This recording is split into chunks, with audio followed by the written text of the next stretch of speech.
This guy is stuck in a demon tower packed with monsters. He's lost his arm and has been stabbed in the back. Now he's surrounded by countless monsters and can barely move. But he still refuses to give up, clenching a knife in his teeth and throwing himself into an endless battle. After 20 years, he's become an even worse monster than the real monsters, and now they're locked up with him, not the other way around. Only one monster remains in the entire tower, and Li Jian finishes it off without mercy. After all those years, he looks like a real barbarian, and now he's finally free. The tower crumbles, burying him under the rocks. Outside the tower, two guys are desperately running from a pack of wolf monsters. But their escape doesn't last long. One wolf leaps from behind and the whole pack surrounds them. They're done for. Suddenly, the tower doors burst open and the whole place explodes in a blinding light. When the dust settles, the two can't believe their eyes. Where the tower once stood, a lone human is standing. It's Li Jian. His body is completely restored, and he looks like a total Chad, finally ready to get his revenge. But first, he wipes out all the wolves like they're pathetic bugs. The two guys are shocked, because they know that even high-ranking awakeners would struggle to take those wolves down. But for Li Jian, it's nothing. After surviving that hellish tower and killing millions of monsters, any creature in this world feels weak and pathetic to him. It all started when monster towers appeared all over the world. Only 12 awakeners, called saints, received powers from the gods to fight them. Li Jian awakened later than everyone else, and wasn't connected to any god at all. But his power was insane, surpassing all 12 saints combined. They feared him and came up with a plan to get rid of him. They went together to clear a demon tower and reach the final floor. But when they faced the final boss, just one look was enough for all 12 saints to run away in fear. Li Jian was left one-on-one with the boss. He despised those weak cowards who didn't even try. In the end, he soloed the boss but lost an arm in the process. He was badly wounded, and monsters were already closing in. Instead of help, he got a dagger in the back from the saints. They took the boss's head and ran away, locking Li Jian in a trap with monsters. So now he's going to hunt them down and kill them. But first, he needs information, and those two guys are going to be very useful. After punching that last wolf monster to death, Li's eyes land on those two guys and he leaps towards them, scaring the shit out of them. Jimin, gripped in horror, asks why he's attacking them, but our guy doesn't seem to have any intentions to hurt them. Jimin is taken aback and finds it incredible how that guy came from the tower, but the other guy makes him recall what kind of place that tower really is to say that a person could possibly come out alive, a living hell. The guy then supposes that Li just happened to be in the area when the tower was collapsing. Suddenly, a giant wolf emerges behind Li. As our guy does not even flinch when he looks back, the two guys are freaking out like they'd pee their pants as they realize that the boss of wolves had appeared. The boys shout at Li to run away when abruptly, the boss wolf roars tumultuously.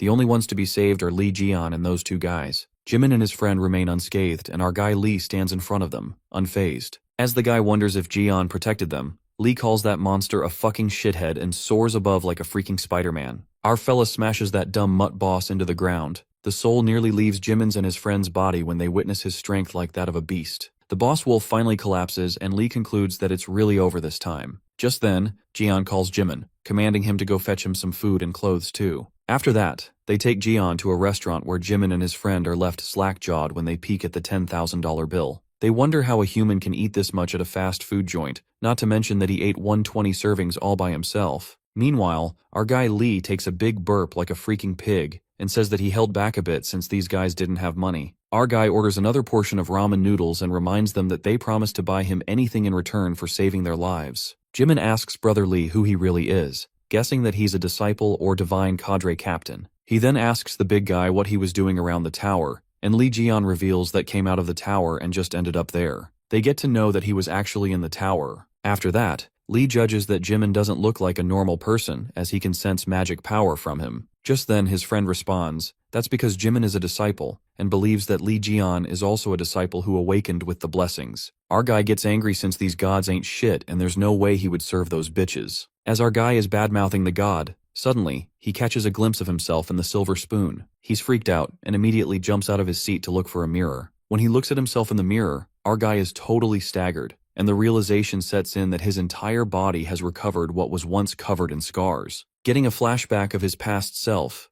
Jian finds it impossible to think those wounds would have been too difficult to recover from without risking his strength. Now that he's gotten a hang of himself, he looks at the left arm that has also regenerated. Just then, Jian's eyes land on a serpent's mark on his hand, when suddenly a sharp pain sears through Li's body. The system then notifies him that he's experienced death and achieved the impossible. It turns out that his existing abilities and all the achievements from the tower are converted into experience. Li Jian generates zodiac skills and now he's able to use the power of Ophiuchus, Just when our guy opens his eyes, he finds himself in a different realm, where he encounters the serpent. He then touches the snake, and a bright light illuminates. Abruptly, our fella yanks out of that realm, unable to process what has just happened. Jim and Dee asks if he's alright while our guy, traumatized by the events, hysterically asks them if they didn't see the giant snake that just appeared, a super big one at that. Jimin informs him that he didn't see any snakes, plus he makes Lee remember that he took off clothes, grabbed his wrist and screamed like a caffeinated squirrel. Lee supposes that the others were unable to see the snake while Jimin thinks that he's a weirdo.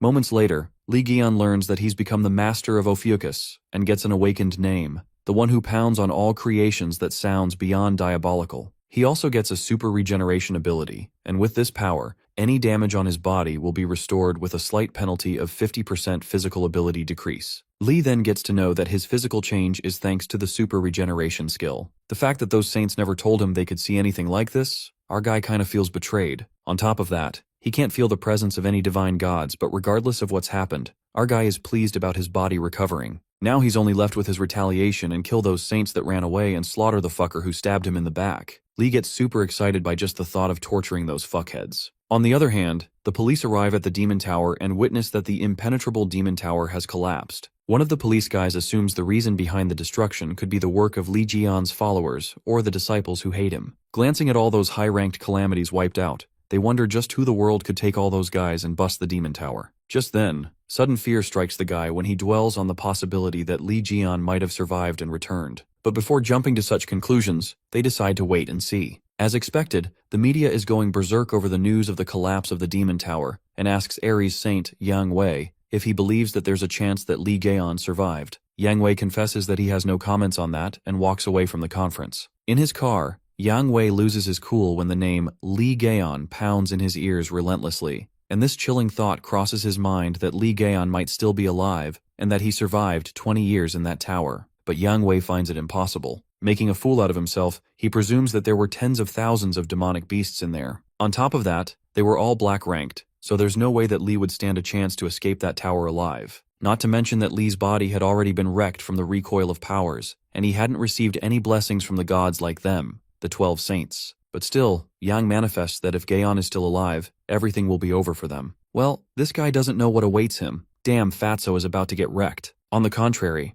our guy is enjoying watching the news on the phone, thinking of crushing this guy first who's Yang Wei. The next scene takes us to the airport, where one of the 12 saints, the Sagittarius Saint, Hugo Otters, arrives, more majestic than before. As the saint poises with grace, the people are left in awe to see such a dignified saint, and believe that someone like that is a real chosen one. In the car, Hugo's phone begins to buzz like crazy and he exasperatingly turns it off, tired of these damn reporters who are always on about the conspiracy theories of Lee Ji-yeon being alive. He then receives a call from an unknown number, but Hugo finds it all bullshit as it has already been 20 years. We then travel into Hugo Otter's flashback, where we see him warning his friend Lee about the imminent danger, saying that he's going to die. Our guy asks him why he's so hell-bent on killing him. That's when it is revealed to us that during the Demon Tower raid, Taiksu, Hugo, was taking care of the calamities outside the tower at Ji-yeon's request, although he prayed that his prophecy would be wrong for Ji-yeon to return safely. But fate had some other plans. Eventually, Hugo gets to know that Lee Ji-yeon died in the Demon Tower, but before he could question his friend's death or even fathom the situation, the other saints who went along with Gi-yeon abandoned him and returned with only the head of the Crimson Eye. After this, their success was acknowledged, and by proclaiming the 12 saints, including Hugo Otters, as heroes, they gained power and authority. While Taeksu was in the hospital, he couldn't believe that Lee died, and for that reason, he requested the search for Ji-yeon many times. However, the Cancer Saint Jean-Louis Morin refuses to let that happen. The Cancer Saint reminds Hugo about the number of calamities that came out of the tower and finds him nonsensical for thinking that Lee is still alive. Jean-Louis permits Hugo that he can search for Lee himself, but he warns Otters that there would only be 11 saints left if he decides to look for Lee Ji-yeon. This leaves Taeksu broken inside and he can only grieve his friend's death now. Hugo feels a bit suffocated to travel down that memory lane. Nonetheless, he believes that it's impossible that Lee would still be alive no matter how strong he was, plus it's too late to do anything now. Suddenly he receives the call from the Prime Minister and Hugo asks him the matter. The Prime Minister is certain that the saint must have heard the news of the Demon Tower collapsing.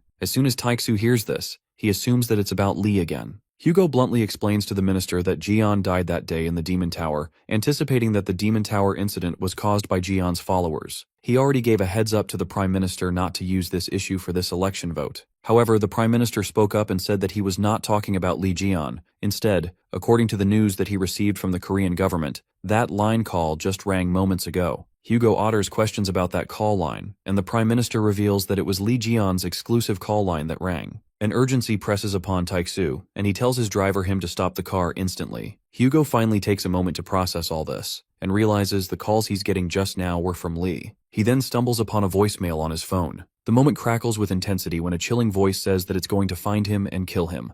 Heartbeat echoes like a drum when Taek-soo recognizes that it's Lee's voice. This scares the hell out of Hugo as he can sense the rage in Lee's voice. Archer immediately orders his driver to head straight to the airport. While his man worries about all his businesses in England, Hugo doesn't give a shit about them anymore. The scene then switches to the restaurant, where Lee Jian is stuffing himself with food and is mad about the fact that Oh Taek-soo grew up to think he learned how to ignore his calls. Curious, Jimin asks him why he'd called that guy so many times, and our guy tells him to wait and see for himself. Nonetheless, our boy is totally amused by this thing called a smartphone, and come to think of it, it was year 205 when he went to the tower. After calculating, Gion believes that since it's been 20 years, this world has become a better place now. Jimin can't seem to believe that it's Lee's first time using a smartphone, and tells him that he can use the internet with that to watch the news too. Shocked, our guy asks if he can read articles about Lee Jian, and Jimin opens it up for him, stating that news articles on Lee are trending right now. Meanwhile, they both are overwhelmed by the amount of news circulating around about him. But the comments don't sit well with our guy, and totally loses it when he reads that it was the 12 Saints who took down the Crimson Eye and carried the shit out of Lee Jian. Gritting his teeth, our guy gets furious while Jimin is freaking out as Lee is about to smash his phone out of anger. Our guy can't seem to digest such lies and that people actually believe those motherfucker Saints caught the Crimson Eye, but in reality, they were the ones who got scared and ran away. However, Lee spits out the anger and calms down. Shortly, Jian gets reminded of his will, and just then a breaking news pops up about the will that was released upon Lee Jian's death. It is unraveled that Lee Jian agreed to donate all his properties and possessions to orphanages and scholarship foundations. Our guy seems to have high hopes and wishes that his will was kept well, but in a world filled with greedy bastards, nothing can be done right. Because when our fella opens up the news, he discovers that Lee Jian passed on all his properties, including divine artifacts to the 12 Saints, to help save humanity, aside from Sagittarius Saint Hugo Otters. The moment the truth sinks in, and that's when our guy decides not to hold back anymore and kill them all, determined to rip their bodies apart, piece by piece. Our boy grabs Jimin's smartphone to the extent that he breaks into pieces while the poor boy cries in the corner, bidding farewell to his phone. But then Lee gets a hold of himself when he presumes he can't do anything at the moment, given that he looks very different from how he looked 20 years ago, but still he's eager to announce his return. He knows if he goes around telling people that he's Lee Gion, people will think that he's crazy. Our guy then decides to lay low for now and take care of those saint bastards one by one. Meanwhile, Jimin is bawling his eyes out on his broken phone as he still has installments planned on it. Suddenly the system warns Lee Jian that someone is watching him, and our guy could sense a familiar presence. Our guy steps outside of the restaurant where he finds the household gods, godly entities controlled by divine gods. A suspicion lingers in Lee's mind when he assumes that they might be underlings of Ares, and the system promptly informs him that the household gods are creating a barrier belonging to Ares. The householder then requests a tribute, and our guy seems to have enough of their bullshit for daring to act like this is their area when they go around kissing the asses of the divine gods. He decides to deal with them when suddenly someone calls out his name. While our guy gets interrupted, it turns out to be some people blabbing about Lee Jian saying how it's so damn noisy since he's all over the news. That guy carelessly spouts nonsense, wondering why they are giving Lee so much attention when he's a lost case anyway. Our guy just gulps it down quietly, but then Jimin's eyes land on the badges that the couple is wearing, and he realizes that they're from a Gemini divine cadre. Jimin immediately asks Lee to get inside and warns him not to get into an argument with those people. However, Lee stands in front of that Gemini guy, and the guy rudely talks to our main character, telling him to fuck off. Jimin cries in the corner as he believes that they're screwed. To further piss Lee off, that Gemini cadre blows out a plume of smoke that paints Lee's face. Just when our boy is about to spiral out of control, the man's girlfriend asks him to stop and sneers at him, saying that Lee is gonna piss his pants. The couple let it slide and walks past him, calling him a pussy. The Gemini guy calls our boy a loser who likes Lee Jian, ignoring the fact that he's the real one. While Jimin nervously appreciates brother Lee for holding his anger and reveals that those guys were from Gemini, our guy gets madder than a hornet in a bottle, calling those two over-the-top cadres a couple of cockroaches. The Gemini guy steps back and stands up close to Lee to confront him. Well, this guy digs up his own grave when he calls Lee Jian a mere regular person who he can't even feel a speck of mana from. Our guy smashes that fatso away with a single flick. As crazy as it sounds, the guy blows away with that mere flick, leaving everybody slack-jawed. Meanwhile, that chick tries to pull a trick on him as she is about to ambush him,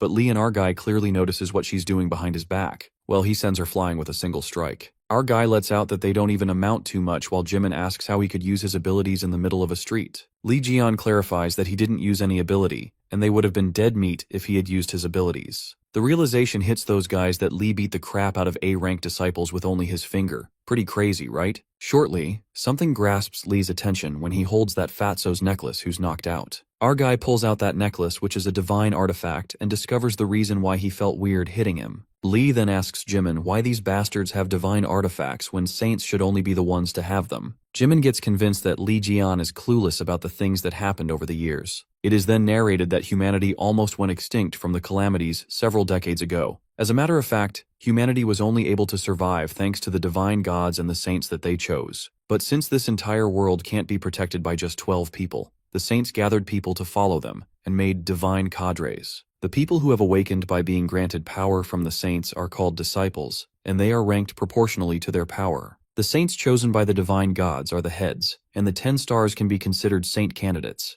The strongest disciples who command the other disciples are called divine cadre captains. Moreover, the power of divine gods comes from the disciples' faith, so they have all sorts of competitions to get people into the divine cadres. The selected disciples are then given gifts from the divine gods. Well, that was some intricate hierarchy up there. After processing that intricate hierarchy, Lee finally realizes that while he was away, so many things took place in those 20 years of time span. Abruptly, Jimin panics and asks Lee to look above, pointing at the household gods. The system then notifies Jian that the households of wealth and greed under Aries are enjoying this situation and urges them to finish off the man and woman, the Gemini divine cadres. They desire to see the spilling of blood and tempt Lee by saying that he will give him a useful gift. The guy is left in disbelief to think that our boy managed to catch the attention of the household gods. The household gods are like the shadows of divine gods, and opposing them is the same as opposing divine gods. While that guy insists Lee do as the god wants, our guy wonders why Yang Wei's goons were in a place like this,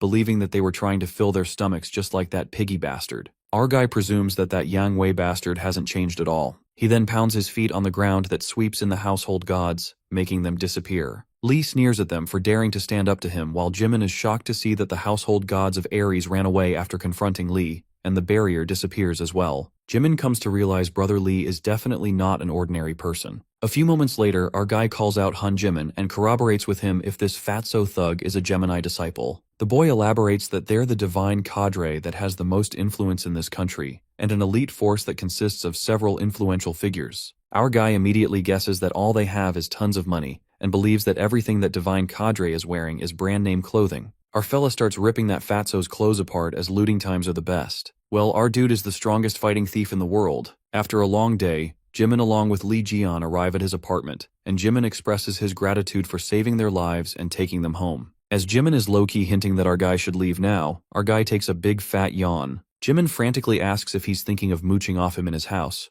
and yeah, that's right. Later, our guy gives himself a haircut and looks hella handsome that even Jimin is left smitten. Our guy couldn't resist his pretty face and reminisced on the time when every single strand of his hair was precious since he kept losing hair as a side effect of his abilities, and poor fella used to cry buckets. He'd never thought he'd get to style his hair like this. Suddenly, Lee spots a bee and asks Jimin why there is a calamity in his house. As our guy smashes that calamity, Jimin gives him a thumbs up for killing it barehandedly. Strangely, there are several of them, and Lee annoyingly keeps killing them. Jimin assumes that Lee might be giving off a scent that calamities like, but our guy calls it bullshit, and deduces that something in this house is attracting them. Our guy then figures out the reason that Jimin has all these evil artifacts displayed in his house, and it's attracting the calamities. Jimin reveals that he received these artifacts directly from the Gemini saint, and the boy proudly flaunts the items, though they aren't his. They're things that have been blessed by the saint. However, that artifact that Jimin was cherishing more seconds ago is now broken into pieces by Lee with a single smash, as he finds it hella disgusting.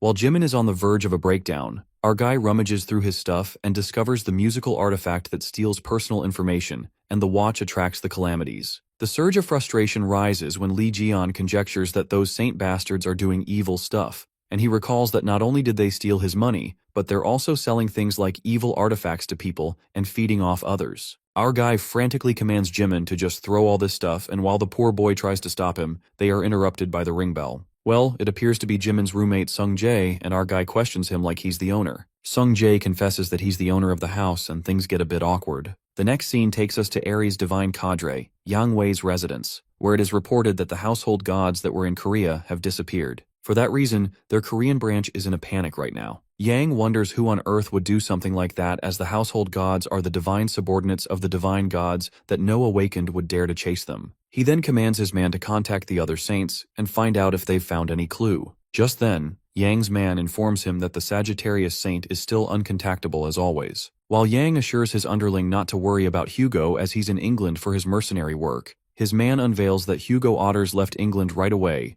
adding that his destination is Korea. A suspicion flickers in Yang's mind that Hugo might be making moves due to the rumor of Lee's survival. Fear kicks in, and Yang wonders what if Lee really comes back alive. The saint starts throwing things as the agonizing dilemma tightens, making him disoriented. Yang then instructs his man to do a proper investigation on this. His underling reports to him that in the place where the household gods disappeared, a disciple of a Gemini was found left with only his underwear and was lying naked on the streets. Based on witnesses, that disciple quarreled with a handsome man. Upon hearing the word handsome, Yang gets convinced that it can't be Lee Gaon since his face was very hideous. Yang is worried about the Lee Jeon rumors and the household gods that were in Korea disappearing for unknown reasons. To make things worse, they also failed in their quest for the Spider Queen. Yang abruptly instructs his man to prepare his private jet. He decides to find out what exactly is happening in Korea with his own eyes. The scene then takes us to a Gemini-affiliated hospital in Korea, where that Gemini divine cadre, the one who got his ass kicked by Lee Jeon, is admitted while his grandfather, the chairman, is raging with anger as he wonders who on earth would dare to beat his grandson. The guy standing in the room assures the chairman not to worry about what happened this time round. That guy is a Gemini disciple assigned to handle this situation. S-rank permafrost, Min Sung-hoon. Later, Jimin explains everything to his landlord, that he met Lee at the Demon Tower who killed calamities with his bare hands, and he even beat an A-rank disciple. However, Sung Jae refuses to believe all this, and is even more pissed off that Lee broke all the divine artifacts in his house. Meanwhile, our guy is breaking all the artifacts and justifies that they're all fake. Sung asks him what divine cadre he is in, and Lee cheekily responds that he doesn't need to be in one. Sung then asks him about the divine god he follows, and Gion lets out that he follows himself, not those 12 morons. Sung asks about his name when our guy reveals that it's Lee Jeon. That's when the boy loses it and mentions how our guy repressed into their house, broke all their divine artifacts, and now he's calling himself Lee Jeon. Jimin tries to calm his roommate down and reminds Sung Jae that they're in the house, calling him a crazy fucker. But Sung Jae, being the disciple of Gemini,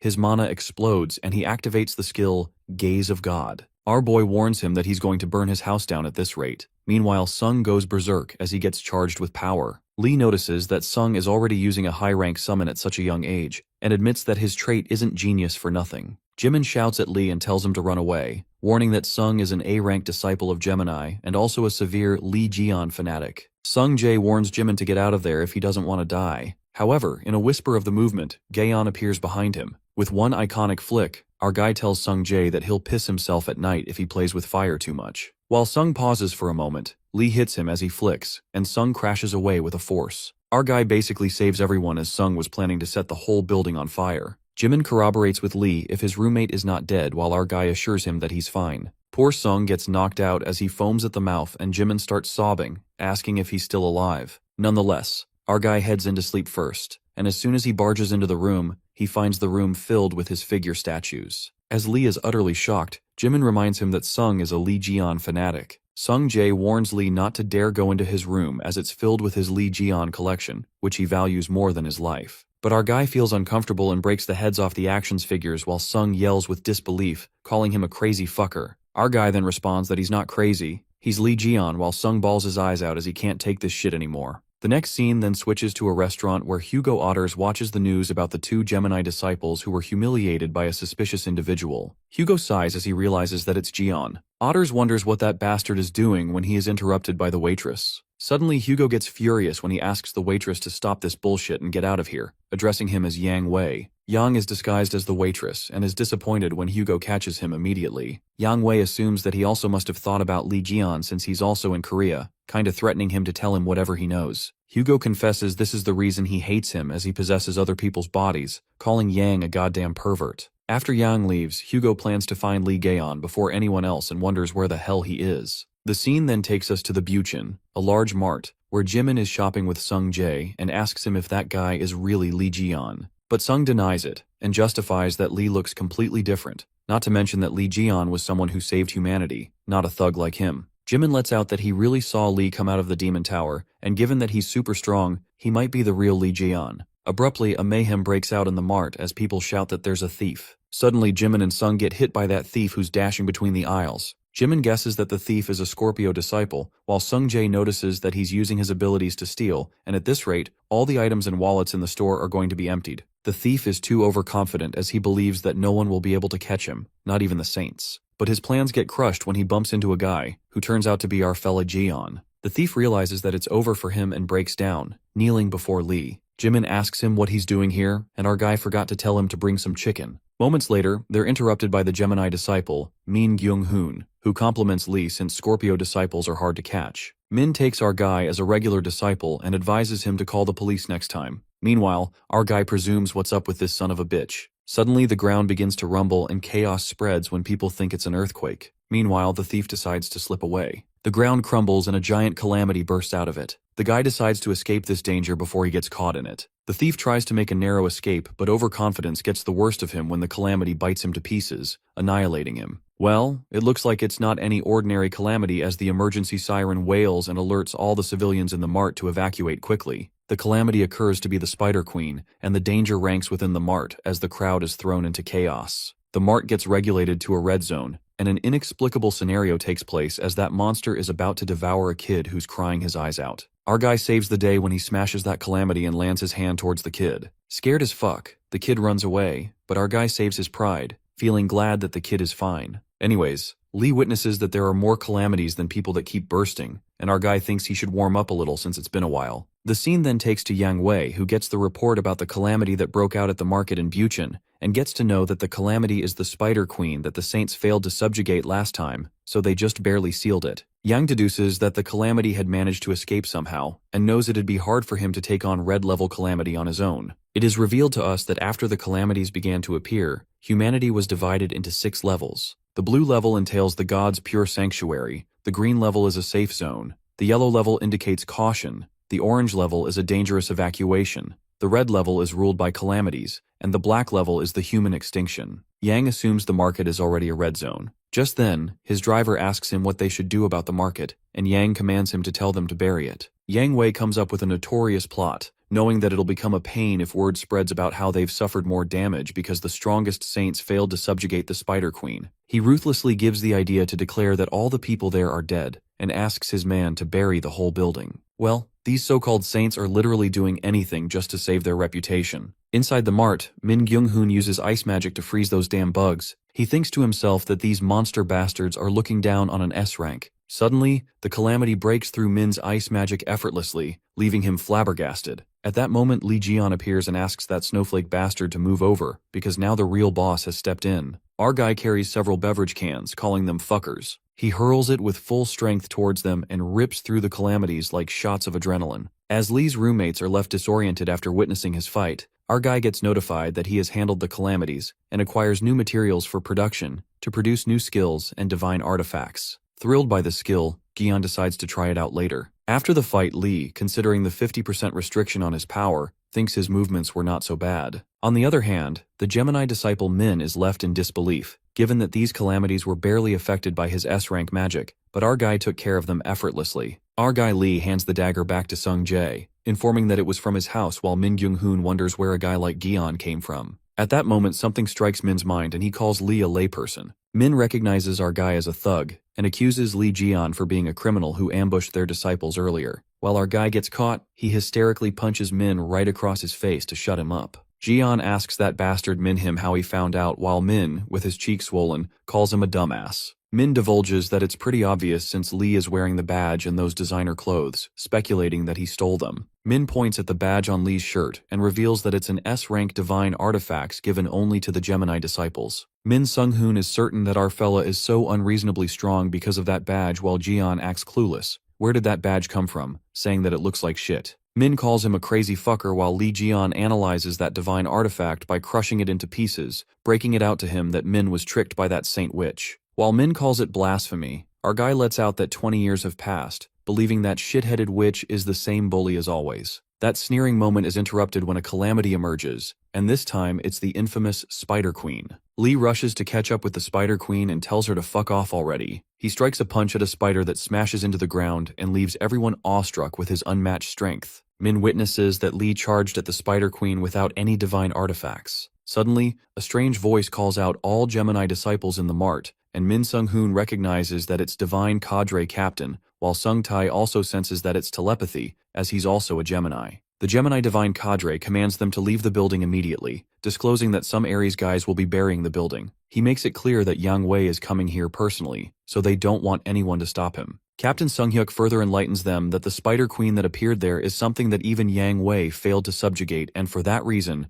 those guys are desperately trying to hide the truth, so it'll be troubling if any dirt about them gets out. Min sums it up that he's only asking those two to get out of there, and his eyes land on the injured people inside the building. However, something makes him change his mind when Min looks at Lee fighting the Spider Queen. Sung-hoon asks Sung-jae to evacuate with him, who's confused as to why just the two of them are evacuating. Sung-jae is left in disbelief to find out that their true intentions are to bury people alive here, and Min tries to manipulate him by saying if the Spider Queen shows up in the city, people will criticize the power of the Zodiac, and they will get weakened if their faith is shaken. In order for the Zodiac to save people, they must believe in them. With that, Min creates urgency and says he only has a few teleportations left, stating that he can't ignore the commands and that only Sung-jae can come with him. However, Sung refuses to leave his friend behind and is concerned about the people who haven't evacuated yet. Min Sung-hoon tries to make him realize the depth of the situation and confesses that he can't get buried alive here with these losers. Therefore, Min proceeds to use his Ice Frost power to kill everyone there to make it easier for Sung-jae to leave this place. This drives Sung mad and he fights against Min to stop him. Min advises Sung to stop being needlessly guilty and think wisely, but his words are cut off when he is hit in the back and crashes on the floor. Turns out it was Gaeon who saved Sung-jae and asks him why they're still there since it's dangerous here. Sung-jae justifies that they can't get out since the exits are blocked by the calamities. Either they teleport or finish the calamity since there are a lot of casualties, not to mention that Ares' disciples are sealing off the area. Jian gets pissed at the situation but is interrupted by an angry Min who feels disrespected to be trampled by the damn beggar. While our guy reminds Min that he was about to evacuate himself, Min Sung-hoo is about to teleport when the spider's web catches him and he's pulled into its mouth. Just then, Jaeon instructs Sung and Jimin to gather everyone to leave while he deals with the calamity. Meanwhile, Saint Yang Wei reaches the location and asks for the updates. His disciple then reports to him that they have sealed the building and set a barrier around it, making Yang think the progress is slow. It is then revealed that the seal isn't working and it feels like something is blocking it. Suddenly a serpent appears from inside the building and people run for their lives, while screaming that some guy killed the spider. This intrigues Yang Wei as to who could do what he couldn't, and so curiosity leads to check himself. While Ares' disciples warn him about the calamity still being inside, the saint tells everyone to wait out and enters anyway. Upon entering the building, the sight of the dead Spider Queen leaves Yang Wei staggered, rising his curiosity that who killed the red-ranked calamity. The saint finds the situation complicated, but then he senses the energy and rushes to see only to find out it's Hugo Otters. He wonders if this was Hugo's doing, and it all makes sense to him. As Yang Wei is busy thinking, he hears a familiar voice who asks him if he enjoyed himself while he was gone. Shivers run down Yang's spines as he hears the voice. It appears to be our guy who meets Ares after a long time, reintroducing himself as Lee Jian. After that, Sung-jae wonders if it was really Jian Lee because he looks different, but his moves were like before. He's interrupted when Hugo calls him out. It appears that Hugo is Sung-jae's father. Upon being shown disrespect by his son, Hugo gets mad but then analyzes his son's condition, which seems to be fine. Archer questions Sung-jae if he was inside the mart as he heard that the calamity was killed, wondering who could possibly do it. Sung ignores his father like he's invisible, and Taeksu wonders who his son takes after. Suddenly, Taeksu overhears Jimin mentioning Lee Jaeon's name and he grabs Jimin frantically, bombarding him with questions. After that, Hugo learns that Jian's still in the mart and that he's the one who eradicated the calamity. As he's about to ask for more details, they hear a bang inside the mart. We see Lee Jian express the feeling of being hurt because the first thing Yang Fatso does is attack him after 20 years. Yang observes his face that bears no scars anymore, and he's also young. The fat guy refuses to believe and concludes that this guy is impersonating Jian, deciding to make him pay for deceiving him. Both the parties attack and our guy lands a punch right on Yang Wei's gut, making him blow away. In Jian's opinion, scumbags like this fat-ass saint always need a beating before they listen to anything properly, and makes Yang recall his betrayal the moment he left Gaeon in the tower to die. Even our guy's holy relics and fortune were all stolen by the saints by fabricating his will. The old hag stutters as our guy assures him that he is going to kill them anyway, but first he has to beat him up and then his house, his sect, and his holy relics. Plus, he's quite adamant to crush the remaining saints later on. Yang feels threatened and fears this shouldn't happen because, by his words and actions, it seems he isn't lying. Wang wonders if actually Jian Li came out of the tower alive because that's impossible. Yang Wei challenges him in a fight and tells him to prove that he's actually Jian. Things get serious when the god of Ares, the Jade Emperor, makes an appearance to which our guy is amazed at the sight. The Ares saint gushes with pride by the appearance of his god. By using his divine skill, the celestial armament, Yang uses it on our boy and proceeds to kill him. After the attack, Yang Wei wonders if Li's dead, still stuck in the thought of how this bastard Gaon managed to get out of the tower. As he smirks upon his victory, Yang witnesses our guy breaking through his powers and is left in disbelief when our guy punches him in the face, leaving him staggered. Our guy feels proud that he's finally recognized by the old hag and states that he's really back. Li Jian says how even Yang's weapons stink like shit, while the fat ass is blown away by the fact that this kind of regenerative ability is impossible even for Aquarius healers. Just then, Jian's 13th sense skill has been unlocked and our guy decides to test his new skill out right then and there. The fat saint begs while the Ares Zodiac witnesses Jian Li and is astounded, whining as to why he's still alive. Exclaiming that this cannot be happening, the Ares Zodiac disappears while cursing endlessly. Yang Wei is betrayed by his divine god, leaving him in despair, and our guy laughs at his pathetic situation, knowing that the god left before he could get his hands on him. Our guy, being generous, decides to make him feel the same amount of pain he experienced and beats the life out of Yang. Just then, Ares' disciples along with Hugo enter the building. Analyzing the situation, Hugo sighs as he witnesses what his old friend's doing while others sense the weak energy of Yang Wei as if he's not even alive, making them wonder if something happened. Hugo, using his powers, tells everyone to step aside as he enters the lower floor. He peeks at Yang's dead body with a note that says, "Fat ass here, best of luck." Takesu wonders what our guy is going to do now. On the other hand, Li Gaon reaches the place where Wei Yang keeps his holy relics, and calls Ares a bastard as he enters the place, seeing how he shows off like he's a god of fortune or something. Our guy feels the presence of his holy relic, and as he looks around, he finds that the clothes on the relics were stolen from his house, but the weapons are fake. With that, our guy finds his toothpick and he's so happy about it. As soon as he takes it out, the security alarms wail, and the security surrounds the place, asking Jian to raise his hand and surrender after dropping the item. Jian decides not to, and using his powers, he takes down all the security only to retrieve another holy relic, which is his adorable lime, the omnificent mud ball, which is a shape-shifting artifact. With that, Li leaves the area, and as he proceeds to walk, he comes across a room from where he can sense powerful energy, and thinks it would be a shame to go out with nothing. Therefore, he begins his farming time. Shortly, Hugo arrives at the scene and cries, thinking he's too late, but then he sees a guy walking out, carrying a big-ass bag behind him. Bawling his eyes out, Takesu rushes towards our boy. Meanwhile, Jian stands there with a smile and realizes that Hugo was a true friend after all. However, Hugo rushes towards another guy with crutches, thinking that he's Jian Li, as he gives him a long lecture about meeting him first and bombards him with questions like what's wrong with his leg. Our guy loses his cool and lands a dropkick on Taeksu's face, wondering if that dumbass doesn't even remember what he looks like and threatens to kill him. Hugo analyzes Jian's face and peeks at his holy relic slime, but he's unable to process the fact that he's actually Jian Li, to which our guy offers to kick his ass in order for him to recognize him. Takesu embraces his old friend into a hug as if his life depended on it and starts bawling his eyes out on his shoulder, still not believing he is Jian Li. Our guy lands a punch on his stomach as he resists the hug, which makes Hugo certain that he's the Jian he knew. Shortly, the god of the Sagittarius zodiac, Apollo, makes an appearance. Apollo emerges straight out of nowhere. The divine god questions Li Jian's survival and requests Hugo to check if that's really him. While Hugo asks him how he's supposed to check, Apollo says that something will happen if he shoots with a flaming arrow and aims at Li Jian. As Hugo grabs the divine god and begs to stop, Li gets pissed at Apollo as he gets shot by the arrow, asking why this bastard is aiming at someone the moment he pops up. Hugo calms him down while Apollo teases Li at the back. Just then, our guy confesses to Taeksu that he needs to pay him back now. Taeksu is confused at the sudden confession, but Li Jian smirks wickedly and points at the archer, saying that he'll kill him. Our guy scares the hell out of Taeksu and begins his ranting sessions as he mentions how he came out of the demon tower only to know that his house was sold, his will was forged, and all his divine artifacts are missing. As the poor archer tries to say something in his defense, he gets whacked on his head real hard. Tears of joy stream down Taeksu's face when he's convinced that it's really Li Jian. Deep down, Hugo calls Li a bastard for hitting him so hard. During this, Yang Wei's museum security madly searches for Li Gaon as they find him standing outside and chase him as he's the one to steal the divine artifact. Our guy then gets reminded that he was being chased, and Hugo worriedly asks him what he stole. While Jian states that it's just a few things, our sneaky fella literally stole nearly the whole museum in his bag. Hugo hopes that our guy didn't loot Yang Wei's vault, but Lee proudly admits that he did. Hoping he could beat the crap out of him, Taixu calls him a crazy bastard, and our guy laughs shamelessly. Just then, one of the security guards aims to get the thief, but the leader halts them, revealing that the guy is not someone of their caliber. The team leader anticipates that the thief won't stand a chance since they called someone who matches his monstrosity. That's when there's a wave of violent wind, signaling the imminent danger. It turns out to be a lion who's a household god of Ares, Pishu,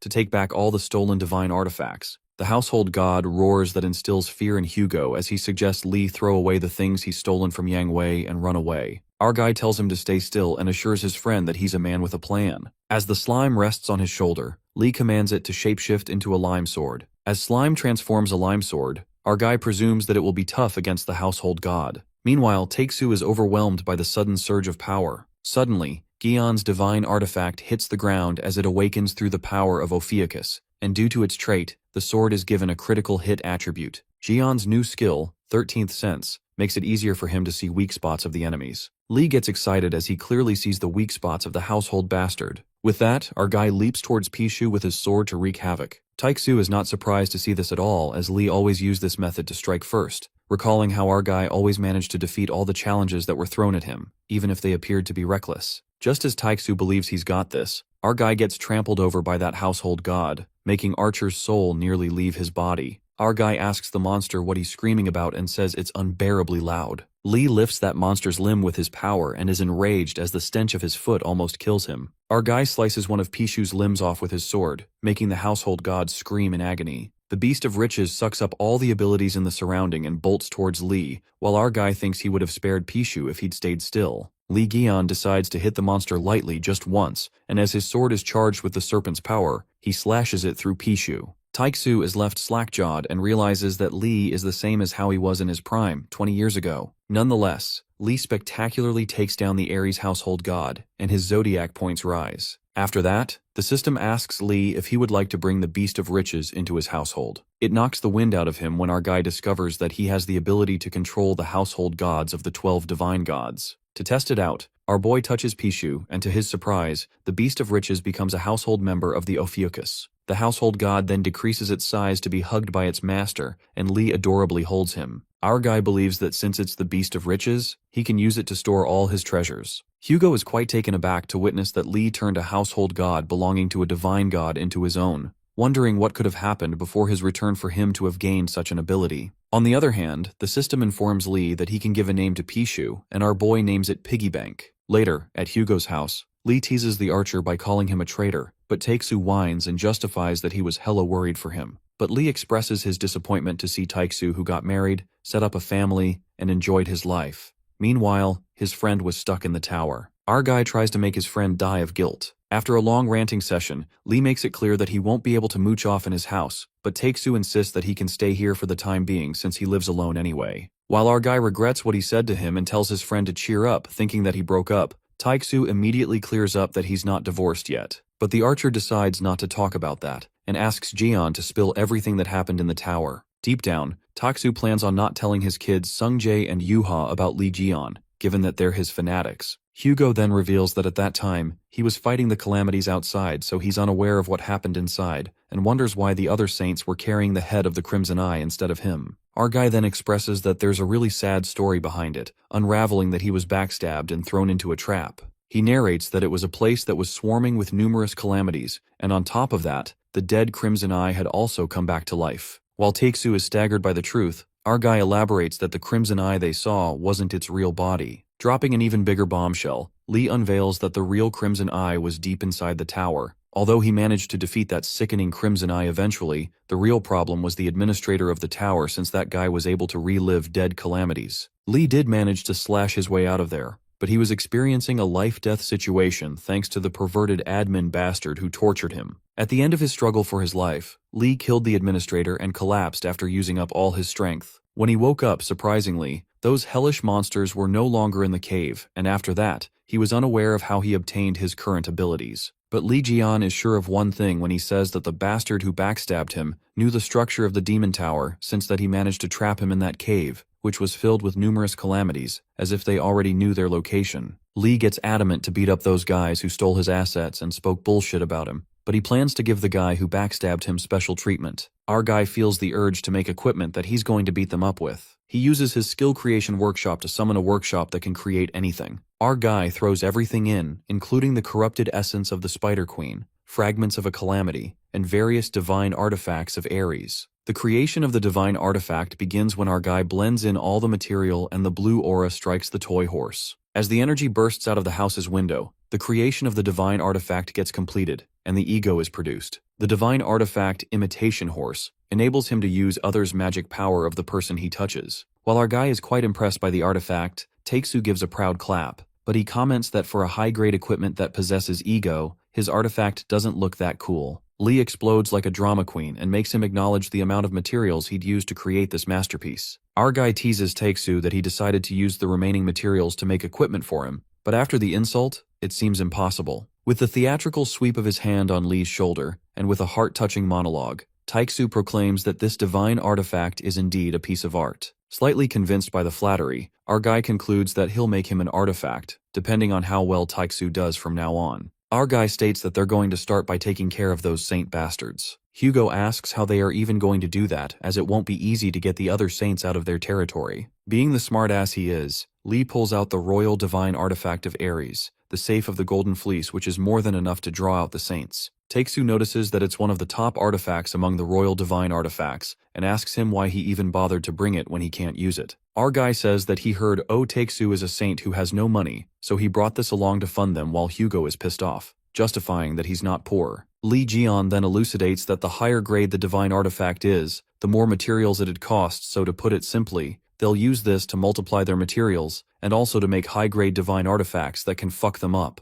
But Takesu doesn't think it's gonna work since no one's here who's able to activate the artifact. It looks like the faith Lee had in Hugo has left the building when he asks him if he can't even use this, with disappointment visible in his tone. Takesu saves his pride and reminds him that he's a Sagittarius saint. Our guy assumes that he can do it, but Takesu refuses and says they'll need to find another method. That's when Lee placidly confesses that he already sent a declaration of war to the broadcasting station, and poor Takesu tries to hold it in. Takesu asks him what he sent to the broadcasting station, calling him a crazy bastard. The next scene takes us to the Blue House, Korea, where a guy calls them retards and humiliates the Ares guys, saying that they not only struggled to kill a spider, but also got themselves humiliated. That guy appears to be Leo's divine cadre captain, Oliver, who suggests that they should just stick to selling good luck charms for amulets, so there's no point in joining a fight with a calamity. The guy then pleads with Leo's captain to mind his words while Oliver mentions the news he has heard that some unknown guy killed the Spider Queen, anticipating that the dead guy Li Jian is back. Upon this, the Gemini divine cadre captain, Choi Sung-hyuk, warns Oliver not to cross the line. Choi Sung-hyuk assumes that Leo divine cadre captain is very much obsessed with the hero stories of Li Jian. To piss Choi even more, Oliver deduces that if it's Li Jian, he could certainly kill the Spider Queen, asking him if he didn't see the famous Russian subjugation on the battle video. But Choi believes that it's because he received buffs of the other saints and his weapons were given to him by others, concluding that with that support, they would have done way better. Oliver guesses that they didn't have enough support, that's why they couldn't kill the Spider Queen. Sung-hyuk sets the record straight and confesses that Ares are the ones who killed the Spider Queen, thanks to the sacrifice of an S-ranked disciple. Oliver strikes a nerve, yet again, when he says that he's eager to meet that amazing person, since he has to look at that person inside the Spider Queen's stomach. The president is infuriated, presuming that the Blue House becomes a den of such things. Promptly, a guy barges into a room and notifies the president that something big has happened, telling him to watch the news. Well, it looks like Lee Gaon's declaration of war is released as the news reveals that their broadcasting station received a mysterious package, and inside it,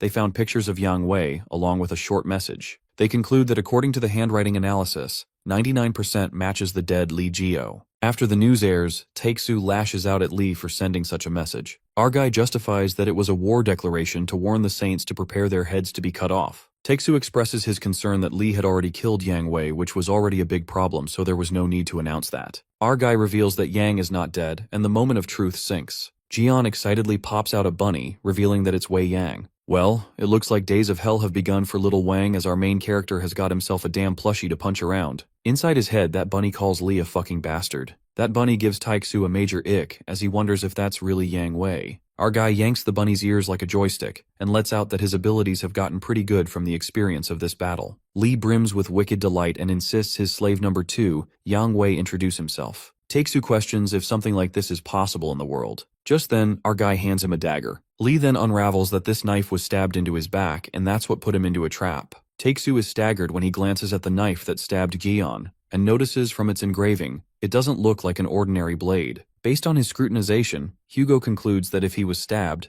then it wasn't Yang Wei. Our guy then informs Taixu that he's going to drop by the Divine Artifact store for a bit, reasoning that Asshair Wang said he saw the knife engraving somewhere in the store. Our guy asks the archer to lend him some clothes and Taixu tells him to wear anything he wants from the closet. After that, our guy leaves Taixu to guard the house and waves goodbye to his slave number 2, Hugo himself. While Yang Wei sneakily laughs, Taixu gets mad. The scene then switches to Yang Wei's artifact museum, which is dismantled thanks to Li Gion. A group of women disciples arrive at the scene and the leader informs the saintess that Ares' saint is nowhere to be found on the scene, neither can she sense the divine god's energy. Aquarius saint, Sophie Marty, asks her underling where the Ares saint went, and her associate guesses that perhaps Yang Wei ran away with all his wealth. But Sophie calls it a predicament and believes that it'll be quite troublesome if he makes a deal with another saint behind her back. Sophie Marty wonders where that baldy piggy runs off to while her associate dwells on the possibility that it might be that Li Jian who just returned kidnapped Yang Wei. Sophie hits one of her servants with a water splash, while that associate on the phone apologizes for saying something unnecessary. Sophie then informs her that she'll be heading to the Divine Artifact store as planned,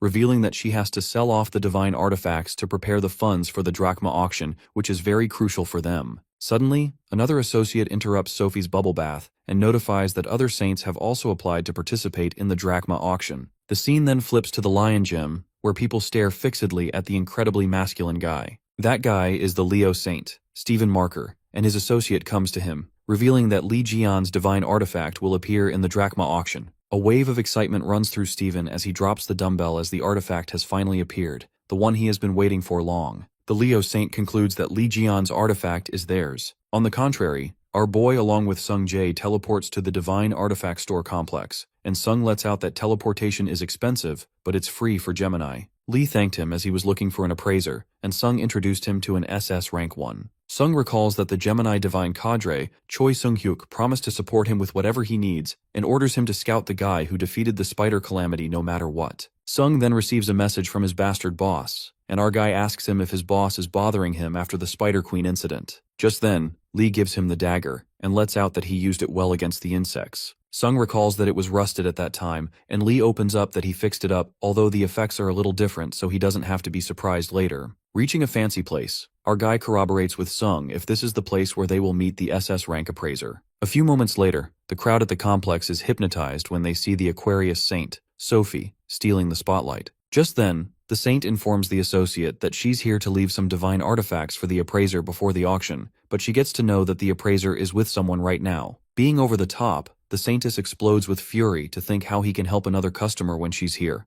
but then she snaps out of it and says that she will wait around the area, acting like the nicest person on earth. Meanwhile, our guy is looking around the artifacts, and given that this place is run by an SS rank, Lee gasps at the high prices. After that, the Virgo affiliate, SS rank appraiser, Jin Myung holds the divine artifact and asks Sung Jae who made it. That's when our guy confesses that it was created by him, while Jin Myung dubiously glances at the artifact and asks him if he has some sort of connection with Lee Jian. Sung Jae tries to tell appraiser Jin that this guy is a Lee Jian pretender, but Jin Myung shuts him up, saying that they are having an important conversation right now. Jin then asks our boy what's his relationship with Lee Jian. The appraiser accentuates that most people are unaware of this since Lee's so famous for combat, but he's also a legendary producer. Moreover, the divine artifact he's holding right now, Jin Myung is left in awe when he utters that have seen countless counterfeits in his life. But this is different, adding that he can definitely feel Lee Gaon's hard work from this. Our guy is surprised that Jin knows a lot about Jian, and Jin Myung confesses that he sure does since he's his disciple who received his favor. Our guy is totally freaked out, not by the fact that he's his disciple, but by the fact that he's blushing at Lee's name. Nonetheless, our guy doesn't remember ever taking on a student.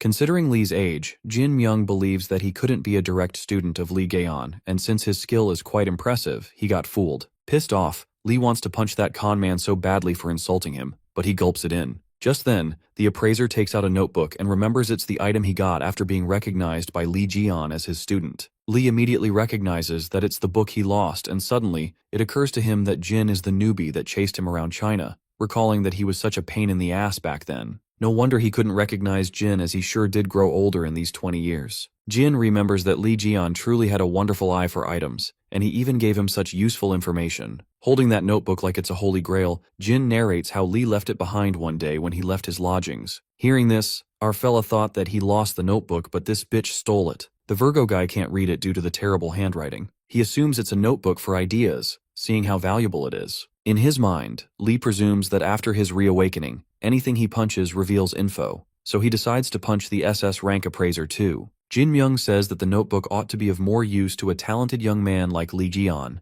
and indirectly hands that notebook to its owner. Lee recalls some designs he wrote in it. Suddenly, the notebook begins to glow, and the status window tells him that it's reacting with his owner's magic. It's about to evolve into a divine artifact as a result of Ophiuchus's magic power. Jin Myung is left in disbelief when he realizes that it's a memory-storing artifact, a skill that he's never seen before in his life. However, that moment of praise is interrupted by Jin Myung's man, who appears to be tense and informs him that the Saintess is outside. While Jin wonders what they're getting so flustered over the Saintess, at that moment, Sophie Marty decides to barge in. She's overwhelmed by the vulgar people watching her, as she could sense all the gazes fixated on her. In the crowd, Sungjae wonders what the Aquarius Saint is doing here, since she only appears in official settings, and he's heard that even leaving a church is a complicated matter. On the other hand, Saintess Marty loses her patience and decides to talk with the appraiser herself. She's determined to make him buy their divine artifacts at a high price for auction funds, but her nerves are on edge because of the weight. Curiosity gets the best of her when Sophie can't resist to find out just who on earth the guest is that the appraiser is treating her like this. She walks in and pauses for a second when her eyes catch a glimpse of a handsome guy, Li Jian. Her heart melts. Suddenly, a behemoth serpent hisses at her, shrouded in an aura so potent that it could eat a person alive. With Sophie's heartbeat echoing like a drum, she's paralyzed by fear. Sophie wonders what that magic was, as it felt like hundreds of serpents coiling around her to choke her. Just like that, she immediately runs away. Jin Myung is surprised that Sophie left right after she came, and Lee assumes that maybe she was feeling sick. In the meantime, the system notifies Li Jian that his divine power has been sharpened by the divine power of Ophiuchus, and now takes form as godly power, which means that he can steal divine power from gods and others. But if his divine power reaches 0, his zodiac will lose power, and if the state prolongs, he will be weakened. As more info piles in, our guy asks Jin about the woman who just came in. Jin Myung asks him if he doesn't even know her face when she's all over the disciple columns. The guy reveals that she's the Aquarius Saint, Sophie Marty, which leaves Lee quite taken aback by the realization. Our guy suddenly bursts out laughing, as he can't believe that girl is a friggin' saint, shocked by her transformation, admitting that's why he didn't recognize her. Though she's prettier now, even after Sophie got surgery, our guy can't deny the fact that her rotten heart remains. He believes she's still that heartless bitch who cares more about skincare than humans. He considers her a pest. Having some conscience, Jin Myung doesn't understand why people consider Sophie Marty to be the pinnacle of compassion and self-sacrifice, when she's really just a cruel, selfish person. Our guy is glad to know that Jin knows a bit about her. Jin mutters that's all because the Saintess was Li Jian's physician. That's how Sophie attempted to collect the funds gathered under Li's name. However, with the other saints after it, the government stepped in to manage it. As the truth comes crashing down on him,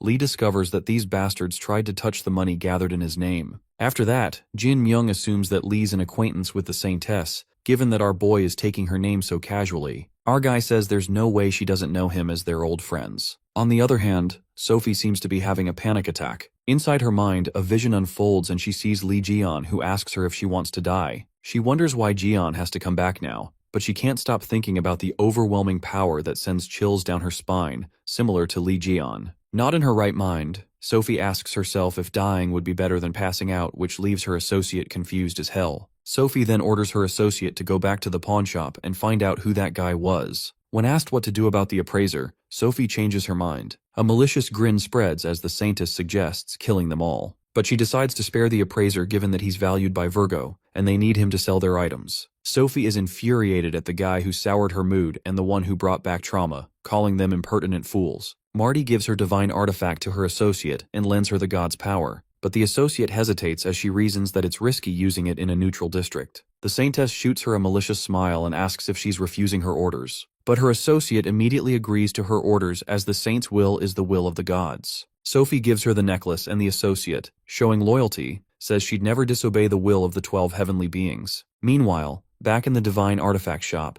Lee is disturbed by the sudden water leakage from the roof as it drips on him. The scene then takes us to the Divine Artifact Store Complex, Center District, where Sung-jae going his way suddenly tramples over a pool of water, making him wonder what's all that water when it's not even raining. Analyzing the water, Sung notices that it's faint and he can even sense magic from it. Suddenly, a hand erupts out of the water and takes a shape similar to Sung-jae. While Sung tries to make sense of what's happening, he looks around him and witnesses that illusions like that are emerging everywhere. Meanwhile, standing at the top of the building, it turns out to be Saintess Sophie, who's creating a mirror of the reflection of only A-rank disciples. Freaking out, Sung-jae asks the Saintess guard why a battle skill is being used in a neutral zone, yelling at them to cancel it right now. But the guard, holding the divine artifact, unravels that everything's happening as per Saintess Sophie's order, so he better stop complaining. Claiming that it's the will of heaven, the guard activates the divine artifact, and as Sung-jae rushes to stop her, a bright light illuminates. With divine power, all the citizens in that area are trapped inside water bubbles. With all the reflections of the A-rank disciple as her army,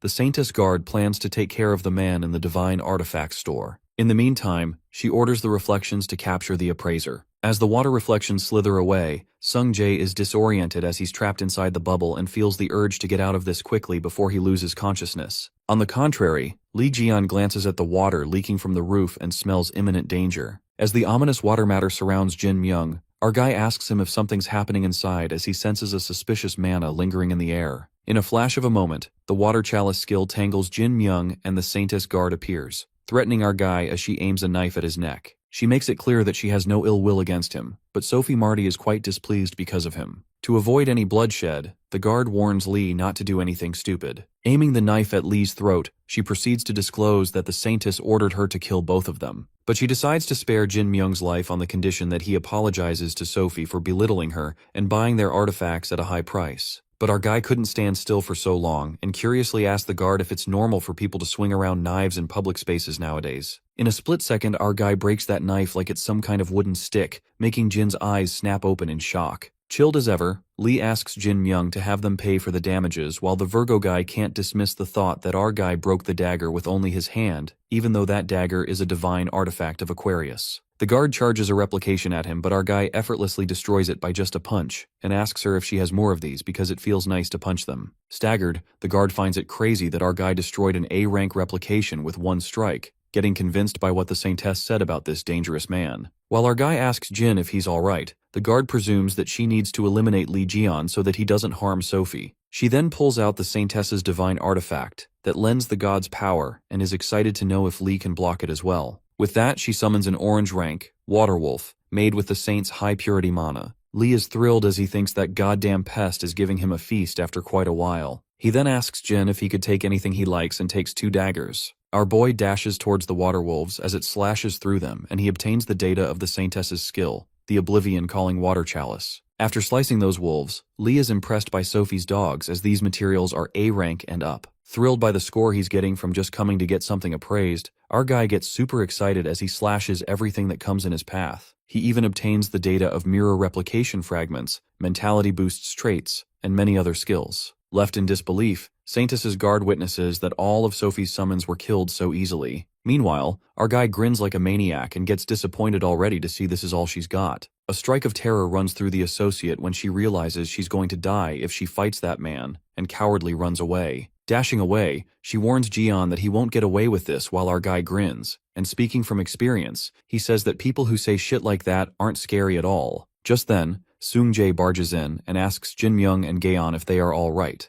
divulging that the Aquarius disciples just started an indiscriminate attack, and only he managed to escape. With our guy telling him they are about to finish here, Sung is left disoriented to see the place turned into huge chaos with dead water wolves all around. Sensing the mana, Sung-jae deduces that the Saintess made these summons, and Lee agrees, but sending all these to a production class like him is just asking for him to use them as materials. Anyways, Sung hurries to get out of there, but Jin Myung stops them. A thought clouds Jin's mind as he recalls that he followed Lee Ji-yeon around to watch over his production methods. He clearly remembers his process of fighting monsters and obtaining materials from them. Jin Myung frantically conjectures that evil expression of him earlier, and the battle filled with madness, which leads him to conclude that he's Lee Ji-yeon. Before he could complete the sentence, our guy gestures to him to stay silent and gives a smile. Gushing with happiness, Jin lets out tears of joy while our boy tells him he'll be back for those materials, so keep them safe for him, adding that he has something to ask him later. Expressing gratitude, Jin bows to him. Well, the old man is a real homie and a real simp for our main character. Later, Sung Jae asks Lee why the Saintess is targeting him. Acting dumb, our guy assumes maybe he rubbed her the wrong way, to which Sung worriedly asks him if he made an enemy out of her. Lee tells him to wait as he's going to show something amusing soon. Later, they both stop by Cafe Eden and relish themselves with fancy desserts. Our guy is in love with the gelato and excitedly tells Sung Jae to eat as much as he wants. While Sung Jae doesn't mind eating, he nervously lets out that this cafe is expensive. We then get to know that earlier in the Divine Artifact shop when Sophie's associate ran for her life, she accidentally dropped a badge behind, and Lee couldn't miss this chance to steal and pick it up.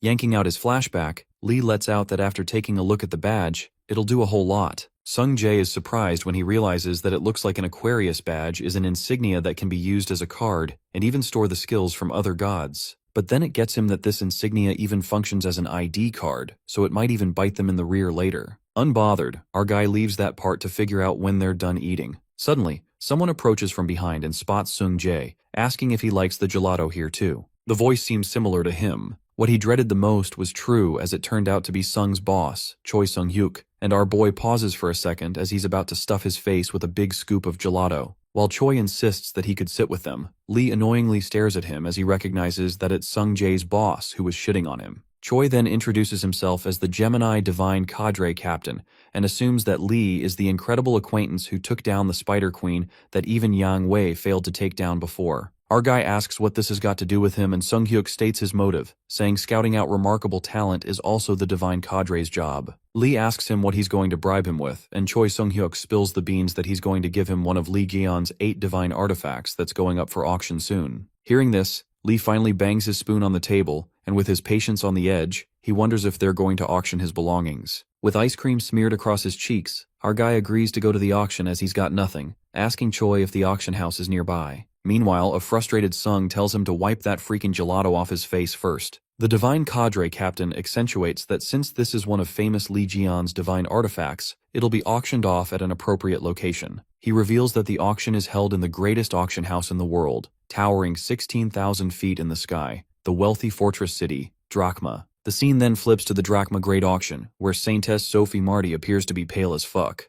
Drinking alcohol, the Leo Saint, Stephen Marker, asks her to get lost if she's gonna keep shaking like that in the corner, and it's making his alcohol taste bad. Pissed off, in her head, she calls Stephen a muscle brain with no manners, but she decides to tolerate this guy for now as there's no safer place than by his side, not to mention that Stephen rose against Lee Ji-yeon. Stephen Marker declares that Lee Gi-yeon's weapon that was gonna be auctioned off today belongs to him, warning Sophie not to even think about selling it off. Just as Marker is leaving, the Saintess asks him where he's going, but Stephen shuts her off by saying that it's none of her business. Sophie has no other way but to stay calm and believes the guy who exuded Ji-yeon's energy would never come here anyway. While it looks like she's still not over her trauma, her eyes land on Hugo Otters, the Archer Saint. Smirking, she seems to have caught a valuable customer at such a great time. Meanwhile, Hugo arrives and looks for Ji-yeon as he thought he'd be here because of the divine artifacts. Suddenly, pest Sophie creeps up on Taeksu saying it's been a long time. As Hugo is not pleased to see her at all, Sophie admits that it's hard to get a hold of him, and can't win against time either. She purposely makes him recall when he used to be the face of Saints, but he's changed quite a lot. Hugo ignores Sophie, making it clear that he doesn't want to talk to her. Her pride is crushed and Sophie provokes him when she deliberately mutters that if he ignores her and does whatever he wants again, he might lose his children just like he lost his wife. Hugo stands still while she guesses that his wife isn't dead yet. She lights the fire just to rile up on him to get his reaction,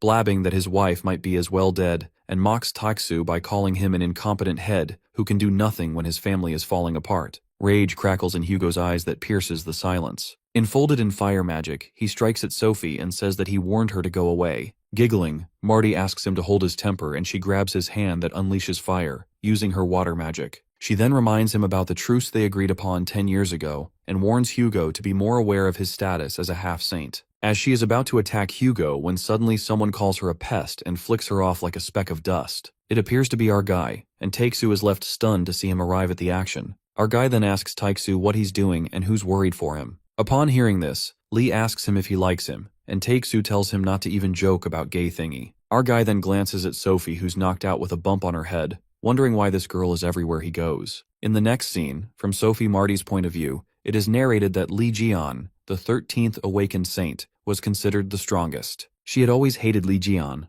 more like she was scared of him because of his hideous face ravaged by scars, his aggressive personality that doesn't forgive anyone who rubs him the wrong way, and his cold eyes that always looked down on her. The scene then flashes back to 20 years ago. On a particular day, Li Jian, covered in bandages, barges into the Aquarius sanctuary. While all of the servants try to stop him, our guy tells them to fuck off and storms his way in. Sophie Marty immediately asks him to leave for daring to trespass into this place. Abruptly, Lee strikes a punch on the wall that nearly smashes her face and asks Sophie if she wants to die. She frantically asks him why he's doing this. Our guy then reminds Sophie that he sent her rear to treat the people injured by the calamities, asking why the fuck she's fooling around instead of treating them. Teetering on the edge of chaos, he tries to knock some humanity into her, saying that all their arms and legs are amputated, all because they were injured just to save her. Grabbing her hand tightly, Lee angrily drags her and tells her to hurry and save them. Being the stone-hearted bitch she is, Sophie yells why she would care if people like them die and believes those people should be happy that they saved her for the sake of humanity. She then divulges that they're already getting a lot of shit recently from people saying they're useless. She reveals that she doesn't even have a speck of thought to clean up whatever mess there is. That's when our guy loses it as he turns back with his eyes seething with anger. Covering her nose, Sophie jerks him away as he reeks of sweat, stating that she needs to do her makeup for her interview later. Just as she tries to release her hand, Lee holds it even tighter and smacks across her face. He lets out that he made a fool out of himself for expecting too much from a pest to understand human words,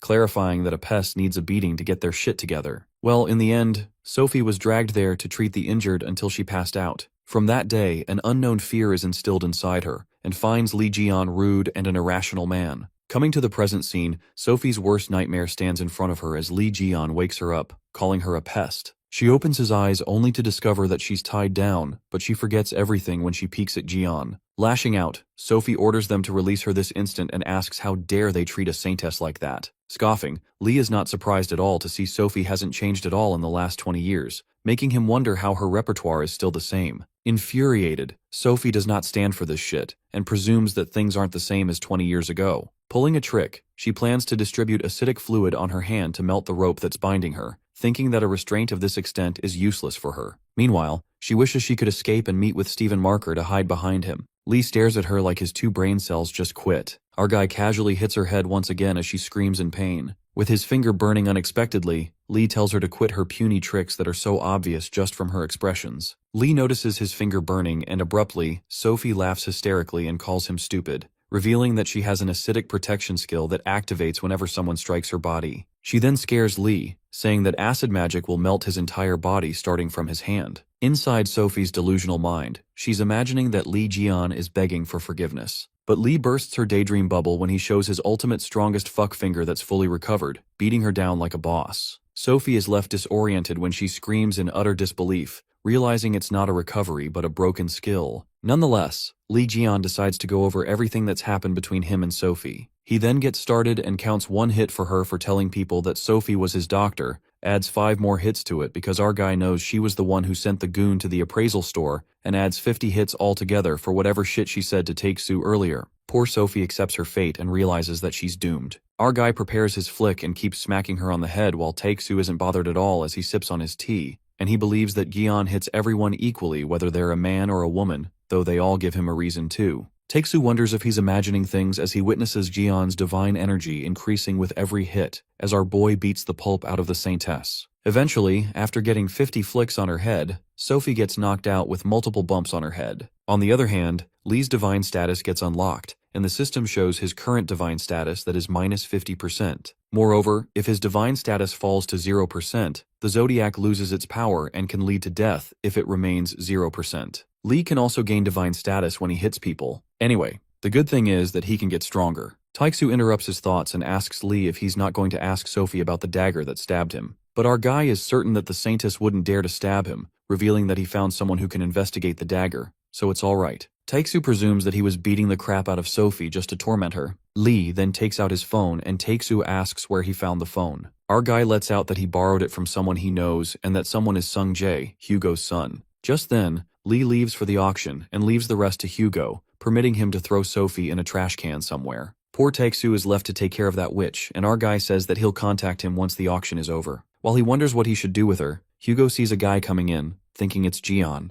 However, it turns out to be Stephen Marker. Glancing at Sophie, who's knocked out, Steven furiously asks Hugo what he is doing here. Seeing Marker, Hugo greets him, but the guy doesn't seem to be in a mood to share pleasantries. Hugo asks him why he's here, to which he reveals that Sophie asked him to be her bodyguard, and since he had business in Drachma too, he accepted the offer. With that, Leo asks the same from Taixu, who lets him know that he had something to do in the auction. As Taixu is about to depart, Steven wonders if the archer is here to buy Jian Li's holy relic as well, leaving Taixu clueless as he's unaware of the fact that Li's holy relics are up for auction. The bulky man makes fun of the archer, saying that it's useless for him to know anyway since he's too broke to buy it. Smirking, Hugo puts him in his place by questioning him if he's still living his life obsessed over Jian Li's holy relics. Leo never acknowledged Jian due to his inferiority complex, but obsesses over the holy relics made by the very man he refused to accept. Taixu questions him if he truly believes those relics will make him stronger, which makes Steven Marker even more furious. The Leo Saint gets mad every time Hugo mentions Jian as he attacks him, insults him, and warns him to stop mentioning Li. Steven is interrupted by his disciple, who informs him that the Geminis are trying to buy all of Jian's relics. He instantly releases Hugo and decides to leave since the auction comes first. As for the girl Sophie, Leo leaves her to Hugo, saying he can do whatever he wants. But Hugo reminds him that they're competing to gather the most disciples, so there's no need to bother now. Before leaving, Leo advises Taixu to drop the attitude if he wants to live longer, and he sarcastically thanks him. After he leaves, Hugo examines his hand that's burnt from Leo's grip, and realizes he's not even close to second rate. At the Drachma auction, we see Jian Li, Sung Jae, and his boss in the VIP room bidding on relics. As they win the bid, Choi congratulates Jian and reassures him that he can get anything he wants.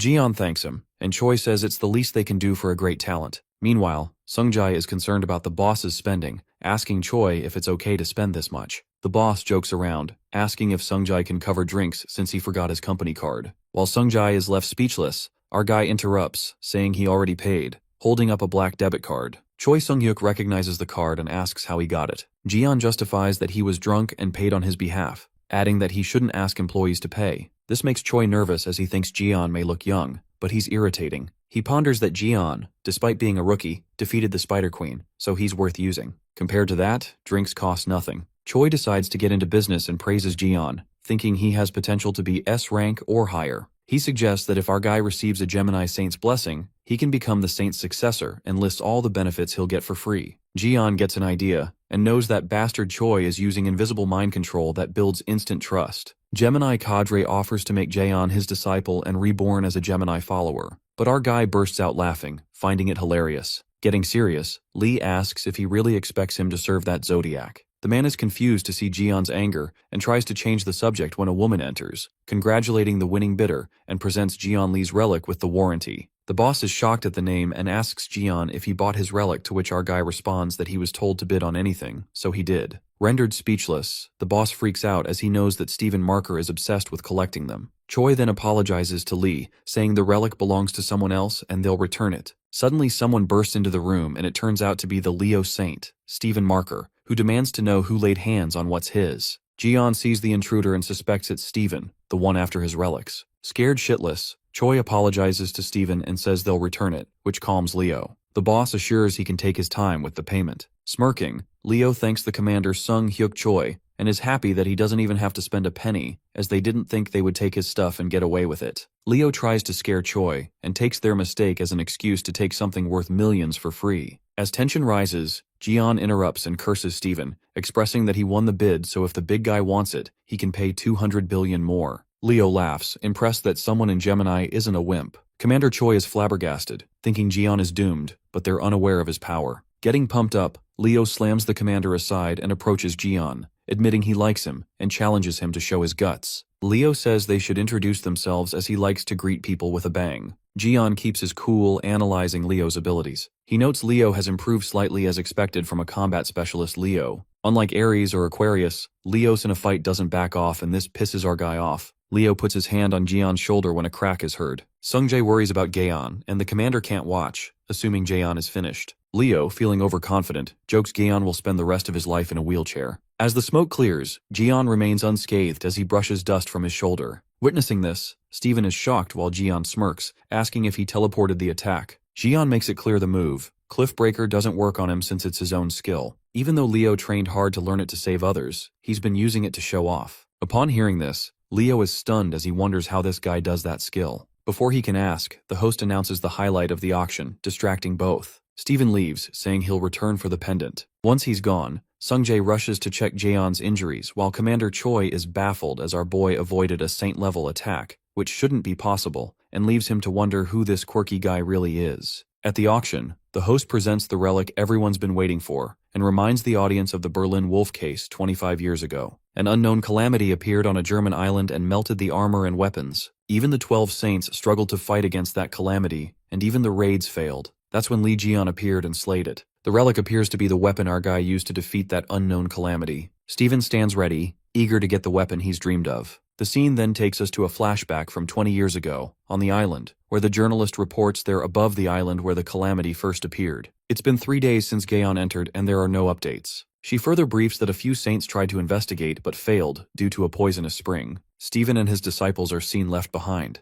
The disciple informs Leo that they can't go further. They wonder how Gaeon entered, let alone fought the thing. This makes Leo question why he feels this way about someone not even chosen by the Zodiac. Going through an existential crisis, Steven wonders what makes Gaeon different, and desperately questions himself what exactly he's lacking. His thoughts are interrupted when Gaeon returns from the quest. Everyone is stunned as our guy achieves the impossible as he kills the calamity that no one else could defeat. The hero has returned. Steven's subordinates lament the spotlight being stolen again, and Leo realizes the source of his inferiority is Gaeon's weapon. Coming to the present scene, at the auction, the host presents one of Gaeon Lee's 8 relics, claiming to be the strongest that was used to fight the Berlin Wolf. As the relic leaves the audience on the edge of their seats, it hits him, Steven, that this weapon is the one. The relic that will make him the strongest. Meanwhile, outside the tower, a calamity senses the presence of Gaeon Lee's relic. The relic is a big bone that's the world's most powerful bone stick, and the people are left in awe to see it in real life. This holy relic has the most historical and practical value. On the other hand, Sung Jae throws a tantrum that Gaeon Lee's holy relic is going to fall into the wrong hands, and Commander Choi is frustrated too. Our guy seems to be pretty chill about it as he tries to remember what it was as he used it a long time ago. As our guy tries to convince Sung that this holy relic doesn't hold much value, the kid screams at Gaeon saying that he's too occupied with the auction. This leaves Lee mad as fuck. As the bidding starts with $1 million, the people go frantic when they bid till $50 million. The best part is that the bidding increases the stats of Gaeon. While our boy gasps at how much money people are willing to throw away at a freaking bone, his words are cut off by Sung's roar as he cries out that the weapon was made by Gaeon Lee, the legendary blacksmith, so he should get his head out of his ass. And when he sees Gaeon's face, the red-haired fella calms down and says, "There's a reason why people are doing this." Sung then opens up that all the accessories, amulets, tools, weapons, and sculptures, whatever it was, all the holy relics Gaeon created were without a doubt the best, and anyone who's interested in them is trying to get their hands on it. Especially Leo's saint, Stephen Marker, who's trying to collect all of Gaeon Lee's holy relics from all over the world. Stephen's strength is immense as a saint, so whenever it's about Gaeon Lee's holy relics, everyone tries to avoid it, and that's a shame that all of his holy relics are being put into Leo's Marker's collection. But the money will be transferred into Gaeon's account, which is managed by the government, so they will have to deal with the situation. Upon hearing this, our guy is astounded as he enjoys the auction while eating popcorn, wondering how much the relic will be sold for. Meanwhile, the bid increases up to $100 million. But the spotlight is stolen when Steven bids $1 billion as he walks down the stairs, and this gets even crazier when the big guy even agrees to bid $10 billion. Hearing the bid, the host is left slack-jawed. Meanwhile, the bidders mourn over their fate. As the host confirms if someone would like to make a higher bid, Sung Jae looks at his boss with desperate eyes, begging him to do something. Well, no one offers a higher bid, and the holy relic is sold for $1 billion to Leo. The workers outside have a conversation about an item being sold for $1 billion, as they criticize the people for being carefree with the money and spending it like it's someone's pocket money. This is the kind of money these workers can never even imagine to have. Hating the system, the guy wishes that someone would destroy this place, and as soon as he says this, they see a calamity appear on top of them. Inside the auction hall, everyone cheers on Steven as he announces that with this relic, he'll take another step forward. Suddenly, the auction is disrupted by a calamity, as its purpose is to take Gaeon's relic, but the bulky guy would never just give it up so easily, and is glad that there's a calamity, the perfect chance to test out the power of his new weapon. It is revealed that the magic tower in the teleport zone is collapsing. The people are concerned that if the remains hit the ground, this entire floating building will fall. All the mages and disciples unite to stop the scattering pieces from reaching the ground. But when they see it's not helping and that the skyscraper's rubble is too gigantic to destroy, they spiral into panic. That's when Archer Hugo enters the scene, and using his Zodiac Apollo's wrath, he destroys it in one blow, and everyone gets to know that the Archer Saint is here. While people thank him, Hugo curses Steven when suddenly another calamity bursts out and attacks people. Just as Taixu is about to attack the calamity form before, the dragon enters. Hugo is attacked by 2 calamities at a time, and as he's about to be eaten by it, Jian comes in to save him and tells him to get his shit together. Our guy gets furious over the fact that Taixu is supposed to be a battle saint, so how can he be worse at fighting than him, making him sulk. While Taixu speaks in his defense and says he's trying his best, our fellow reminds him that he was almost chewed up like a freaking gum. Their attention is diverted when they hear a sound, only to find Stephen Marker coming towards them furiously, asking if they're trying to destroy his new weapons test subject. Meanwhile, the guys stay unfazed, standing exactly where they are, wondering what got the big guy. At that moment, stupid Stephen uses his divine skill and traps them in the indestructible thunderstorm. As he's done setting the stage up, Leo decides to test out the power of a big bone on the dragon, while the people cheer for him, claiming that he's stronger than Jian Li. Walking down the path pretty confidently, Stephen decides to make the calamity pay for running wild and attacks his head with a bone. But what happens next stops the show as Leo strikes the most powerful bone on the dragon, but nothing happens. Baffled, the big guy tries infusing his skill, but even after that, it doesn't do proper damage and gets whacked by the calamity. Stephen then wonders why the fuck Jian's weapon isn't working. Jian along with Taixu tries to find a way out, but Hugo claims that divine skills aren't easy to break, and this makes both of them mad over that stupid Leo who used his divine skill on them. Having no choice, they decide to deal with the calamity inside first, as it's controlling to protect themselves and putting them at the front. In order to protect the citizens, Li Jian decides to do this head-on without a plan, making Hugo freak out as he tries to stop him. Just then, one of the hostages attacks Jian, but he simply grabs him by his head and knocks that affected guy while Taixu is shocked, as this is something he can't do. Our guy then takes this moment to insult Taixu, saying that he was going to take care of them all by himself, and that he can't expect a weakling to help him, while Hugo gets pissed and wasn't expecting good words coming out of his damn mouth either. Taixu decides to cover Li while our guy is all hyped up and finds out that his friend still has some fight left in him. With that, our guy suggests pairing up like the old times. Our guy decides not to waste time and just get this over with, while Hugo covers him from the back. With that, our fella jumps into the middle of the controlled people, and as he gets rid of some, the calamity aims to kill people. As Li is about to counteract, Hugo shoots it, which makes Li compliment him. Running towards the calamity, Taixu tells it to stop wasting energy and fuck off. With a single blow, he kills it, and Hugo is glad it ended quickly. Jian informs him that the people controlled by the calamity will wake up and recover soon. Notifications bombard Li as his stats increase and he gains a new skill, Suicidal Instinct, which can only be used once divinity is accumulated to a certain level. He decides to try it out and accepts it. Meanwhile, Stephen struggles with the bone, wondering why it isn't working and thinks maybe he can't draw out its true power, or he's weaker than Li. The people freak out seeing him backed into a corner, but their attention shifts when they see Jian breaking Stephen's divine skill, which is impossible. Stephen is shocked since no one can break out of his skill. As Jian does, the calamity senses danger from him, and when it's attacked,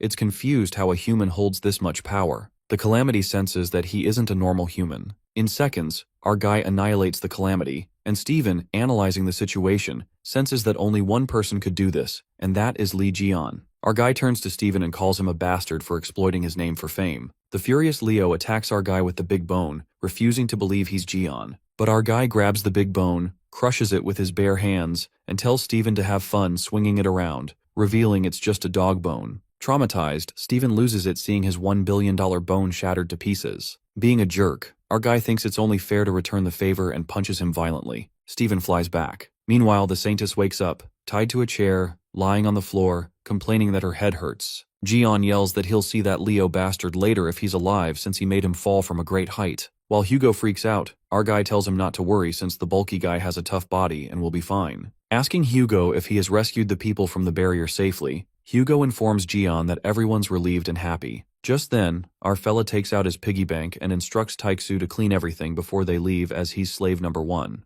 Jian tells his buddy he's here with someone, so they have to take him back, which makes Hugo wonder if that's the guy he borrowed the phone from. Things take a surprising turn when our guy reveals that guy's name to be Sung Jae, and Taixu loses his mind, wondering if he heard it wrong. But to clarify it, Jian enunciates that it's Sung Jae from Gemini, and that his magic power could make him a commander. He's young but smart, so he's sure he's useful. Hate to admit that it's his son this bastard is talking about. Hugo grabs his head out of frustration, realizing Li is associated with his troublemaker son. Jian read the look on his face when Taixu had an emotional breakdown, presuming that he tried so hard to keep his kids away because they're Jian Li's die-hard fans, and if they find out he's alive, his family's ruined for sure. Just then, Lee decides to call the Gemini commander who can teleport and bring him here. But Hugo tries to stop him, saying Gemini hates him and it's pointless. This triggers a flashback for Jian of Sungjae storming out at the auction. Hugo adds fuel to the fire, saying it's obvious the Gemini guys hate him. Successfully manipulating our guy, Hugo convinces Gaeon that despite taking care of Sungjae, being a Gemini,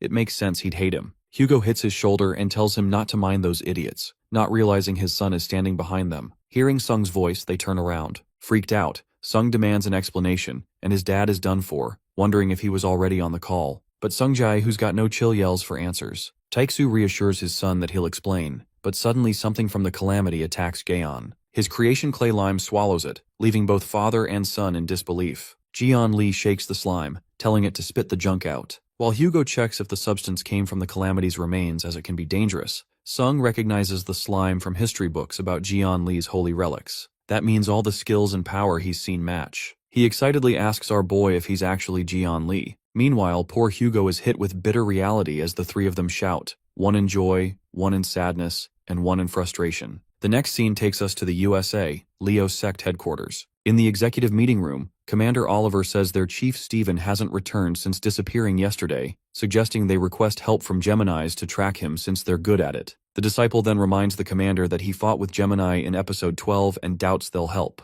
Just then, the rumors were disclosed about their chief leader Stephen Marker, who was sent flying by Jian Lee. But Commander Oliver isn't shocked as he believes that Jian Lee once lost to their chief. Everyone knows their chief is the strongest of all saints. Their conversation is interrupted by a ringtone that screams love for Lee Jian, and it appears to be Vice Chief Yuha's phone who apologizes, saying she left her manners at home. The commander lectures her, saying this is a serious meeting to find the chief. Yuha wonders why they need to find Stephen, insulting her chief that he can't take a few blows and is certain that big guy is fine. The commander reminds Yuha that she's vice chief and one of the 10 stars, so she should take the lead. But Yuha is busy checking her brother's messages, blabbing about his amazing uncle and that he's at dad's right now. Curious, Yuha decides to head home, leaving the meeting like a boss while the commander loses it, shouting, "This is supposed to be a meeting." The scene then flips to Aquarius Holy Sanctuary, Sophie Marty's residence, where the reporters bombard the saint with questions about the drachma incident and Jian Lee. Her manager apologizes, saying she can't answer now and will hold a public interview later. He asks them to leave. Meanwhile, the saintess curses Jian, saying the mess he made is beyond limits. As she leaves, her bodyguards clear the way while people murmur she was kidnapped and released. Strangely, Sophie's necklace glows while people speculate it's a terrorist attack. It's actually a message, to reveal the truth about what happened to Lee Jian 20 years ago. Bawling her eyes out, Marty is thrown into panic as she's in a tough spot. If she spills the truth, the other saints will kill her. If she doesn't, Lee won't spare her. We get to know that our guy set a trap, while Sophie was knocked out and put on a necklace that won't come off. That's like a ticking time bomb. She blames Lee for everything. Meanwhile, our guy wonders if he should eat ramen. The news reports that Sophie Marty hasn't made a statement and refuses to leave her residence. A massive wave of change is expected due to the events of the drachma incident. A man watching the news mutters that he doesn't like where this is going. The scene takes us to Hugo's house, where Taeksu is trying out a new bow Jian made him, and thinks it's perfect, better than the bow that old goat gave him. Meanwhile, our guy keeps hitting the bullseye and Taeksu tells him to stop being a perfectionist. Our guy strikes an inferiority complex in the archer as he's striking the arrows with a blindfold. Freaking out, Taeksu learns about his evil plan to insult him on purpose while our guy lets out a sneaky laugh, saying all of this is for the joy of making fun of him. Just then, Sungjae brings iced water for his uncle Gaeon, making Taeksu burn with jealousy. Dashing towards his son, Hugo innocently asks Sung about his iced water, but Sung coldly tells his father to get it from the fridge, making his father squirm like an octopus. But our guy is enjoying this injustice. Just then, Gaeon checks out his ability states that increased during the fight in Drachma, and shortly, gets notified the Serpent Bearer's holy sanctuary, Ophiuchus, has been created, and the space is small since the sanctuary's level is low. He then gets to know the holy sanctuary is an exclusive territory, a power that can only be maintained and used by the Serpent Bearer. In addition, by taking in a human familiar, the holy sanctuary's power can be strengthened. While Lee ponders about that, Sung interrupts him and suggests that it's time to leave so they should head out together. Quit being dramatic ass. Taeksu asks Jian if he has plans, and our guy nods, saying that he has a lot of people to meet today. The scene then switches to a restaurant, where Choi, the Gemini's divine cadre captain, bribes Jian Lee with a tray full of drumsticks, which he totally can't resist. With a ray of hope, Choi asks Jian if he's gonna join Gemini, and our guy realizes that he's quite persistent while munching on his chicken leg. As the waitress freaks out to see glutton Jian, Choi expresses that recruiting great talent like him is more important than anything, and reminds Lee not to bury the fact that he spent billions of dollars of Gemini's money at the auction. While our guy tried his best to ignore this fact, he presumes how annoying all the other saints were, but this thing with Gemini turned out well. Our guy then reckons that he's beaten the crap out of big guy Steven, Pest Sophie, and Fatas Wang, so next up is the Gemini Saint, that trash purple witch. Our guy agrees to join the Gemini sect, but on one condition. He requests Choi to give him the badge he's wearing. Suddenly, Sung Hyuk's guard lashes out at Gaeon for daring to eye on the badge since it was given to the commander by the saint herself. Munching, our guy suggests that kids should butt out of the conversation since the adults are talking. Being a smartass, our guy corroborates with the divine cadre captain if he's going to get the perks and benefits of the Gemini sect from the badge, stating that he can only trust Choi if he hands him the badge. Manipulating Choi, our guy tries to convince him to at least do that much for a great talent, while the commander asks for a moment to think. The guards try their best to protect that badge while Jian rushes his decision, saying that he has to be somewhere so he better hurry. Jian then taps Sung Jae's message who's waiting for him somewhere. Sitting in the popular gelato shop, Sung hopes Uncle Lee likes it here, and springs with joy at the thought of how his sister is going to react when she sees Jian. Smiling, Sung decides to ask his uncle to sign the dagger he gave him. Suddenly, someone makes that dagger fall off from his hands and scoffs at Sung Jae, saying it's dangerous to play with a knife. It turns out to be a blonde guy who bullies Sung Jae and snatches his dagger. That guy turns out to be Siwoo Yoon, the Gemini disciple rank A. Bumping into trouble, Sung asks what the hell he's doing here, and Siwoo teaches him some manners to talk with his seniors, adding that they're regulars at this cafe. Gritting his teeth, Sung is infuriated as Siwoo always targets him just because he's a bit older and regrets coming to this cafe. While Sung Jae really wants to beat that blondie's ass so he wouldn't approach him, he stops as he gets reminded this asshole is Libra's son so he can't fight back. Plus, this brat Siwoo is showing off on purpose because he knows that. Yelling, Sung threatens him to give that dagger back as it's very precious to him, but then Siwoo's underlings grab him, causing quite the ruckus. Sung, being held down by Siwoo's pals, asks him if he wishes to fight him, and Siwoo lets out that he's tied down so all he can do is bark, and not bite. Expressing his great curiosity, Siwoo provokes him and asks him why he's making such a fuss about this dagger, blabbing that it is something his hero Gaeon made, or a memento of his dead mom.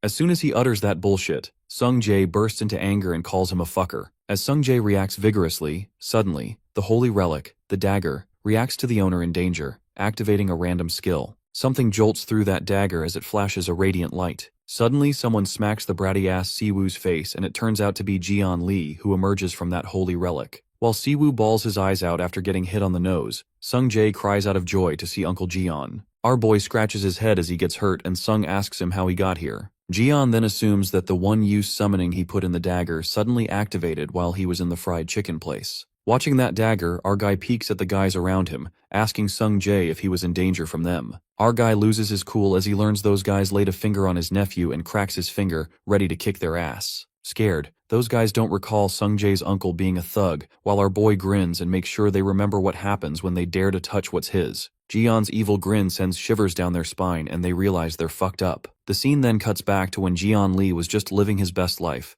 munching on some crispy chicken. The official is ready to hand over the badge our boy deserves, under the stipulation that he must join right away. Internally, this glass nerd thinks the trade-off is worth it. Once Jian Lee is dragged into signing the contract, the bastard is planning to sneak in terms and conditions that would work against our boy and help him snatch the badge back. For now, though, he hands over the badge he possesses to our boy. With that settled, the nerd signals his lackeys to bring out the contract papers. But before they can get Jian under their thumb, my guy teleports away, leaving those fools at a loss. Not only did they lose the badge, but they're also stuck paying the bill for the chicken my guy devoured.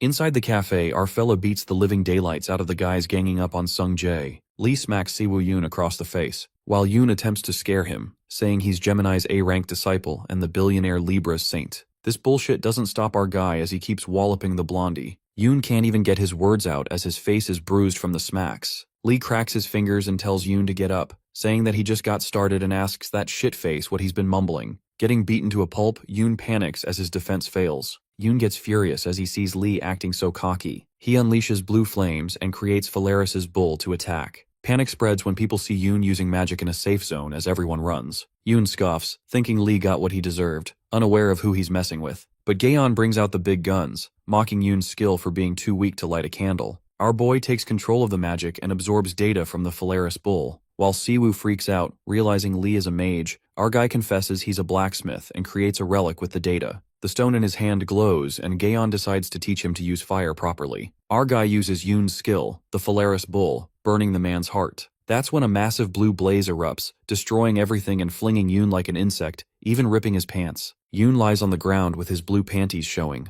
Our guy warns him not to mess with Sung Jae again or he'll burn him. Jian gives a quirky wink and tells Sung Jae not to hold back with jerks like them, assuring him that he's got his back. Sung stares at his uncle like a puppy. Moments later, a girl barges in, calling for Sung Jae. Seeing the mess, she wonders what happened. Sung excitedly spills that he is finally here. That girl turns out to be Sung Jae's sister, Yuha. Sung introduces her to the hero of the video clip they rewatched countless times, Jian Lee. As memories replay, Yuha sees the uncanny resemblance and pinches herself, stunned. Lost in Jian's beauty, she can't take her eyes off him as he's hot. She remembers he used to be scared and feared from fighting in the tower for 20 years, but now he's even more good-looking. Despite his dashing appearance, she smiles, glad that he's back, safe and sound. Sung Jae interrupts her thoughts, saying they can hear everything she's thinking. Lee greets her and instantly recognizes her as Hugo's daughter, Cheon Yuha. She bows and thanks him for taking care of Sung. Lee tells her to relax and drop the formalities since Hugo's daughter is like a niece to him. While Yuha gets teary-eyed, Sung Jae thinks she's crying from happiness. Nervous, Yuha asks Lee for a favor. He tells her to go ahead,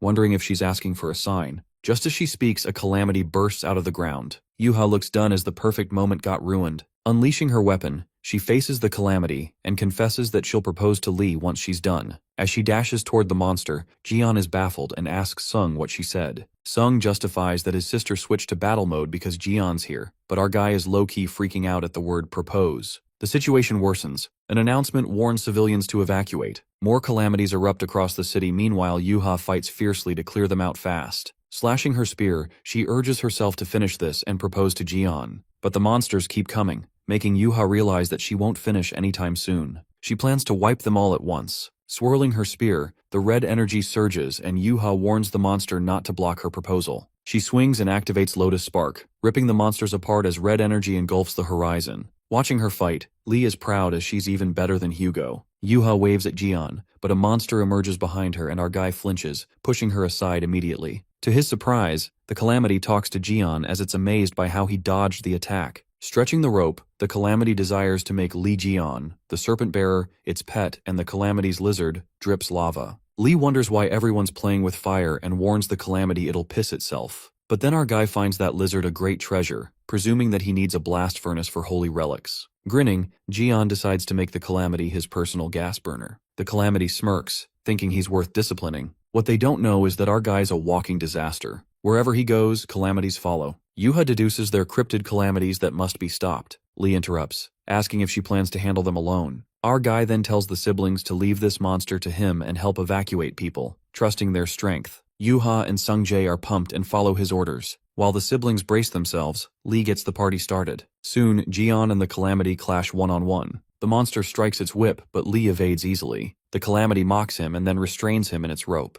Laughing, it smashes our guy to the ground, but Lee lands unscathed. Lee breaks the rope and asks her if this is all she got. The monster signals the lizard inferno to roar when a massive explosion follows. Sung helps evacuate and tells Yuha they're done, but she stares at the distant fire, worried because Lee is fighting a high-class cryptid, maybe red class or worse. She wonders if he's still recovering from the demon tower. Deciding to help, she leaps away. Sung Jae reminds her not to interfere, but Yuha insists he hide and promises to return. The Inferno monster thinks she got carried away as it didn't mean to turn him to ash, but her fantasy shatters when she hears our guy sneering at her futile attempts. Eyes blazing with a zest, our guy is stupefied by the lizard's blaze as that's how it should be, mocking that brat Siwoo's flame that was lukewarm. With a grin of malice, Lee chooses the Inferno lizard monster as his smelting furnace while the monster stiffens in panic. That's when our guy summons his crafting hammer. The system asks him to choose a target and points at the Calamity. The monster can't comprehend, but she won't let it happen. As she launches a blazing attack, Yuha ambushes with Thunderclap and stabs her spear into the monster's neck. The monster grabs it and hurls Yuha away. Screaming, Yuha crashes through walls and the monster commands its lizard to devour her. As the lizard charges with its lava dripping, Lee grabs it like a basketball and smashes it into the ground. The monster's eyes wide, witnessing that our guy threw the Inferno lizard barehanded. Lee glares at the Calamity with his chilled glare like a death's whisper and a serpent appears behind him. Our guy warns the Calamity not to touch Yuha again, or she's dead. Locked into Ophiuchus's eyes, the monster panics, foreseeing death. She spirals out of control, can't accept being beaten by a human. The calamity then powers up and Yuha gets blown back by the surge. The monster regrets she can't train Lee as a pet anymore, but now he's her enemy. She transforms into a red-class, imaginary-type calamity with inferno wings. She vows to burn Lee and the area in one blow. Activating Smash Hellbound, she dashes toward Lee with deadly force. Being a constellation himself, our guy stops her fiery punch with ease. Flash and fury light the sky as the city seems to be engulfed in flames. Yuha screams his name, but our guy appears to be fine as he's wearing fireproof vinyl gloves enhanced with inferno wings. Yes, a plastic glove stopped a city-burning fire. The monster is stunned. Lee grins, activates super regeneration, and says she'll fuel his furnace forever. The Wings of Inferno calls this humiliation, while our guy laughs hysterically and asks if she's looking down on this plastic glove which is the best for eating spicy chicken. The system notifies Jian that the Wings of Inferno can't be taken in as Ophiuchus familiar, because the negative energy is too strong, so purification is necessary. Knowing what this means, Lee raises his hand as it's the perfect time for a purifying punch. Our guy doesn't just throw punches, he pummels the Wings of the Inferno into the ground and even scares the hell out of the Lizard Inferno as it watches in the corner. As the punches keep coming, relentless, merciless, the monster gets knocked but not getting purified. To his surprise, the system informs him that the target has died, hence it can't be purified. Our guy is shocked that Calamity couldn't even handle that, and now that she's dead, Lee turns back to Lizard Inferno and decides to use it as the gas burner is broken. Freaking out, the Lizard Inferno makes a wise decision and surrenders to become Ophiuchus's prisoner. Lee then asks the lizard which name it wants, and the monster chooses the torch. After that, Yuha and Sung-jae come running to him, and our guy is glad to see that they're okay. Yuha cuts to the chase and bluntly confesses that she has something important to tell him. Freaking out, our guy recalls the thing about the proposal as Yuha is his literal niece. As our guy decides to clarify things, Yuha corroborates with him if he sacrificed himself at the Demon Tower. She then divulges that she always had doubts when all the saints declared that Lee Jian sacrificed himself for the sake of humanity. But it was strange how only he, the strongest of saints, had to die, in a fight against the Red Eye known to destroy mankind. She further mentions that no investigation could be made, and there was no evidence, so she could only keep her suspicions to herself. Clenching her fist, Yuha is certain after witnessing Lee's strength today, it's evident that he never sacrificed himself, but had fallen prey to someone else's evil scheme. Jian pauses for a moment and smiles, saying that she really is Taeksu's daughter. Our guy concedes that 20 years ago he was betrayed in the Demon Tower by one of the 12 saints that joined him to defeat the Red Eye. As soon as the kids hear this, they gasp with disbelief as it doesn't make any sense since the saints were supposed to save the world along with Jian. Sung-jae questions how they could do that to him, as Lee was everyone's hope and the greatest hero. Our guy points out the very reason why he was backstabbed. It was always the unmatched power our guy had that made the saints feel inferior to him, and the fact that he was able to defeat the Red Eye all by himself that they wanted to kill him. After the Calamity's boss died, all that was left for the saints was to rule the world, and the one who got in their way was him. But our guy isn't so sure about this as it's just a hunch. Sung-jae is heartbroken when he feels that all these times, his uncle has been trapped in that tower alone, and on top of that, the other saints stole everything from him when it was Lee who saved humanity. A wave of grief washes over the siblings as tears stream down their faces. Smiling, our guy thanks them, and lets out that they don't need to shed a tear for him because he's going to make the saints pay back 1,000,000-fold. Lee pulls out his phone and reads the current news about Sophie Marty's sudden arrival in Korea to hold a press conference. The scene then takes us to the place where the press conference is being held. The room pulses with anticipation as the reporter's mind spirals with wonder that what the Saintess could be revealing from 20 years ago. One of the journalists speculates that it might be related to the rumors about Lee Jian's return, and believes the Saintess is going to reveal something groundbreaking. Moments later, Pest Sophie appears on the stage and screams inside as she's fucked up. She thinks of making a run for it, but she's bound by Lee Jian's relic that's wrapped around her neck, supposing it could be a bomb. In her imagination, Lee uses her like a puppet as he pulls his string and makes her reveal the truth. Not sure about the other saints, Sophie knows for sure that if she doesn't follow what Lee Jian says, he will kill her, so she decides to save her ass. Taking a deep breath, she finally begins the conference and reveals the truth of the incident from 20 years ago, which she's sure they all have been expecting. As Marty opens up about the Demon Tower case that occurred 2 decades ago, a wave of chaos ripples as the reporters recall that case was the fight against the Red Eye. They believe that 12 saints successfully cleared the raid, which became the reason why they were able to be praised as heroes to this day. Nervous, the Saintess mumbles the truth about that day, confessing that the real hero who defeated the Red Eye was Lee Jian. Silence falls over the room as the reporters don't realize what Sophie has just said. Moments later, the realization sets in, and the reporters are thrown into a frenzy, bombarding Sophie with questions. Well, it isn't surprising that she dropped a bombshell that the world wasn't ready for. The reporters get berserk and ask if the Saints have been lying for the past 20 years. This turns the world of media upside down when they speculate that Li Jian is still alive. Meanwhile, the Saintess doesn't have the strength to say much more. Suddenly, someone with dark energy creeps up from behind, announcing that it's impossible. It turns out to be Dark Cancer Saint, Jean-Louis Morin. The evil cancer guy states the Saintess looks rather pale, concluding that she's not well enough to continue the conference. That freak cancer guy scares the shit out of Sophie as he grins evilly. Well, from the looks of it, this cancer dude is already in the last stage of cancer. The tensions rise between the two when the Saintess, scared as fuck, tries to reason with him that it's not what he thinks. Louis Morin closes the mic, whispering in her ear to shut the fuck up. Filling her with dread, he asks her what the fuck she was about to say with the mic on. Scaring the crap out of her, Louis threatens her to understand her position, and thinks that she should have just continued to enjoy getting special treatment, asking what the fuck is her problem to stir up things like this. Jean warns her to stay quiet in front of everyone if she doesn't want to get her mouth ripped off while poor Sophie trembles with fear. Jean opens the mic and apologizes to the audience, confessing that the Saintess had no choice but to give a false statement due to blackmail. Smirking, he tells the audience to rest assured as he will safely escort Sophie Marty out. As the reporters are left on the edge, the Cancer Saint apologizes for gathering people at the conference and ends it. The reporter musters up the courage and asks him what about the story regarding Li Jian if the conference ends. Suddenly, the dark aura clouds that reporter, giving him a sinking feeling while Moraine makes it clear that Li Jian died in the tower 20 years ago. Being a psycho, this cancer guy infers that if Jian was alive, he would have revealed himself by now, and the fact that he hasn't yet. The reporter then asks Moraine who's been threatening the Saintess. As the reporters spiral out of control as they come at him,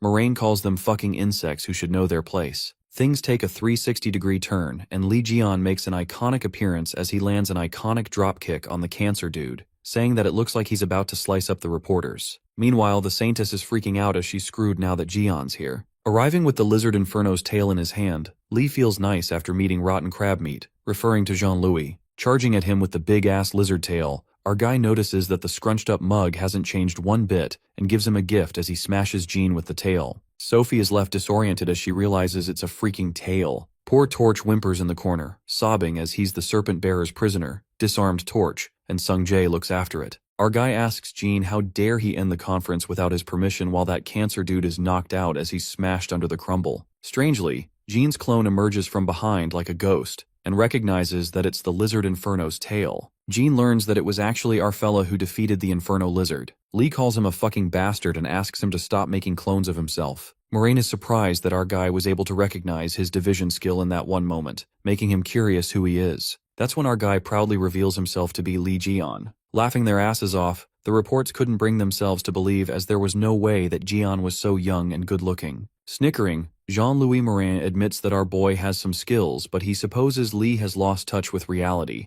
suggesting that he should have chosen someone more believable to impersonate. But his laugh disappears when our guy smacks him with the tail again and swirls that lizard tail with his bare hands to bring Moraine to his senses with some good beating. Witnessing this, the reporters are slack-jawed. Being quirky, our guy asks the audience what the hell they are just staring at him for and leaps towards them to hit them with the tail. The reporters run for their lives as a psycho is after them. During the chaos, Saintess Sophie takes this chance to run away, but she fucked up when Lee stands above her, catching her red-handed. Smirking, he asks Pest Sophie where she's going as she needs to finish spilling the truth. Our guy announces how the Saints shit their pants and ran away after seeing the red eye for 20 years. All of them used Jian's name to steal everything. He then gives some colorful remarks about Sophie, saying no matter how much she changed her face with plastic surgery, it can't fix that scum personality of hers. Our guy insists on spilling everything about the past. As our boy pokes her head, Sophie calls him a fucking psycho as he's already saying everything with that damn mouth of his. Suddenly, a loud rumble disrupts their focus, and the system warns Lee about the danger of a threatening energy of a dark constellation approaching them. Just then, a dark energy overtakes the place, and everything starts to disappear, while Sohipi screams that the people have been sucked in and gone. On a serious note, Moraine summons a constellation that exudes such ominous and deadly energy. Jean snickers and gets convinced that it's really Li Jian. It doesn't matter to him how our guy managed to survive that tower, sarcastically asking Jian if he should throw a little returning party for him. The scene then takes us to Hugo's residence, where Taeksu is home alone and decides to have ramen for dinner since Yuha, Sung Jae, and Gaeon aren't here. Taixu stumbles upon the news about Sophie Marty's press conference, which has become a complete mess. However, the worst is yet to come when he pauses for a moment after he hears that a man claiming himself to be Li Jian has gone rampant in the middle of the interview, engaged in an intense fight with the Dark Cancer Saint. Staggered after the realization, poor Taixu spills his noodles, shocked as fuck. On the other hand, the Cancer Saint is causing quite the ruckus as he's mindlessly attacking Li Jian while the reporters run for their lives. Evading, our guy tells Jean his dumb attacks are useless, but the Cancer Saint launches the black flare of magic, certain that he's got him this time. As the searing pulse of black energy tears through the air and is about to strike Li down, his dagger holds back the black shadows. While the reporters clap for him for pulling such an iconic move, our guy leaps through the black energy. Jian dashes towards the Cancer Saint while Jean creates the swirls of dark orbs. As the dark aura lingers, Jean-Louis sneers at Li, asking if he was only practicing acrobatics for the past 20 years. The cancer bastard strikes an attack, and our guy evades each blow like it's a breeze, scoffing and asking Moraine if this is all he's got. Just like that, our boy slashes his knife through Jean and slits him into pieces. However, that bastard's head disappears again, which makes Li pissed off as he asks him if he only practiced making clones for 20 years. Another Jean's clone emerges from behind and he takes that as a compliment. Suddenly black energy swirls like a tornado, and as it consumes all the things inside, it also affects all the people around, as that energy seeps inside everyone's throats and eyes. Li then calls Jean a freaking psycho and asks if he's going to clear up the mess later on. The Cancer Saint simply concludes that he must use this chance to get rid of Li to the best of his ability. While Jean seems to return with an upgrade, suddenly, a spark of anger ignites Li when he asks Jean if he is the one who backstabbed him in the tower. Just then, multiple clones start to form, and Jean curiously asks him if he's been hung up on looking for a culprit all this time. Jean is amused that a great hero like Jian who saved the world would hold such a grudge, sneering that he'd easily be mistaken for a street thug than a saint. Calling it shit, our guy admits that Jean sure can talk but mocks Jean-Louis as it sounds rich coming from a coward who's fighting behind his clones. Just then, Jean-Louis Morin reveals that they're not just any clones, they're made from gathering the life force of all the journalists here. The cancer bastard makes it tough for Li, mentioning that if he recklessly harms a clone, then the life forces will disperse and there'll be no guarantee what will happen to their lives. Grinning, Li Jian has to admit that his foul and gross clone skill really matches his ugly personality. With a clone army of countless Zhang, he takes those as Jian's last words. With that, those clones converge a swarm of shadows, eyes locked in on their lone target. But even the shadows are freaked out when they witness a big ass tail instead of Jian. As the Saint Jean wonders how it even got here, our guy reveals that it's a new skill that he got at Drachma, known as Get Him in My Place. This skill can help Li summon a target of his choice to take his place as a shield for the Serpent Bearer. As crazy as this skill sounds, Li strikes a punch at the clone like a bang, and being the smartass he is, our boy recognizes that it's a high-level clone that's part of the real Jean-Louis. Planning to hack that clone, our guy infers that all the other trash clones will be taken care of, leaving Moraine as his secret gets exposed. Just like that, Jian uses his 13th sense to detect the opponent's vital points and responds to Jean that he already knows his skills are foul and gross, so he'd be stupid if he did not notice how his rotten core was oozing filth. Hitting the jackpot, our guy grabs the clone's core while that high-level clone and Jean shrieks in disbelief as no has ever been able to find the core, even with the Gemini's perception skill. Well, they don't know our guy has the iconic 13th sense. With that, Li Jian rips out of that core fragment and a huge crack occurs in the Dark Cancer's power. This even scares the constellation away as it dissipates, and our guy can now absorb the cancer's energy. After destroying the core, the souls that Jean gathered return, and all the journalists, including Saintess Sophie, regain consciousness. Tore apart, Jean asks Li just what exactly happened to him in the tower for him to sense the power of God in him. Our guy is amazed that this dude can still talk after all that beating and assures the cancer guy that he's going to put the core to good use. Suddenly Moraine grins and mumbles that he'll retreat for now since he still has a card left up his sleeve. His body begins dissipating and warns Li that he'll have quite trouble with it. Well, our guy is not surprised as Jean is not the guy to back off this easily. Just then, Li gets a call from Sagittarius, and as soon he picks up the call, Taixu lashes at him, calling him a crazy bastard. Taixu puts the scolding to pending and warns him to get out of there as fast as he can, unraveling that he has just destroyed Jean's high-level clone, which means a missile is on his way right now. Well, it looks like this cancer dude is from North Korea, such a weenie for literally throwing a freaking bomb. The scene then takes us into space, where that satellite releases a missile that would wipe out the whole city. It is then revealed to us that it's a missile Mormont. After Li Jian's disappearance, Gemini and Capricorn joined forces to create a special missile that could decisively eradicate large calamities. In case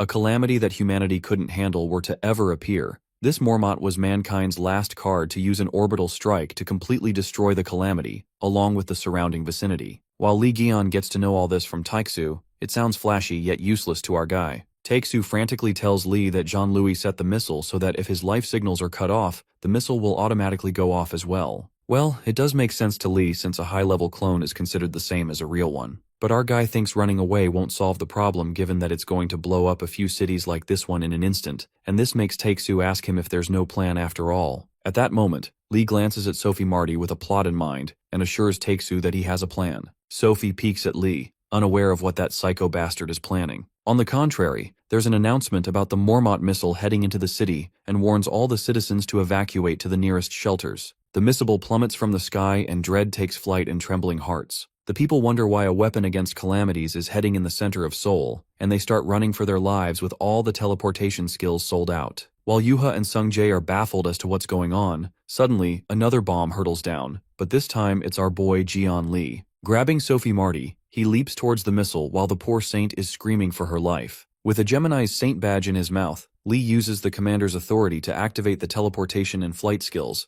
making them teleport in front of the missile. Soaring like a broken Iron Man with no suit, our guy scoops up the saintess like she's a holy airbag. Teleporting in front of the blazing missile that's plummeting their way, our guy reminds Pest Sophie who said she'd do anything if she puts her mind to it, asking her to do the same with the missile. Screaming, she mumbles how she could possibly do it and asks if he's telling her to headbutt that freaking missile. Well, this has to be done as Lee can't risk his life and everyone down there, so it can't be helped. Our guy grabs Sophie's arms and lets out that she's been slacking off for the past 20 years, so she better earn on her keep. The poor girl is crying for her life and warns Lee not to throw her, calling him a fucking psycho. Lee, being an absolute badass, flings her like a miracle shot while Sophie bawls her eyes out, calling Jeon a motherfucker. After the pest gets yeeted into the missile, she immediately summons the god of Aquarius, who's devastated by the situation at hand. Even the god of Aquarius can't help but throw endless curses at Lee as she exclaims that he's crazy. But the saintess tells her to quit the curses for now, and the god of Aquarius activates all the buffs she has to save her saint. As Sophie Marty screams as the sight scares the shit out of her, that's when a big droplet appears. It turns out to be God's divine skill, Tear of Goddess, and a large splash of water streams out of the divine artifact that clashes with the missile, oozing blazing flares. The fire loses its fight as it surrenders under the weight of water. Relief washes over Sophie as she finally did it, but she realizes she can't float in midair anymore. While Sophie freefalls and asks Lee if he's not going to catch her,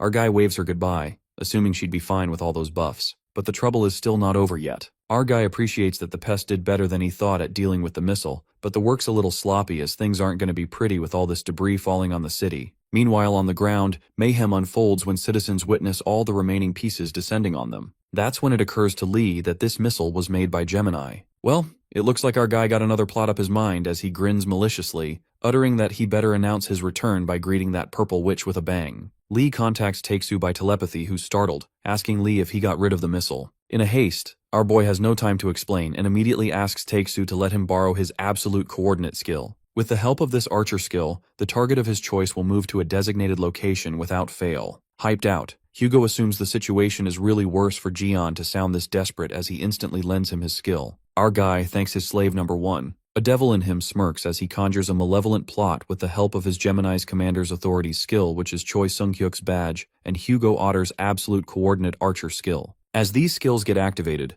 Lee thinks it's time to send gifts to that purple witch. With that, all the debris and trouble gets teleported somewhere else. In a flash, those missile pieces disappear in thin air and Yuha and Sung-jae spring with joy as they're saved by their hero again. On the other hand, the Gemini captain Choi Sung-hyuk is left astonished to think the missile Mormont disappeared completely. Abruptly, someone calls Choi from Gemini's holy sanctuary Yin-Yang Palace. Worried, Choi asks Commander Ken, "What's the matter?" Getting yelled at like crazy by Ken. Calling Choi a fucking dumbass, Ken asks what he's been doing with his authority as a commander, revealing that all the Mormont's debris is falling on the Yin-Yang Palace. Well, our main character is such a mastermind as he's sending that witch scraps as a gift. In the Blue House president's office, the news that Jeon Lee has spread about how he causes chaos at a press conference, attacked the Cancer Saint, and even destroyed the Mormont missile launched in Korea. Suddenly, the ceiling of the president's office comes crashing down, and Jeon makes a heroic entrance in the middle of the conference table, while holding Hugo in one hand and the Commander Choi in another. Our guy tells them to stop talking in secret like rats get over with it since he's here.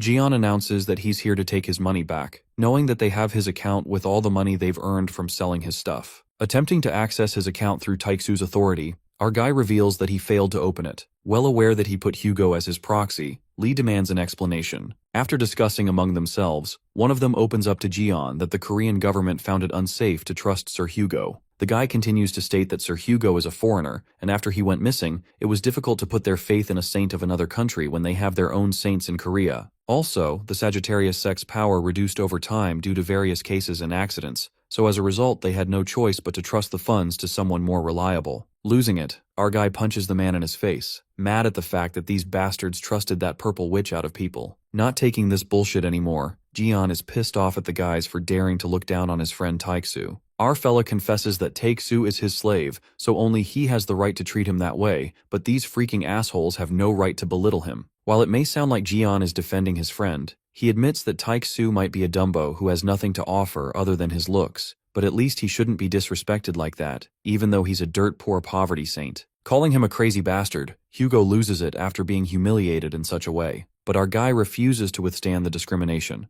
and asks Taixu why he's being treated like that when he's a neutralized citizen. Poor Taixu sighs, admitting it's all his fault. Getting frantic, our boy demands to return his money right now, cracking his knuckles, but before someone can answer, they hear a voice telling Jian Li to shut up. Commander Choi recognizes this voice, and it turns out to be the Gemini Saint Heiji. Heiji claims that Jian's account is her now, so he should fuck off, muttering that she will be using that money to repair her yin-yang palace, since it was Lee who sent those Mormont scraps to her place. The palace is in complete shambles because of Lee Gaon, so Heiji warns him that better be prepared for the consequences. Our guy confusingly stares Heiji, wondering who the hell she is, and the purple witch flinches in shock, planning to get rid of him. As the Gemini's magic power escalates, the people feel the risk to their lives. But Heiji contacts a powerful spirit, to which Commander Choi gets excited over the fact that she's summoning a spirit from another world, since it's the Gemini Saint's strongest skill. Using spirit invocation, the Queen of Fairies, Reliqueen answers the spirit invocations. She then introduces the Queen of Fairies, whose strength comes close to that of a zodiac god, to Jian,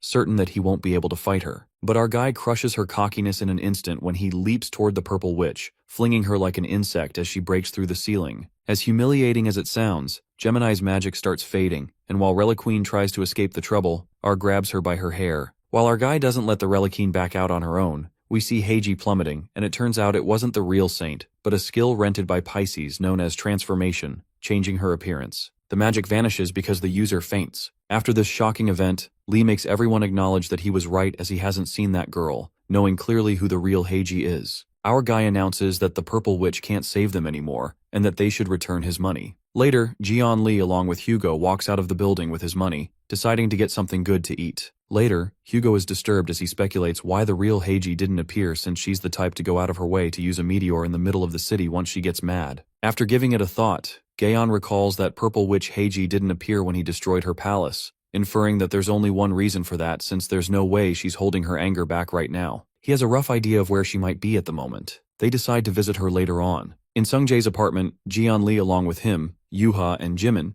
gathered for an interrogation with Reliqueen, who's now encapsulated in a box. Our guy offers the siblings his burger, but Yuha says that she wants him, making Lee choke on his burger. But then she finishes her sentence, which makes Jian relieved. Jimin asks if Sir Hugo isn't coming, and Jian lets him know that he's out on an errand for him. With that, they decide to start the interrogation. Reliqueen is enclosed in an Ares holy relic, which is a very strong and secure holy relic display case. Our guy threatens the Reliqueen to answer his questions honestly, scaring the shit out of her. Geo lets her know that being trapped in a box is better than being trapped in his book, which is a holy relic in which a chosen target will be converted into texts and stored inside, so he suggests her to be mindful of what she says. He then questions why purple witch Heiji isn't showing up, more like she can't, and even the Reliqueen thinks it's strange. Our boy deduces that Heiji must be trapped somewhere, and to everyone's surprise, that place is somewhere in Sung's house. The Reliqueen nods her head as his suspicions are correct. While the Reliqueen hesitated to reveal the actual location, our guy gets furious and the fairy, shivering, points towards the statue. As Jian picks up the statue, Jimin is confused, recalling it's the same statue that broke the other day. Trying to be sarcastic, our guy finally understands why the statue is smelling like shit. Smirking, Gaon gets to know by Jimin that Heiji kissed this statue, which means she was probably using her magic by putting her mark on it. Using his 13th sense, our guy interferes with the spiritual world. That's when the statue suddenly starts shouting, asking Reliqueen why she told Gaon she was there. It appears to be the Gemini Saint Heiji, in spirit form inside the statue, regretting her life decisions as she gets caught by the worst guy possible, wondering how the situation came to this. She blames the circumstances, only if the things didn't get messed up the day the Tower of Demons collapsed. Back then, Heiji felt a presence of horrifying energy, realizing that it was Li Jian's aura. We then traveled to Heiji's flashback after the Demon Tower collapsed. It was shocking for her to learn that Jian was alive as she kept an eye on Jian through the magic mirror, stalking our guy as he was heading over to his friend's son's place. Heiji decides to go and check herself since that place is well within her grasp. Using teleportation and soul possession, she's teleported to the designated location, Sung Jae's apartment,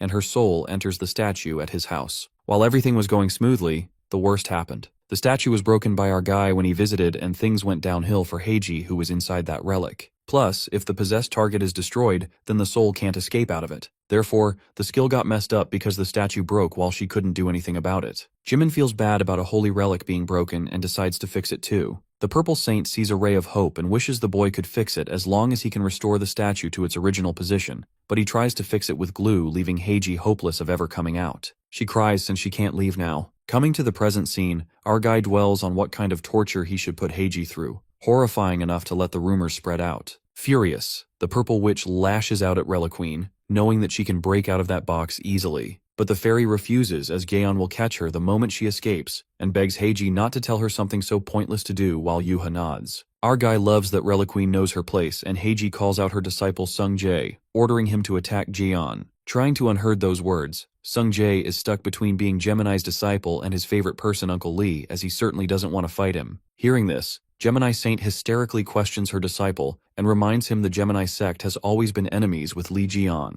Being sassy, Sung Jae, without a flinch, declares to quit the Gemini sect right away, since it's only natural for him to fight him as a Gemini disciple. Left disoriented, Heiji fools herself, thinking that she has heard it wrong. Sung Jae admits that he belongs to the Gemini sect, but he confesses that Jian is his idol, so it's nearly impossible to become enemies with him. Showing an act of bravado, Sung takes out his badge and throws it away, quitting the Gemini sect on the spot. Suddenly the building starts rumbling while Heiji freaks out, revealing it's the Zodiac's god divine punishment since Gemini's high-ranking disciple, Sung Jae's, faith is shifting towards Ophiuchus. Therefore, the Gemini god has ordered a divine punishment out of anger, and its power is now crushing Sung Jae. Yuha rushes towards Sung while he falls down and Heiji advises her ex-disciple to plead for forgiveness, since he's a candidate to be her successor, urging him to hurry and attack Gaon. The Gemini Saint blabbers how violent and evil Jian is, not someone he should trust and follow. Being punished severely, Sung Jae shuts her up and reminds her how the saints abandon people like their lives mean nothing just to save themselves,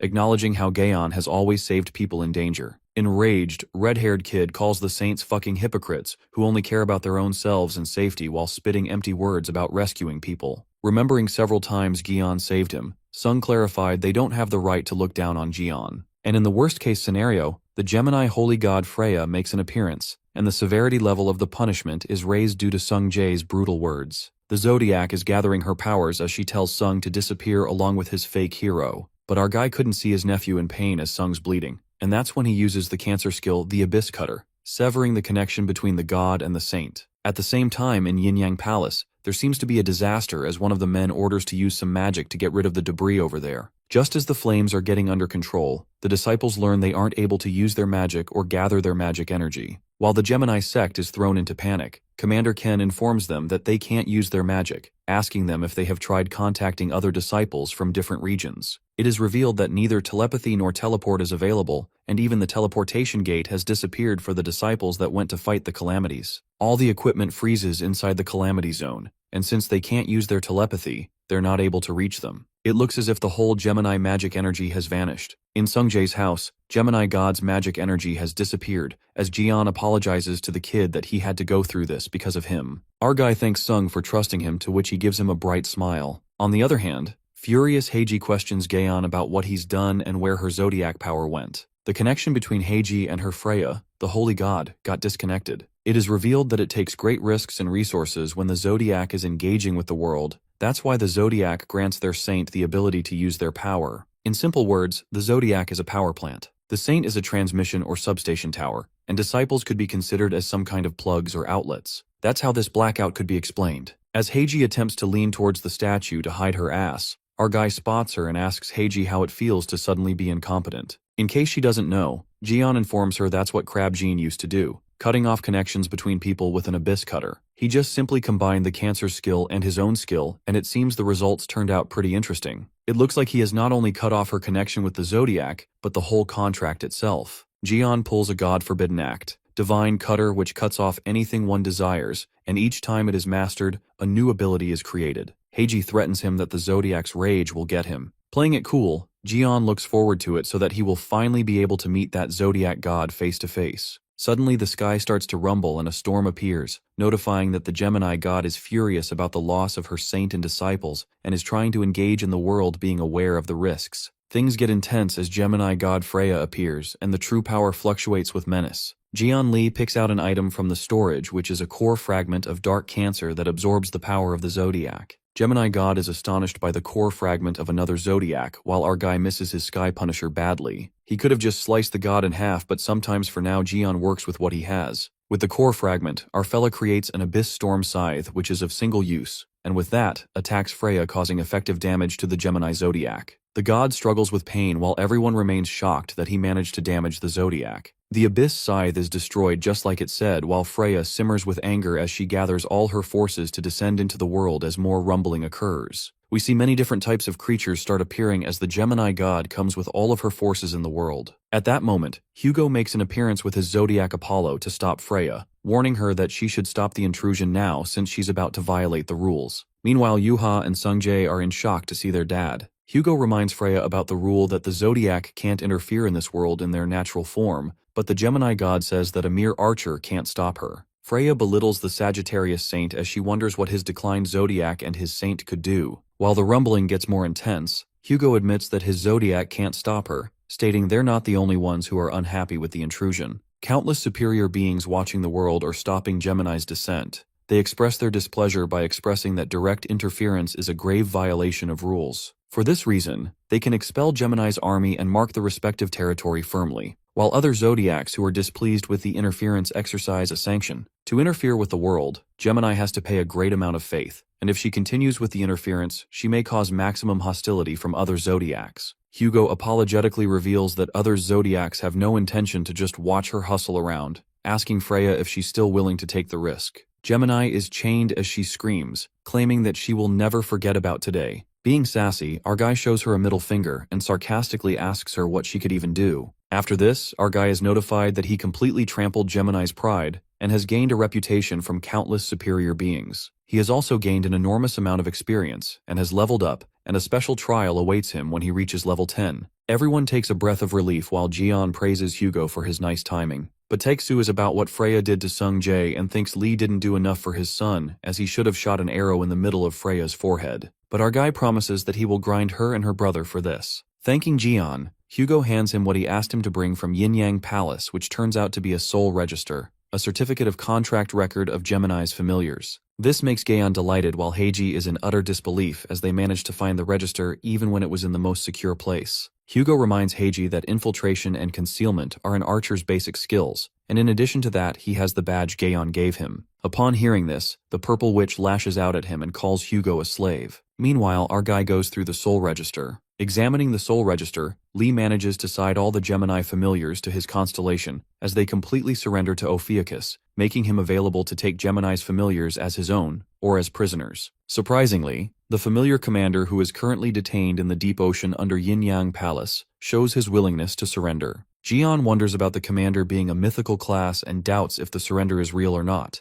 asking the register to show its sincerity first. In response to that, the soul register dedicates a Gemini familiar body, which turns out to be Heiji's body. This cracks up Jian Li so badly while Heiji's soul is having a breakdown. With that, our guy accepts the Gemini's familiar's surrender, and they migrate to Ophiuchus. A name is required for them, and Jian, being an unbothered guy, simply keeps the names Eenie, Meanie, and Miney. Watching her familiars slip away, Heiji thinks of this as a horrifying nightmare, but Gaon grabs her by her neck and reminds her that her god has escaped, which makes her completely abandoned, threatening her answer his questions honestly. Our guy interrogates her about the person who stabbed him in the demon tower. Playing dumb, the purple witch acts surprised that our guy was stabbed, but Lee hits her with a fragment of the storm scythe which is scorching hot, making her spill the truth. Heiji cries out in pain and makes him believe she doesn't know anything, but our guy seems to be determined as he tortures her. After getting tortured, Heiji ends up revealing that it must be Virgo because he has Jian's Sky Punisher with him right now. Releasing her neck, Jian grins and says she should have given this valuable information from the start. Being generous, our boy decides to give her body back. Relieved,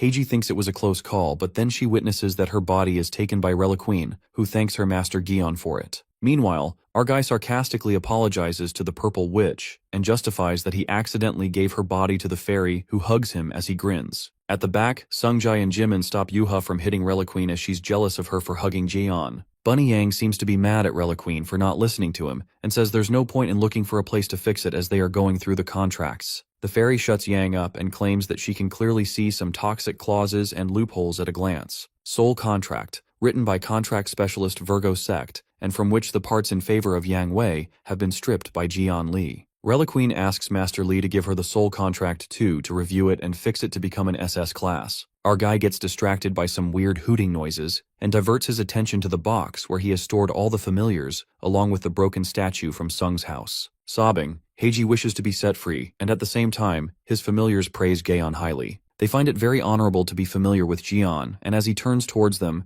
they freak out, expressing that they're thrilled to be able to look him in the face. Hugo is skeptical about seeing the familiar's arrogance at its peak, but this is something new he's witnessing. As he's done speaking, all the familiars point Takesu out, threatening him as a farmhand like him dared speak before their master Li. While Takesu's pride is crushed, our guy clarifies that he's his slave, not a farmhand. Poor Hugo collapses as he can't bear the weight of insult. After joking around, Gaon asks the familiars the reason why they left Gemini and joined Ophiuchus. The familiars express they're fed up with Gemini's tyranny, but in reality, they saw Jian beat the shit out of him. Now others also want to become Jian's familiars, but they're trapped under the deep ocean beneath the Gemini sanctuary. They accentuate that humanity has lost more than half of its territory to the unknown civilization. It may seem like the Zodiacs are fighting to maintain balance, but protecting what's left is already too much. Humanity never even tried to restore the lost territory. This makes our guy wonder, if the deep ocean is near the Yin-Yang Palace, then it must be in the Pacific. It's likely near the realm of the other civilization, so our guy decides to go and see for himself. The familiars announce that they're now under Jian's command, and will follow him until death. Our guy welcomes the three brothers happily. Sungjai and Yuha, standing there, are proud of their uncle. Meanwhile, the red-haired boy is excited to see high-ranked familiars bowing to him. Yuha expresses her happiness, saying she's glad she proposed to such a great guy. Everyone freezes at her words, and Gion, for the first time, seems scared of his friend's reaction. Hugo refuses to believe what he just heard as the word propose echoes in his mind. Wei Yang wonders if Hugo is going to be Jian Li's father-in-law, calling it a messed-up family tree. As soon as those words spill out, Hugo shoots a fire arrow while Jian tries to calm him down. Archer snaps bitterly, saying he's never even heard "I love you" from his daughter, not even on Father's Day. Hopping mad, the Archer Saint loses it and attacks Gaon, cursing while using stealth. Jian uses God's gaze to track his magical energy while Taiksu frantically shoots arrows. Jian catches the arrows and, annoyed, asks what these fireflies are. As his anger rises, our guy humiliates the Archer Zodiac and gains massive Zodiac experience points. Hugo uses his divine skill, Helios Ring, and Jian wonders when he'll stop. Apollo asks if it's okay to use that skill inside his house, and reminds him of the loan for Sungjai's broken home. But Taiksu seems unstoppable, and our boy now understands where Sungjai got his temper from, and decides to put an end to it. Yuha reminds her dad that he's no match for Jian, making Hugo sulk. Our guy then hits him on the head and asks what's going on. He assures Hugo that he's not the type to hit on a friend's daughter. He also points out that Hugo nearly destroyed the house. Jian comforts him, saying his kids don't express themselves because they're shy, not ungrateful. They even went out of their way to cheer him up. Just then, Hugo looks at his kids as they've brought his favorite coffee and strawberry cakes. Takesu sobs with joy, but gets crushed when his kids rush to Gaon, telling him they sent the fighting footage to reporters. Jian pats the boy's head, praising him. Sungjai has a fan moment, saying he'll never wash his hair since Gion touched it. Our guy tries the cake and notices lots of strawberries, while Hugo's cake has one missing and Yuha says she put it on Gion's cake. Furious, Hugo rushes to get his strawberries back but keeps failing. Reliquine, busy sewing Yang Wei, is surprised to see Hugo such a family guy. The scene takes us to Manila, capital of the Philippines, where a red-class calamity is expected. The disciples wonder if they'll be okay, but Commander Oliver boosts morale, saying the best opportunities arise in crisis. Even if their St. Stephen marker is missing, they'll defeat the red-class calamity, Thousand Tentacles, and show the world that Leo is still strong. The disciples shout in unison while Yuha whines and struggles with the noise as wants to go home, missing Uncle Jian. In the tent, the Capricorn Saint insults the Leos, calling them savages trying to hide their fear. He decides to mind his own business, smirking and wondering if his gift has reached Gion. Meanwhile, Archer St. Hugo's secretary, Yeren Yoon, arrives at his wrecked house. Seeing there's no ceiling, she asks what happened. Hugo sulks and tells her not to ask. Yeren notices the Thousand Tentacles raid on TV, and Hugo informs her Yuha is on that mission. Shortly, Taeksu notices the box in her hand and asks what's in it. Yeren lets out that it was left at the door, so she thought it was for Hugo. Suddenly, the box starts bouncing and talking, asking where Jian Li is. Startled, Yeren tosses it away. Meanwhile, Gaon struggles with crafting tools due to poor materials. To make a relic of the desired rank, he needs a better tool. Our guy curses the limit of the hammer of crafting, and regrets not having his achievement hammer. By the way, this badass weapon got 2 names. The one is Hammer and the other is Rammer, so don't be confused. Unable to craft with lime, he decides to stock up on weapons before fighting Virgo. Just then, Gaon gets notified that a constellation has entered the sanctuary of Ophiuchus and Sagittarius. Inside the box, they find a tool made by the Capricorn Saint. The voice introduces itself as Sergeyevich. Annoyed, Hugo says this is something Yang Wei would do. Wong the rabbit wonders if someone called him. Getting alerted of the intrusion, Gaon walks in with a hammer, asking who dares enter their sanctuary only to the old goat Capricorn. While Sergeyevich is happy to see Gaon, he introduces properly. But our guy Gaon remembers him as Sebastian, but the old goat corrects him, emphasizing that Sergeyevich is the Capricorn saint who specializes in crafting like Gaon. Capricorn takes pride in confessing that since Gaon vanished, most weapons were crafted by him. Ivan gets to the point, stating he's here to apologize and rebuild their partnership. Before he can finish, Jian smacks him with a hammer. Hugo says he could have let him finish, but our guy Jian says it was going to be bullshit anyway. They decide to watch the raid, while the Capricorn Saint at the raid gets to know that his plan failed miserably, so he finds another way. In the meantime, his disciple informs him it's almost time. On a live telecast, a reporter covers the Thousand Tentacles raid. It is revealed that Jian once defeated it 20 years ago. This one must be from the same species. At the raid, powerful sects have gathered. Leo, led by Yuha and Commander Oliver, Pisces, masters of naval combat, Taurus, defending the front, Aquarius, who can stop nukes with holy power, and Capricorn, in charge of crafting and strengthening weapons. Just then, the Saint of Capricorn appears on screen. Our guy sees the old goat who summons the achievement hammer. Hugo recognizes it as the hammer Lee used in the past. The Capricorn Saint enforces other relics with his hammer, known for his enforcement skills. Furious, Jian boils with anger that this Capricorn bastard stole his hammer and gets praised for it. Our guy decides to teach him a lesson before fighting Virgo. But before that, the reporter points out something emerging from the ocean. Its thousand tentacles and the battle stations go on alert. But strangely, something clings on the Calamity's leg. In a strange turn of events, it turns out to be Stephen Marker, desperate to get his billion-dollar bone back. Rumbling erupts in the sea, and everyone is shocked to see a man like Stephen fighting that big thing over a bone, but then they realize it's worth $1 billion.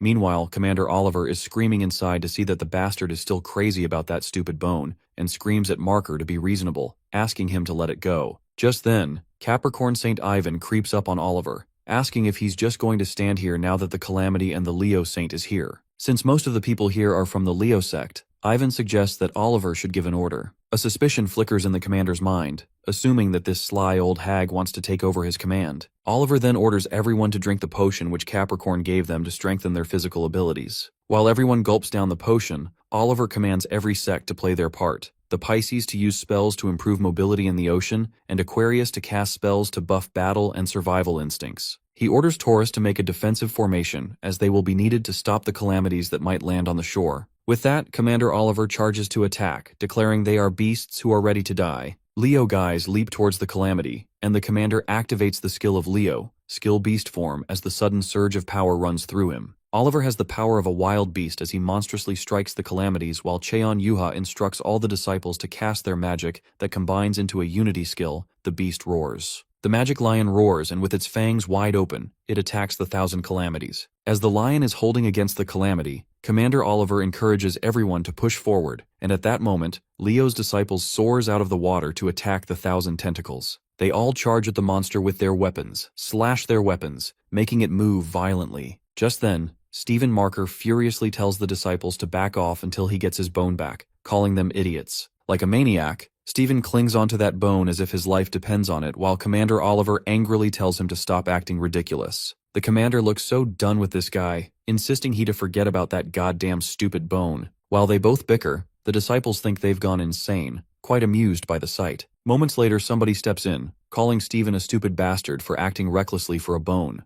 It appears to be Yuha who feels the urge to step in and get involved in this mess to save Steven. Yuha affirms to her disciples she doesn't need any buff and dashes with her rapid step skill. With her red energy unleashing, she zooms and slashes the tentacle apart, releasing Steven and the bone as they plummet into the water. Falling into water, Steven gets saved, and Yuha tramples on his face with such disrespect, while the disciples praise her for crossing the sea in a single leap and tearing apart that thick leg. Now that Yuha saves the saint, the other sect's disciples decide to go in to finish the calamity and not let Leo have all the fun and glory. Just then, all of them enthusiastically start cutting the legs of the monster and seeking its weak spots. The monster's movements begin to get slower, and they plan to finish it. However, the determination is short-lived when suddenly the calamity goes frantic, and something inside it awakes as the big waves begin to ripple. The people conclude that it's a tsunami, and taking immediate action, the Taurus disciples use the iron wall stance to stop the disaster. However, things spiral out of control when something more terrifying and gigantic emerges out of the water.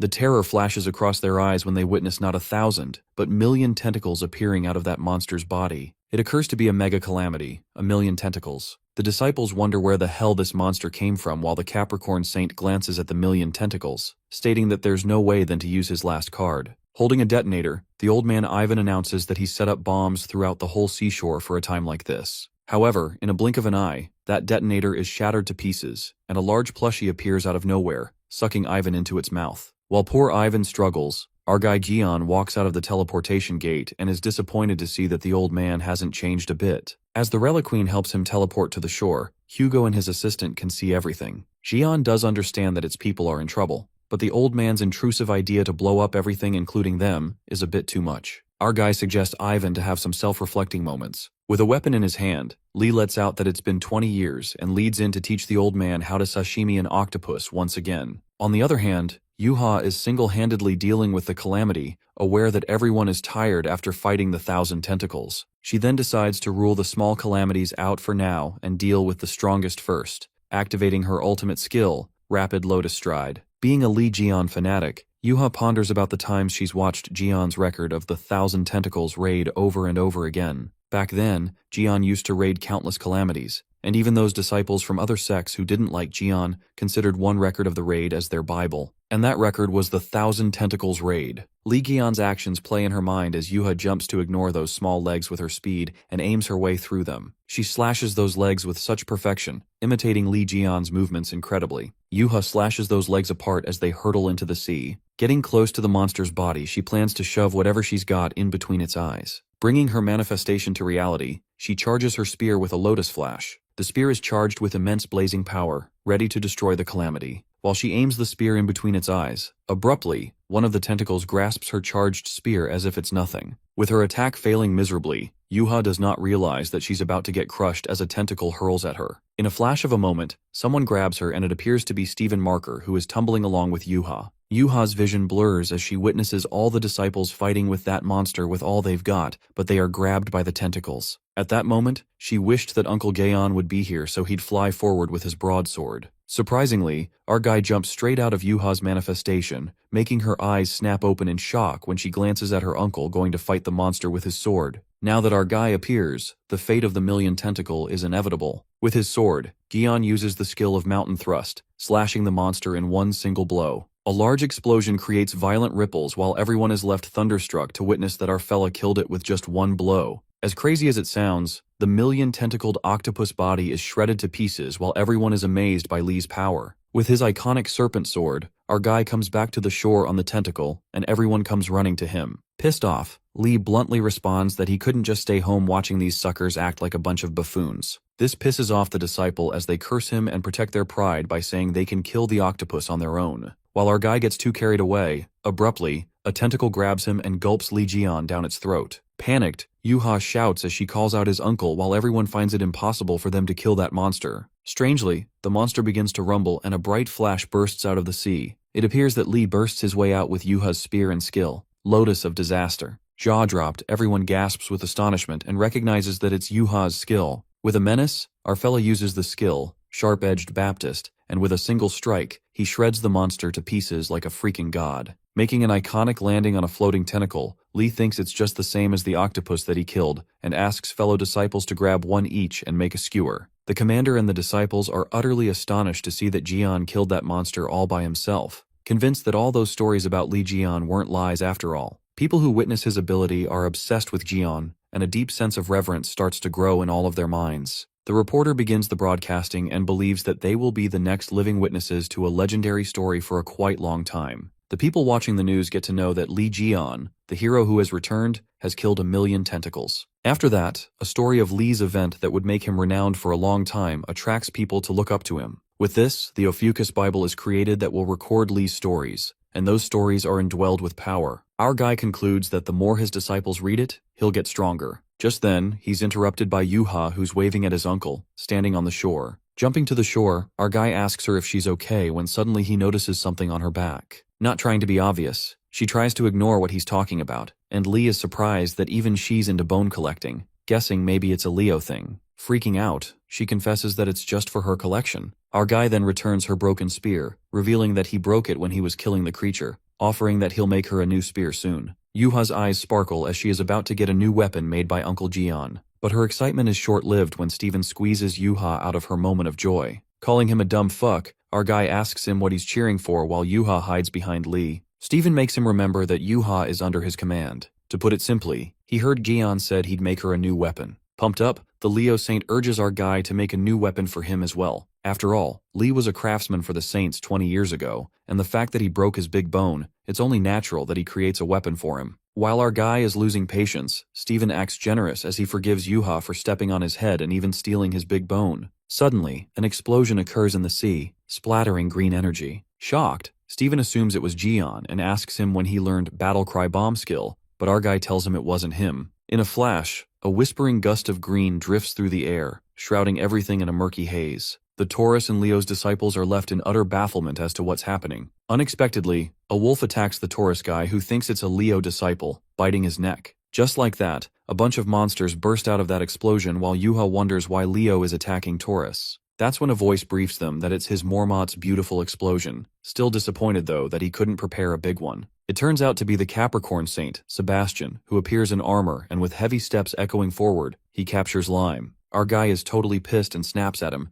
asking what he did to his Lime. Baffled, Steven asks Sebastian if he planted that crazy bomb where his men were fighting, but the old man assures him that it hasn't even started yet, which means the explosion was just a mere salute before commencing. Li then infers that the old geezer made the Leo disciples go berserk, and Sebastian praises him for his good sense of observation. Sebastian shows him something more fun and blows a whistle. As soon as the sound of the whistle pounds in the ears of the Leo guys, they attack Jian and the others. While Steven shouts at them to get themselves together, the Leos grabs Yuha and attack Jian. Sebastian believes Leoses must be exhausted after fighting the calamities and calls it a checkmate. Meanwhile, Steven confronts the old man who's pleased to see Jian lying on the ground, not expecting it to be this delightful. Leo Saint furiously questions Sebastian what the hell he's doing to his men as they aren't following his orders. Ivan chuckles and finds it disappointing when he discovers that Marker and Yuha didn't drink the potion that he gave him. Sebastian divulges that the potion Steven's men drank earlier has a unique reaction to the fallout of his Mormont,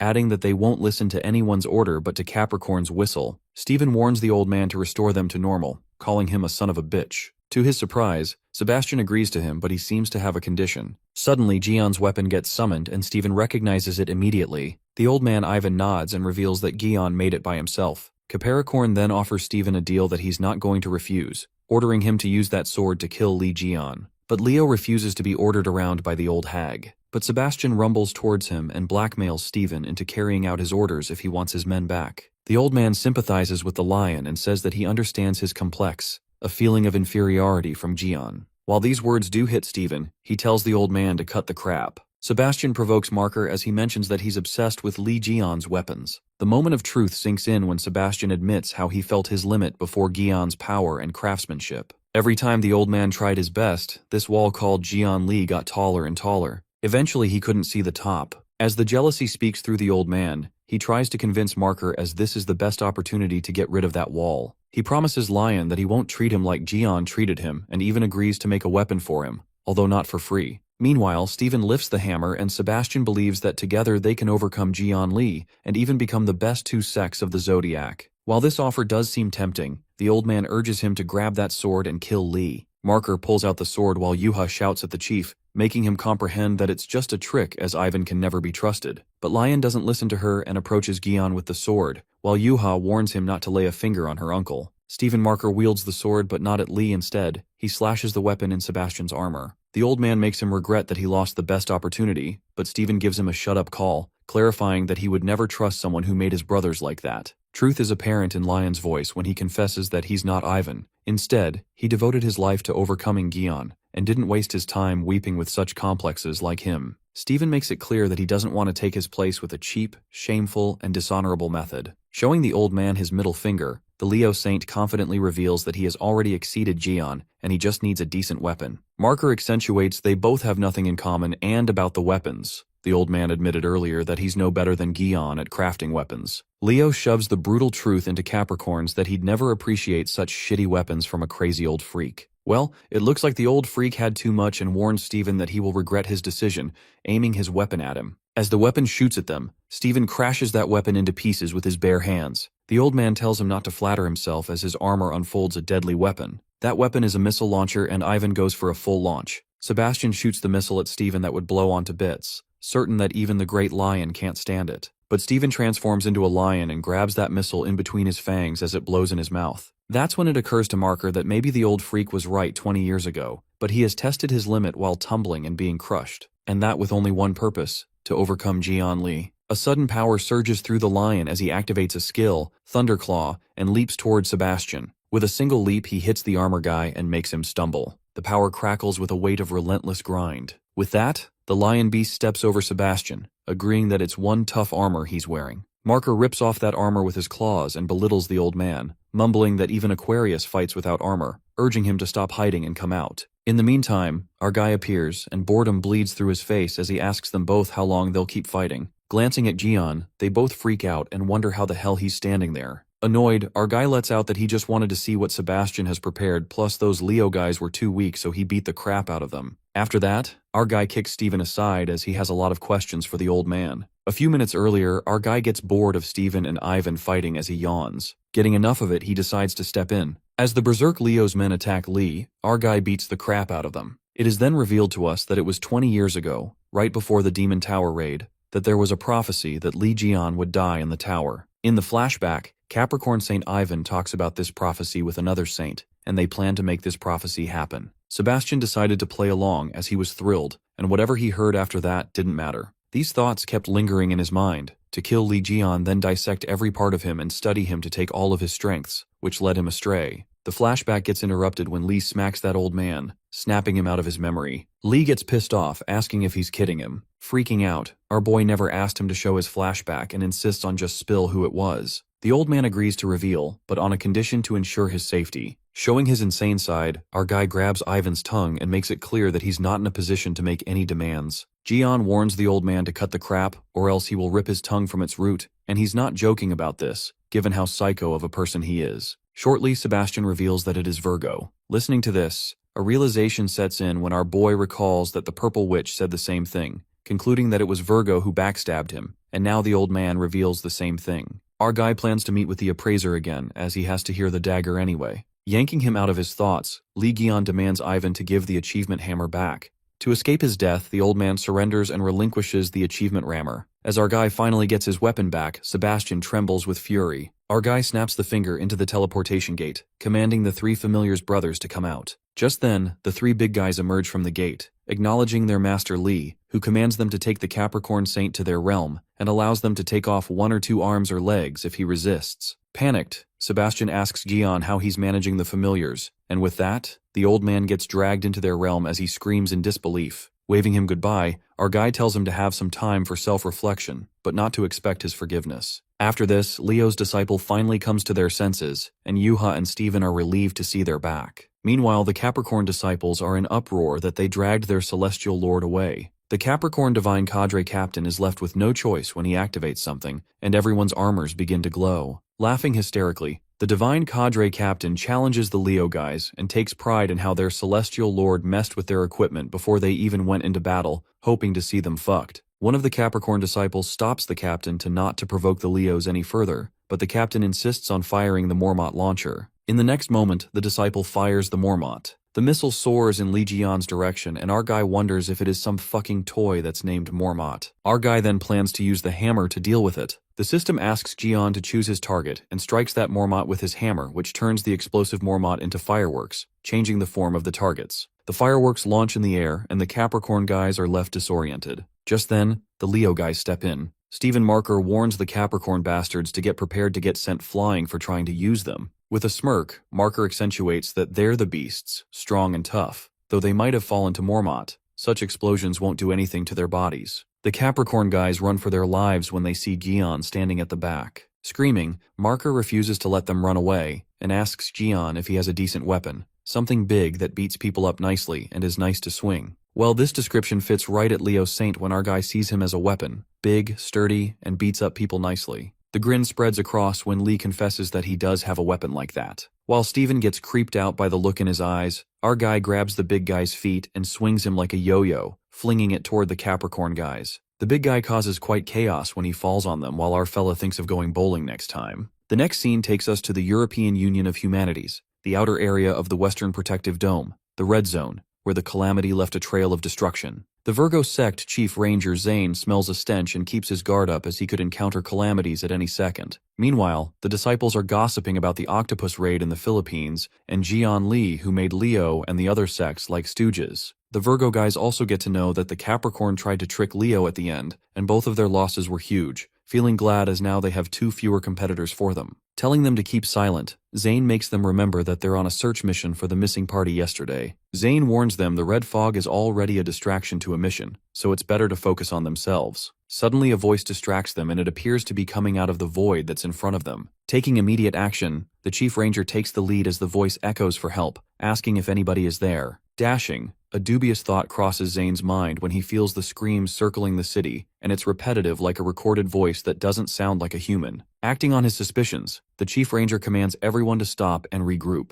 Reaching the dead end, he feels that something is not right, and witnesses that there's no one yet the screams keep coming out of that dark pitch. Unfortunately, his gut feelings turn out to be true when a dark, ominous creature creeps up on Zane, making him panic-stiffened. Strangely, eerie monstrous branches slithers, whispering for cries of help. Not human cries, but the echoes of the souls trapped within. A strike of terror runs through the Chief Ranger, but before he can process, he gets engulfed by the branches. The scene then switches to Hugo's house, where our guy is watching himself on the news and is talking of the town for killing the creatures in the Philippines. Meanwhile, Lee is reading the chapters in his Bible, and his achievements may be executed as power. The news somehow keeps turning back to Ji-yeon Lee, praising how he finished all the monsters all by himself, making others look bad. But our guy is already bored with the octopus story and craves for something more amusing. Long story short, Lee concludes that the Bible will record things he does that are worth the new report. Our guy opens up the pending messages in the system where a trial awaits him, followed by plenty of rewards upon completion. Supposing he got the trials after fighting with Gemini, our guy thinks that it's a shame since he's unable to use the instinct of the battle god in the trial. Ji-yeon gets 3 trails.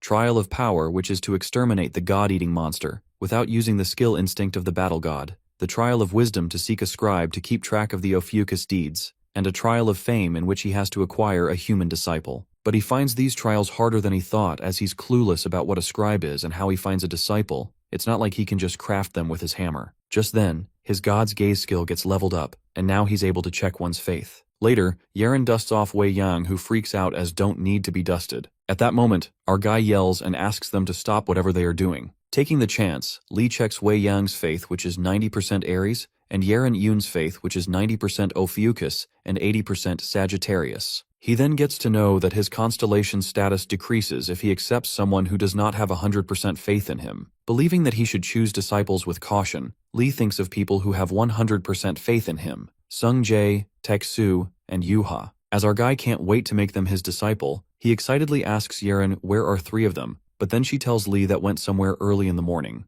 Lee decides to check on them later, and shortly, he receives a call from Jin Myung, the Virgo affiliate, grinning. The scene then takes us to a flashback where the world is in chaos because of the calamity. That's when we see Sung Jae's mom, who hides her son in the car as he cries his eyes out. Comforting her son, the mother assures Sung Jae that his father will be here in no time and finish the monster in an instant. With a smile on her face, she affirms Sung Jae to be strong and brave when suddenly she gets attacked by the monster. Abruptly, Sung Jae jerks awake as he yanks out of his dream, trembling with fear. Watching her brother trembling, Yuha holds his hand while Hugo notices that Sung is having a nightmare. Trying to hide his fears, Sung says that he got a bit excited to see Mom in a while, but Yuha presumes it's an after effect of the wrath of the Zodiac. Just then, Yuha tosses something out of the bag and gives Sung-jae his birthday present, adding it's what he has asked for. She informs him it's the relic with the Gemini's mana being stored, saying that it's from her and Dad. This lightens up Sung's mood as now he can fill up the contribution points in the constellation with this. Yuha is glad that they bought Sung what he needed and wishes him a happy birthday. Smiling, Sung-jae thanks his sister for everything. Arriving at the hospital, they meet their mother, Ji-woo-chun, and Yuha tells her all about Uncle Jeon and his iconic fights. She hopes that her mom could meet him, and there are many things she'd like to tell her when she wakes up. Standing outside, Taeksu feels sad when he watches his kids like that when he's on the phone. Hugo didn't expect to get a call from this number, especially not on a day like this, asking curiously what made European Union Humanities call him. Receiving a call for calamity control, Hugo believes that the Virgo sect is protecting the Western Dome area. Just then, the European Union reveals to the Sagittarius Saint that it's no simple calamity, and the Virgo just declared they wouldn't get involved with it anymore. The Union guy reveals that the calamity has a history with him, and just like that, the past came rushing in, uninviting, but not forgotten. That Union guy further unravels that it's the one that appeared in Korea, wiping out the entire airport 10 years ago. The Crimson Fog has appeared once again. This leaves Taeksu disoriented. The scene then switches to European Union, Belgium, Virgo jurisdiction, where Lee Jeon is waiting for someone, not surprised that it's raining on the day he made an appointment in a long time.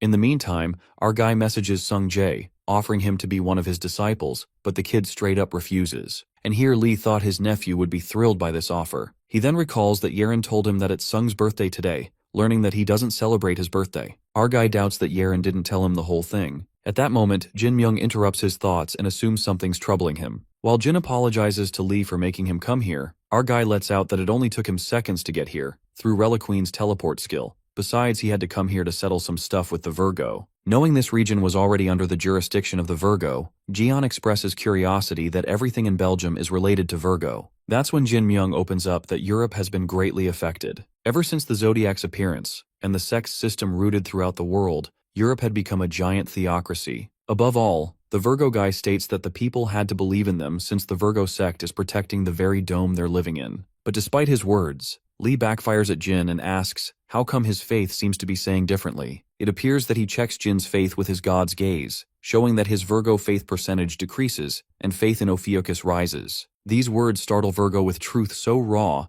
that it's as if his very thoughts had been laid bare. Our guy speculated there must have been something big if Jin's faith had decreased in Virgo. Lee believes that Jin not only because he asked him, but because he wanted to talk to Jeon about his Virgo sect. Hitting the bullseye, Jin admits there's nothing he can hide from him and casts a hired skill from the Pisces, the silence barrier that blocks sound in or out of the barrier. Jin gets down to business and starts with the dagger Jeon requested. Things unfold when the appraiser reveals that the dagger which was used to stab Jeon 20 years ago is a dagger with a death aura, and further info was destroyed by an evil force. After managing to extract a few memories from the dagger, Jin was able to find out the person who stabbed him. The moment crackles with intensity when Myung confesses that the person was the same sect as him, revealing it's the Virgo saint, Kevin Azar. After that, Lee returns to Hugo's house. Our guy talks it out with Reliqueen and opens up that Sung-jae refused his proposal and decided to stay with Gemini even after the punishment for the disobedience. This makes our guy speculate there must be a reason for Sung's choice. For this reason, he tasks the Reliqueen to find out why Sung joined the Gemini and anything special about his past. Moreover, he asks her to find out what the secretaries of a sect do as well. Reliqueen presumes that she can ask about the secretary from Wei Yang or Heiji later and goes on to play her video game. In the meantime, Sung-jae comes to Reliqueen to ask her for a favor, and the timing couldn't be more perfect. The fairy asks what it is about, and Sung requests her to open up the passage to the secret chamber of the magical library of the Gemini for him. It is then revealed to us that the magical library of Gemini is where all the distinguished magical knowledge including the Gemini gathered, and the secret of the chamber was holding forbidden knowledge that was only allowed to the highest disciples. Sung-jae justifies that he can't get access to the library since he threw his badge the other day, but even if he had it, the library is out of his reach. Sung sounds desperate and begs of her, stating that there's something he needs to find out from the chamber. Given his situation, Reliqueen opens up the passage to the chamber, but she urges him to spill the reason why he's going since the secret chamber is filled with dangerous and forbidden magics. Sung confesses that trying to find an evocation skill to summon from the other world. On the contrary, Lee recalls the conversation with Jin Myung, who states that he has checked all the records of the past years. The same dagger was auctioned several times in the past. Back then, Jin's predecessor had appraised this dagger and also felt a dangerous aura within the dagger. So he backtracked the source, and surprisingly the dagger turned out to be from Virgo. Moreover, the dagger was in the vault of Virgo, believing that it was auctioned in order to get rid of it slowly. Jian then guesses that Myung must have heard something from his predecessor, but it appears that he didn't. To his surprise, the predecessor was found dead while carrying out an investigation on the dagger, plus he was stabbed with the same dagger that he was investigating. Myung deduces that it's well-hidden manipulation, the way how to deal with a person who gets involved with this dagger, and the dagger has a powerful curse that he's never seen before. Although a mere trace remains now, Jin Myung believes that even Gaeon didn't have a chance to withstand such a weapon 20 years ago, concluding that there is an evil and powerful being out there somewhere that even no saints or zodiacs are safe from. Yanking out the flashback, our guy speculates that the Cancer Saint, Jean-Louis, is well known for his curses. Besides, the aura the dagger exudes is from no zodiac. Even the aura of a dark Cancer Saint can be considered cute compared to it. Mending all the things together, it dawns on Lee that whoever stabbed him has a relation with the calamities. The stress gets to him as things remain unclear, and our guy thinks of clearing the trial first and dealing with the Virgo later. But all of his worries get carried away as he gets to the train station and the disciples step out of the train. Those people turn out to be the Archer Saint disciples and his elites. At the Red Zone area, where the Crimson Fog calamity is, the Archer disciples seem to be cleaning out the area. But the roots that are scattered all over the place seem to be hindering their mission. Meanwhile, Lee is stuck with the disciples and is quite shocked, as did not realize they had business with the Virgo as well, asking the Archer Saint what made them come here. That's when the Archer Saint reveals that there was a request to Sagittarius recently, and the matter of fact is that the Sagittarius elites go out to exterminate calamities upon request from time to time. They're like mercenaries or troubleshooters. He then lets out that the saint himself is meeting with the person from the European Union for further information as they speak. Our guy finds it weird that they got here before even hearing about the details, but the Archer Saint sounds certain that Hugo would have accepted this mission anyway, as the target they are after is worth taking the risks for him. Sounding rhetoric, he asks Gaeon if he has heard of the monster that desires the power of God. He then declares that they are here to exterminate such calamity Crimson Fog. The scene switches to the Parliament of the European Union, the countermeasure headquarters of calamities. There the guy explains that from the calamity's name, this creature fumes crimson fog and absorbs nearby life forms' vitality and souls. Moreover, he notifies that due to the report, it seems like it's been 10 days since his appearance in Europe. That's when Hugo Otters speaks up and asks him why he did not form any army of sects to take care of it, plus it's not the right way to handle such a dangerous calamity. At that moment, the Union guy responds that Crimson Fog is known to be exterminated already to the public, so it's impossible to be out there now to the public. Upon hearing this, Hugo makes him realize that the calamity has taken more than 5,000 people's lives. Smirking, the guy mumbles that it's been decades since most of the sects didn't bother about the number of victims. Curious, Hugo then asks him if Kevin Azar, the Saint of Virgo, took any action. The Union guy opens up that Virgo tried to deal with the calamity already. Several troops were formed with high-ranked disciples and tried to exterminate the calamity. However, they got swept away by the fog and failed. He elucidates that the Crimson Fog's mist is so strong and widespread that Virgo troops who are specialized in close combat couldn't stand a chance. Union guy adds that Kevin Azar is now near the North Sea, taking care of another calamity, which is in the same class as the Crimson Fog, so he can't take care of both calamities at once. Therefore, they decided to break the custom and ask another sect. After spending some time searching for the right sect, finally, the European Union finally decided to ask mercenaries of a rather free sect,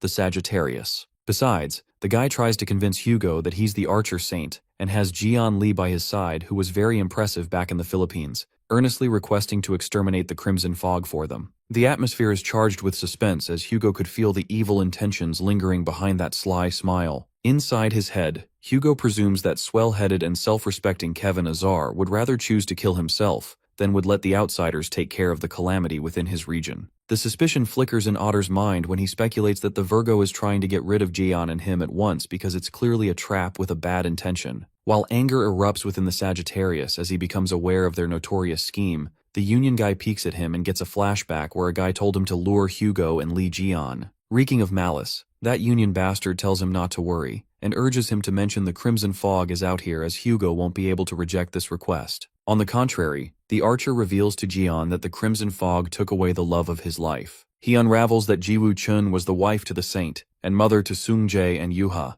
and believes that Gaeon must have not seen her because they met after he got locked up in the Demon Tower. Also, the very first disciple and commander of the Sagittarius got killed while Hugo was trying to save his wife and Sung Jae from the Crimson Fog. Just then, our guy recalls that the first disciple was Jae-woon Lee, the guy who was carrying their stuff behind him and Hugo 20 years ago, and it's a surprise to him that he became a commander. At that moment, it occurs to Jaeon why Taeksu kept avoiding talking about his family. Our guy couldn't help but wonder if Crimson Fog was that much of a danger. Although he does know that Taeksu seems more feeble than before, he knows how powerful he was, not to mention that Lee himself taught him how to fight after all. He used to fight calamities with Taeksu back to back, but now they're saying that he lost to a calamity that he has never seen or heard of before, because our guy couldn't bring himself to believe it, considering that Hugo Otters was one of the strongest saints in the Zodiac. Our guy then asks the archers to reveal what the fuck happened to Taeksu while he was gone. Well, the archer saint of the elite lets out, it's not a bedtime story but they couldn't ignore it since not anyone,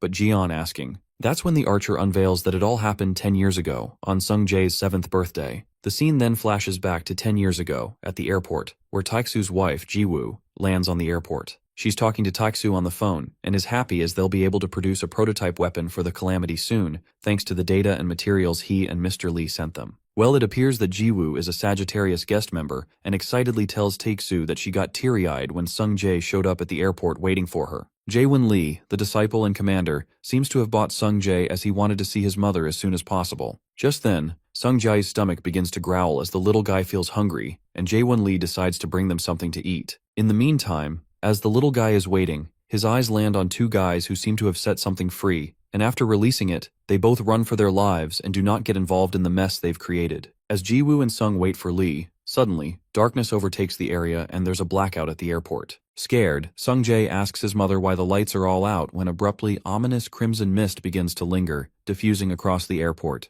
And that's when the deadly calamity Crimson Fog appears, which causes an uproar while Jiwoo holding Sung Jae tells Jaewoo they're in trouble. At that moment, Lee drops the food and charges at the calamity as it's about to devour Jiwoo and Sung. Jae-won Lee immediately blocks the calamity by climbing into its mouth as he pushes Jiwoo and Sung Jae out of the way. While Sung Jae screams as he witnesses Uncle Lee flinging into the monster's mouth, Jae-woon smiles at him with a thumbs up and in the next second, he's devoured. Tears cascade. Jiwoo closes Sung's eyes while the people at the airport are horrified to see a calamity that just swallowed a person, and the guards contact the sect immediately. Just as the monstrous branches slither towards them, Jiwoo grabs Sung Jae and scampers for their lives. Outside the airport, there's a turmoil as people get annihilated while some are on the brink of death. As the situation worsens, Jiwoo hides Sung Jae in the car, affirming that his father will be here and finish the monster in an instant. At that moment, an inexplicable scenario takes place when Jiwoo eventually gets swept away by the monster. Witnessing his mom, Sung Jae, who once clinged to memories of happiness,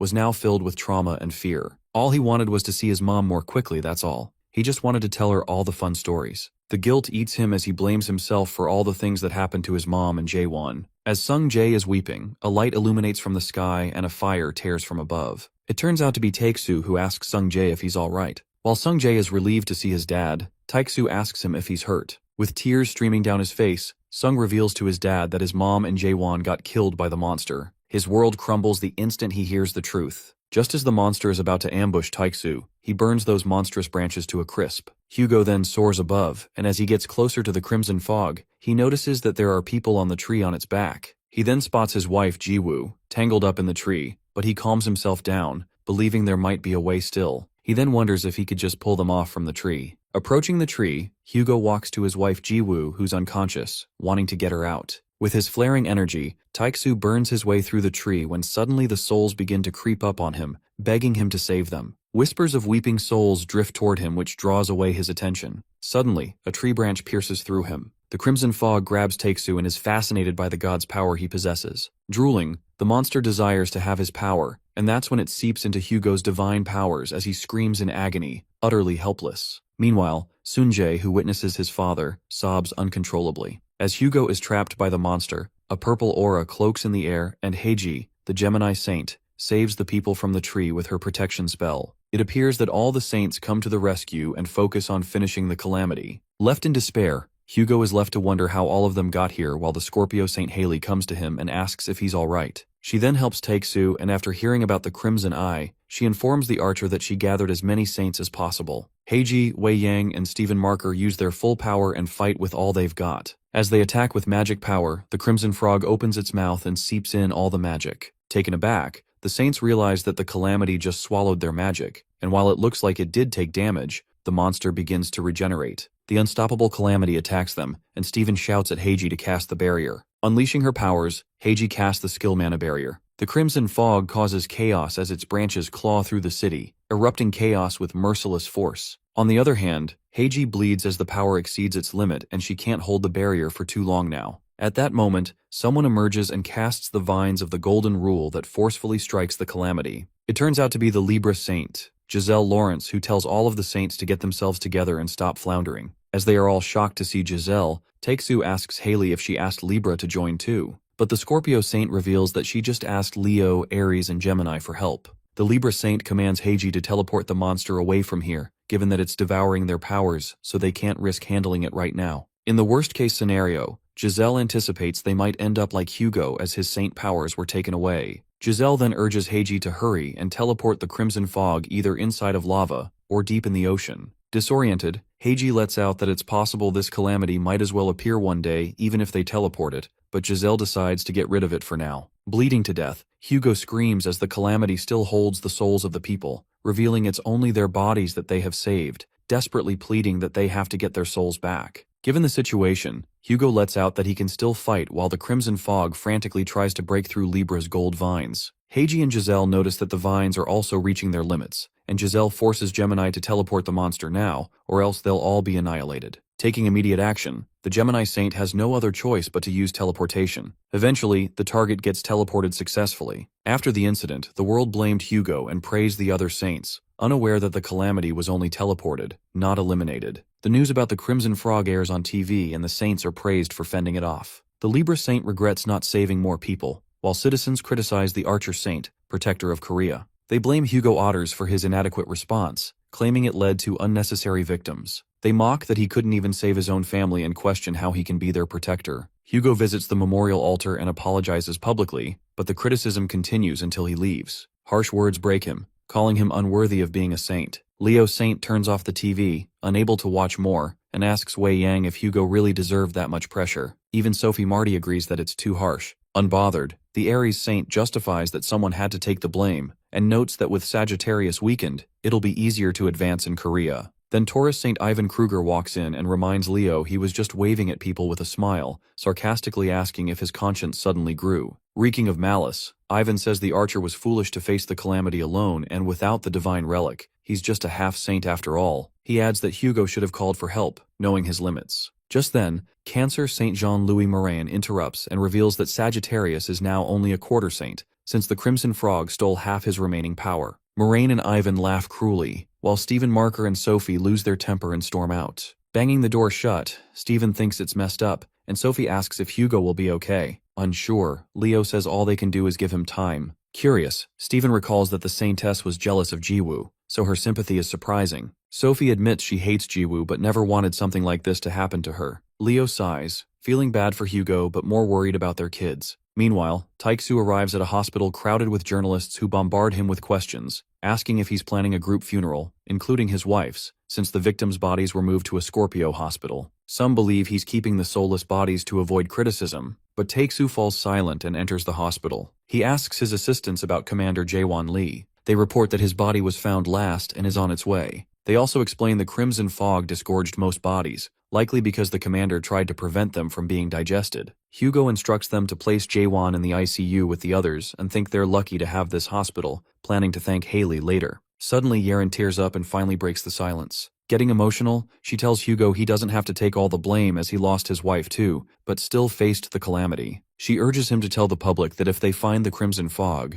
they might retrieve the souls. But Hugo says it's pointless. It's only a possibility, and he can't tell the public the victims aren't dead but soulless. It sounds more like an excuse. Archer believes that giving people hope like that is cruel, as they themselves are unsure if they will find the souls, or if it'll ever happen. He confesses he's lost most of his power, and the other saints couldn't handle the fog either. They just sent it away to prevent more damage. Hugo rhetorically asks who would risk their life and powers for lost souls, and even if they did, they wouldn't succeed. But still, Yeren insists it's not all his fault. Crestfallen, Hugo admits he wasn't strong enough to save them. He remembers Jian trusted him to protect Korea, and since he failed, he has no excuse. Though overwhelmed with sorrow, Hugo still smiles and thanks Yeren, saying he must endure. As he goes to check on Sung Jae and Yu Ha, Yeren tries to follow, but the vice chief stops her. The chief then tells Yeren the reason Hugo placed the victims in the hospital, not a funeral hall, is because he believes he can bring them back one day. There's no way now, but Hugo won't give up, because giving up on them would be like giving up on his wife and Jaewon Lee. Meanwhile, Tae-soo approaches Jiwoo's hospital room. As he's about to open the door, he hears Sung Jae apologizing to his mom, blaming himself for being hungry at the airport. The kid believes if he hadn't been hungry, they would have left sooner, and Mom and Jaewon would be safe. Sobbing, Sung Jae takes all the blame on him. Tae-soo, overwhelmed, can't bring himself to enter as he breaks down in grief. Now he wishes he'd told Sung Jae it wasn't his fault,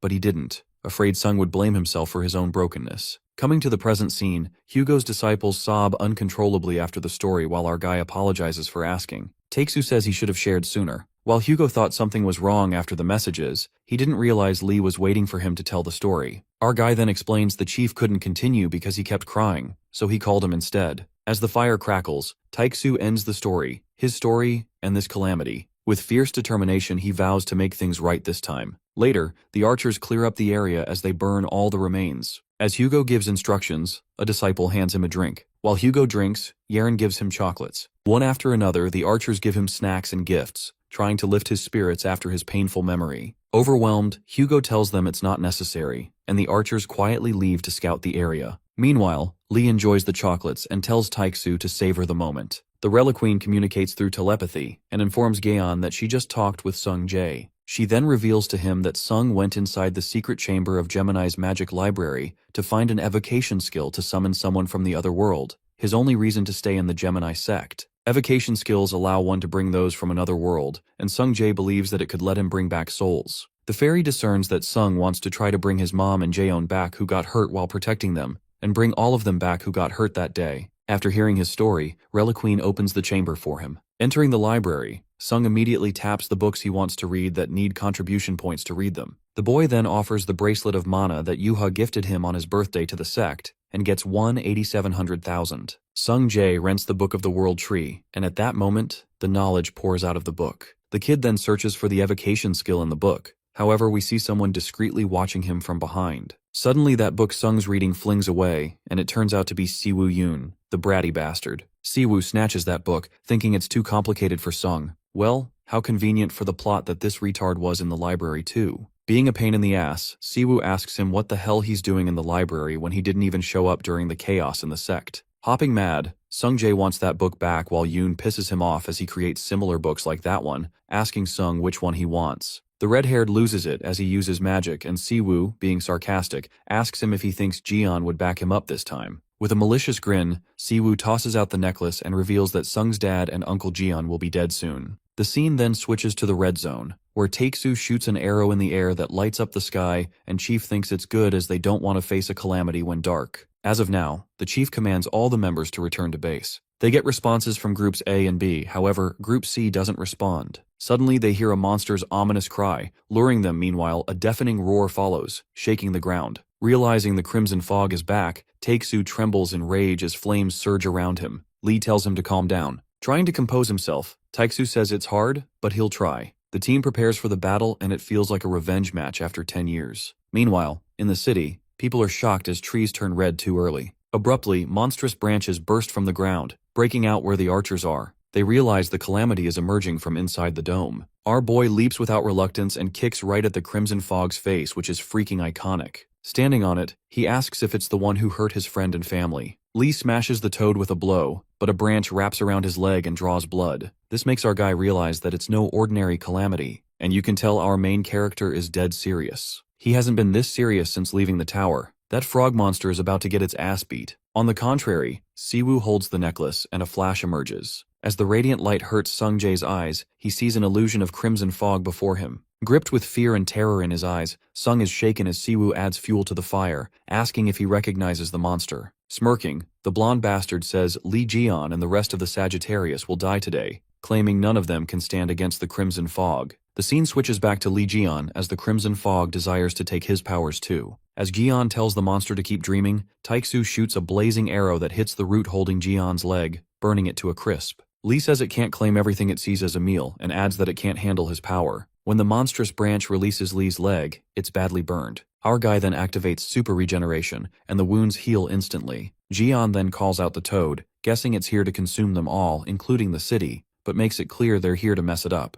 He summons the achievement rammer, and all the archers aim at the crimson fog. Our boy asks the toad if he thought the world was its all-you-can-eat buffet, declaring they're going to cut it open today. Activating Berserk mode, Lee charges at the monster, enlarging the rammer, and smashes it onto the toad's head with merciless force. As the toad roars, the archers shoot, and the arrow hits the crimson's eyes, causing an explosion that damages the monster. Seeing its effect, Taiksu commands another shot. The chief and archers use a hired skill from the Capricorn, but their mana is absorbed by the monster. Hugo tells them to use only relic arrows. As they aim and fire again, the blazing arrows hinders the toad. Rage crackles as the crimson fog grows frantic, emerging edgy roots from everywhere, displacing the archers. Frustrated, Jian summons the clump of creation clay, lime, and commands it to create scissors. Opening its mouth, a colossal pair of scissors emerges. Jian grabs them, saying it's pruning time. Our guy chops the roots that even lime freaks out. With terrifying grace, Jian slashes through the roots with relentless rage like a man possessed. Going all out, he zooms with lightning speed and pierces his daggers across the toad, slashing it repeatedly. Eventually, the crimson fog is torn open as blood splatters. The archers are shocked that it was killed so easily, but Hugo feels something's off, noticing the roots haven't vanished yet. Meanwhile, Sung Jae, who witnessed the whole fight, jumps in joy, believing Dad and Uncle Jaeon killed the fog. He sneers at Siwoo Yoon, mocking how his perfect plan crumbled, saying his father and Uncle Gaeon are stronger than he thought. Grinning, Siwoo admits they're strong and says he underestimated them, but he declares it's not over yet. He explains the toad's obsession with eating. Whatever it consumed became its power. The bastard then triggers Sung's memories, reminding him how devastating it was when he saw it firsthand. Suddenly, the necklace Yoon holds unleashes magic, uttering it's time for round 2. An inexplicable scenario unfolds when the crimson fog begins regenerating, leaving everyone disoriented. In hysteria, the archers shout at St. Hugo to check the dome, who wonders if it's already been breached. Just then, Jian gets back to work, ready to rip the toad apart, but he stops when he sees roots clawing from the ground. Calling it a cheeky bastard, Lee realizes how the crimson fog infiltrated the dome, through underground roots. A roar echoes as the crimson fog craves more food, causing loud rumbling. Siwoo laughs evilly, saying it takes a moment for the mist to devour a whole city. The dome is no longer a defense shelter, it's just food storage for the blood mist, with more people than the airport. Sung realizes Siwoo has been talking like he witnessed the airport incident. Back at the airport, the kid saw Yoon, who was scolded by his older brother for not holding onto it and releasing it. As Sung asks if it was him back then, Siwoo laughs, mocking his late realization. The blonde guy says he thought he'd die hiding the secret for 10 years. Siwoo questions what Sung will do now, whether he'll announce it to the public or call the cops. He seems to be careless about the whole thing. Siwoo bets Sung's dad might already know the truth, but the culprit is the son of the Libra Saint, the world's strongest sect. The blondie bastard wonders what a mere archer saint can do to him. Infuriated, Sung makes him recall how many innocents died because of him, asking if he feels any remorse. Being a shameless asshole, Siwoo claims those lives meant nothing, calling it bad luck to be there that day. Listening to this, Sung loses it and pulls out the item used to summon Jian Lee. Siwoo flinches, wondering if he'll really call him here, warning him to think about the crimson fog. But Sung risks it all and activates it. Siwoo gets a deja vu of his past beating, but Sung headbutts him, making him faint. Turns out it was a trick Sung pulled by the lighting magic, calling Blondie a chicken shit. As Siwoo faints, Sung collects the magic books and peeks at the item Siwoo used to restore the crimson fog. If that's the case, the red-haired kid supposes that he can reverse it. But to do so, he needs to go to Europe where the calamity is. Realizing he can't use magic without a relic, Sung immediately he grabs the item and book, flipping through the pages, and decides to use the book's mana to teleport. On the other hand, everyone attacks the Crimson Frog, including Jaeon, who uses a pruning cutter but it doesn't affect much. He activates super regeneration, but the mist slows him down and reduces efficiency. Hugo alerts him to step back and attacks while Jeon's left arm regenerates fully. Just then, Jaeon asks if Hugo recognizes the aura, confessing that he remembers it. It's the same as in the Demon's Tower, the Red-Eyed Army. 20 years ago, the Tower of Demons appeared as part of the massive invasion of the Red Eye's army, and people could only suspect the tower to be either an ark or an outpost for those calamities. But one thing was certain, that the calamities inside weren't ordinary. They were beyond classification, perhaps class impossible. Activating his 13th sense to detect its weak spot, Jeon analyzes that it has 3 cores, and the most active one is made of sacrificed souls and life energy. In addition, it's draining more life energy through its roots from somewhere. Our guy realizes it's connected to the dome, and it's feeding from there. Jeon quickly alerts everyone and informs them that it's using the dome as an energy source. Our guy states that they must break it. It's a prison for those trapped inside. Hugo orders his disciples to fire at the dome, but the crimson fog grabs them and uses sacrificed people to mimic them. Cursing it, our guy gets determined to grind that piece of shit in the dirt. Meanwhile, Sung Jae uses teleportation and glitches to the designated location, wondering where he is. It turns out that the Libra relic changed the coordinates, and strangely, that necklace lights up and points to the tree in front of him. He wonders what the hell it is. It's a weird-looking tree that resembles a core. Thinking he had come to the right place, Sung noticed the red leaves and the mist gushing out of them. He gulps, wondering if this is the crimson fog, while Siwoo's rosary blocks the red mist's effect, speculating that this tree is the cause of what happened to those people. Frowning, Sung grabs the book, absorbs mana from it, and decides to make it pay. Above the dome, reporters go live, informing that the sudden calamity caused a disaster at the European dome.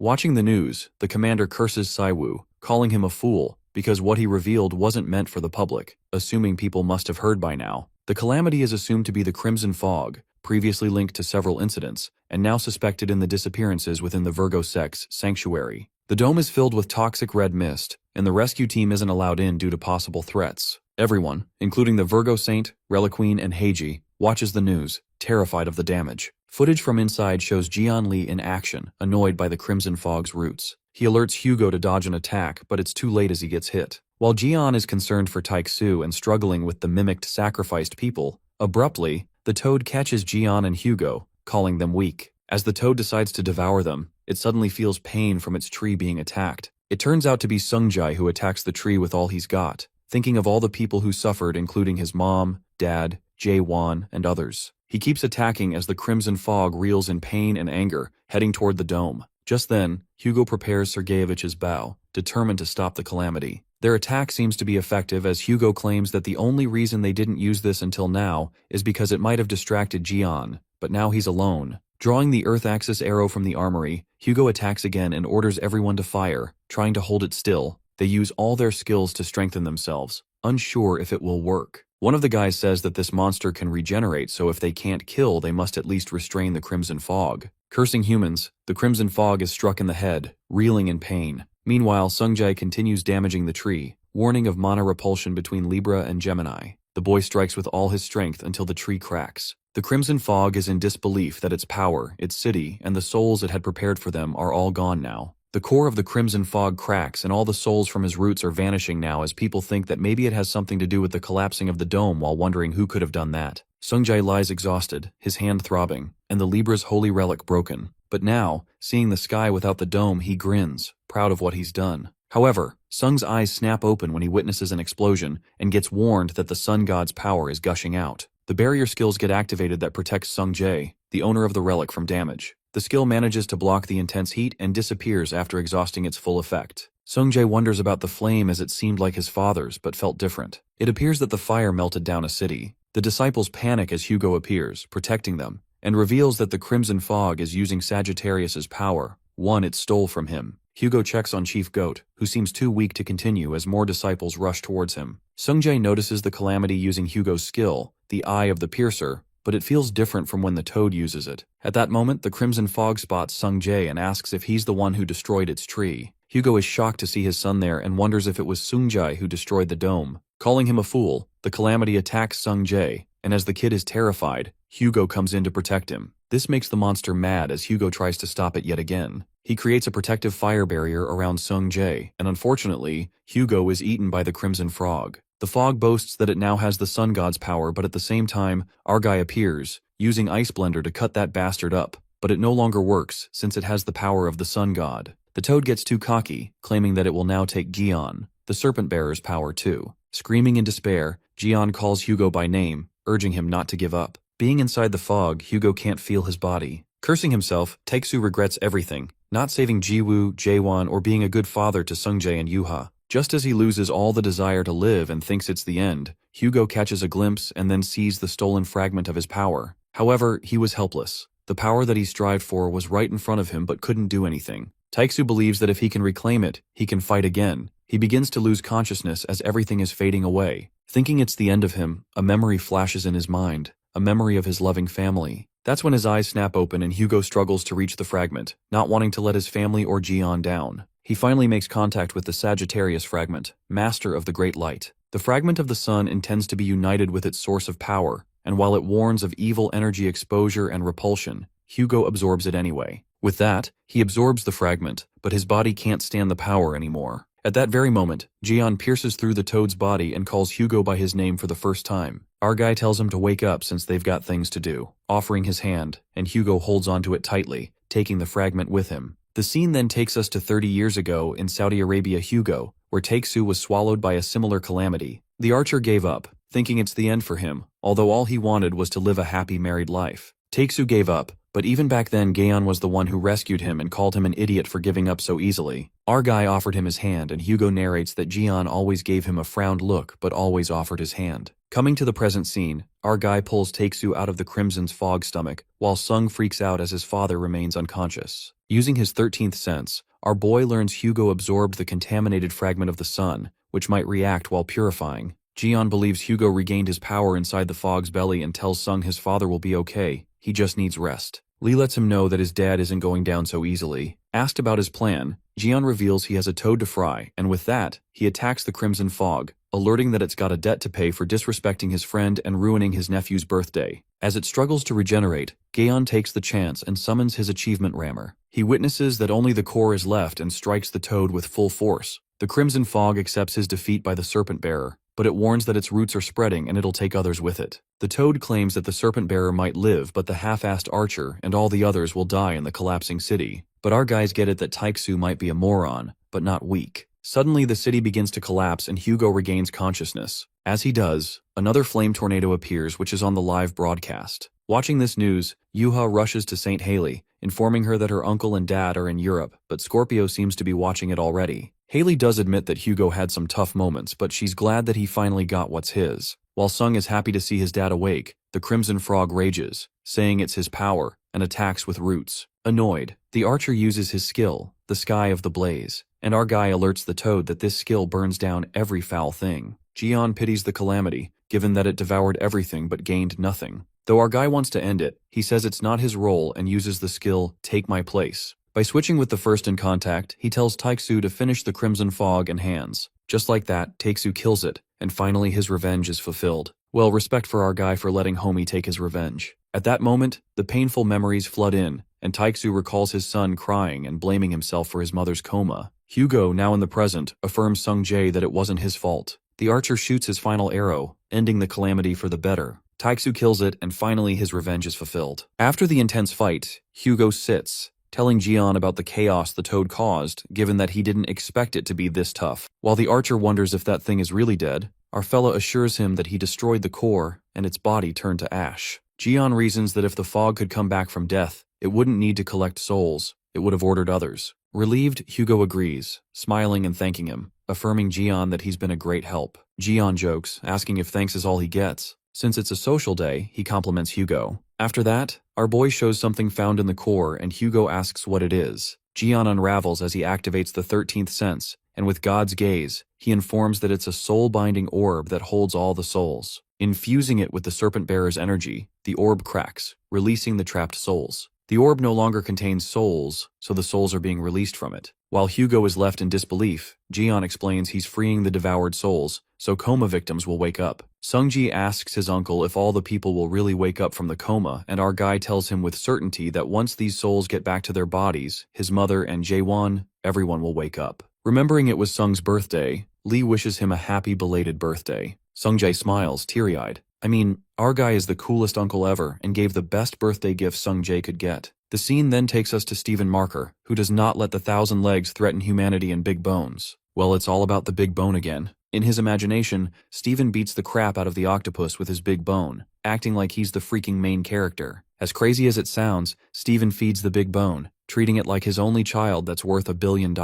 He takes his big bone on a stroll on a beach, and even wins against the Saints and Lee Jian by smacking them with the bone. Well, Stephen sleeps on a stuffed toy that's a big bone, imagining it as his big bone. Suddenly, the big guy jerks awake when he realizes that Yuha snatched his big bone away and the evil Gaeon tossed him away like a spinner. Stephen screams big bone and his disciples are quite happy to see him awake. Baffled, Stephen asks what happened to him and his men that he's been unconscious after being knocked out by Jian during the raid. The disciples hide the number of days he's been passed out for. but Stephen lets out that he doesn't need to know. Abruptly, he gives a death glare and his disciples get worried, wondering if he's planning to get revenge on Lee Jian or Capricorn. But their anticipation is short-lived when Stephen commands his men to bring his big bone back from Yuha's room. Commander Oliver couldn't believe that he's still looking for a goddamn big bone, convincing Stephen to forget it for fuck's sake. Asking if they should let Yuha know about the commander, Oliver refuses not to bother as she won't care anyway, not to mention how she rushed to search for Jian's 8 relics. Suddenly, a guy frantically barges in and discloses that the people in comas are finally waking up after 10 years due to the crimson fog. This news spreads like wildfire as the people gain consciousness throughout the globe. The reporter broadcasts the remaining European Union Western Dome, showing the hero Jian and the Sagittarius Saint who defeated the crimson fog right here. The people call it a miracle as they are rapidly recovering from the monster attack. However, the news doesn't please Taewoo Yun from the S-Class Libra sect, who's speechless. He scolds Siwoo, the blonde brat who first lost the crimson fog, given to him to take down Jian and Hugo. Secondly, he lost his mother's rosary. And thirdly, he couldn't even control it and caused a mess. Above all, Siwoo also lost the Gemini magic book. It looks like he's on a streak of bad luck. Taewoo is mad at Siwoo for losing against Sung Jae. On top of that, the blonde bastard didn't just fail, but came back with a messed up face-up that pisses Taewoo even more as he calls him a fucking retard. Simmering with anger, Taewoo grabs the bottle of wine and smashes it on his head, hitting him badly. Taewoo is disappointed to see his brother, who hasn't changed a bit since he was a kid, learning that he didn't have guts in him. While Siwoo groans in pain, Taewoo knows that Mother will be disappointed and asks him how he's gonna clean this mess, as they are gonna fucked if people can recognize their faces from the incident. After getting hit, Siwoo spills the reason that he came to ask for help,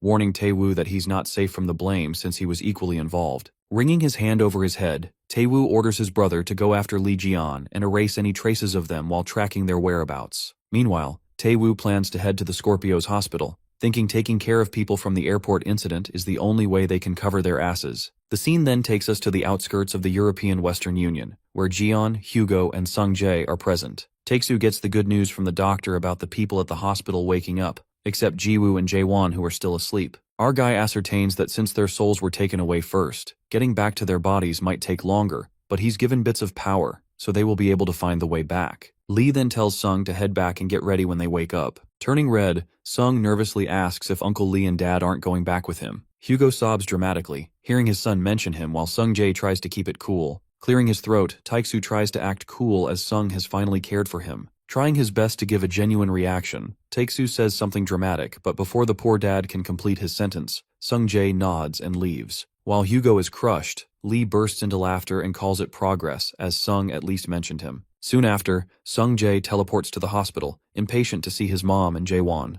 but he thinks he shouldn't be greeting them empty-handed and rushes to get flowers. On the same note, Taewoo is walking towards the Scorpio's hospital and thinks it's quite a fancy hospital, but still, he thinks it's shitty compared to theirs. Anyways, that blonde brat could never understand why they kept all those people for over 10 years. Taewoo decides to pay a visit and wonders where that little brat Sung Jae could be. He decides to pay Sung's family a visit before he'd show up. In the meantime, Sung returns with flowers. The scene then takes us to the European Union Western Dome, where the archers are being interviewed for winning against the monster, while the wounded people are carried inside a building with aid. Our guy sits inside a broken tavern and gets notified about completing the trial of power, learning his human body will be transformed into the god's body as a reward. Jian's achievements of destroying the god-eating monsters and Sagittarius Saint admires the serpent bearer are recorded in the Bible. Now our guy left with the trial of fame and intelligence by appointing an apostle and a secretary. Ignoring that, Lee stares at the broken piece of a dagger he was stabbed with, still wondering why he found this fragment inside the toad.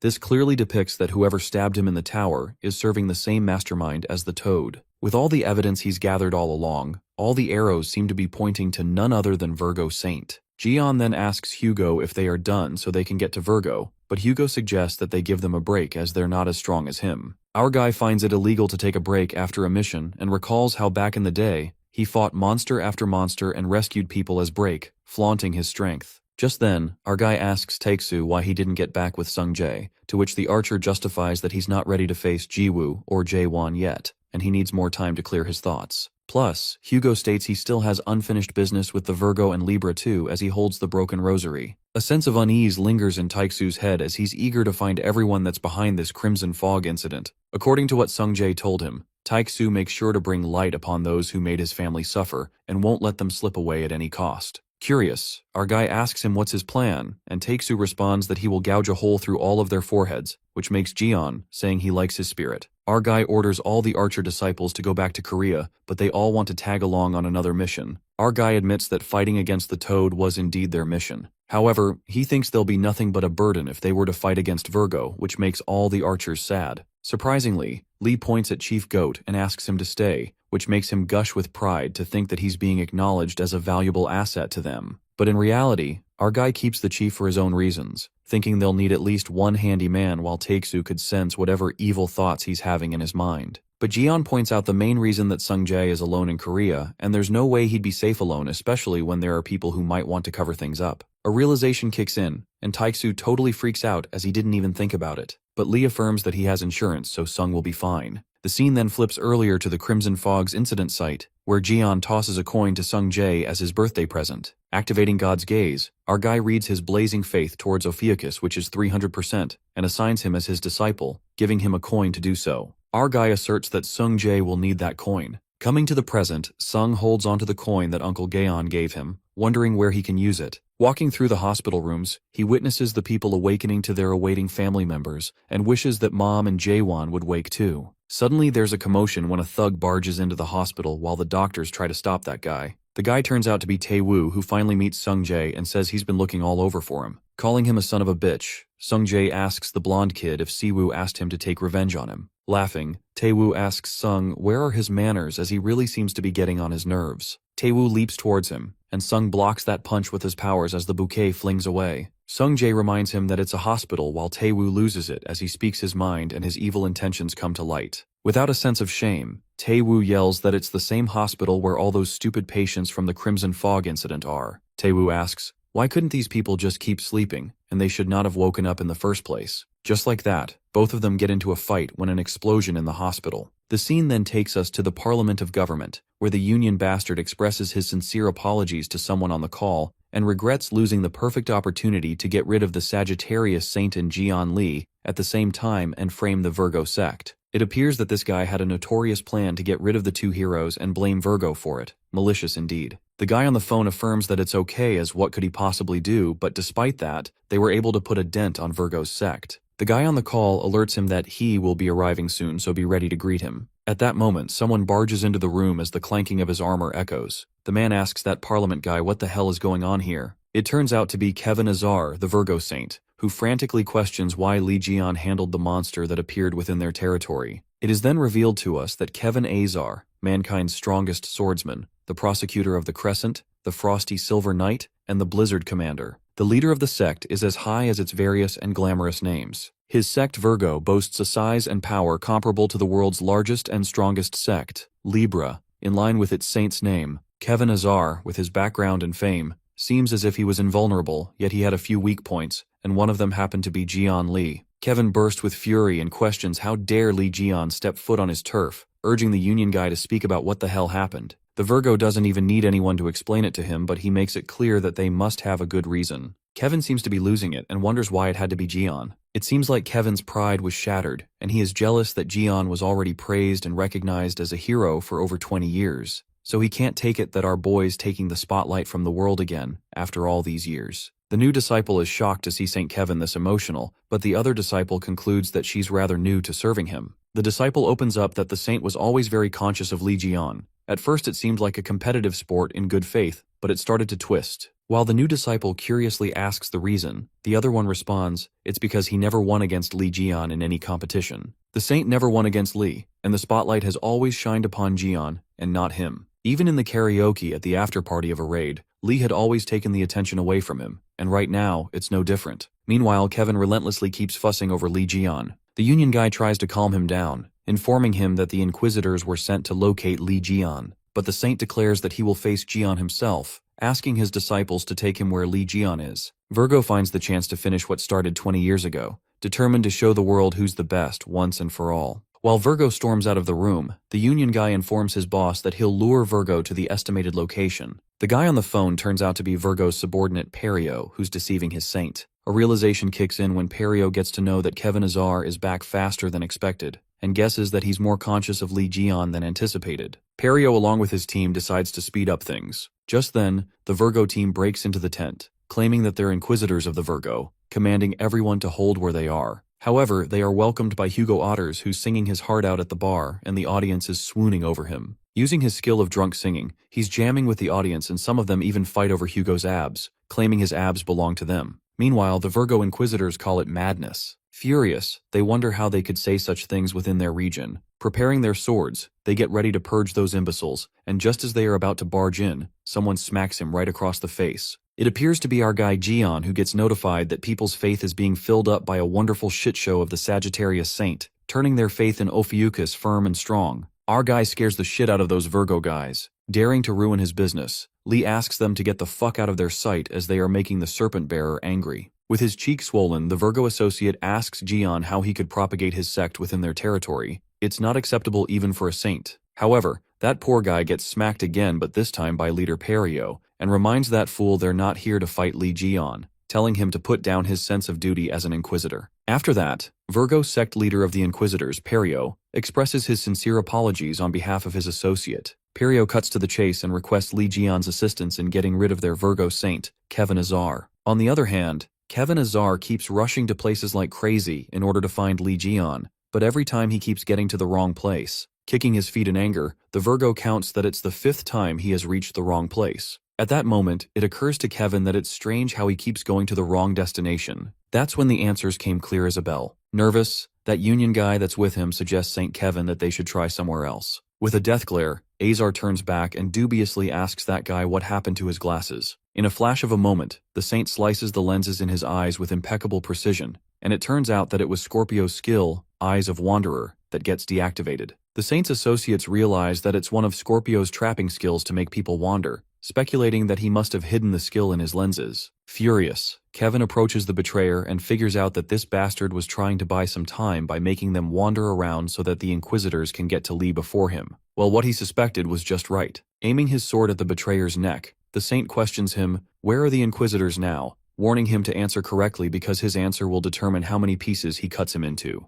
The scene then takes us to the Ewell Palace Sanctuary of the Virgo, where someone's wreaking havoc in the palace. Well, it turns out to be none other than our boy Lee Jian as he beats the crap out of the Virgo's familiars to get further. While they are staggered to see how a mere human can do this, our guy is thrilled to see many materials for the relic as he slains the familiars of Virgo. Our guy plans to cut all of them and make materials out of them. Meanwhile, the archer chief is worried that they might get in trouble, but Perio assures them that it's not a problem as they were familiars who followed Kevin anyway, so it's better that Jian takes care of them beforehand. It is then revealed to us that the Virgo sect at the moment is divided into 2 factions causing chaos. Dumping all the blame on the Virgo, Perio states it's all due to Kevin's dogmatic conduct, which resulted in the loss of trust. For this reason, they, the Inquisitors, have made up their minds to stop him, and to do so they need Lee's assistance. The archer chief finds it suspicious, wondering how the Virgo Inquisitors dragged them into this affair. He then believes the conflict between the 2 factions is more serious than he thought. While poor Taixu is still spinning as he's drunk, what the chief finds more shocking is that the Inquisitors even promised Sky Punisher as a reward. It appears that the Sky Punisher was the weapon that represented Jian himself, and it was stated that he lost it during the fight with Red Eyes 20 years ago. They'd never thought that the Gemini Saint was telling the truth. After a while, Lee slain the familiars of the Virgo Saint and relic storage opens. A tense moment unfolds when they realize that the Sky Punisher is just beyond that door as it is about to open. Kevin Azar makes an entry, leaving his disciples out of his breath as he sprinted his way to the palace. Thrilled, never in a million years Kevin thought he'd be happy to see Lee. Jian also gets exhilarated and lets out that it's been 20 years so he's glad to see him. Kevin is delighted to see the archer and greets Hugo Otters, who's pissed yet drunk. The Virgo Saint even spots the one who betrayed him, Perio, and asks if he plans on sticking with Jian to take him out. Well, Kevin thinks it's good since he doesn't need to go looking for all of them one at a time and plans to finish them all. Shortly, Virgo glances at the broken pieces of armor and notices his familiars have disappeared. Rage simmers when Kevin yells frantically, asking who the hell did this to his familiars. Getting scared, Perio, Hugo, and the chief point toward Jian without reluctance, and our guy Loki calls him unloyal fucks. The anger seethes through him as this adds one more reason in Kevin's list to take Jian down. Kevin slashes his sword, and using his ice magic, he creates edgy frost fangs. However, those fangs melt away in an instant when they clash with Hugo's blazing power. Drunk Taiksu says that he has some unfinished business with Kevin, and clarifies that before he fights Jian, he'll have to fight him. Kevin then believes that the Archer Saint has found his lost power again, but still he can't match his level. With a single flick, Taiksu summons multiple spears. It appears to be a holy relic, Earth's Axis arrow, that is being taken out from the infantry's armory. With that, Taiksu grabs the giant Axis arrow and flings it towards Virgo. Kevin scoffs and asks Hugo if he thinks he can harm him with these Axis arrows. Using his sword, Kevin breathtakingly pierces through those arrows. While Hugo aims for a direct hit and thinks that he got Kevin, Chief Goat gives him a reality check and feels embarrassed. Meanwhile, our guy calls and reveals his whereabouts to someone, asking that person to come quickly. On the other hand, Kevin Azar stands his ground as he just dodges the attack magnificently. Virgo lets out that they're about to go at it for real now. That's when our guy steps in with his scissors and declares that he will fight Virgo since he's so eager to fight him. Kevin is more than happy that Gion's finally stepping in while his disciples get worried, asking him if they shall assist him. But Kevin refuses, and makes it clear that it's a fight between the saints, warning not to interfere when adults are playing. Virgo confesses that he has waited 20 years to take him down, and our guy can't help but agree that he sure dreams big. Kevin dashes towards him and the fight begins as their swords clash against each other. While Lee is surprised that the white hair can handle it, our guy gets notified he can't utilize his body's potential. Thinking it's a bummer, Jian can't unleash his strength while Kevin challenges him to try something harder. Going all out, Kevin's blistering frost begins to rage, which destroys Jian's ground-cutting scissors, as it's unable to withstand the severe coldness. As the sword is about to hit Jian, our guy makes a flip and deflects Kevin's sword like it's a breeze. Flipping backward, Jian loses an arm, and taking the chance, Virgo leaps for another attack. But this time, Lee's hammer saves the day, leaving Kevin stunned that he summoned it in that instance. Our guy tells Whitehair not to get distracted while they're fighting. As Lee's foot smacks right across Virgo's face, he drifts away. Our guy grins evilly and provokes Kevin, asking if this is all he's got after 20 years of grudge. Laughing, Kevin is finally convinced that it's the real Lee Jian. Just then, Virgo thinks it's enough warming up and gets real as he uses his full powers now. Just like, Kevin Azar unleashes something spectacular, and everyone gasps thinking he'll be using it now. The ground rumbles and Gion is impressed as it's been a while since he's seen the icicle. It appears that Virgo was playing with the fake sword and hid the real one.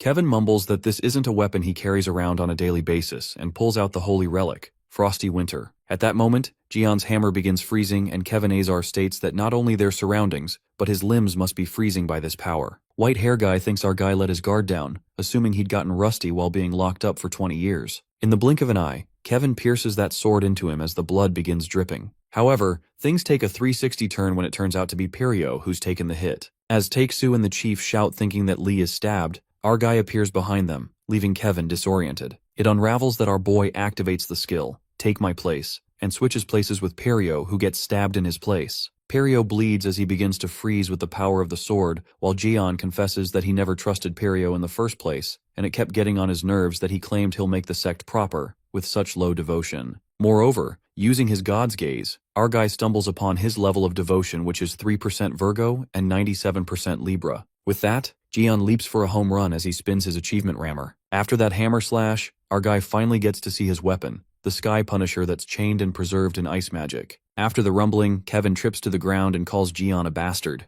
Just then, Hugo comes closer and makes Kevin Azar realize the consequences of betraying Jian at the tower, and no wonder now he's being betrayed by his own people. Left in disbelief, Virgo asks him what he's talking about, and Taiksu tells him to drop the act, certain that he's the one who stabbed Jian at the Tower of Demons and left him in a trap. Hopping mad, Kevin states that they are uttering lies and attacks Hugo for framing him. But Taiksu still thinks he's denying the truth and assumes that since Virgo fooled the world for 20 years, calling it an act. Gritting his teeth, Kevin Azar shuts him up and says he won't take these insults anymore. As he's about to wield his sword, Perio grabs hold of Kevin's sword, muttering, "This is why it should have been done through Crimson Fog." The white hair immediately realizes that it's the Libra skill, the rope of the Golden Rule. Abruptly, Perio pulls out the symbol of Libra and concludes that he must eliminate all of them here. Making his manifestations real, Perio, the evil bastard, activates Libra's unique skill, the Equivalent Exchange, and asks Kevin to choose his attribute to Astria, the zodiac of balance and justice. The relic lifts Kevin Azar in one of the beams while Perio declares that the tribute will be Saint of Virgo. As Kevin is being sacrificed, he uses his full power. To get off that balance beam, Kevin slashes his own arm, leaving everyone staggered. The circle of the Equivalent Exchange is formed and Perio is amazed that Virgo ripped off his arm in a split second. Perio laughs hysterically and finds the looks on Virgo's face when he off his own arm in haste quite priceless. With that action, Kevin avoided being a tribute to the Zodiac as a whole, or else his whole body would have been sacrificed. With that, the equivalent exchange activates, and Saint of Virgo's right arm is offered as a tribute. In a flash of a moment, an unknown realm opens as a reward for the tribute. It could be felt that Perio has done something treacherous to open such a realm. Smirking, Perio lets out that it's a shame, but one arm of a saint is still a hefty tribute. As the archers begin to attack Perio to stop him, our guy Lee leaps towards him with his rammer. However, it's too late to turn back now as they've already got swept into the realm. That unknown realm gives a reflection of Inferno, and while everyone is disoriented, Lee Jian senses that he's felt this unpleasant energy before. Perio tells him to have a look at the site of hell, unraveling that it's all their burial grounds. Kevin's disciples lean in for a fight with Perio for daring to use their saint as a tribute. They decide to make him pay for their sins with the most ranked skill of Virgo, cutting the winds of the jaguar. However, the magic disappears like the wind. That's when Kevin reveals that he can't use his powers anymore, realizing that the connection with his Zodiac has severed. To make things worse, the archers are unable to use their powers as well, making them wonder how a single disciple can wield this much power. Suddenly, ominous arm creatures burst from the ground. While the archers dodge them, Perio laughs and reveals that this is an isolated realm created from Libra's power, where they can't receive strength from their Zodiac, making them no more than ordinary humans. Perio wishes to make them perish while feeling obsolete. At that moment, our guy dashes towards that evil bastard with his rammer. But Perio sneers at Jian's useless attempts and rotates the Libra symbol, aiming those arms at Lee. Our guy could sense this is not a normal monster, while Perio forces Lee to take a trip down memory lane, asking him to greet his old enemies. Perio reveals to Jian that these monsters are the ones he fought with 20 years ago, the ones who took him to the brink of death at the Demon Tower. That's when the realization kicks in, and our guy understands why he could sense this unpleasant feeling coming from these monsters. Perio further unveils that these were not manufactured to be class impossible, as the Crimson Fog. Instead, these monsters are the real class impossible that dwelled with the red eyes in the Demon Tower. Just like that, the relentless monsters take over the unknown realm that once dwelled in the Demon Tower. The scene then switches to the Scorpio Hospital, where Taewoo and Sung Jae are still tangled up in an intense fight. However, none of Sung's attacks seem to be working as they are held by Libra's vines, while Taewoo suggests he give up since there's difference between S rank and A rank. Taewoo makes Sung Jae bang on the wall. As he breaks through across the wall, the red-haired kid realizes that it's his mom's room. That evil blondie approaches Sung Jae and even has the Gemini magic book in his hand. Panicked, Sung Jae decides to get out of his mom's room quickly, and just as he runs to grab that magic book, Taewoo kicks him right into the guts. While poor Sung struggles to get up, Taewoo knows everything that Sung pulls out mana from the magic tree book, and there's more to it. Grinning, the blonde guy asks him to give up and proceeds to attack him. He tells Sung Jae to hold on tight to his mom's hand while he's on his way. At that moment, Taewoo strikes his power that displaces Sung's mom's bed, making Sung Jae and his unconscious mother fall out of the hospital window. In that life-threatening moment, poor Sung Jae is unable to do anything as he himself is falling down. Falling into his death, Sung Jae refuses to give up like this and thinks of Uncle Gaeon, Yuha, and his dad, but he snaps out of it as no one is there to help him. Sung Jae desperately tries to think of a way to escape the narrow death. The poor guy feels so helpless as he doesn't even have the spellbook and no more mana, so he can possibly do nothing. Calling himself an idiot, he holds tighter to his mom and knows that he has to fight himself. At that moment, Sung gets reminded how Uncle Jian never gave up in the tower, nor did Dad even inside the Crimson Fog, so he shouldn't give up either. About to hit the ground, the kid gets determined to help his mom. Looks like the god listens to him when he gets a message from the Serpent Bearer welcomes Sung Jae, who possesses an indomitable spirit. The system then asks Sung Jae if he would like to accept the trial and receive the power of immorality to fight his enemy. Sung doesn't give a shit about whatever it is and begs to let him just once have the power to protect others. Suddenly, a jolt of power surges through the guy and he successfully lands on the ground, saving his mom.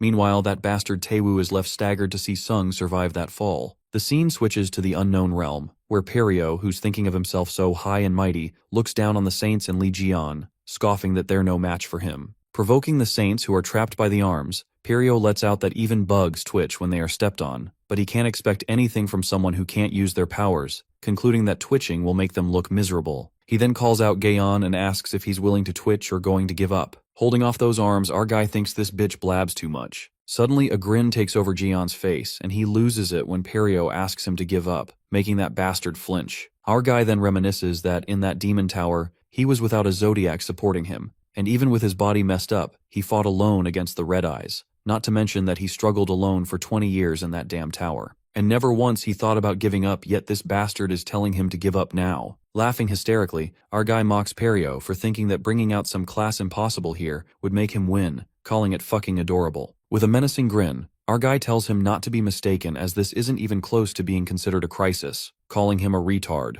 While Jian makes him piss his pants, Perio still thinks Jian is bluffing and swings that Libra symbol to make those calamities leap toward him. He attacks in the will of Libra, and several arm monsters storm their way. The scene then switches to Tai Wu, who gets smacked by Sung Jae, who's stronger than ever. As blood spills out of Tai Wu's mouth, Sung Jae lets out that he won't give up because he's sick and tired of being helpless. Shrieking, Sung makes it clear that from now on he will protect his mom, Uncle Jaewon, and everyone with his own hands. On the contrary, the trial of fame is completed and the first disciple of the serpent bearer is born. The first disciple creates a new chapter in the Bible, Jeon Lee Gospel, and at that very moment the light ignites the horizon, signaling the emergence of something divine. That light makes everyone's jaw drop, and Perio is shackled by disbelief to witness Jeon's power. Abruptly, the radiant blaze cracks through the unknown realm, and as our guy climbs up the stairs as his heavy footsteps crack the ground, our guy finally understands the power of using what's written in the Bible. Our guy makes an iconic comeback, 10 times stronger than before. Well, Gaon seems to be living the moment from his gospel chapter, one where he walked out serenely from the tower that was locking him. Our guy truly wishes to kill Perio first, but there is something that he must take care of right away. Before Perio could think what it could be, he witnesses the Sky Punisher that must have surfaced because the unknown realm got shattered. In a flinch, our guy swats Perio away like a bug.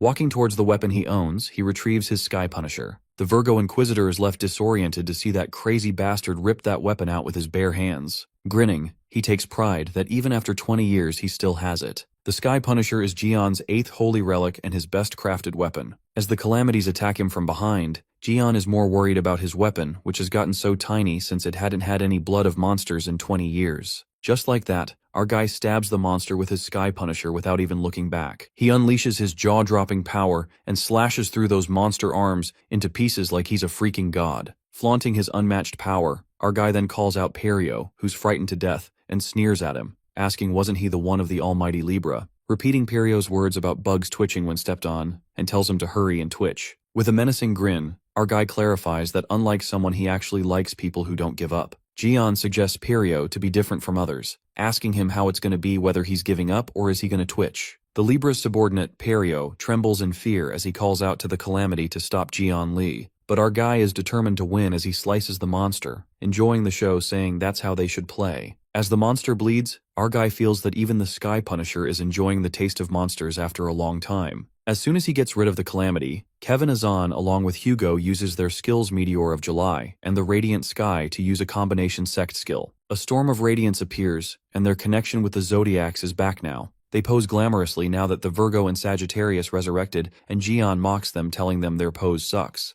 Pissed, they snap at him, letting him know that they're just victims of the plot twist. Perio wonders how the situation turned out like this, even after severing connections with the Zodiac. Being doomed, Perio decides to escape. However, Kevin leaps towards him as he calls out Perio, striking his sword to avenge his right arm. Suddenly, Jean-Louis emerges out of Perio's body. Kevin gets back as he recognizes the skill to be familiar, while Jean-Louis reveals that he has some urgent business with Perio. The Cancer Saint catches Perio as he was running away without getting rid of Jeon and the others as he was told. Jean gives him another chance, offering him as a tribute to the Zodiac, and tells him to become a monster and finish his mission. The Saint Jean-Louis Morin uses the Libra skill, an equivalent exchange offering Perio as a tribute. Jeon then calls out White Hair and corroborates with him about Perio's name, who turns into a monster. Curious, Kevin asks him if he's going to come up with a new nickname for him too. While our guy calls Kevin Whitener given the hair of his color, it pisses Kevin off as he's sick of his sense of humor, wondering how Archer deals with his nonsense. Well, Jeon states Take-Soo has no other choice, and Kevin laughs out loud, admitting it's true as he's a peasant. Just then, Perio transforms into a monster while our guy feels that his body is surging with power. It appears that since his body enhancement is 85% complete, the side effect has been lifted so he can now test his enhanced physical abilities.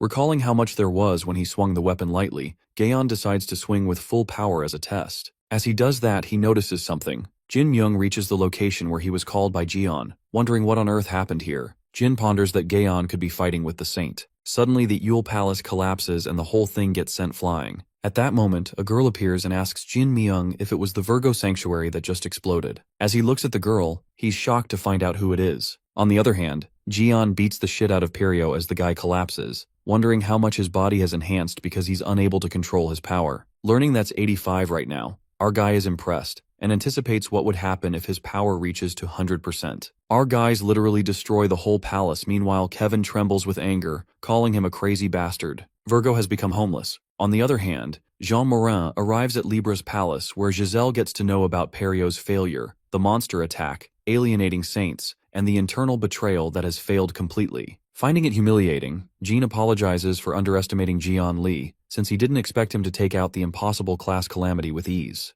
Giselle is also pissed about the fact that the Cancer Saint has shown his face to the enemies. Jean defends himself and blames Libra, as she's the one who told him to get Jian Li, so he was just doing his best. Getting mad, Libra Saint asks him if he's playing games with her, and chains Jean Morin with the golden vines. Petrified, the Cancer Saint admits he wouldn't dare to do that. She hopes that the Cancer Saint succeeds next time and asks him where the Jian gang will head next. Moraine predicts that Kevin Azar will prove his innocence, so the next place they will head is Scorpio's sanctuary. At the same time, Kevin speculates that Scorpio was the one who stabbed our guy, but Hugo seems to be doubtful about that. Shaking Kevin like a ketchup bottle, Take-Soo denies this and would have understood if it was someone else than Haley. Take-Soo tells Kevin that they've already checked the records of the unknown civilization dagger. Hearing this, Kevin smacks Hugo on the face, telling him not to judge so quickly just because he got help from Haley with Crimson Fog and about the dagger. Virgo justifies that there's no reason he would secretly stab Jian Li at the Tower of Demons. Instead, he would rather beat him in front of the people. Since the situation is like this, Virgo shows them the proof that it was Scorpio as they make their way underground to the Holy Relic storage. Kevin reveals to them that he's well familiar with the dagger since he investigated some of the sects in secret. It was to find enemies hiding among the saints. As they step down the stairs, he shows them a room full of weapons. 5 years ago, he found these while investigating Scorpio, and all of them are related to the unknown civilization. Kevin deduces that Scorpio is dangerous. They are one of the beings who threaten the human race. But Yuha appears there and disagrees with him. Upon seeing Yuha, Kevin assumes that she's the Archer's daughter, but is confused about her disagreement about Scorpio. Yuha reveals that she was at the Scorpio sanctuary before coming here, explaining that she received a lot of help from Haley, and she's a good person. But even Yuha wonders if it's too early to make a hasty conclusion. Hearing this, Kevin reacts rashly, asking her if she knows what place that is.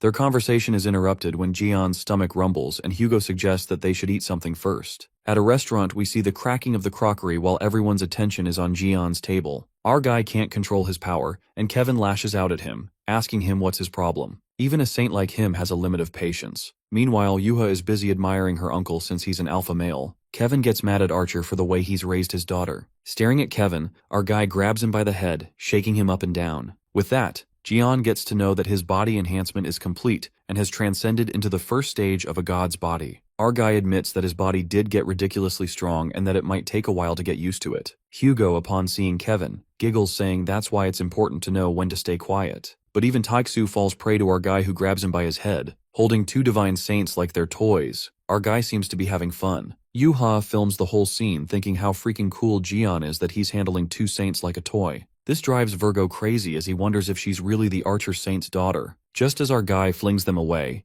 Yuha remembers that Haley gave her something to give it to him, sliding a pen towards him. It appears to be truth-writing wooden fountain pen on which traces of the scribe can be found. Jin Myung, upon seeing this, swoop towards Lee as it's one of the 8th holy relics of Jian, and he's pleased to experience this with his own sight. Our guy is thinking about the scribe, which is the last trial of wisdom, and recalls how Scorpio used to hide from him, wondering why keep the pen when they always hated him. He asks Jin Myung if he checked the underground storage, and the appraiser confirms the items are related to the unknown civilization and may have ties to Scorpio. Kevin cuts in, saying he already told them Scorpio is connected to the unknown civilization. He even overheard them talking about it. Virgo also claims Haley tried to kill him 20 years ago by poisoning his food, making him certain Scorpio was behind it. Just then, White Hair adds something to Jian's food. Everyone gives him a dubious stare, but Kevin says it's just supplementary medicine, reasoning that Jian has no zodiac blessing and always overworks himself. That means he won't be at his best in battle, so White Hair added medicine to help, but says he doesn't need thanks. Hugo stares and sums up that Kevin gives Lee medicine while Scorpio gives poison. Jin Myung offers to test it, but Kevin warns him not to touch Gaon's food and questions his loyalty.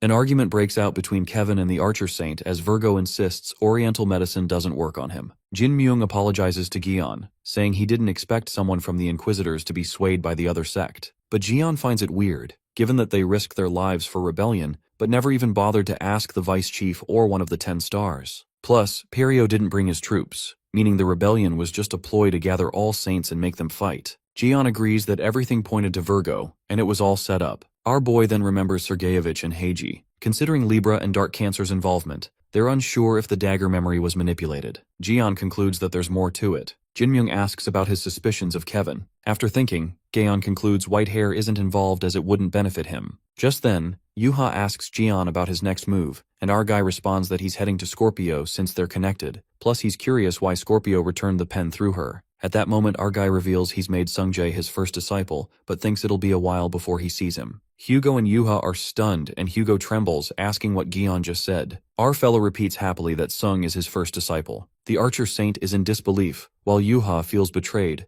asking her uncle why Sung and not her. Her aura flares with anger, and Gion tries to calm her. Yuha apologizes and decides to ask her brother directly, angrily tapping her phone. She texts Sungjae, saying he shouldn't do this to his sister, asking how he could become Gaeon's disciple and make her sad. She gets angry when he doesn't reply. On the contrary, Sung defeats Libra's son. A nurse compliments him for taking down an S-ranked Libra. She thanks him, saying they captured Taewoo because of him while Sung Jae finds her suspicious. Strangely, the nurse asks if the transformation was too perfect, and it turns out to be the Gemini commander Sung Hyuk Choi. The red-haired kid is disgusted by Choi's cross-dressing. Choi quivers with anger, saying it was tough dressing like a woman just to get the stolen spellbook back. The commander asks his disciple if he knows what's in the book since it holds unimaginable things. Sungjae apologizes, saying Choi can do whatever he wants with it, but the commander refuses to leave just yet. He has questions, including the whereabouts of Saint Heiji, who betrayed Gemini. In the meantime, Gemini disciples arrive to take Sungjae. In a hospital room, we see Jaewon finally opens his eyes and overhears everything.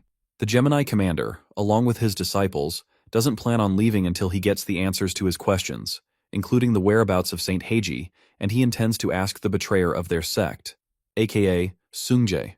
Sungjae feels enraged after hearing his commander being selfish again, who only cares about what he wants and disregards what others think. And with that, he announces that he doesn't plan on following the Gemini sect anymore. Gemini skill. Evocation is activated by the Gemini commander, who orders his disciples to capture the red-haired kid alive. Sungjae is ready to fight as he tells everyone to come at him at once because he's confident about being much stronger than before. But, suddenly, his mana starts getting sucked up, and it seems like it's not the commander's doing because he looks as confused as Sungjae. An entity summons from the skill the Gemini sect just used, but it doesn't look like the spirit they summoned, and as the commander tries to remember who this is, he realizes it's the spirit not even Saint Heiji could summon. It's the strongest ever and the first fairy king, Elysian. The Gemini commander, who's still in disbelief, admits that they gathered their mana but never intended to summon the fairy king, as he wonders if it's because of the spellbook's power. Elysian reveals that it was the disciples of Gemini who performed a summoning spell, but what brought him here is Sungjae's exceptional mana. The fairy king wonders whose mana this is, and even though he's bound to Gemini, he really liked the mana Ophiuchus's first disciple has. Elysian reveals that he even plans on transferring to Sungjae's sect, and the commander, upon hearing this, is in utter disbelief as he questions the fairy king how he can even say this as a familiar assigned to Gemini. The fairy king believes there's nothing wrong with it, since the connection with the Gemini zodiac is now severed, and they have no clue where their saint is, as he complains that they're asking for too much loyalty under these circumstances. The Gemini commander thinks of every way he can stop Sungjae and the fairy king from making a contract, and orders his disciples to stop Sungjae and kill him if necessary. The red-haired kid looks super excited to fight, as he was getting tired of waiting, but then the system notifies him that his serpent-bearer's power has been depleted. Sungjae panics as he realizes all his mana is gone now, and the fairy king lets him know that he probably absorbed all of his mana. The red-haired kid tells Elysian to do something about it, while the old man states that they haven't made a contract yet, which means he can't do anything to help. The Gemini commander, who has been witnessing all this, asks Sungjae if something's wrong and gives him the choice to give up the contract with the fairy king and come with them. But as he's about to say something else, someone enters the room, breaking through the wall and leaping in front of Sungjae like a shield, questioning who dared to threaten his nephew. Turns out, it's his uncle Jaewon, who warns everyone to stay away from Sungjae, and Gemini disciples realize that he's the Sagittarius commander who was taken down by Crimson Fog and had been in bed for 10 years, as they wonder how he can move like that. The Serpent Bearer's energy, which was dormant in Jaewon's soul, protects him, And as the Gemini disciples decide to attack them, the Sagittarius archers arrive at the spot, commanding the Gemini sect to surrender if they don't want holes in their heads. The Gemini disciples realize that their mission of retrieving the spellbook is a failure and decide to retreat for now. As it's all over, Jaewon admires how much his nephew has grown because the last time he saw him, he was so small, and Sungjae is just super happy to see his uncle awake now that he doesn't have words to express. The Fairy King, who's also there, realizes that the Gemini sect left their spellbook, and suddenly someone calls out Sungjae's name, leaving him absolutely petrified as he recognizes the voice. It's Yuha, who asks her brother why he looks so surprised and if he's done something to make her mad. But Sungjae refuses as he states that he's just glad she's here. Yuha loses it and lashes out as she tells him not to lie, since she knows he became Gyeon's first disciple. Just when Sungji thought he's done for, Jaewon steps up as he breaks it to Yuha that he's awake. And the black-haired girl, after seeing him, forgets everything else as she's so shocked and happy to see her uncle. Meanwhile, Sungjae hides behind Jaewon and takes a breath of relief when Elysion remarks that he looks more tense right now than when he was surrounded by the Gemini. The Fairy King offers him to run away from here by making a contract with him, by which he also gets to transfer to his sect. The red-haired kid has no choice but to make a contract, so he agrees and starts running away from there. Yuha realizes that her brother is running away and runs after him, while Sungjae states that he couldn't do anything about being born second but couldn't give up being the first disciple of Uncle Jeon. This makes the black-haired girl even more mad while she tells him to stop right there, and as Sungjae lands on the ground, all his movements pause. Yuha mocks him as she thought he got hurt while landing, but as she looks in the direction he's looking, she's also left speechless. Turns out it's their mom, who's glad to see her kids full of energy and asks them if they have been behaving themselves. The next scene takes us to Virgo Metropolitan Teleport Transfer Station, bustling with people. Our guy, Chief Goat, and Kevin Azar are surprised to see the station, and Virgo says it's one of the few still working. Virgo explains it's not as effective as Gemini's, but since Gemini went rogue, it's busier than ever. Jeon swats his hand, telling him to shut up. Moments later, Hugo gets a call from Yuha who gives him the news about Jiwoo and Jaewon waking up. Taeksu cries tears of joy and Yuha adds that Sungjae along with the archer disciples chased Gemini away, but Taewoo vanished. Taeksu gets angry as he can't believe Gemini and Taewoo were there to cause trouble. After hearing this, Jeon doesn't know who Taewoo is, and Chief Goat explains to him that Taewoo is a Saint Libra's elder son. The chief reveals that Saint Hugo had already discovered the culprits behind the Crimson Fog, Taewoo and Siwoo Yoon, Libra's sons. In the past, Taeksu confronted Libra, exposing her role in the task force, special cargo, and the passenger list since all the evidence linked to her sons. He also had eyewitnesses from survivors. A storm brews in his gaze as he asks Giselle if it was her son's doing.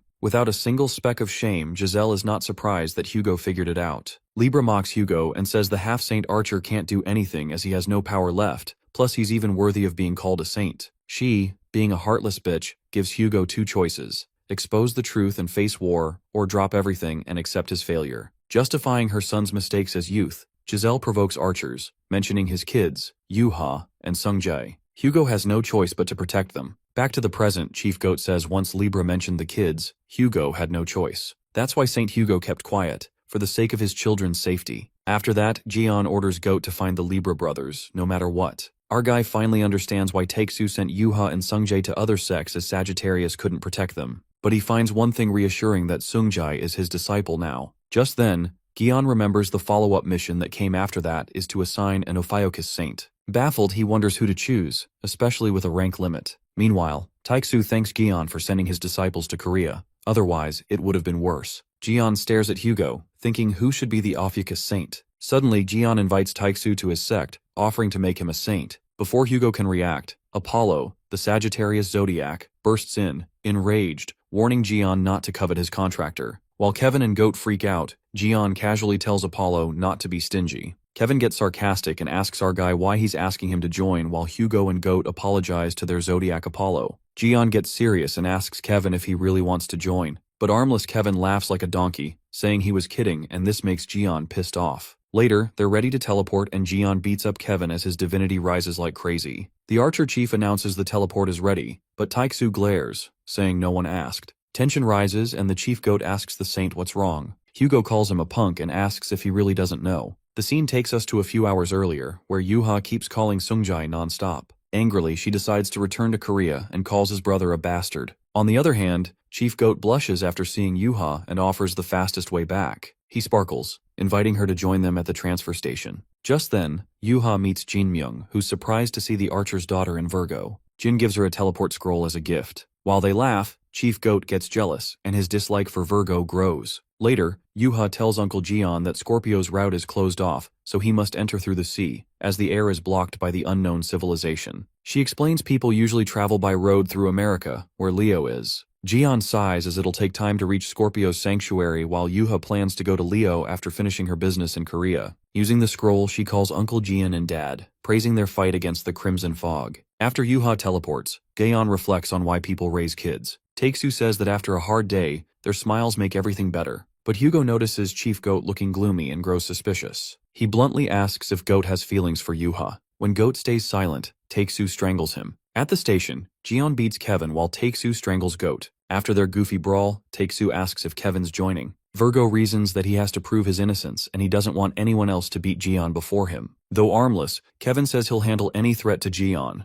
After that, they're set to teleport, and their destination is Washington, D.C., Leo's sanctuary. Meanwhile, in America, Leo's guys hear that Lee Jian has arrived. They prepare a wild welcome, planning to give him hell. At the battle arena, the crowd goes wild for the upcoming festival. Later, at the Leo battle arena, the crowd is roaring as they announce the battle of the century between Stephen Marker and Lee Jian. After the whole thing is announced, Stephen wonders who he is or what this place is. In the meantime, our guy walks up to the stage yawning. At that moment, Stephen realizes that he's fucked and wonders that how in the world things turned like this. Bro is pretty much screwed. The scene then takes us to a few hours earlier, when Lee Jian and the others arrive in Washington, and the first thing they witness is a colossal lion statue. Thinking that Stephen is such a psycho, our guy is creeped out by Leo's narcissism, and Taeksu is not surprised at all since Leo lives for basking in his own glory. But Kevin Azar is smitten by that statue and wishes to build one too. Hugo asks Jian why the hell did they bring the white hair along as he's picking up only bad things while being here. Shortly, some Leo subordinates call out Jian's name, informing him that there's an invitation from the Leo saint, Stephen Marker, requesting him to come with them. Our guy questions why Leo would invite him and Kevin says the same. Hugo chokes the white hair, telling him to mind his own business. Leo guys recognize the Virgo saint, Kevin Azar and Hugo Otters, concluding that Jian sure is not to be taken lightly. One of them mocks Jian, saying he's allying with the other saints as it would be tough to take down their Leo saint on his own. The guy gets a kick into his face after uttering bullshit. Jian refuses to go as he knows that Stephen Marker is going to ask for a weapon. While our guy beats the crap out of the Leo guy, another subordinate tells Jian that they came here to invite him officially to the Leo Battle Arena, passing him the envelope. It is revealed to us that Leo Battle Arena is a tournament taking place all over the states without any rules applied. No sect, no rank, no nationality whatsoever is asked. The competition is solely for the purpose of finding the strongest fighter. The subordinate reveals the match between the saints was only held once, and it's been 30 years already. That was the fight between the 13th Saint Jian Lee and Leo Saint Stephen Marker. They wish to recreate that fight again. Meanwhile, the scene takes us to Leo's headquarters, where Stephen gets to know about his match with Jian Lee. While Marker panics, Commander Oliver assures him that he has prepared everything for him. But Marker asks the commander why the hell he decided this all by himself, and Oliver justifies that Stephen was humiliated by Jian during the Thousand Tentacles raid. The commander believes that Jian must have held a grudge over him for the match 30 years ago, as he wanted revenge. While Stephen holds his anger, the commander gets the news that Jian accepted the fight. To make it worse, Oliver discloses that he has invited renowned reporters, politicians, and honored guests from all around the world to show everyone that Stephen is the best. It looks like Oliver is doing it on purpose. Poor Stephen trembles and screams as loud as he can because he's been fucked up. The scene comes to the present, at the Leo battle area, where Stephen is regretting his life decisions. Meanwhile, his subordinate is astounded by the huge crowd as people from all around the world are here just to watch their fight. Deep down, Stephen panics and wonders why this is happening to him. Leo storms away in anger, and his subordinate asks him where he's going. Stephen responds that he's going to the restroom, calling him an idiot. The commander is relieved as he thought he was going to run away. Meanwhile, Leo furiously slams the door. A vicious grin takes over the disciple's face, apparent that he's putting the saint in trouble. On the other side, as Stephen Marker is in the restroom when suddenly Lee Jian barges out of the toilet. The sight of Jian makes poor Leo tremble with fear as he didn't expect to run into him there. Just as the big guy is about to scream, our friendly guy greets Stephen and asks the psycho what he's up to. The soul nearly leaves Stephen's body when our guy questions if he can handle the fight. Mustering up his sanity, Steven mumbles that handling his death 20 years ago was one that he could barely handle. The big guy reveals that back then, Jaeon was a symbol and mental support that made humanity believe that they could win. People were torn up and fell into despair by the news of his death in the tower, revealing that he was one of them too. Our guy tells him to cut the bullshit, making Marker recall that he was the one who announced the death of the Red Eyes. Marker justifies that he had no choice but to show off because he didn't want the people to know that even saints were being defeated. Steven calls himself a necessary evil who isn't decent or noble and states that he's trying to protect humanity in his own way, given that he's more afraid of humanity falling into despair than being criticized for being incompetent. Leo concludes that one day when people figure out the truth, he wishes that day comes after all the monsters are gone, and he's ready to take all the blame. Our guy looks done with him and tells him to get to the point. And there Steven thought he'd had him with his emotional speech, but damn, it didn't work. Just then, Steven tries to convince Jian that the battle arena is just for entertainment, so a hero like him can't be an entertainment for the spectators. Pissed off, our guy tells him to cut to the chase before he loses it, and Steven's heart pounds like a drum when he scaredly suggests that they make it a tie. And so the story continues again from the beginning, in the battle arena, where they confront each other on the stage. Taking deep breaths, Marker calms himself down as Jian promises to cooperate with him. Just then, there's an announcement that says has proposed to take on all the fighters in the arena at once, making it puzzled whether it's his confidence or recklessness. It seems that it was Steven's doing, and he's happy that he did what Jian asked for. In Leo's flashback, Jian agrees to make this fight a tie on one condition, and reminds Psycho Leo that this is a system to sort out fighters who can fight monsters. Our guy then proposes to Leo to bring out all the fighters who can fight in the arena, as he wants to see them himself. In Leo's mind, he thinks that Jian's a genius, as he's planning on making it seem like he was outnumbered by all the fighters that he called on to this side. And now that one-on-one battle has become a royal rumble, and this way people will focus on the success of the event, rather than winning or losing. Hopping with joy, Steven surmises that it's a win-win for everyone. However, things took a 360 turn when they announced to warm up the stage a bit by watching Lee Jian and Steven Marker's match 30 years ago. That lion in him that was roaring now turns into a dog pet mode. In the video, Steven is beating the crap out of Jian. Meanwhile, poor Leo is freaking out on the stage and begs to stop the video. Panicking, Steven is scared for his life when he justifies that he never asked them to play it while our guy loses it. Our guy glances at Leo and thinks it's quite infuriating while poor Steven accepts his ill fate, knowing he's fucked for real now. 30 years ago, Lee Jian was defeated by Steven Marker, but what the world didn't realize was, this was a fraud fight. Our guy gets steamed up for daring to keep that fraud fight and play it here, but Steven also spills the ugly truth that he paid him $50 billion for that show. Soon after, gossip spreads through the crowd about the fraud fight, and Steven regrets opening his damn mouth. To cover it up, Leo provokes the fighter to fight, and to his surprise, it works as all of them leap towards Jian. Chief Goat in the crowd is left in utter disbelief to think that Jian was paid $50 billion for that fraud fight. Takesu reveals that Lee donated all that money. Meanwhile, Kevin Azar is trembling with anger as he screams at Jian for accepting this fight with those morons while avoiding his challenge. The white hare lets out that he's got money too and summons his sword. Roaring, the armless white hare runs towards the stage while Taiku and Chief try to stop that maniac. On the other hand, the whole crowd goes crazy over Lee Jian, thinking he called his friends to help. The crowd is in uproar after finding out how much money was bet on this fight. Suddenly, the whole crowd rushes into the arena, while Kevin Azar punches his way through the crowd like a freaking psycho. The whole arena is a mess, and the commentator comments the prison would be more organized than this.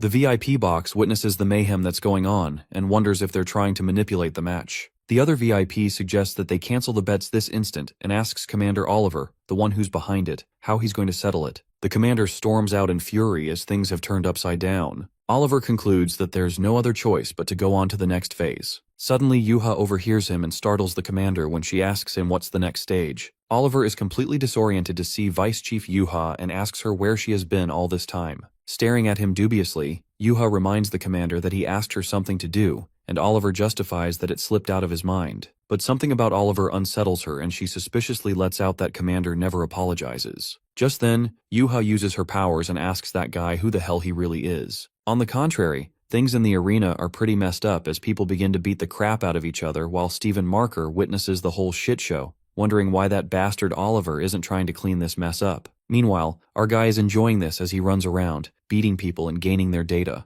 Jian smacks them real good and thinks it was a good idea to call them all out. Our guy then thanks Steven as he was able to collect them with ease and points at the lion as it's his turn. The goosebumps run down Steven's spine while Jian says he would have taken it lightly if it wasn't for the stupid video. At that moment, it hits Steven. The reason why he called out all the fighters was to gain their data, and realizes he's been fucked up. Our guy flings that last fighter and concludes that Marker is still too slow just like he was in the past. But the Leo Saint quits hiding like a coward and roars like a lion, stating that he won't hold back either now that things are like this. Going insane, he leaps towards Jian with his veins bulging, but the inevitable happens when Leo gets whacked by Jian with his least efforts. Blood drips from Steven's nose, and before the poor guy could recover from that punch, our guy leans in for another attack. After that punch, Marker comes to his senses, realizing he can never fight this monster, and knows he'll become dead meat if he doesn't do anything. As Leo attempts to use the advent of his Zodiac, our guy doesn't give any chance to counterattack and pummels him into the ground. At that very moment, Kevin Azar interrupts their fight and steps in as an angel in Steven's eyes as he challenges Jian to fight him instead.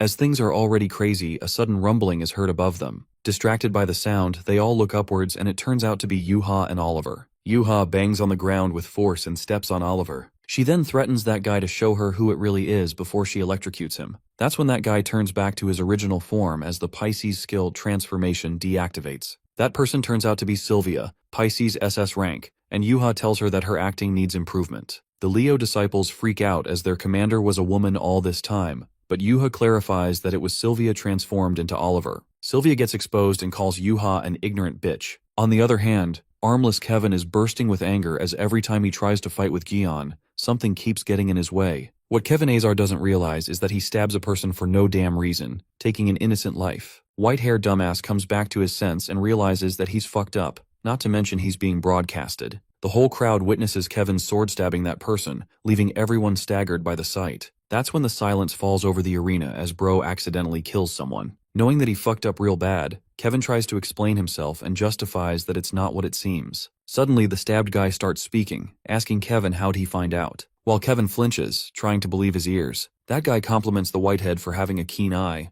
Just as Kevin draws out his sword, sensing danger, suddenly, a light illuminates from that guy's body and the Leo guys instantly sense that it's the Libra's mana energy. They are left flabbergasted, knowing that there was a Libra spy among them all this time. That dead body comes to life again as it's wriggling and our guy recognizes that arrogant voice. The Libra guy rumbles out of that portal and finally gets to meet Li Jian. But first, he gives credit to Kevin Azar for figuring out who he was in this chaos. The white-headed dumbass being an accidental genius takes this perfect chance, flattering himself that he is always this predictable. I mean, Kevin's a real deal. First he escaped that murder and then pinpointed Libra. Dude's on a good luck streak. After that, the Libra's puppet expresses his disbelief, asking Jian how he survived and crawled his way out from the demon tower. Our guy shuts him up and finds it very pathetic that Libra has always been ignoble, including the Virgo scheme set up. This is the reason why Libra never wanted to see Jaeon's face, as he's always been resistant to bad luck. Meanwhile, Kevin goes mad when he gets to know that it was Libra who framed Virgo. The Libra guy then provokes the whitehead and accuses him of stabbing Jaeon's back for sure. Upon this, Kevin Azar lashes out at Libra and makes it clear that he won't take any more of his nonsense.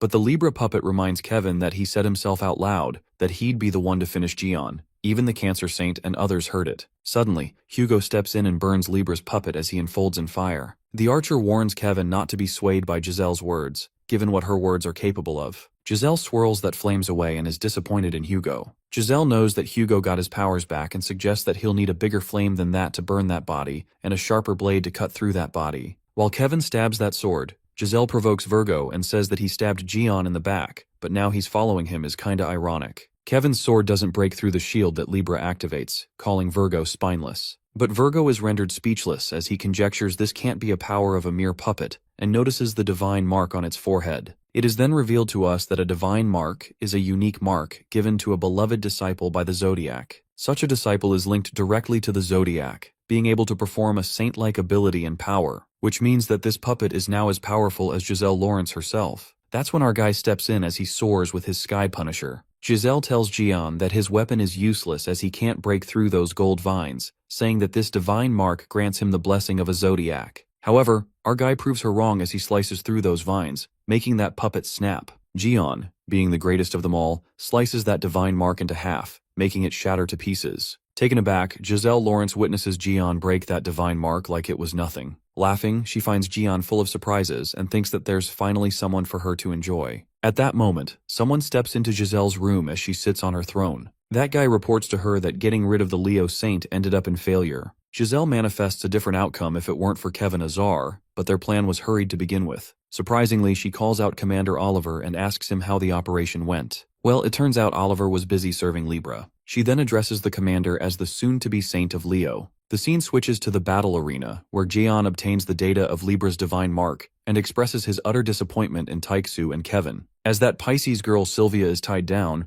our guy scolds them for calling themselves saints when they can't even handle a puppet. He then praises Yuha as she's the only one doing her job right. Curious, Kevin asks Jian if he summoned his zodiac by any chance. Otherwise, how could he break that divine mark? Our guy tells Kevin to stop blabbing and confesses that he has no zodiac on his back at all. Taiksu accentuates that the divine mark is given the zodiac itself that no saints can break, but our guy doesn't care about any of that because he himself is the god. Meanwhile, Stephen Marker declares himself the winner, but everyone objects on the selection of a winner. Considering the audience getting involved in the fight and the Libra's spy act, they call it an informal match and make it invalid. But our guy scares the shit out of Leo guys, and they discuss it among themselves, thinking they must announce the winner. Stuck between Stephen and Jian, the disciples can't handle the aftermath, so they leave it up to Vice Chief Yuha to announce the winner. Yuha declares Uncle Gaon to be the winner, and everyone gets thrilled as they cheer for their hero. On the other hand, Kevin confirms with Taiksu that Jian didn't have a zodiac on his back 20 years ago either, and the archer agrees. Kevin asks Hugo if it doesn't bother him that Jian broke the divine mark all by himself. He is way more powerful than most of the saints without a zodiac on his back. Kevin Azar divulges if that's the case, it could be that Jian is a zodiac itself for a new constellation. In the arena, our guy gets back to his stealing job as he summons his familiar piggy bank to loot some stuff. Jian commands everyone who's carrying stuff to put it in front of Pishu. The people sob as they have no choice but to listen to Gion. Meanwhile, Jian's familiar piggy bank devours all sorts of treasure. But the dude doesn't stop here when he asks those chosen fighters to hurry and sign the contract that they're transferring to Ophiuchus. Well, it turns out the system gives him additional recruitment to increase his influence by recruiting more disciples. However, those disciples who were forced to transfer lacked devotion. Our guy is such a badass when takes all of Leo's disciples and their holy relics. He then thanks Psycho Steven as it has been an absolute pleasure doing business with him. Meanwhile, Kevin thinks the future of this earth is doomed if he's really a zodiac. Curious, Taiksu asks the white hair if he has any proof that Gion's a zodiac, and Kevin shakes his head. But Archer takes this as a headcanon and chokes Kevin for talking nonsense. Struggling, poor Kevin justifies that the Archer himself said that Gion was able to control familiars who didn't even listen to saints with ease. And come to think of it, it's only him that doesn't have a zodiac out of all 12 saints. Taiksu pinches Kevin's nose real hard and believes that he's making up stuff as there's no way a man can be a zodiac. As our guy watches them bicker, suddenly, a thought about Libra crosses his mind. He finally begins to ponder that Giselle knew exactly where and how he got stabbed. It was as if she was the one who stabbed him, or at least saw him getting stabbed directly. The realization sets in, and Gaon deduces that Libra's saint must have something to do with trapping him in the demon tower. Our guy recalls how awfully close she was to her zodiac, assuming her zodiac could also be involved with him getting stabbed. Dismissing that thought, our guy gets another message to baptize his disciples, and gets reminded that he hasn't met Sung Jae in a while. Just then, Jian asks Taiksu to pack his stuff who's strangling Kevin. Hugo wonders if they're already leaving, and Lee lets out that the Archer hasn't met Jiwoo and Jaewon since they woke up, plus he needs to meet Sung Jae. The scene then switches to Scorpio's headquarters in Canada, where the Scorpio saint, Haley, is watching the Leo Battle Arena broadcast, where Yuha declares Lee Jian the winner. Haley knew that Leo was no match for Gion anyway. Watching Jian up close, she swoons over him. Suddenly, her fangirl moment is interrupted when her subordinate frantically reports her about the Scorpio hospital being attacked multiple times. Freaking out, Haley almost gets exposed as she wriggles to the ground in embarrassment. Her disciple reveals that Libra and Gemini were there to attack, but Sung Jae pushed them back. According to the observatory, the 13th constellation, where Lee Jian is the saint, has appeared, adding that Sung Jae has become the first disciple of Jian's sect. It is then revealed to us that the zodiac system is based on zodiac signs. So far, the 12 sects have come together and built a special observatory to observe changes in constellations. This makes Haley infer that the other sects wouldn't welcome the sudden appearance of a new constellation, and now that Jian Lee has his first disciple, Sung Jae, everyone must be getting ready to check on him. Her disciple unravels that there were several attempts to get rid of Jian's first disciple to get the assassination of the first reward. Given that Sung Jae will be their target, Haley plans to send her people to the hospital, but she gets to know Eugene has already left for the hospital. The scene then flips to a park near the Scorpio hospital, where a guy is scampering towards the hospital. As the loud rumbling reverberates, the intruders are getting smacked by the familiars who are after Sung Jae. They are Jian's familiar who storm out of their realm, insanely searching for Jian's first disciple. The familiars make it clear that Sung Jae is their prey, Meanwhile, the intruders from another sect are scared for their life as they could literally die fighting those giants. Well, their motive is the same. They want to catch Cheon Sung-jae. Sung-jae, hiding under the bushes, thinks it's savage. The fairy king who's with him praises Sung for using familiars, as it was a brilliant idea to stop those intruders. Sung finds it very reassuring to have those familiars on his side, and the fairy king determines that they're just not willing to get their toy stolen away by some idiots from another sect. The red-haired kid recalls how those familiars got furious when they discovered, and they asked him not to expect them to like him just because the master likes him. Ganging up on the first disciple, they urged him to prove his worth while poor Sung ran for his life. This is the reason why he's hiding under the bushes to protect himself from the familiars who have grown not to like him. Sung-jae then hopes that the archers are taking good care of his mom. Suddenly a guy creeps up on him and asks if he's Sung-jae. Sung freaks out and takes that guy as another intruder. Just as he's crawling away, Sung's coin falls off and suddenly a voice comes from behind. It turns out to be Taeksu who falls to the ground, and Sung-jae asks if Uncle Gaeon didn't come with him. Hugo informs him that the bastard went somewhere else. While Sung makes a disappointed face, his dad doesn't like how his son is too harsh on him. Nonetheless, Hugo witnesses a chaotic situation, and Sung utters that it's a long story. Just then, they're interrupted by the boy who asks Hugo if he's the archer saint. Without confirming, Sung-jae tells his dad that the boy is an assassin and reveals that the assassins keep popping up ever since he's become Jeon's disciple. Hugo gets protective and calls that assassin boy a disgraceful bastard, while that boy justifies that he hasn't done a single thing. But Sung-jae calls him a liar and elaborates how he tried to sneak attack him.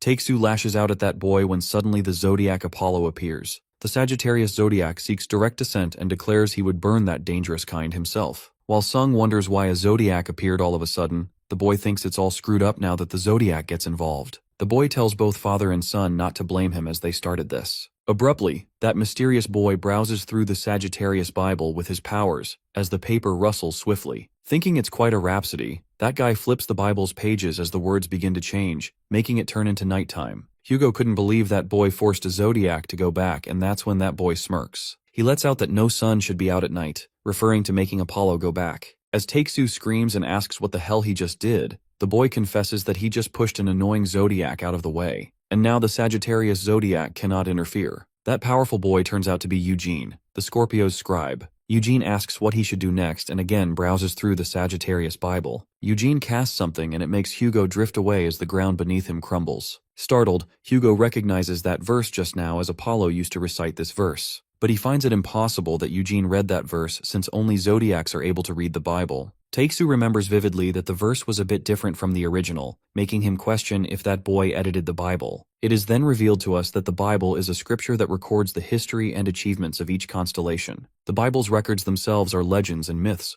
Furthermore, it manifests in the authority of the sect. Just like that, there were people who read and edited the Bible known as scribes. However, scribes are known to be extinct in this world, for the Zodiacs and their familiars eradicated all those with the ability of a scribe. Hugo finally understood why the Zodiacs went furious, as there was no way they could bear when mere mortals could have control over them. He then realizes this is the reason why the Zodiac Apollo stepped in, since he sensed the scribe. Eugene finds it hilarious to see the saints' condescending faces turn worried in front of him. Eugene is about to head to the hospital when our guy makes an iconic entry and surprises that brat with a dropkick. Jeon calls it a great panel line-breaking entrance. Our guy is surprised since Hugo went to check on people who woke up in the hospital, but instead he's getting his ass kicked. Lee scolds Hugo that he should have taken care of this brat with a finger snap while that poor Eugene gets knocked out. The scene then takes us to a flashback, where a calamity wreaks havoc on the world and wipes out all those who undermine the authority of the divine throne. Total chaos erupts when a large number of humans are massacred by the calamity and could not escape their ill fate. However, among that pile of dead, little Eugene manages to survive. Later, he opens his eyes in a bedroom and jerks awake to find the Scorpio saint, Haley, in front of him, who asks him how he's feeling. Little Eugene is disoriented, asking her where he is. Haley reveals that it's her sanctuary, assuring him that he's safe there. Well, it appears that Scorpio was his lifesaver.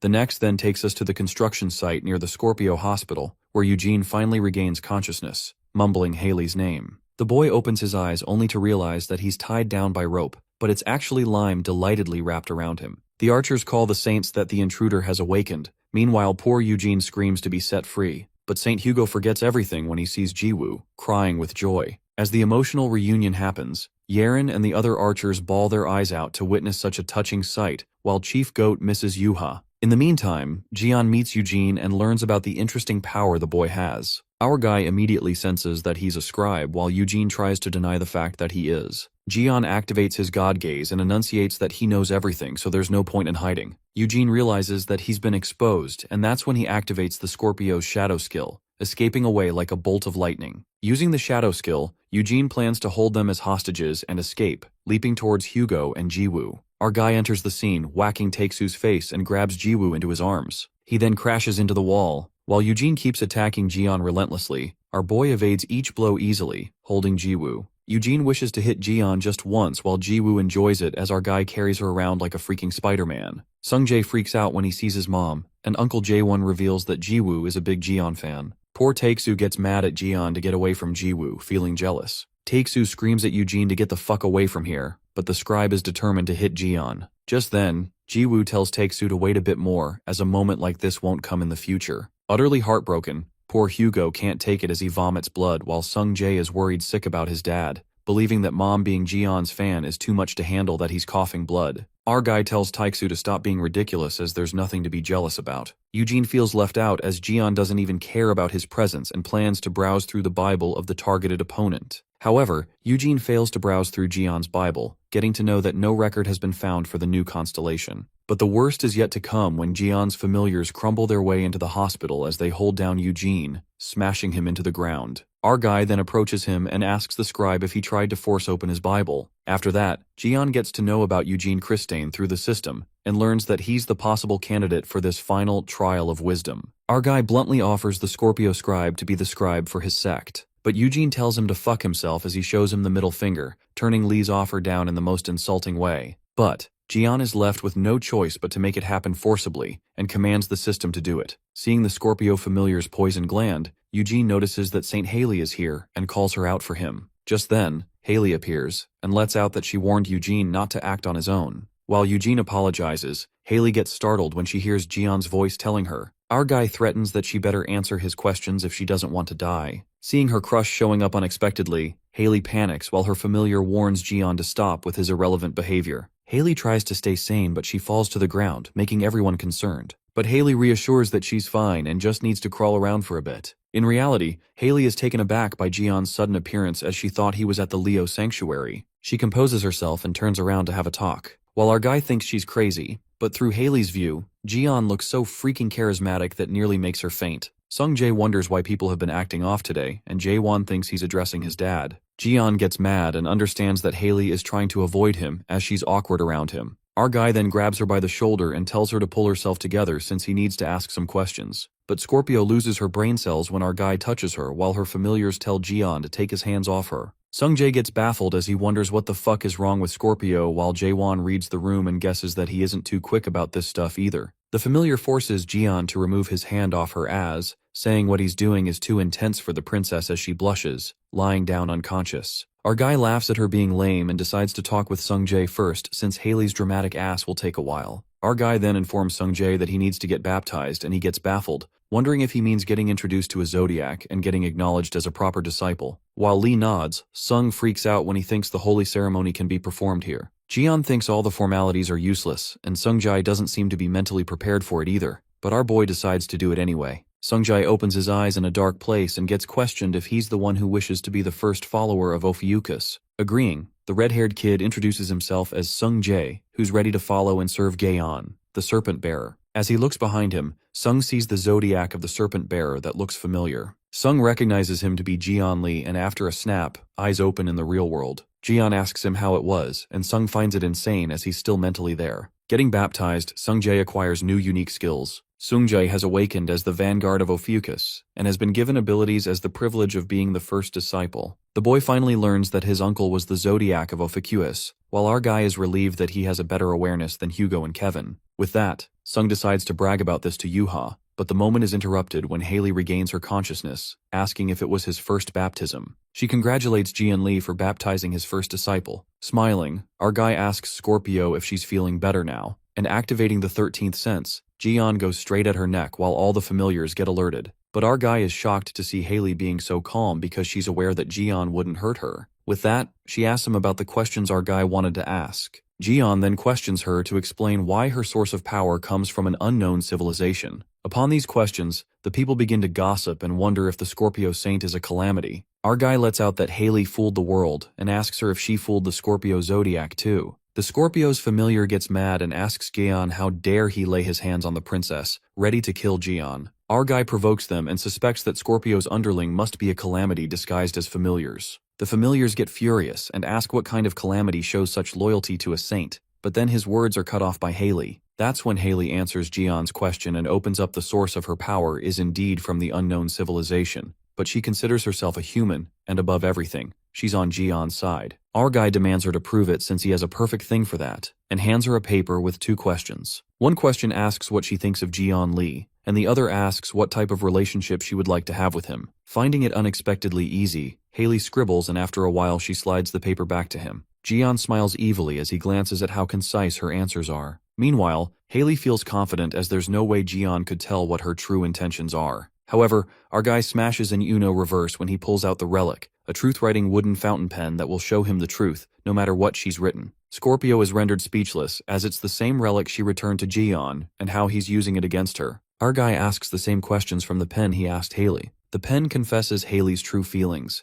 revealing that she loves him so much and he's so charismatic, that's why she betrayed her own kind, so that she could come on his side. Scorpio melts in embarrassment while our guy wonders how weird it is. The pen reveals the truth about the next question that is about their relationship, and it unveils that Haley wants to have a sexual relationship with him. Ignoring what he's just heard, Gaon assumes that the pen must be broken, therefore they should try again later. Sungjae and Jaewon are left speechless as the red-haired kid finds it a critical situation and runs to his sister to inform her that his uncle's chastity is in danger. Our guy is blank by the traumatizing events while Scorpio's familiar reveals to him that the Princess Haley has turned her back on her kind and chose humans, that's why she's loyal. The familiar tries to make Gaon understand that the princess wanted to have a relationship with him, forgetting the word sexual. Haley begs her familiar not to say another word and commands that they're going back as she can't handle any more embarrassment now. But our guy stops Scorpio and asks her what more she knows about the weapons from an unknown civilization, since the dagger that stabbed him in the Tower of Demons was also from an unknown civilization. She regains her composure and says that it's a weapon that contains the monarch's power. It is then revealed to us that the monarch is a title that holds the highest rank of the unknown civilization. Weapons of the unknown civilization that contain the power of the monarch give off terrible energy that can even threaten the zodiacs. Haley continues to state that this must be why Lee couldn't do anything when he was attacked by that weapon. Ever since then, she's been collecting those weapons and sealing them. Our guy connects the dots and learns that's how Scorpio was tied up in the investigation of the unknown civilization's weapons. Just then, a guy questions Haley if she's saying there's a true leader of the unknown civilization,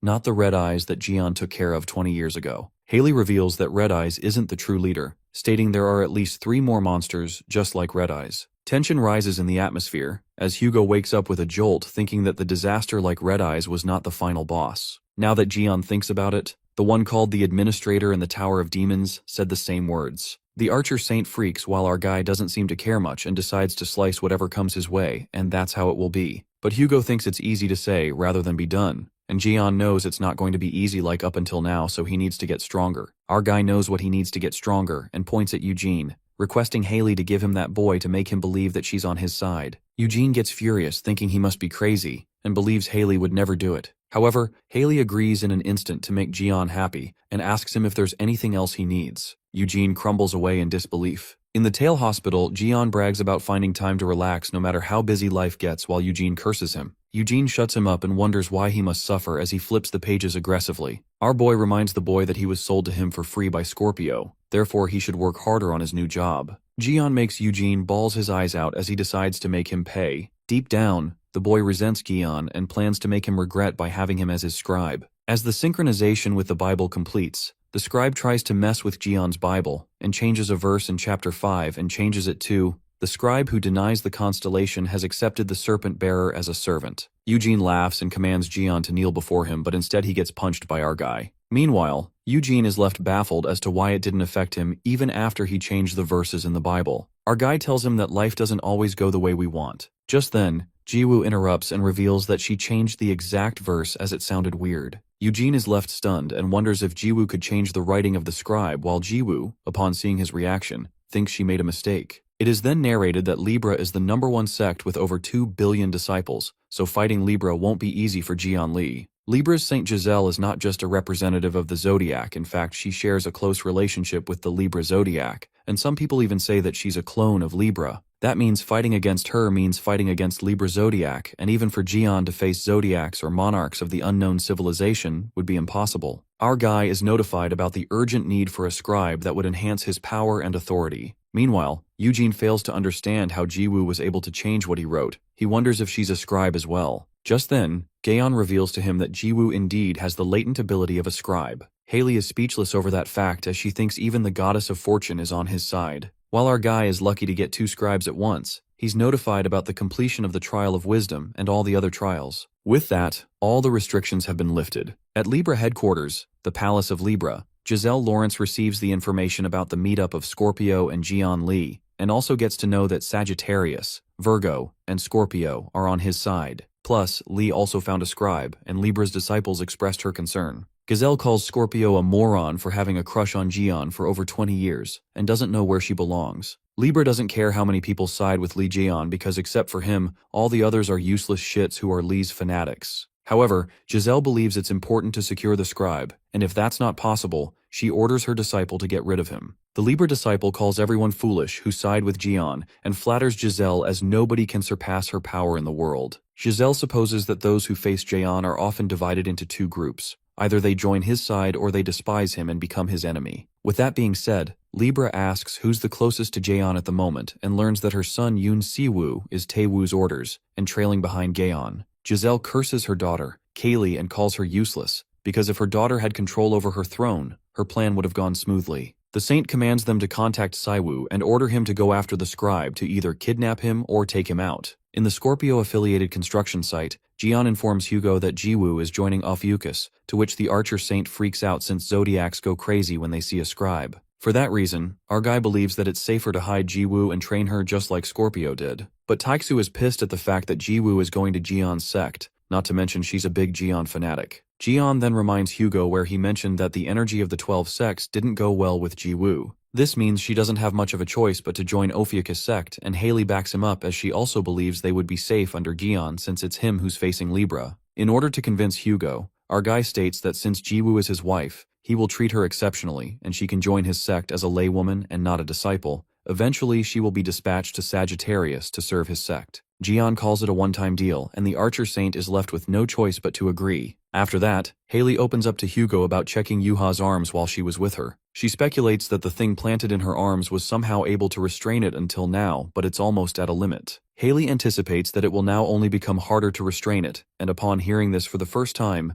Jian asks for more details. On the other hand, Jiwoo is finally done organizing the papers and asks Eugene if she should organize the other set of papers too. But the boy seems to be done with his life, exhausted by work, and tells her to do whatever she wants. Eugene curses Jian for forcefully recruiting him, even making him sign a slave contract and put a bump on his head. On top of that, Jian left him with the holy relic, a truth-writing pen, and he seems to be pissed about it because every time he throws it away, it hits him back. Jiwoo is concerned about him and consoles Eugene not to give up on his life. Somehow Siwoo Yoon mistakenly hears the whole conversation as he just came here because his mother told him. Siwoo decides to make up for the mess he made in the blood mist situation and gets adamant to complete this mission to reclaim his mother's good remarks. The blondie targets the recorder and is aware that Eugene is a strong person from Scorpio, therefore he decides to take care of him later. Siwoo thinks of taking out Jiwoo, as it's an opportunity to screw Sung. As he's about to attack, Kevin Azar aggressively kicks the door behind which Siwoo was hiding, calling out Jian Li in frustration. Virgo lashes out about how he was left at Leo's sanctuary and won't let it slide.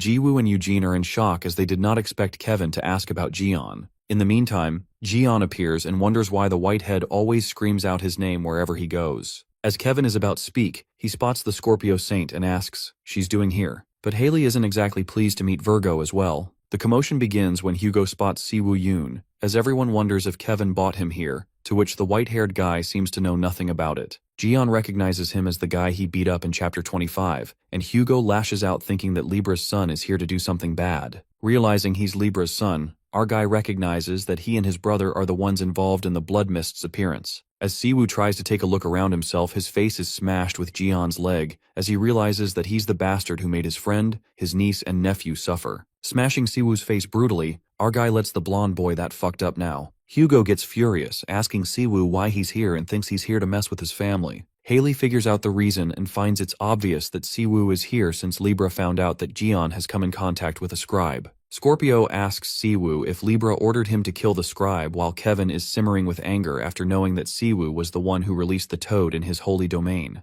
Virgo wonders which body part of his should be cut off first by him. Given that everyone is upset with him, Jian thinks Siwoo is screwed up and decides to come up with a way to spread rumors about him. Meanwhile, Siwoo urges to retreat from his mission because at this rate he's going to be a dead meat. The blonde brat attempts to save his ass and escapes to the headquarters. As Siwoo is happy that it worked, he finds Gaon in front of him, grinning. After the brat disappears, Hugo chases after him, but our guy lets him know that he let Siwoo escape on purpose. That is to catch his brother along with him. In Honolulu, Hawaii, there's a Libra-owned luxury resort where we see Taewoo being healed by Aquarius avatars. As he's forced into this, he curses Sung Jae and wishes to tear his limbs off so that he will be forced to crawl around for the rest of his life. Abruptly, Taewoo hears a scream echoing from above, and surprisingly, it turns out to be his brother Siwoo. Siwoo immediately alerts him that Jian Lee found out that he was trying to kill his scribe. Taewoo curses his brother, calling him an idiot who always messes up things. And Taewoo ascertains that the saints will fuck them up because he literally tried to murder the scribe in front of them. Taewoo gets mad as he relentlessly curses his younger brother and is scared about the thought of what he's gonna tell mother.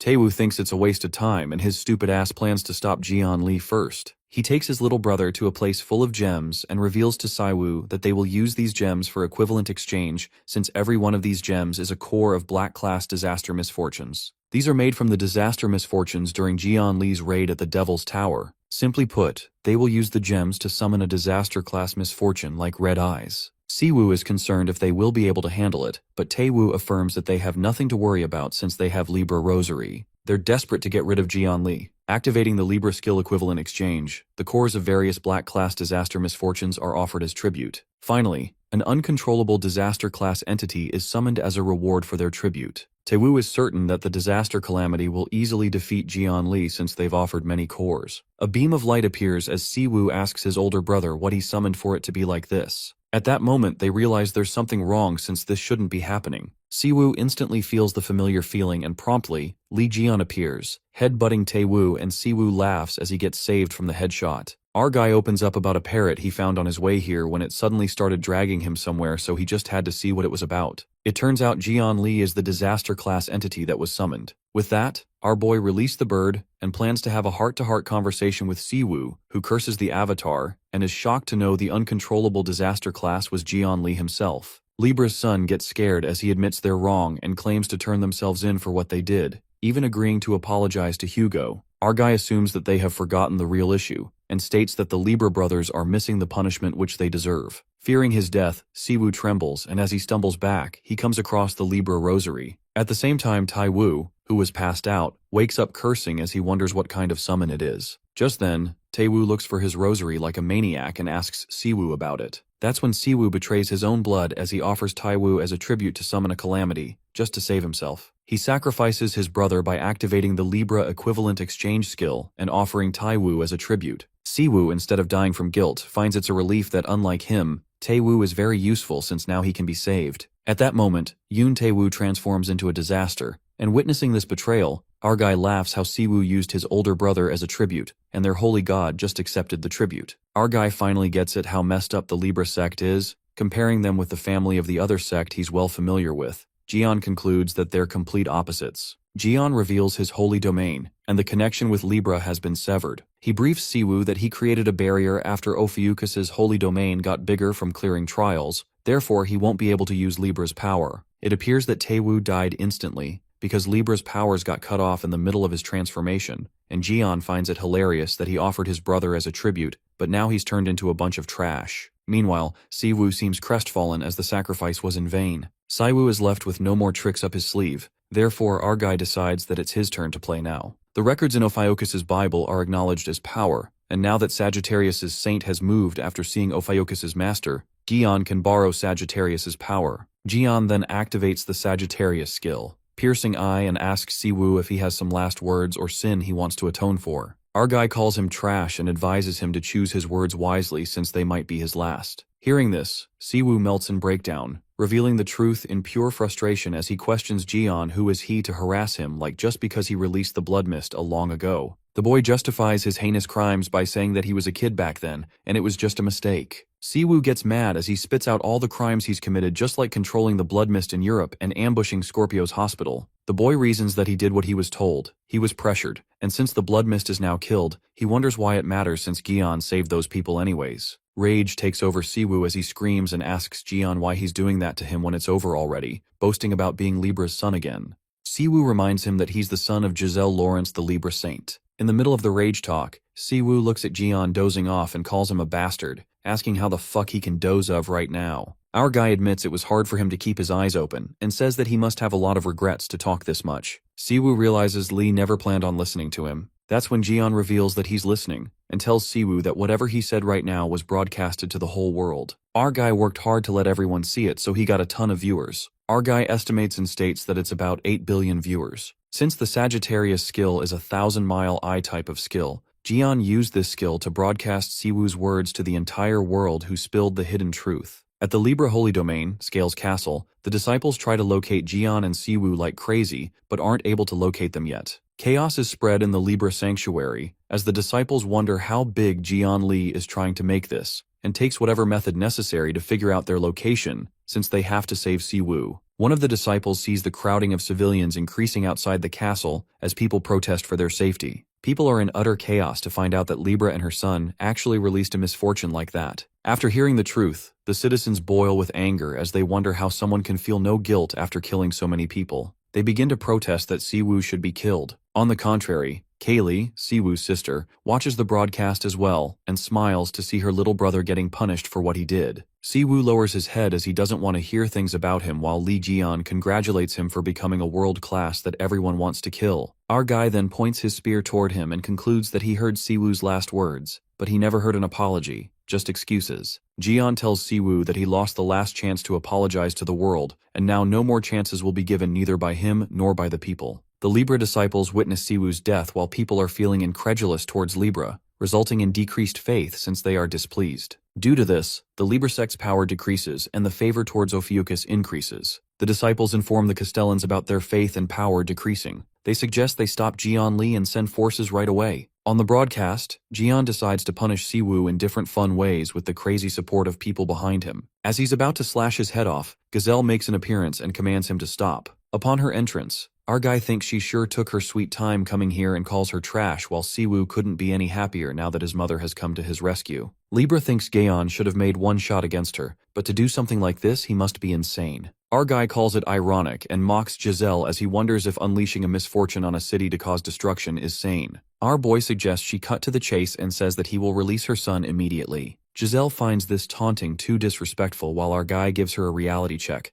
clarifying that the dishonorable one here is her son who kills innocent people. Our guy then decides to go with Giselle's method this time and gives her two choices, just like she did to Hugo, either to reveal all of Libra's crimes and pay for them, or fight him with everything on the line and gets doomed. In addition to that, Libra also needs to spill who stabbed him in the back at Devil's Tower. Upon hearing this, Libra giggles and finds it absolutely ridiculous as she questions why in the world she has to go with his offer. Our guy already knows what a condescendent bitch she is, and with that, he slashes Siwoo's head off mercilessly. Bringing out his insane side, our guy mercilessly slices Siwoo's neck while Giselle, hiding like a coward, threatens Gion that he'll never get away with his. But our guy assures her not to get worked up already and confesses he's about to do something worse. While worse might be not the word for it, our guy does something jaw-dropping when he uses his regeneration skill on Siwoo to resurrect him. Paralyzed by fear, Siwoo trembles as he recalls that he just got his neck sliced. Before he could make sense of it, our guy strikes that Sky Punisher again, ripping him apart, killing him yet once again. He resurrects Siwoo again by granting him his regeneration skill. Gion becomes a devil as he torments Siwoo and relentlessly rips Siwoo apart, then brings him back to life. While Giselle screams and asks Gion what the hell is he doing, our guy responds that he won't let him so easily. Lee Gion still thinks that slicing Siwoo's head off just once must be a joke to those who have suffered because of him, given the problems this little shit has caused. Our guy reasons that he's doing justice, and will punish Siwoo according to the number of people he has caused pain because of the things he's done. Grinning, Gion assures Siwoo to sit back and relax while getting sliced, while the blonde boy trembles in immense fear. Just like that, Gion repeatedly slices him into pieces and brings him back to life, making the punishment of Inferno look better than this torturing hell. Being killed countless times, Siwoo begs for forgiveness and begs Gion to stop, but our guy is one menacing monster, The Libra's guards feel utterly helpless when they witness their young master being shredded to pieces before their eyes. Finally, Giselle bursts out in fury and asks Jian how long he plans on testing her patience. At that very moment, Arfella activates the hired skill Teleportation through the familiar Reliquane, and another Sagittarius skill, Absolute Coordinate. Suddenly, something very big crashes inside Libra's palace and slams to the ground. It turns out to be none other than our guy Li, who teleports to her palace along with Siwoo, who's burned to a crisp. Witnessing this, Giselle's stare smolders as an uncontrollable rage rumbles through her. Looking at her face, Jian says that she doesn't look so good, calling Giselle a piece of trash. At that moment, our guy grins and expresses that he had returned her treasured firstborn to her, urging her to hug her son. Quivering with anger, Giselle Lawrence warns Jian that she will make him pay for provoking her. As it looks like she just cracked a joke, our boy grabs her parrot puppet and clarifies that he didn't provoke her at all. Instead, this is just him answering the choices that a piece of trash like her has made up until now. Our fella then warns that he'll do it to anyone who gets in his way regardless of who they are, whether they are the Zodiacs, Saints, or the Calamities from the unknown civilization. Our guy throws that puppet away and desires to meet Libra again. Jian disappears in the blink of an eye, leaving everyone knocked breathless in sheer shock. After Jian leaves, leaving nothing but chaos in its wake as Giselle Lawrence's rage makes the ground rumble. The hell breaks loose when she screams frantically at Jian Li for humiliating her like this, desperate to kill him and all of his little friends. Her rumbling voice reverberates across the world. On the other hand, our guy along with Siwoo gets teleported. Our guy thought Siwoo was dead for a second, but now that he's alive, he decides to continue from where they left. Our guy, being the true disaster god, wonders how many times he's sliced him, but he loses his count and decides to start from the beginning, showing no mercy. Freaking out, Siwoo begs that psycho to stop this madness. While Siwoo's request goes unheard, Gion is busy counting the people who suffered from the toad, and also calculating the time Taeksu's family suffered at a premium. Bawling his life out, Siwoo begs for his life. After our guy does the math and concludes that Siwoo just has to die 10,000 times more. Being purely diabolical, Jian mercilessly rips Siwoo apart. The scene then takes us to Leo Battle Arena, where Cheon Yuha wins against her opponent. Leo guys murmur about the Vice Chief Yuha and notices that she's been strange lately. The Leo guy elaborates that she didn't care about winning or losing in the past too, but the Vice Chief seems duller now. Everyone agrees on that and believes that she's been that way since she saw Jian declare war against Libra. She seemed kinda overwhelmed, but they assume that she's zoned out for a different reason.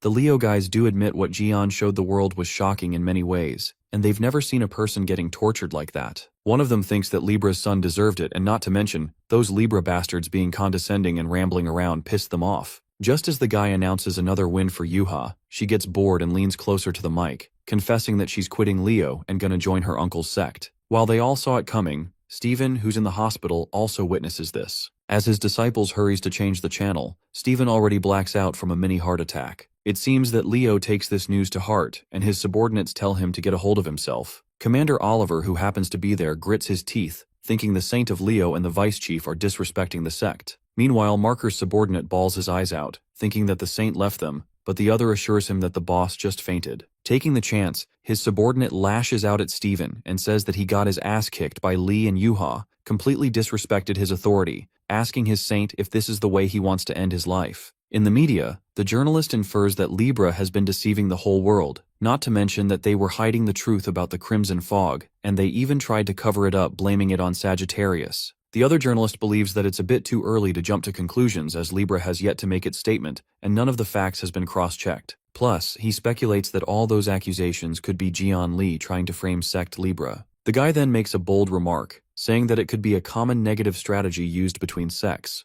This makes another journalist lash out at him, reminding him that Libra's two sons are now dead, yet he still has the audacity to say so. A guy states that it's weird that in such a catastrophe, Libra haven't stated anything yet, so it's only natural to suspect them as they've been quiet after all these accusations on them. On the other hand, Scorpio, Virgo, and Sagittarius are watching the news. Haley compliments Kevin that he's good at something else other than putting poison in Jian's food. Looking proud, Kevin calls it a piece of cake if he uses the media under his influence. Virgo throws shades at Haley and is certain that someone's sect, which is located in the middle of a forest in the middle of nowhere in Canada, doesn't know how to do this sort of thing. Kevin then clarifies that those things he mixed up in Jian's food were supplementary medicine and not poison, believing that Haley's secret poison must have been detoxified thanks to his medicine. While both of them bicker over Jian, Taeksu looks done with them and surprised at the same time, noticing how obsessed they are with Gion. Curious, Kevin then asks Hugo where Jian is after creating all this mess, to which he responds that Lee has been pretty busy lately. The scene then takes us to the former Libra's hideout in Hawaii at a construction site. It turns out that our guy Lee is demolishing the Hawaii branch of the Libra sect while enjoying some burgers and music. After the demolition, our guy has already decided what he wants to build here. However, our guy is too surprised as he also finds many crystals, Demon's Heart, and a crystallized gem created by concentrating the monsters Jian killed in the tower. Our guy guesses that they intend to summon monsters through these crystals, just like how that Libra parrot summoned him earlier. With that, Jian gets back to work and calls that place a sweet home. Just then, he wonders if his present has got to that piece of trash yet, referring to Giselle. Well, that present turns out to be her dead son that Jian presents her. While Libra's guards tremble with fear, anger takes over Giselle. She is more pissed off that all broadcasts are ready to rip Libra apart, and questions her disciples if they are going to let these things happen. Her men justify that Virgo made their move so quickly this time that they couldn't counteract. Giselle gets furious and presumes that servant Kevin is no different than that damn Aquarius saintess, calling them Jian Lee-obsessed peasants. Just then, Giselle commands her subordinates to gather all the forces as they can't just sit back like this. Libra declares an all-out war against Gaon and commands them to contact all the branches and alliances all over the world, as she'll do whatever it takes to take Gaon down. Giselle tells them to hurry as they're on a war basis now, and asks her disciples to avenge their young masters. Soon after her disciples leave, Libra calls out, and it appears to be a shadow. It turns out to be the monsters from unknown civilizations who inform Giselle that they've rallied up the troops and everyone is waiting for her command. In a flash of a moment, the saint strikes her power and the blood spreads all over that golden globe. Giselle tries to summon something from that globe. The scene switches to the Pacific Ocean, where the unknown civilization's territory is located in the Black Zone. Suddenly, the sea waves get frantic and countless calamities emerge from the sea, coming together to form a colossal shadow army led by a monarch. Abruptly, a giant hand emerges and splashes right into the sea to pull something out. Giselle pierces her hand through that globe and takes out an ominous red eye in order to wipe out Jian and his friends. Suddenly, that orb spins frantically and something terrifying bursts out from the sea. A dark berserk energy takes over Libra as she grasps that red eye. It was a black zone, 65 hours before the invasion of humanity. Well, who knew Libra was friends with life-threatening calamity?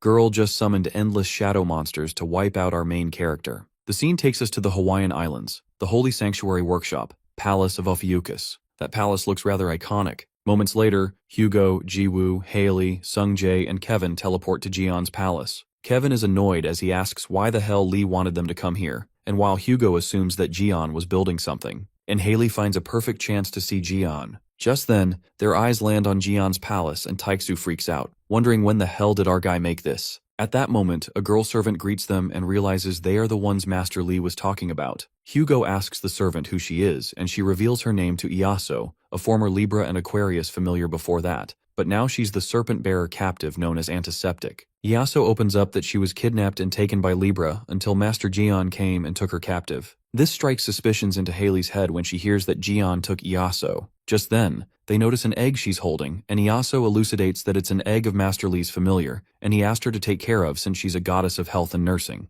Dumbass Kevin wonders if Jian Lee started a family here and calls him a cheeky bastard, while Haley twitches her eye out of jealousy. Suddenly, Haley summons her familiar and commands it to bring everything from the sect they could offer to Jian, even pull out the base of the column. Iaso then asks them to enter through the door, and as soon as it opens, the smoke brushes against their faces. Welcomed by a lizard who's erupting fire, Hugo is left astonished when he figures out it's a furnace. It appears that our guy made a whole freaking steel mill here. Meanwhile, Kevin can't believe his eyes as he just saw a freaking lizard go into that lava tub. While they are amused by the amount of things going on in there, Taiksu discovers this was what he was building after demolishing the Libra's hideout. As expected, Jiwoo is quite impressed and Haley presumes that Jian's is so cool as he made one hell of a drive. The familiars, working at the workshop, spot the master's slave, the archer dude, informing him that Jian is waiting for him. The familiars then guide them to go further where the forge is. Taiksu heads to the forge and isn't surprised because a forge was a given in Jian's workshop, while Haley finally gets it why she's been hearing the clanking of metals. Taiksu greets shirtless Jian who's forging his sword with the hammer, looking hot as fuck. Haley's nose starts to bleed when she peeks at Jian's masculine body and Jiwoo can't help but gush over it as well.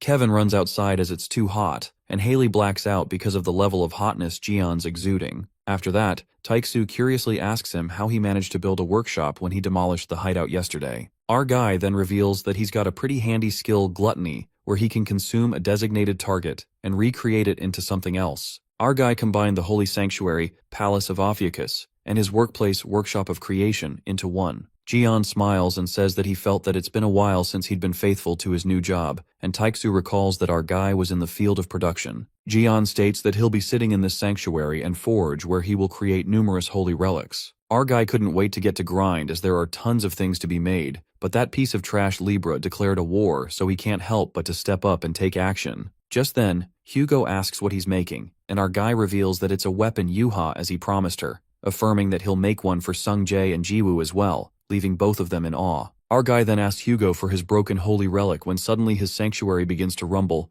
manifesting that they are attacked. But it turns out to be Scorpio's urgent delivery from the sect headquarters that arrives at Lee's place. Haley excitedly announces that since it's like a housewarming party, she asks Lee to accept all the housewarming gifts. In other words, it's just another way for Haley to express her love for him. Scorpio blushes like crazy and is proud of how things went smoothly so far. While Scorpio is rummaging through her gifts, Taeksu and Gion look done with her. Hugo makes our guy believe that Haley is pretty serious about him, giving him future advice that one son and one daughter are the best. In the meantime, Haley stumbles upon a box that's filled with letters, and Haley informs Jian that they are all for him. Our guy gets pissed off as he assumes it's from Psycho Leo Gang, and Taeksu cracks a joke, saying they might be fan letters that say, "We love you, brother Jian." Jian grabs Taeksu's mouth to shut him up, and Scorpio lets out that it's a resume. This gets even more confusing as Lee wonders why Leo would send him resumes. That's when Sung Jae reveals that it might be about his sister Yuha, since she declared that she is quitting Leo, so things are going crazy right now. The scene takes us to the Leo headquarters where Stephen Marker slams his hand on the table, asking Vice Chief Yuha why would she say something like that on stage. Marker informs her that many people are trying to leave with her and Yuha is aware of that. Stephen even agrees to grant her any wish, but Yuha then insists and wishes to let her resign. Marker even agrees to make changes in her salary contract, but she straight up refuses. As the stress dawns on him, Leo gets concerned that he might lose muscle mass. Leo asks her if she's really fine leaving from here and asks how her arms are lately. The scene then flashes back to 10 years ago, a few days after the Crimson Fog incident. While Jiwoo is in the hospital, little Yuha wakes up to a sound, and thinking it's Dad, she steps outside. She's half awake, and after seeing it's no one, she walks back when suddenly a mysterious person in a cloak appears behind her. Giselle appears at the hospital where the Archer Saints family is and comes across little Yuha, who gets startled by her sudden presence. While Giselle wonders if she surprised her too much, Yuha recognizes her. Just then, Giselle takes Yuha somewhere else since she wants to have a talk with her. Giselle expresses her concern about her family and apologizes for her mother's condition. Yuha says it's fine as she's certain that everyone tried his best, believing it's the best result. Giselle thanks her for saying so, and she finally understands the reason why Hugo brags about his kids so much. Libra compliments Yuha for how mature she is even after what happened to her, and worries about her own kids who are always getting in trouble. She wishes her kids to be half as good as Yuha, but Giselle is sick of them causing trouble again. After she praises Yuha for how well-mannered she is, the Libra Saint wonders how good would have been if Yuha was her daughter, and this makes the little girl get scared, as she's confused about what Giselle is talking about. Giselle calls it a joke, trying to ease her and says that a kid is a kid after all. Libra apologizes for being too mean, and gives her a pair of earrings, telling her to take this as a gift to celebrate their meeting. But Yuha refuses to take things like this when they've just met once, but Gazelle insists on taking it since she bought it specifically for her. Insisting Yuha to take it, the little girl stretches her hand to take the gift. At the same time, Hugo arrives and he hears Libra's voice as he wonders who she's talking to. He walks over to the room only to find out that it's his own daughter, while Yuha happily looks at her dad and shows the gift she received. As soon as Yuha puts the earrings on her hand, a strange black aura takes over her hand, and suddenly the room explodes. Witnessing the blast at the hospital, people report it to others while Stephen Marker is also present there. Yuha screams in pain, crying and calling out her dad while Hugo tries to save her but is slammed back by Libra, knowing that it's beyond his current power. Libra insults him, making him realize that he's not a saint anymore. Enraged, Archer asks Giselle what the hell she did to Yuha, but Libra belittles him, saying how irresolvable of a father he is to leave his kid alone this late at night. Hugo warns Giselle to put Yuha in her original form right now. Giselle then tells him to take it as a warning as Hugo seems to be taking her words too lightly. She then points out that Yuha is more amazing than she thought. It wouldn't be a surprise if she was consumed by evil god's energy any time now, but she's still holding up. Yuha screams in pain as Libra smiles evilly, being certain that she's going to be consumed by energy. To make amendments, Giselle Lawrence, being the bitch she is, gives Archer an option and states the only way to save his daughter Yuha is to take her to the Libra sect. Hugo tells her not to act like she has no choice, while she's the one turning things like this every single time. Libra threatens him to keep his voice low since it's a hospital, and if he doesn't want to hand Yuha over, she offers Hugo to be her subordinate instead. Giselle suggests that he forget about the dead Jian Li and come under her command because she's aware of Hugo's worth more than a saint. Giselle even promises Hugo that she'll restore his lost power and put him back on a saint level if he decides to follow her. Hugo trembles with anger as he realizes that she was up to this notorious scheme from the very beginning. Libra again gives him two choices, either to entrust his daughter Yuha to her, or Hugo himself becomes her subordinate. Suddenly Yuha holds Libra's leg and tries to restrain her from bullying her dad. Giselle calls her a brat for using the energy of the evil god against her. Libra decides to teach Yuha a lesson to be obedient before she takes her. Hugo rushes towards them, shouting at Libra to stop, and that's when the Leo saint, Stephen Marker, steps in. Taking immediate action, Stephen immediately grabs Yuha to separate her from Libra, while the Archer Saint recognizes the familiar Leo's sovereign skill, Victor's Battlefield. The fact that the skill has been activated here means that he's here right now. Stephen shows himself and declares that the Archer and his daughter are recruiting candidates that he marked first. He says that if she understands that, then she should follow the orders. The unexpected appearance of the Leo Saint, Stephen Marker leaves Libra, and Hugo stunned. The Leo Saint realizes that Libra has put an evil god on the kid, knowing how revolting it is. He states that a beast like that would be the highest-ranked avatar in his sect, almost like a holy god. Although it seems like an awful jerk, Stephen thinks it should be fine since Leo is a sect full of beasts. Therefore, he will think of it as a disadvantage for enlisting the highest-ranked avatar. Hearing this, Libra Saint is flustered and warns Stephen to stop playing stupid tricks. Leo Saint gets to the point as he decides to be honest and shows his desire to do anything to increase the power of his sect because that's the motto of every sect anyway. Stephen then states the reason Libra put an evil god on the kid, Yuha, and the reason why he's trying to save her is literally the same. That is to raise the status of their sects for their own good. Giselle calls Stephen a lowly beast and questions him if he's trying to get in her way. Meanwhile, Leo Saint challenges her to try destroying his sovereign skill and take Yuha away from him. Libra accepts the challenge since it's now a matter of self-ego and comes at him with what she has got. The situation beneath the hospital building is now full of chaos as the paramedics try to get the situation under control. Leo's disciples, not caring about the situation, look for their Saint Stephen Marker who looks at them from above, observing the crowd gathering. The beast loves the feeling of being in a pavilion and doesn't mind an all-out battle at all, but he is concerned for Libra. Leo provokes Giselle and asks her if she's having second thoughts after realizing the circumstances of the situation.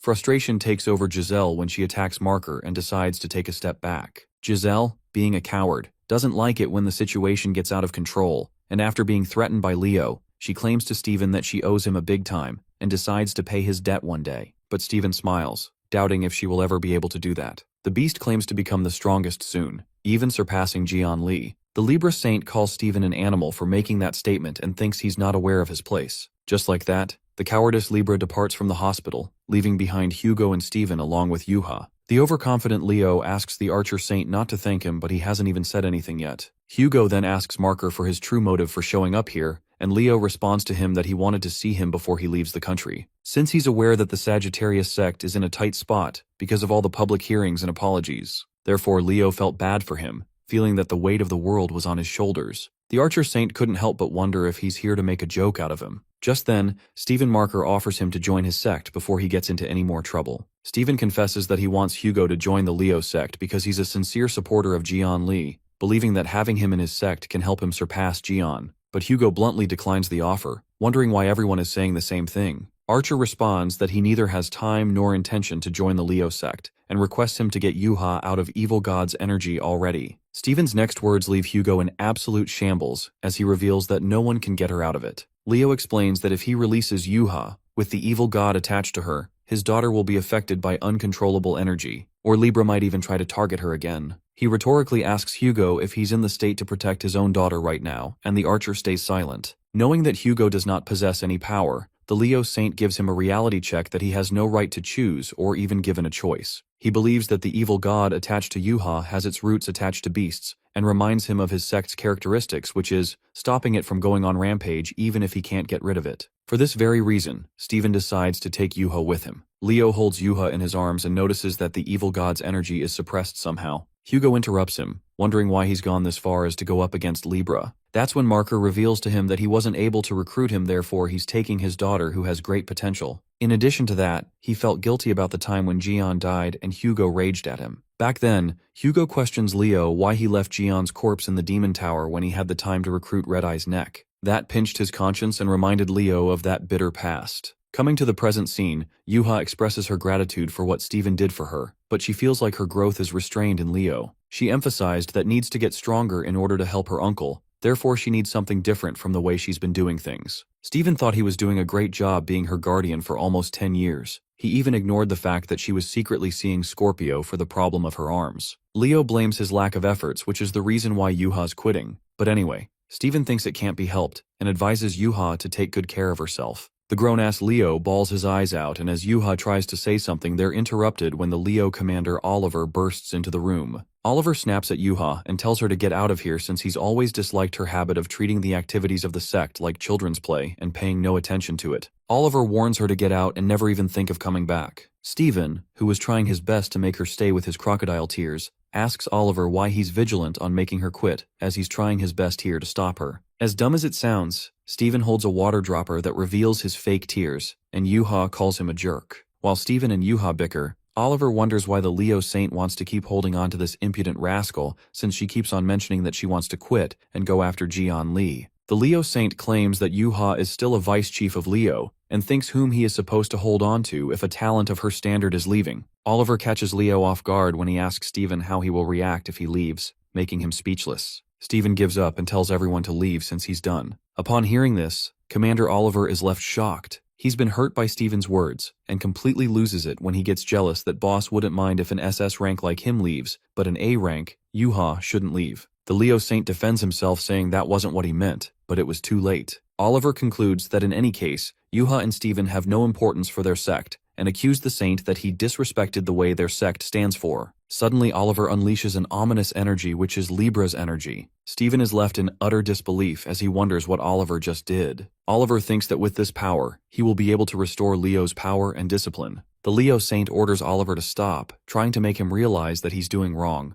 However, Oliver has already chosen violence, and with a single strike, he rips apart Steven's body, which shows how ridiculously strong his power is. The Leo Saint is still in shock about the fact that the commander of his sect has betrayed Leo and sided with Libra. But bastard Oliver doesn't think he's done anything wrong, and instead, he blames Steven for not running the sect properly. According to him, he's just trying to regain the lost discipline and respect of their sect. Oliver rants and states to Steven that he's forgotten the logic of power and the foundation of the Leo sect, deducing that's the reason he chose Yuha, an S rank, as the vice chief. Oliver is deeply hurt by the discrimination that Steven still chose Yuha, even though an SS rank like him existed, who is loyal to his sect and understands the sect. Commander believes he surpasses Yuha in all of these things, thus questioning Steven why he chose her over him. The betrayer guy continues to rant about what he's been holding back all this time. He blames the Leo Saint's capriciousness, claiming that he wanted to cover up for Yuha. Oliver mocks Marker for getting his ass beaten up by Jian Li, and the vice chief is always bragging about him and is crazy over him. By this he meant that both of them neglected the sect. This makes Yuha mad since she can't hear anything bad about her uncle. Oliver wonders who they're supposed to trust to run the sect and purposefully reveals that he's done something bad with the previous vice chief. The commander confessed that to become the vice chief himself, he killed him. Upon hearing this, both Steven and Yuha are left in profound shock. Enraged, Yuha asks Oliver to explain what he meant and speculates that this is the reason why her master passed away. A deadly silence takes over the place as the Leo commander reveals that it's exactly how it sounds. To make them believe, Oliver makes them rethink why the previous vice chief died in isolation,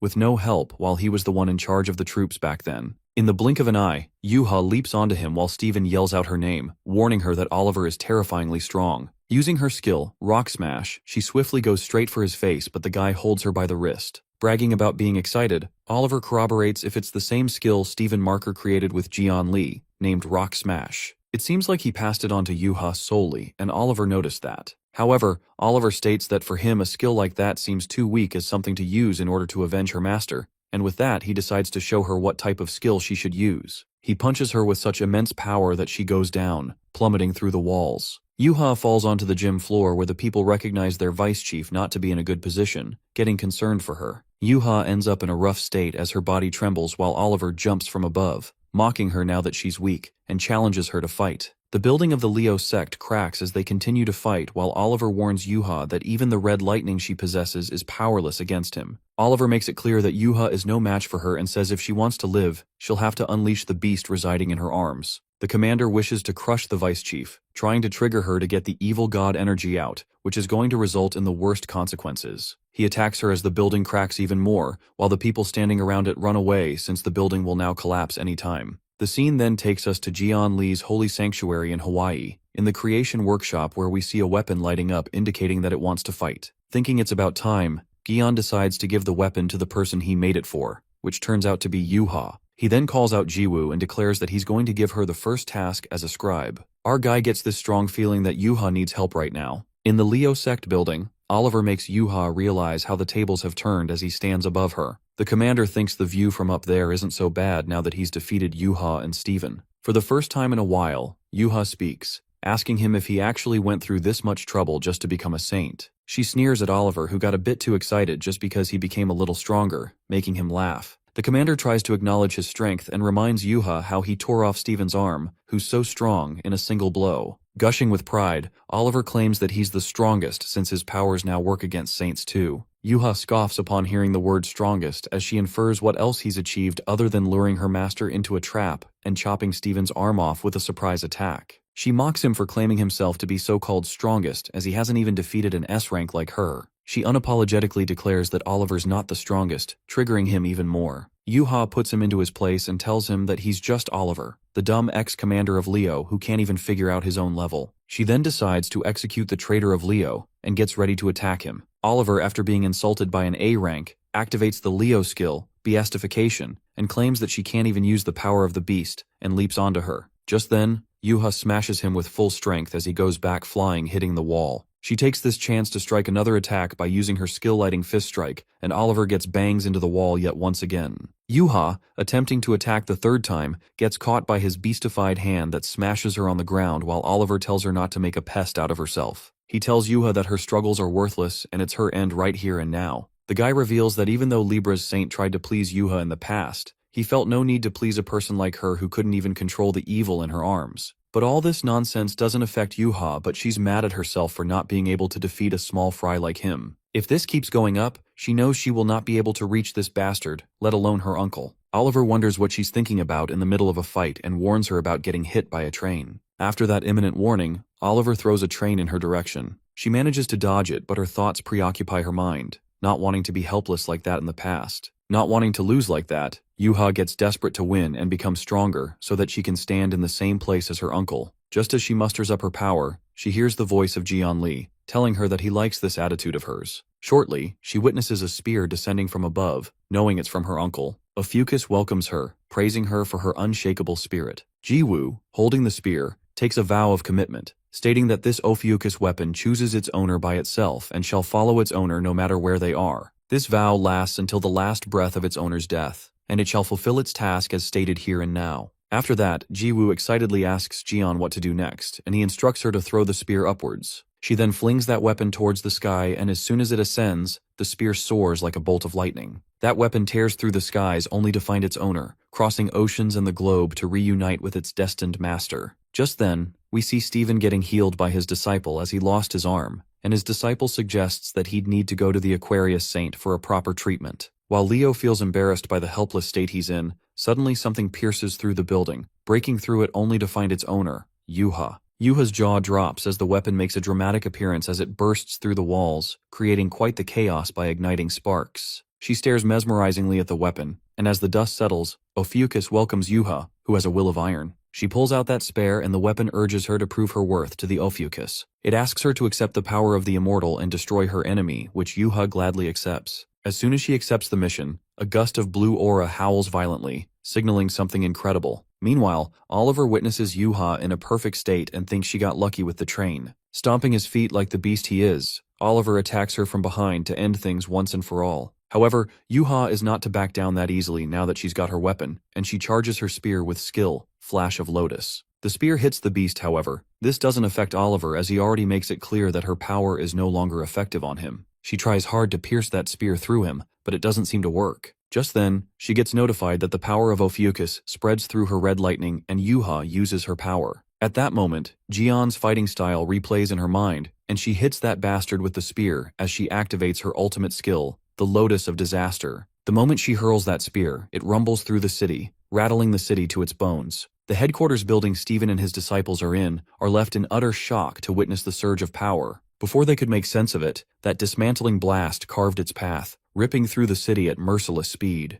Peeking at the impossible, Stephen looks at the street split in half, and he couldn't stop himself from knowing what happened down here, diving into a fearful plummet without a second thought. Leo crashes down to find Oliver lying on the ground with his half-body shredded to pieces and turned to ashes. Oliver finds it humiliating that he didn't even lose to Stephen but Yuha. Stephen Marker gives him the wisdom of hindsight for judging someone for their title. That is what became the reason for his loss. He then justifies his statement that Yuha had a purpose when it came to getting stronger, which is why she was able to earn that title. He adds that Oliver's purpose was to achieve a title for himself, and that's not like Leo at all. While Oliver seems to accept his mistakes, he still pisses off the saint that he still managed to rip off his arm. Well, Stephen declares that Yuha beat Oliver, but he didn't expect her to be this strong. At that moment, the truth unravels when Yuha jumps out of nowhere. As Oliver is about to say his last words, Stephen freaks out when he witnesses Yuha fuming out Jion's energy, and not Leo's. Leo couldn't believe his eyes while Yuha hides that spear behind her, confessing that she already told him she was joining the uncle's sect. But the Leo saint warns her that the Zodiac won't allow her to change the sect, but Yuha responds that she doesn't need his approval, which drives Stephen crazier. As poor half-dead Oliver tries to speak again, Stephen challenges Yuha that she'll have to go through him if she wishes to leave. To his surprise, Yuha gets a mission from Ophiuchus to destroy the Leo saint, as he's interfering in her path and earning what she wishes for. However, his ass is saved when Oliver frantically yells to make them listen to him. Stephen makes fun of the half-dead guy and says that he can see only a chunk of ash, and Yuha adds a spark of humor, thinking it could be left over of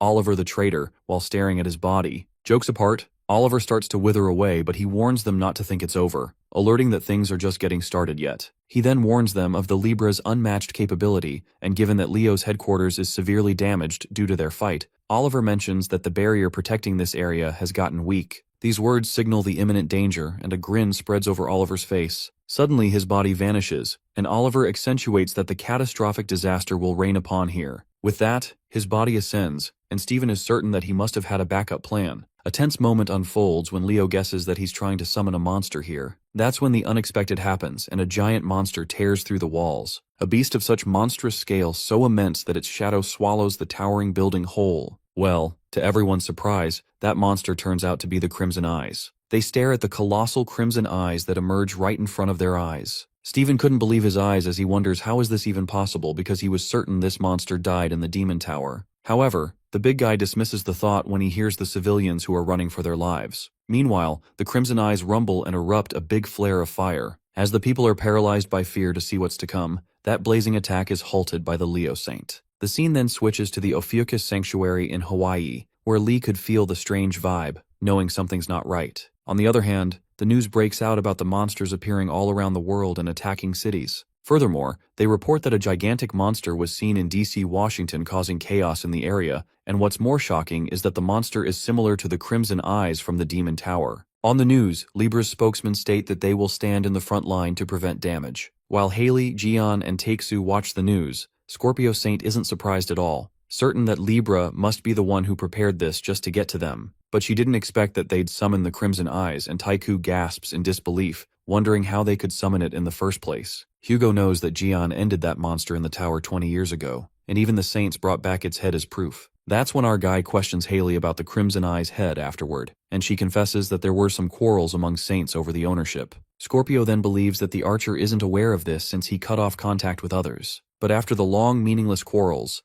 they decided to sink it in the ocean, not to mention that it was Libra who suggested it in the end. While Taiksu feels that she's pointing out that Libra recovered the monster's head later, our guy could picture it quite clearly as Libra is capable of that. Jian then prepares to go after the Crimson Eyes in order to find out whether it's the same one killed or not. Our guy calls out Haley by her nickname Corpy. That sounds cringe, but Haley is smitten by it already. As she blushes, Jian leans closer to her and asks her to set up a defensive system in his sanctuary, since she's the specialist in barriers and traps. While our guy takes advantage of her feelings, Scorpio gets crazy and bursting with joy as her crush is so close to her. As she manifests some wild thoughts, Haley rummages through her stuff and even decides to pull out the last pillar from her sanctuary to make a perfect system, just out of love. Meanwhile, Haley's familiar tells the princess to calm herself as they will be broken soon in the pace. Scorpio seems like she's going to throw a parade for Jian as she can't believe that he said he trusts her. According to Haley's algorithm, our guy asked her to fortify the sanctuary and it requires a lot of Scorpio's relics,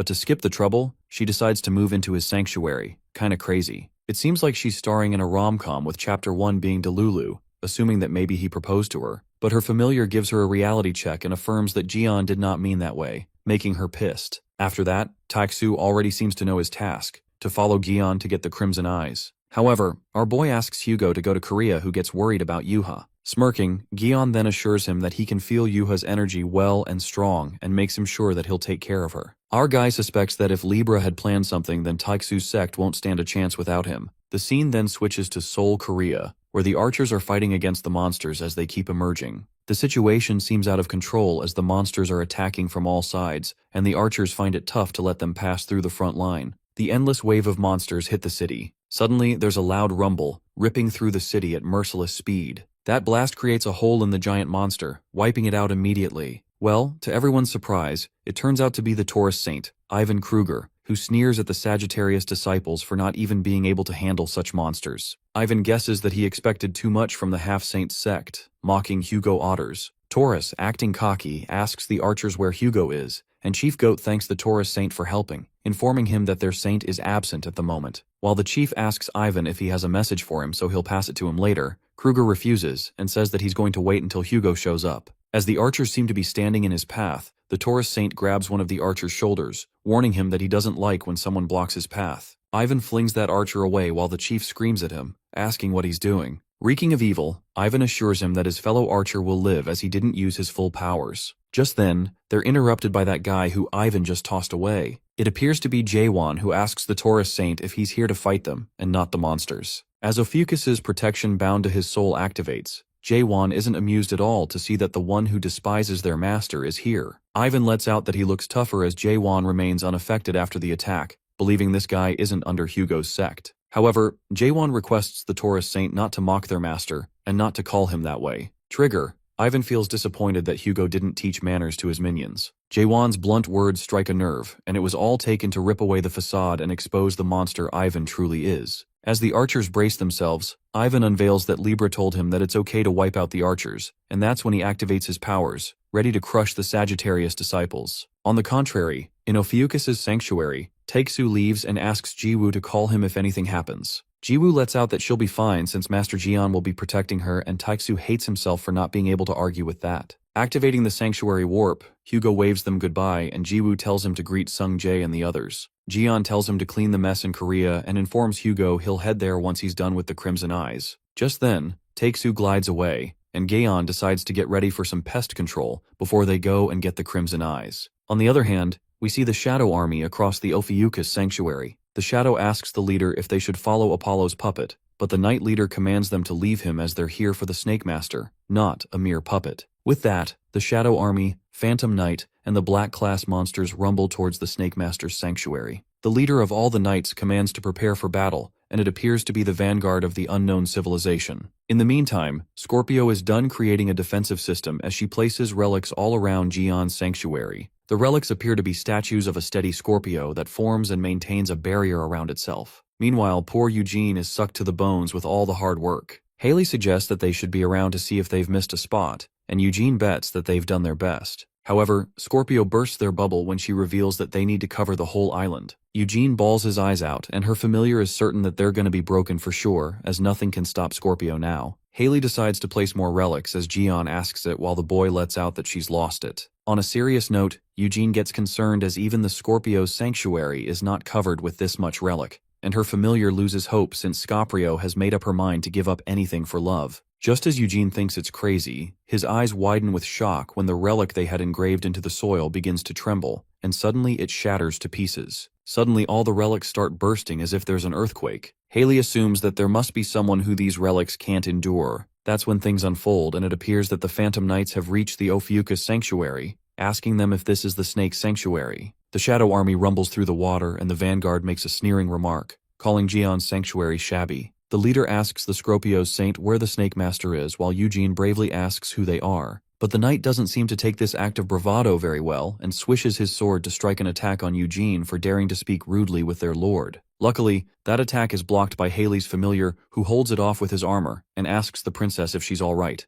The familiar's armor trembles and he warns Scorpio not to underestimate the Shadow Army. Shocked, Haley presumes that her familiar's armor got damaged by just one blow, and she asks the Phantom Knights if they're from the unknown civilization. The Shadow Knight believes that they tend to hide their energy, but they smell just like them. It then asks its lord for the order, and the vanguard takes Scoprio Saints and the others as traitors Libra mentioned. The leader then commands the knights to end them since they are a disgrace to their race. Taking the orders, the knights charge at them while Haley's familiar protects the two of them. However, with a slash, the Shadow Knight slices up the familiar's armor. The knight moves at a merciless speed towards the Scorpio's Saint, calling them traitors. Just as the sword is about to pierce through Haley, she activates her power and the armor drapes her hand. She dodges the attack and mocks the knight's futile attempts, saying that its move is so dull. With the rope attached to her arm, she forcefully strikes the knight with that, making it smash away with force. Our Delulu Queen appears to be iconic in that classy armor, and asks the knights how dare they approach her with such dirty feet. At that moment, the owner of the sanctuary steps in and praises Haley for her words.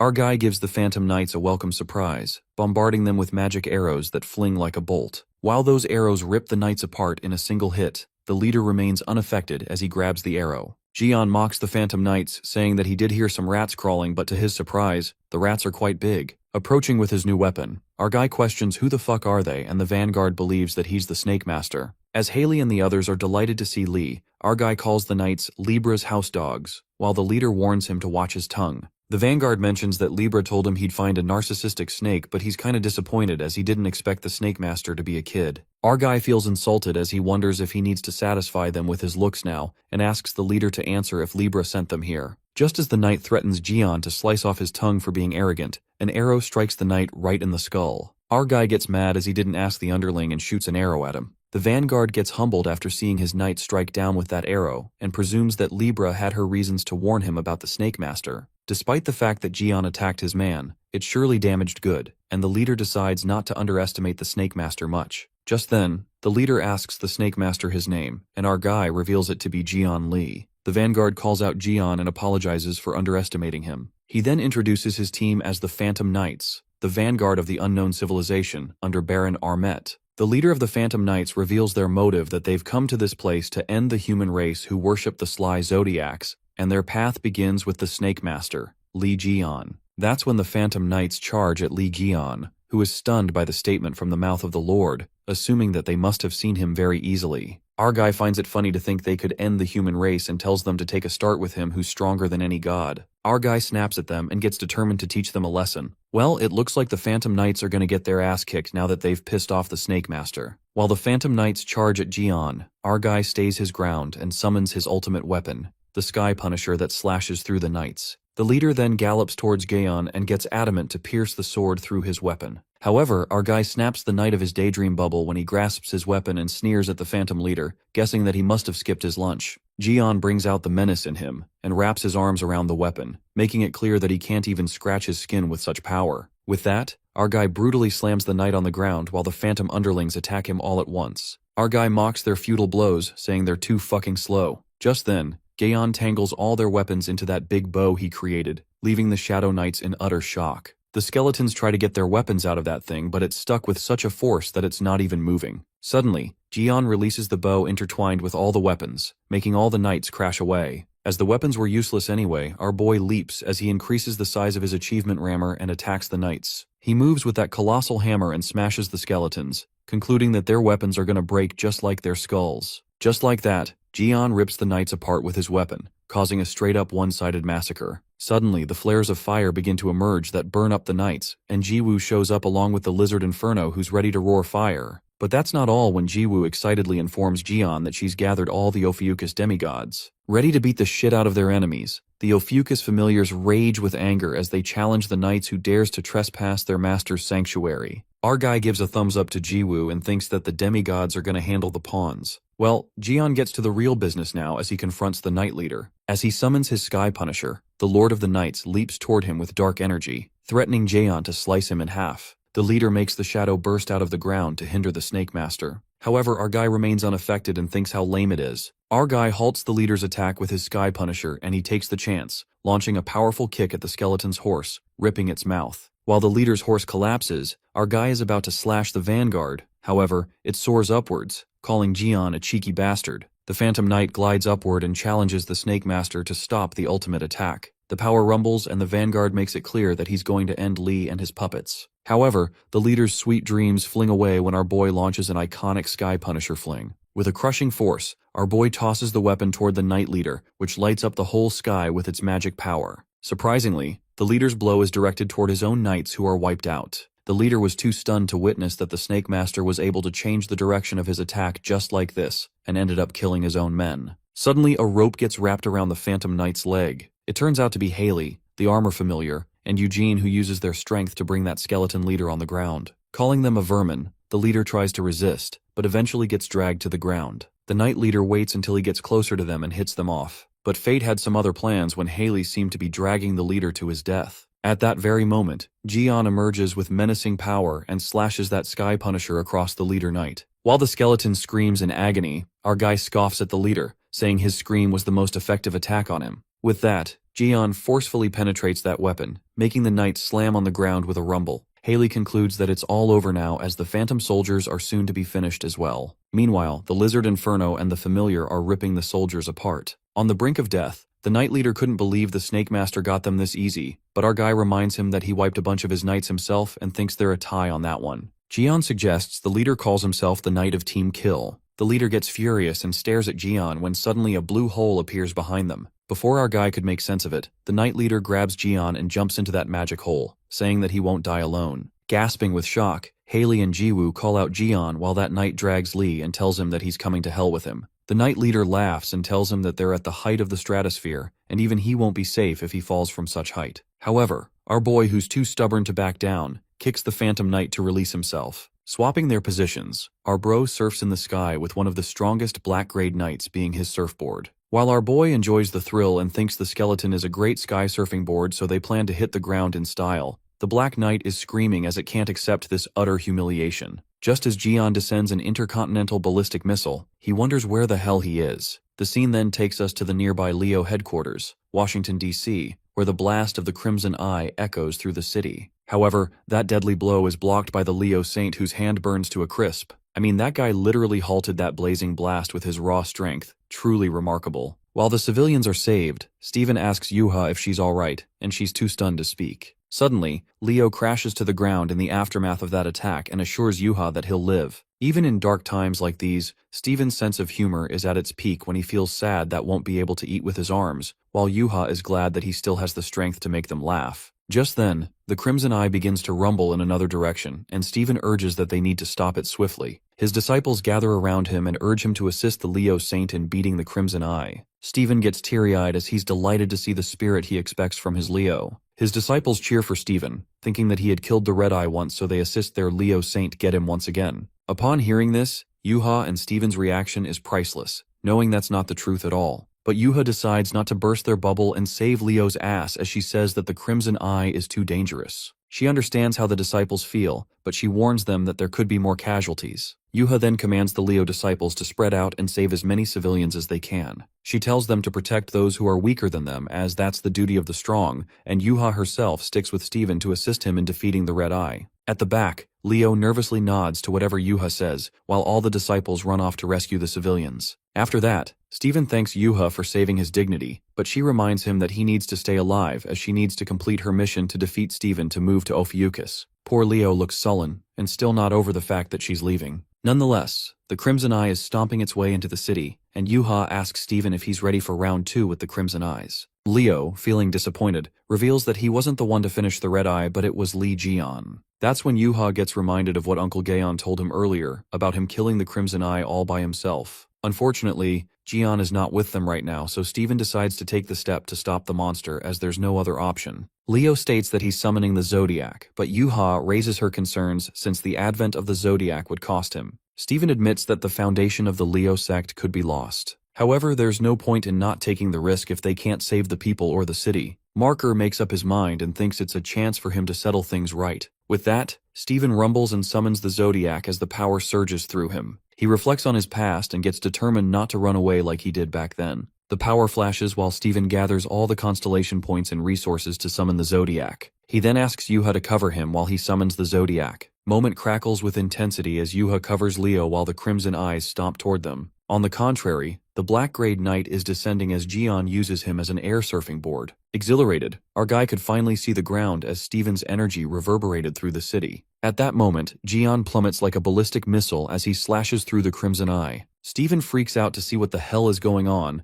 as his perfect action moment is interrupted by Jian, who crashes right onto Leo, who's already broken. While our boy is surprised as it was quite the long fall, Yuha couldn't believe her eyes when sees Uncle Jian, not to mention he knocked the lights out of poor Steven. Jian is surprised to see Yuha and realizes that the black-grayed knight brought him to DC. Just then, the knight leader declares that it's all over now, being convinced that even the Snake Master won't be a match for the Crimson Eyes. Well, so the knight purposely brought Jian to fight Crimson Eyes, not knowing the fact that our guy killed that calamity alone 20 years ago, and now he's even stronger like a god. Laughing hysterically, the knight tells Jian to face his worst fear and die in misery. Our guy grins as he stares at the red eyes. It is then revealed to us that the Tower of Demons suddenly appeared 20 years ago with its master, the Crimson Eyes. Undoubtedly, that monster was one of the toughest monsters that Gaon had to fight with his life at risk, and even the 12 saints had lost the will to fight after hearing his roar. The scene then switches to the present, where the Crimson Eyes roar again, but Gaon feels something different about it.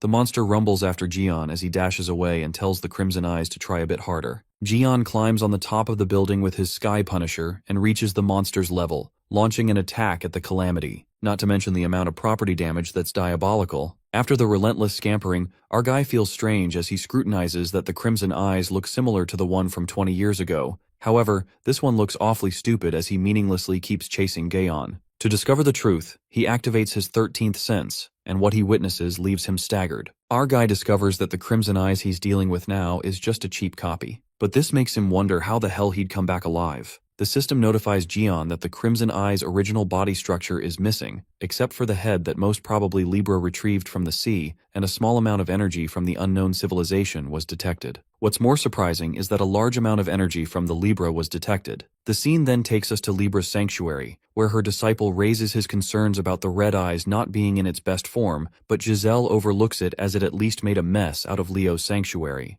Giselle states that it was a one-time only puppet anyway, wishing that Jian lost a part of his body just like Leo did. Deep down, the suspicion flickers in Libra's mind when she admits that the copy of that Crimson Eye was imperfect. She wishes only if Crimson Fog were to be alive right now, they could use the energy it had with him to make the Red Eyes and the Black Dragon perfect. Libra then despises that stupid toad as it was such a waste of her time and energy, as he eventually got killed anyway. Just then, another of Libra's disciples informs her that there's something that might pique her interest. The guy then discloses that they received confirmation about Hugo Otters heading to Korea, and he's about to encounter the Taurus Saint, Ivan Kruger. Furthermore, Armet the Baron has stated that he'll be back soon. Giselle assumes that Armet must have been furious to hear his knights were slaughtered. Suddenly Libra gets furious and asks her man if they found something about her daughter Kaylee, but the disciple disappointedly informs her that Kaylee did not respond to the summoning. Giselle guesses that her daughter's still stubborn, and she decides not to wait any longer, as Libra declares that she's heading to the battlefield and will be sending her orders to the troops. Libra concludes that their target is Korea, and commands her disciples to gather all the troops to the Tower of Demons. The scene then takes us to Seoul, Korea, where Ivan Kruger, settled on the pile of dead monsters,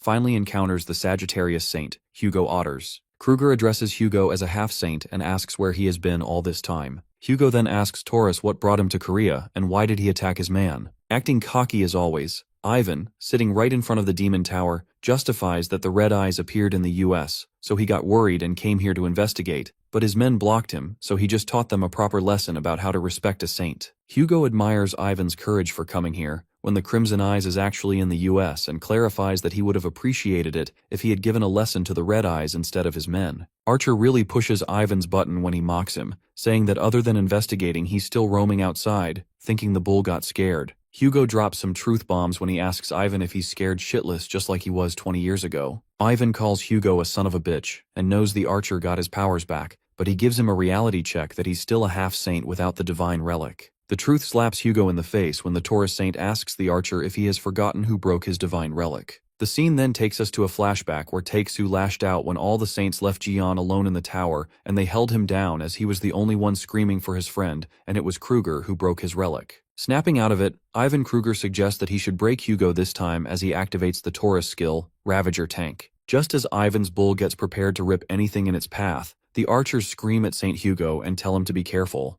While Ivan leaps towards him and assumes that Hugo is scared to not even flinch, Archer grabs the bull by its tail and using his blazing powers, he tosses them away with a single punch. After a blast echoes, Ivan is smashed into rubble, and he's left in utter disbelief as he couldn't accept the fact that Hugo managed to counter the skill that even Leo could not. Hugo clears up to Ivan that he must have been mistaken when he confesses that he does have the divine relic. With that, the archer uses his divine relic as the blazing light ascends to the sky. Hugo summons that relic from the Ophiuchus sanctuary, and he mocks Ivan, asking him what happened to his over-the-top condescending attitude now. Like a true boss, Taixu summons his bow, the Sagittarius divine relic, and aims at Taurus, asking if he's too scared to even flinch. Seems like the Taurus saint underestimated the archer saint. To Hugo's surprise, a lot of things are attached to his holy relic as it descends. Kruger wonders how the hell he managed to restore a holy relic, and his mind instantly drifts to Jian Li. However, Hugo assures Taurus that he won't be using this weapon on him, therefore there's no need for him to be scared.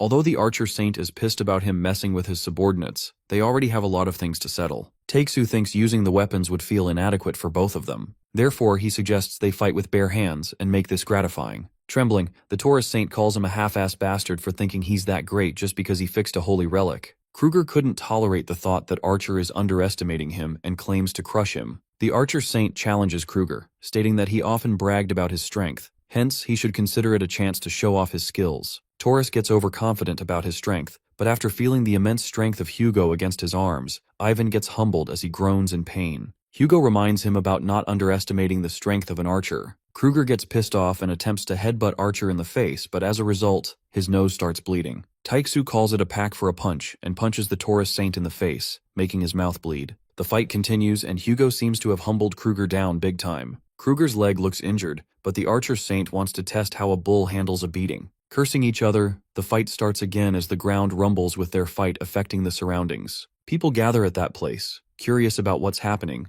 and concerned for their saint. Being beaten to death, the Taurus couldn't afford to accept his defeat. In order to protect his body, he covered his entire body with armor. Kruger admits that he lowered his guard a bit too much and decides to go for round 2. Taurus plans to play dirty, and Archer decides to use his weapon as well. Even up until this point, Hugo Otters has still not realized just how roughly Jian Li has handled his holy relic. As soon as he's about to use his holy relic, it breaks, splitting into 2 pieces. As poor Hugo wonders why this happened, he realizes he's cooked. On the other hand, we see Stephen Marker still unconscious, wondering what happened since he only remembers the holy god's descent. He's uncertain if his holy god took control of his body because of the holy god's descent. Stephen wonders what happened to the red eye, and shortly, he hears the calamity weeping and assumes Leo's holy god is still fighting with his body. Leo feels a sense of responsibility as a saint, therefore he decides not to leave everything to his holy god and faint so peacefully. But Stephen tells himself to get a grip and wishes to help his holy god and face the red eye. But then he sees a bright light shining in front of him,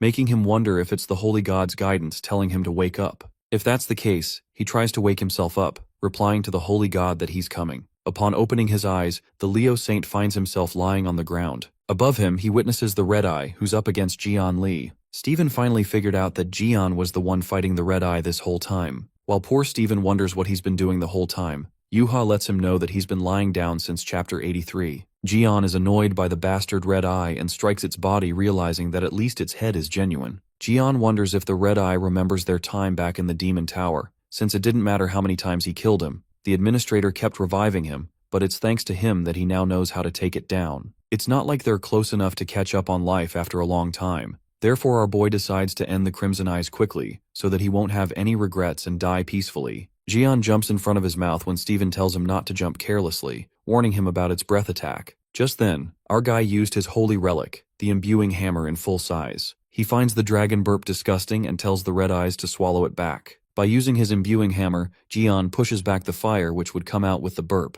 back into his body. As the fire is pushed back, this results in the fire burning the Red Eye's body as it bursts and spreads everywhere. The attack backfires at the Red Eye, making it a good roast. Jian sees how it's well done, analyzing the Red Eye's head to be real and its fire breath to be as powerful as ever. Our guy hits the last strike as he slices off its neck. Every single soul present there witnessed this in pure awe, including Stephen, who realized at that very moment what they needed to kill the Red Eye was Jian Li. Our guy with his signature smile lets the people know that this is the end of the class for killing the Red Eye, referring to them as his students. Slicing its back open, they discover an egg while Stephen and Yuha wonder what this is. Jian, who's already aware of what this is, reveals it to be another Red Eye. Furthermore, the giant form of the red eye they just encountered is just a host for this black dragon, acting like a vessel that holds it while it grows, just like parasites. This leaves both Yuha and Steven in utter shock as they learn they just defeated a mere vessel. Steven wonders how Jian knows all this, and our guy lets him know about it. Jian then reveals when he was trapped in the Demon Tower, the tower administrator kept reviving the disaster's misfortunes. Including the Red Eyes and the Black Dragon, he fought those resurrecting monsters back to back for 20 whole years. Therefore, he couldn't help but learn about them. Our guy speaks according to his analysis, saying that the head of the Red Eye was stitched with the bodies of disaster misfortunes. He concludes that they most probably got the Black Dragon from the Demon Tower. Knowing about Libra's connection with the mysterious civilization,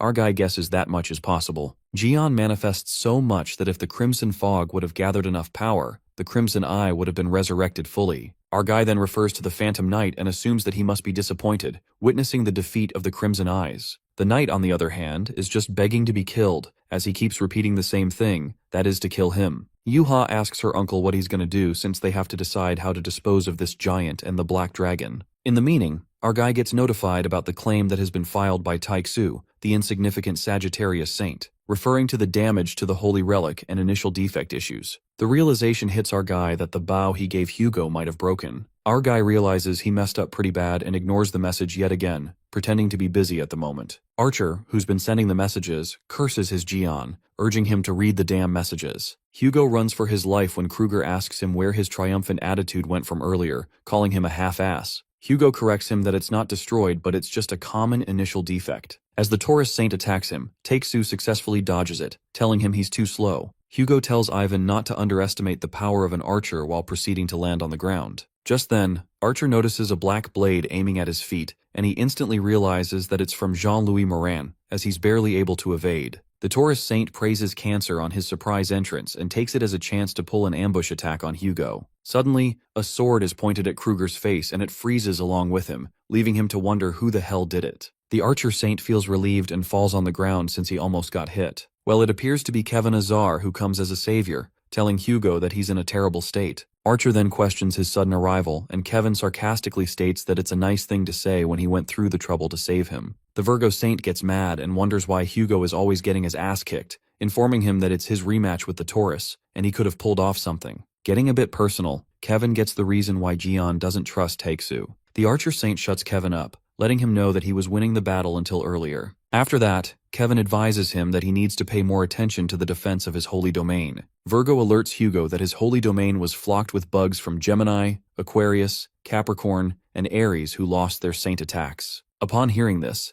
Hugo gets concerned, but the Virgo Saint assures him that he took care of them, and his companions are now safe. Although the house is wrecked, the holy god of Sagittarius, Apollo, asks if Hugo is going to take out another loan for the house repairs. Kevin unintentionally reveals that he lost his way while trying to go to Jian Li's place in America, but ended up in Hugo's holy domain. The Archer Saint instantly figures out that the Whitehead got lost, calling him a directionally challenged bastard. Suddenly, the Taurus Saint breaks through the iceberg he was trapped in and calls Kevin a Ponzi bastard. Kruger asks him if he really thought he could stop him with some sort of sorbet like this. But the Virgo Saint lets him know that even beef loses its flavor if he freezes it suddenly. Other than that, Kevin really thinks that a bull's neck is really thick, determined by how his face is unscathed even when stabbed with a sword. Taurus makes sure he rips Kevin's tongue out before bashing his face, but he's interrupted by Cancer. Jean-Louis Morin walks in on the conversation, stopping Kruger from fighting verbally. Since they're short on time, Morin suggests they should hurry. Taurus and Cancer mock Kevin and Hugo, thinking that it's not even Jian Li but his weaklings. The Archer Saint loses his cool, saying these jerks can't even filter out their words. The Virgo Saint trembles in anger, disbelieved over the fact that they called the second highest saint a weakling. Getting ready to fight, Hugo asks Kevin if he likes his food well done, referring to Taurus and Cancer as beef and crab. The Taurus Saints look confused as to who's cooking who, while the Cancer reveals they're in a hurry so there won't be any mercy. All ready to start a battle, they're interrupted when they hear a voice and all their movements halt. It's the Libra Saint, Giselle Lawrence, who confesses that they're getting along pretty well. She walks towards the place where Hugo and Kevin are, addressing the Archer Saint, and wonders if it hasn't been so long since they last met. Panting heavily, Sung Jae objects to his house being damaged yet again. Yang Wei protests, telling them they're bringing trouble to themselves. If they just let go of him, this wouldn't have happened. Sung Jae snaps at him, asking him who caused this mess. Jimin reveals that it's the jerks that are looking for Wei Yang and tries to hold him back, suggesting Sung he should save his energy for cleaning. Their attention is diverted when a black dragon flies from above them as they look at it. On the other hand, Libra Saint appears as Hugo calls her out by her name, surprised and nervous at the same time. Kevin wonders if she's stepping up personally. Taurus asks her why she's here already, and Cancer justifies that they haven't failed yet. She shuts them up. Meanwhile, the Archer Saint feels immense pressure. Everyone present there feels the intense tension as Libra activates her powers. The Virgo Saint exclaims that they're both saints, confused about the difference in their power. Jean-Louis Morin protests, questioning Libra in pure fright the reason why she's including them in this. Giselle opens up to Cancer that she allowed him to lead the sect that had lost its saint, and yet he couldn't even capture the holy domain of Sagittarius. Libra feels triggered as Cancer gives her an upright answer and addresses the Taurus Saint, asking him if he actually thought that she wasn't aware of how absurdly he was beaten instead of overpowering Sagittarius. Libra states that he should be thanking her that she saved him from getting his ass beaten. She declares that's the reason why she can't trust them with anything and punishes them, advising them to reflect on their failures. Returning her attention to the other two, Kevin and Hugo, Libra wonders what she should do with these toys. Libra plans if she should switch the position of their limbs and head, or just turn them into disaster misfortunes, just like Jian Li in the past. The moment she uses her power, Kevin feels the damned energy while both of them are getting trapped by the vine of the golden rule. She activates the skill, Equivalent Exchange, and Hugo Otters recognize the intense energy to be Libra's. Suddenly their attention is diverted when a black dragon appears above them and Jian Li rides on it. People start to panic upon seeing the dragon as chaos erupts in the area. Jian Li greets Giselle Lawrence by calling her trash as this is their first meeting after his return. Before Libra could react or move, our guy jumps from the black dragon at lightning speed. He punches Giselle with full strength while everyone's in shock. Eventually, our guy finally defeated Giselle while everyone present there wonders how she could possibly be defeated so easily. The vine of the golden rule disappears, and Hugo ponders if it's actually over as Giselle is not someone who can be defeated this easily. Our guy asks his members why they're on the apothecary scale, the one Libra put them in. Gian then scolds them for being whacked whenever he takes his eyes off them, sighing. Upon hearing this, Kevin complains and justifies that it's not like they ended up here by their own free will. Hugo, who's been condemning for a while now, bursts out as he calls Gian a bastard. Archer lashes out at him, telling him to answer when someone is trying to reach him. Our guy acts like he doesn't have a clue what Taixu is talking about. Furthermore, the Archer Saint questions Gian about what the hell he did with the bow, and why there's a bunch of mysterious civilization weapons mixed in it. Gian nervously tries to justify his actions by explaining that there's a complicated story behind it, promising to fix it. Hugo's temper got the best of him since he's not buying anything Gian says to him since he almost died because of him. Our guy, being the non-serious character he is, suggests Taixu to cherish the second chance at life he's gained. Kruger and Jean-Louis, who have been there the whole time, give each other a look before attacking Jian Li, risking it all for nothing. Taurus, knowing that he only has one chance, decides to settle it with one strike. He uses his skill, Herdstorm, and leaps towards, only to get punched by our guy. Flying in the air, Kruger almost falls unconscious and wonders where the cancer went. Ivan then witnesses his body in pieces, his head, arms, and body separated, and it turns out the black dragon did it. Kruger falls back down while the black dragon's mouth is open wide, ready to devour him.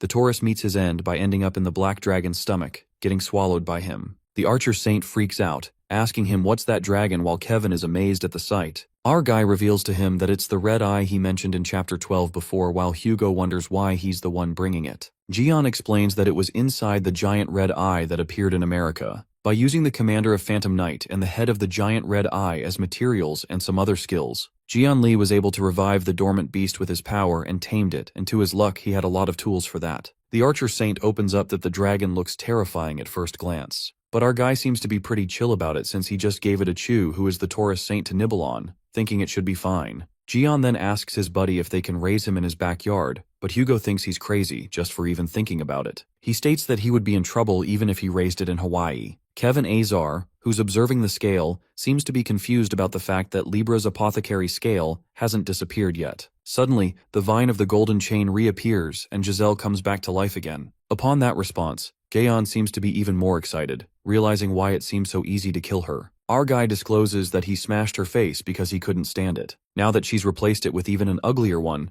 Gion tells her to do it as many times as she desires, since he's gonna smash it every time. Our guy addresses her as a punching bag. Libra thinks that the snake is trying to bite something it cannot chew, and therefore decides to put a leash on its neck. Gian then orders the black dragon to get Hugo and Kevin out of here and save others, as he himself plans to fight all alone. The Archer Saint is concerned for him as Libra is not a human, and Giselle unleashes her ultimate power. Meanwhile, our guy is aware of the fact that she's a monster, as he calls her trash. Libra causes the earth beneath him to crack and split into many pieces. Libra wonders how Jian knows about her power, as this makes the fight less fun for her. Our guy conjectures that her power is way beyond any other saint, and also no human can survive when their head gets crushed. He tells her to cut the crap since it's so obvious. With that, Jian calls out her real form, which is the Libra zodiac, Asteria. Asteria smirks and always knew he was quick-witted, and now that she had nothing to hide, she decides to go all out. Jian is baffled about how a zodiac is on Earth, but he's certain that the other zodiacs wouldn't be happy to hear it.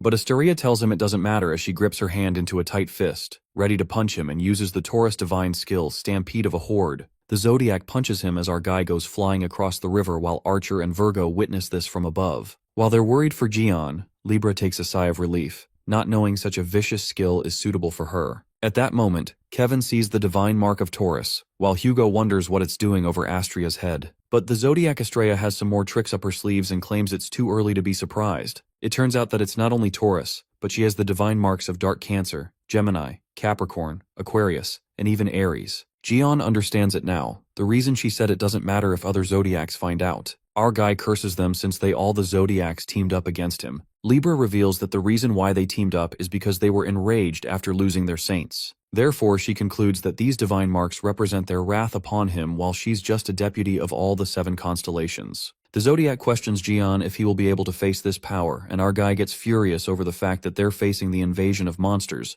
while the so-called Zodiacs were planning a war against him. Therefore, our hero decides to kick each one of their asses. Libra claims that she never understood his personality, wondering if he hates the Zodiac, constellations, and even saints. Astria states that he could rule the world if he wanted, although it wouldn't be easy to do it all alone. Our guy gets bored and tells her to get to the chase. The Zodiac reveals she doesn't like him, but she respects his strength. Hence, Astria decides to give him an offer, telling him to choose. Either he wants to join her and rule the world, or try to stop them and get erased along with his constellation. Upon hearing this bullshit, our guy bursts into laughing at her damn choices she gives. Our guy makes it clear that he doesn't wish to hear more. He makes her realize something. Jian thinks how ironic it is and calls out her so-called choices that never include an option for the safety of the people on Earth, despite being a Zodiac. But Libra ignores his response and tells him not to complain later that she never asked. The sky starts to rumble as she mocks Gion for having such a noble cause, to save people. She decides to get rid of his concern, which is the people. Just like that, Astria goes berserk as she uses Ares' divine skill, Celestial Armament, and Aquamarine skill Tornado. The powers form a tornado, and Libra blames Gion for this consequence as he's the one to make the Zodiac upset and being the reason why this city is getting destroyed. She also uses the Dark Cancer skill, Multi-Show, calling Gion a disaster. The whole sky is now occupied by different skills and weapons all against fighting a single person, our disaster hero god.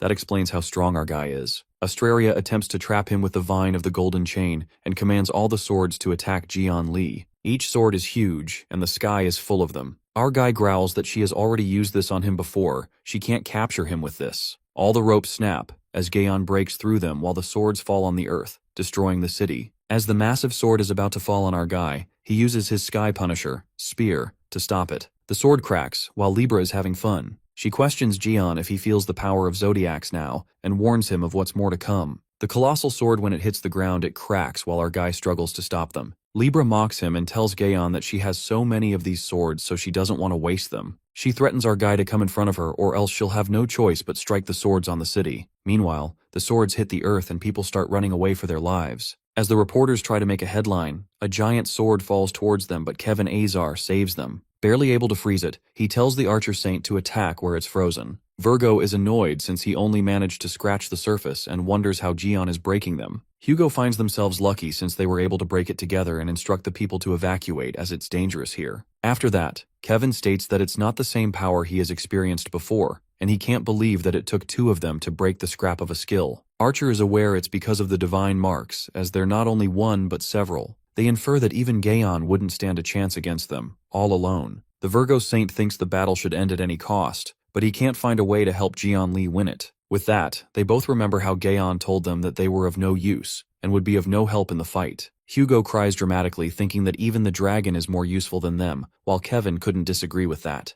That's when they hear a rumbling sound, and they witness a river overflowing towards the city. The pressure and amount of water is so much that it's even over the buildings. People accept their fate, thinking they're doomed, and gripped by fear, one of them starts praying to the Zodiacs, begging to save them. Something clicks Virgo Saint at that moment as his mind drifts toward the zodiac, divine marks, and then to the prayers. Kevin kneels and starts praying to his zodiac, praising his holy god as he believes that he's watching the situation right now. He prays to the zodiac to grant his power to Jian Li so that he can win and save humanity. On the contrary, Jian figures out that Astria is planning to wipe the city out with the river, knowing that the battle won't be easy. Our guy contemplates if he should try using the instinct of the battle god, when suddenly he feels a new energy, as he quickly realizes that it's Virgo, and smiles. Astria waits for Jian to fight back, thinking she expected too much from him, not knowing if he's scared to come out or what. Being the evil bitch she is, Libra goes on to wipe out the whole city with the river, not caring about fighting Jian Li. She delightfully wonders how many people will die and orders the river water to wipe them all. To her surprise, a flash appears and all the water freezes. Virgo activates his skill. Cutting Winds of January is activated, which leaves Libra staggered as the water froze. Not sure if it was Jian's skills, he assumes that he's alive down there and decides to finish him. The ice cracks as Libra's attention is grabbed by it, all ready to attack. But turns out it's the Red Eyes who appear as the ice breaks, and our guy makes a dramatic appearance from the sky, claiming that's his new friend, Red Eyes. The skill, Take My Place, was used by Gaon, as he wonders what's Red waiting for. Ordering him to greet Libra, the dragon spills out a blazing strike of fire that hits Libra. Using the Gemini skill, Teleportation Mana Gate, she turns the direction of the fire towards the city. Pissing Jian Li to the core, he growls, telling her to leave the people alone. Using the Sky Punisher infused with Virgo's zodiac power, he manages to get rid of the fire. As Astria realizes the presence of Virgo's zodiac, she curses her, calling her the stupid moon bitch. Jian is notified that the Virgo Saint has prayed for Ophiuchus, therefore his divinity has increased. The Virgo zodiac has granted her power to Ophiuchus, and the power of Virgo is infused into the Sky Punisher. Jian Li mocks her, asking her if she said that the zodiacs are mad at him. He lets her know that now it's time to feel their wrath. Seeing the divine mark of Virgo on Jaeon's head, Libra doesn't feel threatened, wondering what one allied zodiac can even do. Confused about the wrath our guy is talking about, she questions him regarding whose wrath he's talking about. In disbelief, our guy doesn't think she's asking this for real. Giving her a reality check, he asks her who wouldn't have a grudge on her, letting her know his friends and their families along with all those people who got involved in her deception. The wrath he's referring to is that of all of them, including the soul, who was betrayed and abandoned in the tower. That is him, Jian Li. Telling her to answer him, calling her trash, he asks her who stabbed him back then, questioning her if it was her, or if it was related to those zodiacs on her back. Laughing like a maniac, Libra Zodiac, Astra Rai is surprised that he's still looking for answers from that day, wondering if that matters that much to him,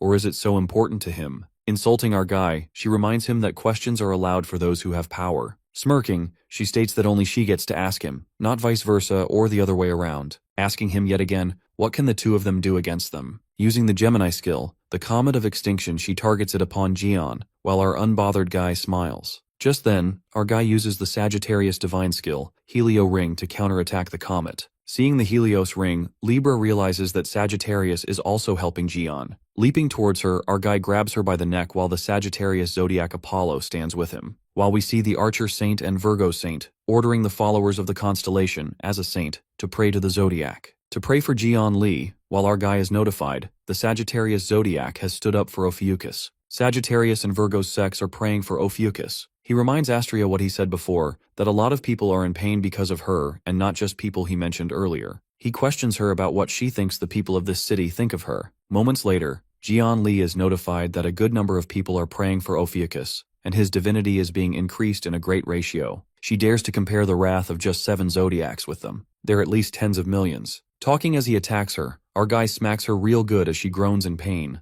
letting Libra know that he's not done yet. With that, he wonders how many punches she can take, and punches her, as she resists. Astria attempts to cut Jian's arm as she targets him, while our guy is notified that his arm has been severely damaged. He activates Super Regeneration, and Libra shouts his name in pure rage. As Libra attacks him, suddenly a red aura emerges, wondering who dared to harm Jian Li. That energy destroys all of Libra's duplicates, and it turns out to be a scorpion chain piercing through Libra's stomach, making her cough blood. It seems to be Scorpio's skill, helping Jian Li. Our guy paces up and thinks of getting rid of the divine marks before he gets to Libra. Since he's really good at breaking things, Jian decides to go for the dark carb first. Scorpio has stood up for Ophiuchus, and St. Haley grants her power to Jian. Our hero uses his Sky Punisher, in poison-chained form earlier. Libra is in utter disbelief and finds it impossible to find the core so easily. She wonders how our guy managed to do that, and Lee smirks, ordering to stand before him. Our guy pulls the scorpion chain that pierced through Astria's stomach as she screams in pain. That's when the darkest star's energy starts to scatter. The core of Dark Cancer has been destroyed, with its energy leaking out. Now the Dark Cancer's divine mark can no longer be maintained. With its skill being no longer available, Libra clenches her stomach. She growls in anger and threatens to kill Jian.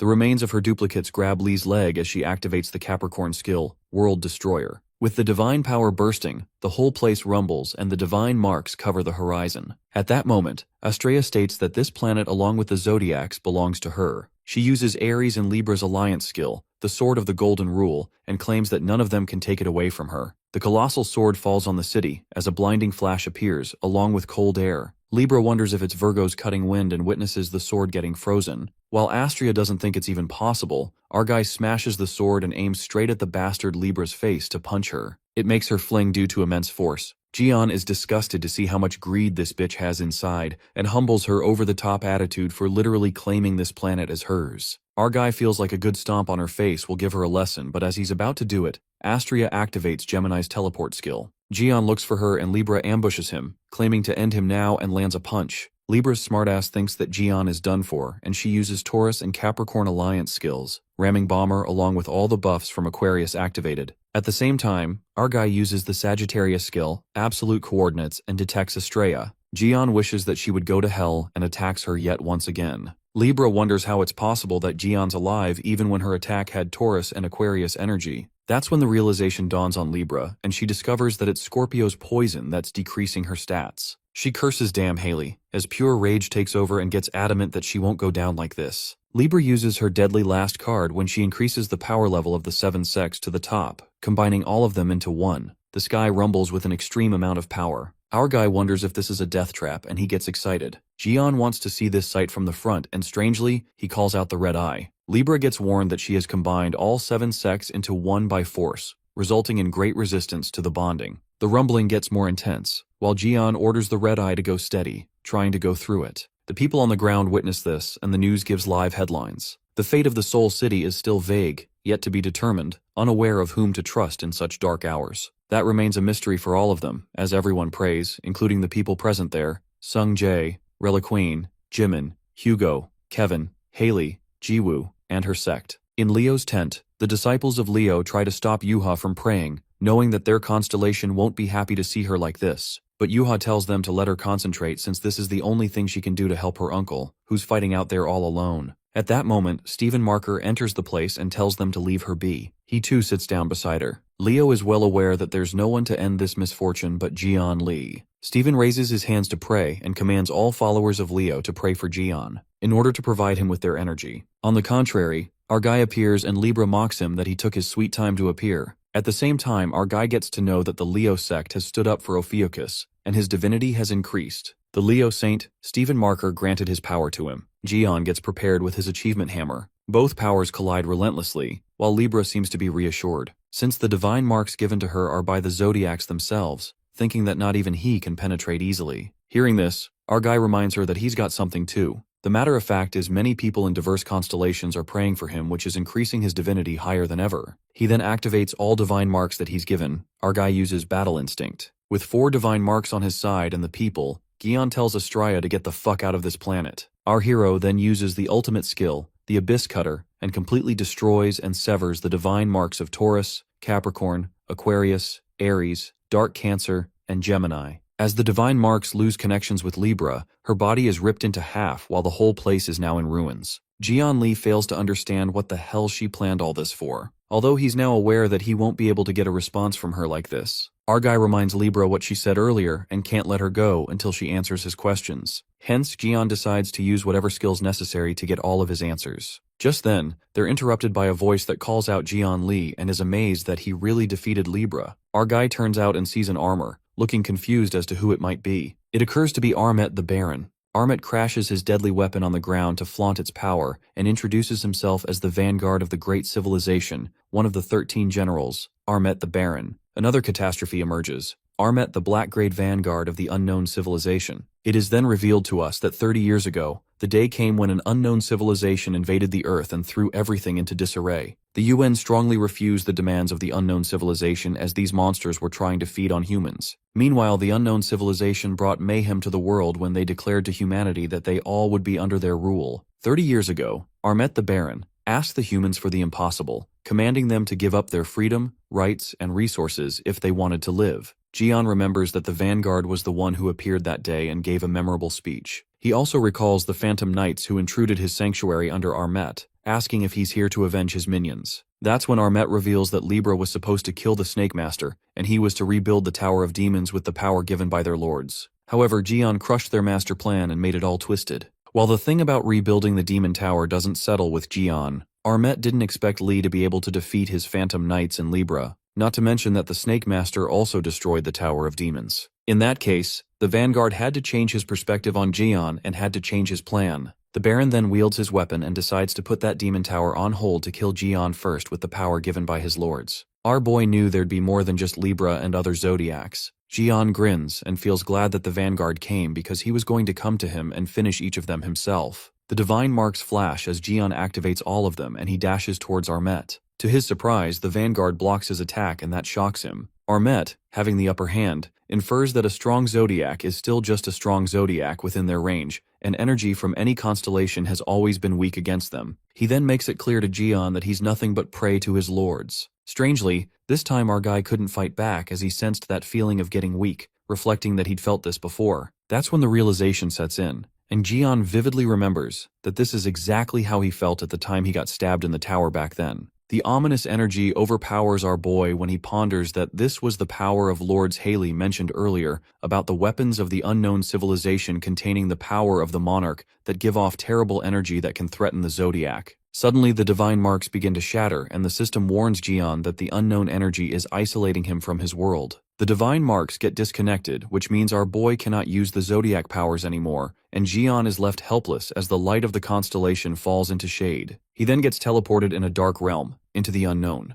Jian assumes that it's the similar space when he was trapped by Perio, when shortly, that dark energy damages his shoulder. The system glitched and notifies Jian that the unknown space is making him weak. To make things even worse, his stats are decreasing rapidly, and his super regeneration skill is no longer activated. The guy who once carried the world now trembles under silence. At that moment, someone calls out Jian and he looks back only to find a blonde girl. She reminds Jian that they are going out today while terror flashes across Jian's eyes, not being able to process what the hell is going on. The girl distracts him when suddenly a chilling stillness takes over. It turns out that Armet pierces his arm across Jian, stabbing him from behind. As the blood splatters from Jian's mouth, Armet succeeds in his infamous plot and concludes his skill, Nightmare, even fooled the strongest guy Li Jian. The Vanguard glorifies his skill as there's been no one who ever resisted this skill. While our boy coughs blood, Baron elucidates that this skill shows one's worst memory and reminds him of it. Just then, Armet apprises to someone about Jian that won't be able to fight back, addressing that woman as Libra. The golden Libra energy flashes and Astria appears in that realm, thanking Baron. She emerges in her half-destructive body and admits that Gion is indeed incredible, but she's not ready to vanish just like that. The Libra Zodiac desires to take over Gion's body and power, which makes our guy grin evilly, asking if she's going to use his body as a vessel. Our guy makes it clear that she will regret it. Libra asks Gion if these were his final words when shortly her power strikes him. While it looks like our boy has collapsed, Baron is not amused at all to see that Gion gave himself up this easily, as he was one of the strongest fighters, thinking it was a waste of time. But the story takes an unexpected twist when Li Gaon becomes the god of Ophiuchus. The scene then switches back to the past where Li Jion's body gets restored, and he believes that it was due to the super regeneration. The super regeneration skill restores the body rapidly, and after Jion comes out of the tower, his physical ability is reduced to 50% with the penalty time. Well, it appears that the penalty has ended now, and our main character was nerfed, not to mention that he cooked the holy gods with just 50%. Now, time for some good action. The scene takes us to Gion's past as a kid with his friends. Our guy is obsessed by the 12 Saints, a total Saints fanatic, while his friends ask him if he really loves them so much. He points at the 12 Saints billboard, who are the guardians of humanity, and finds it incredible that they're saving people. He finds no reason not to admire their noble cause and lets out that he even donated to them yesterday. Gion anticipates that they are going to be able to defeat any monster if they join under the name of those 12 Saints. They're going to win this battle any day. Our guy is pumped up to fight the monsters and tells them to have something to eat because it's a great day, saying that it's his treat. In a tragic turn of events, a smile that once lit up the world, drowned with all the dreams shattered that never made it past the dawn. Jian witnesses the death of his friend who's been ripped to pieces. It turns out that a gigantic monster appeared out of nowhere and destroyed a mall in the middle of Seoul. But eventually, it was defeated by a strike force. Jian is left traumatized as he sobs and recalls how that monster devoured his friend before his eyes. Just then, the saints arrive at the scene and think that the monster left just before they arrived. As one of the saints asks what to do with the boy, the other saint shamelessly suggests informing the press they missed him and tells them to stay here for a while until they get paid. The news reports that multiple casualties were found at the scene, claiming that no one died due to the hard work of force and are rest assured as they are under the protection of the 12 saints. Those greedy saints do not even have a sense of shame while Gion bangs his hand on the ground, screaming that they didn't protect a damn thing as he weeps near his dead friend. Coming to the present scene, it is actually Astria who peeks at Gion's subconsciousness and his memories. After this flashback, Libra finally understands the reason Lee despised monsters, constellations, and saints. She calls Gion's story cliché and traps Gion into an orb of. Libra finds it funny how much hatred Gion holds because of an insignificant past, calling it a melodrama. As the blue energy swallows him all, Giselle mocks our guy for the state he's in right now and believes that he couldn't see things on a bigger scale because he was blinded by his own rage. She rhetorically questions if he really believed his rage could overwhelm her divinity. Libra Saint puts things to an end for Jaeon as she plans to make him a part of her and plans to resurrect him again. As Astria is about to engulf that orb, the system warns her that the difference in depth of divinity between Ophiuchus and Libra is too much, so she's unable to consume Gion. The system bombards her with relentless warnings and Libra screams in rage as her pride is crushed, after knowing that Gaon's power is too much to handle. As that evil bitch is too busy ranting about how weak is, suddenly the clock ticks and a snake moves around it. That's when the constellation Ophiuchus emerges in the realm and Libra goes into denial after learning that Lee's divinity is so huge that it's beyond her recognition range. The reality slaps her across the face and Libra is left in disbelief, thinking there's no way Gaon has greater divinity than her. Things take 360-degree turns when the orb in her hand shatters, and the system alerts that the penalty upon the Ophiuchus is soon to be lifted, in merely 25 seconds. Gion's true power is wriggling to be freed. The penalty thingy doesn't get through Giselle's head since she's clueless. But something shocks her to the core when Gaon speaks to the Zodiac and asks Libra if she had fun peeking at others' memories. Just like that, the magic orb shatters and Gion gets emancipated, ready to beat the crap out of Astria. Well, the god of disaster has finally awakened, and now he's going to end this bitch who was acting almighty and cocky. Astria freaks out as she witnesses Gion's terrifying powers and burns with jealousy. As the Libra knows that she's fucked up, our guy enters the berserk mode and asks her why does it matter when he has the power to fuck her up. Just like that, our fella gives her the taste of her own medicine and smashes Libra's face, dragging her to where the vanguard is. Armet the Baron wonders where the light is coming from, and moments later, he witnesses Lee Gion pushing Libra. In the meantime, the penalty gets lifted, and our guy's power is no longer sealed, which means he can now use his true power. Now that Gaon becomes a god of Ophiuchus, a divine mark appears on his head, and with godlike power, he is about to punch the life out of the Libra Saint. In the real world, a giant cube appears and dissipates a dark energy, striking fear into the civilians as they thought the fight ended. The ominous energy engulfs the horizon, and as Kevin is hit by a realization when he and Hugo conclude that it's the unknown realm, the same one that Pirio opened. Virgo Saint wonders if Gion is trapped under the realm when suddenly it ruptures, spilling forth a violent cascade of energy. As they see it break open, everyone's jaws drop by the energy, and it turns out to be Gion who smashes the Libra Saint across that cube, taking his very first iconic step as a Zodiac. While that realm breaks,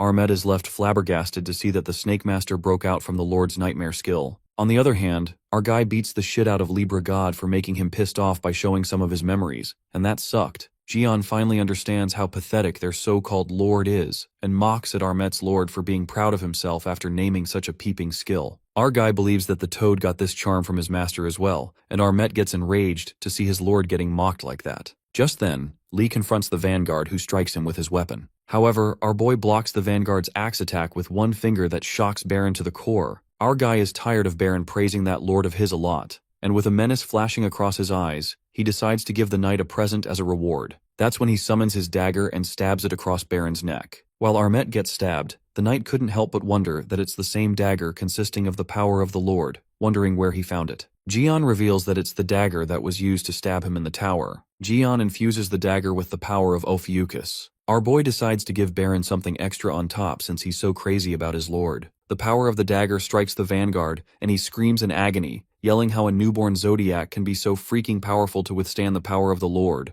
Well, what they don't know is that our guy is now a god himself. The dagger's power unleashes a torrent of blinding energy that makes Baron's armor break into pieces. Astria's, whose lower body is shredded to pieces, witnesses the vanguard getting killed mercilessly, and now she knows that it's her turn. She knows she's fucked, and tries to slither away with that broken body of hers, running away from the fate that's already destined for her. But our guy catches her just in time and moves toward her to end things once and for all. Libra calls Jian an idiot who's driven by a sense of justice and asks if he seriously plans to play a hero and go against all of the zodiacs and lords. Our guy, being the psychotic hero he is, doesn't take her bullshit when he tramples on her face and declares that he's going against all of them. However, Gion corrects Libra and responds that he's not driven by the sense of justice and thanks the evil saints who've taught him well. Gion then declares that he's going to pay back with his malice, now that it's been piled up endlessly. Our guy uses the gluttony skill to absorb Libra's divinity, making it clear that his action will be from nothing but only malice. Just then, the Libra's astral body pulverizes for absorption,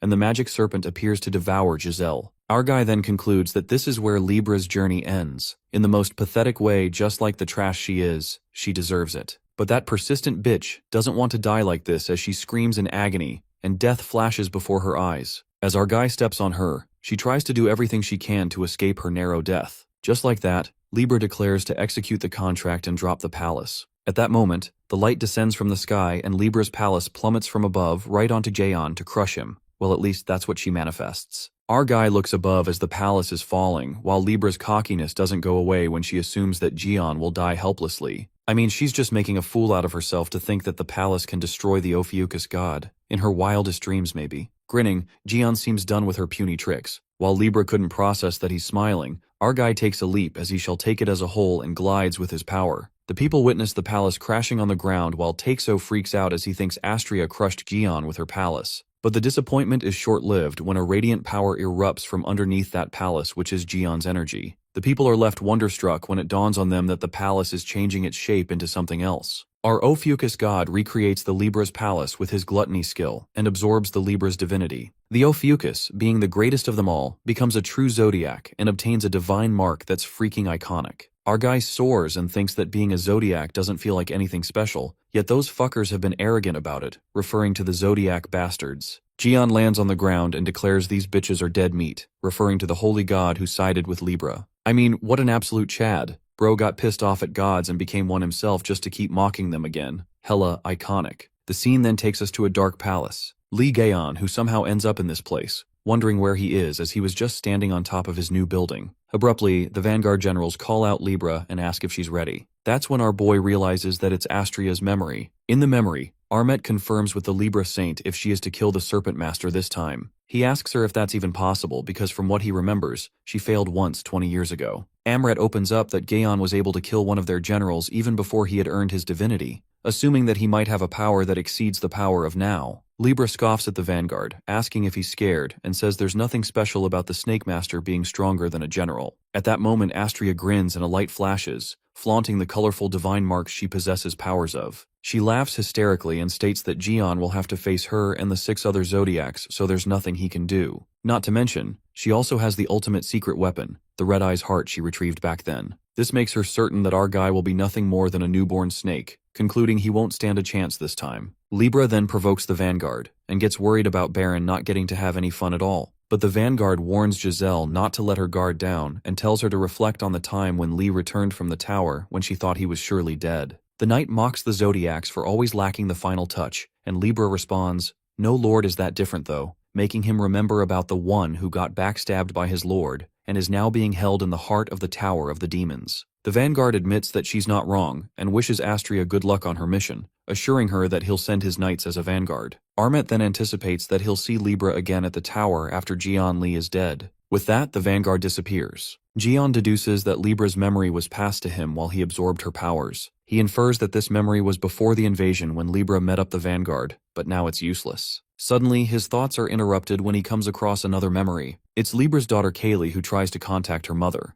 Callie apologizes for what happened to Siwoo and Taiwoo as they're now goners, thinking it's just karma. She even would have yelled out of joy if they weren't part of the family anyway. Kaylee tells her mom how she's been admiring Jian's doing recently. Callie feels jealous of Yuha that fox as she found out she's been getting close to him. Therefore, she decides to go where Master Goen is, so she pleads with her mother to stop asking her to join the Libra sect. With that, she calls this the last message because she knows her mother will be fighting Master Gaon soon and she doesn't want that. But she promises Giselle that she won't interfere this time and wholeheartedly apologizes to her mother, manifesting that they could see each other in any other form in the future. After the message ends, our boy is baffled to see Kaylee and assumes that it must be another Libra's child. On the contrary, the Zodiacs meet once again just like 20 years ago, and their thoughts of getting rid of Li Jian haven't changed. Another memory of Libra is shown, and Gaon witnesses that Libra reaches out to the Zodiac as she opens up about her notorious plot to kill Jian, assuring all the Zodiacs that this time Jian will die in an invasion. But the Zodiacs don't trust her at all as they demand assurance, given that she said the same thing 20 years ago. Our boy is shocked to the core to see his death being planned as the gods team up to kill Li Jian just because he's too overpowered for them. Nonetheless, the Libra Saint claims it's different this time, and infers that it won't be an ambush since they will crush Gaon face to face. She discloses her grand illusion and reveals she's also brought a general from the other side,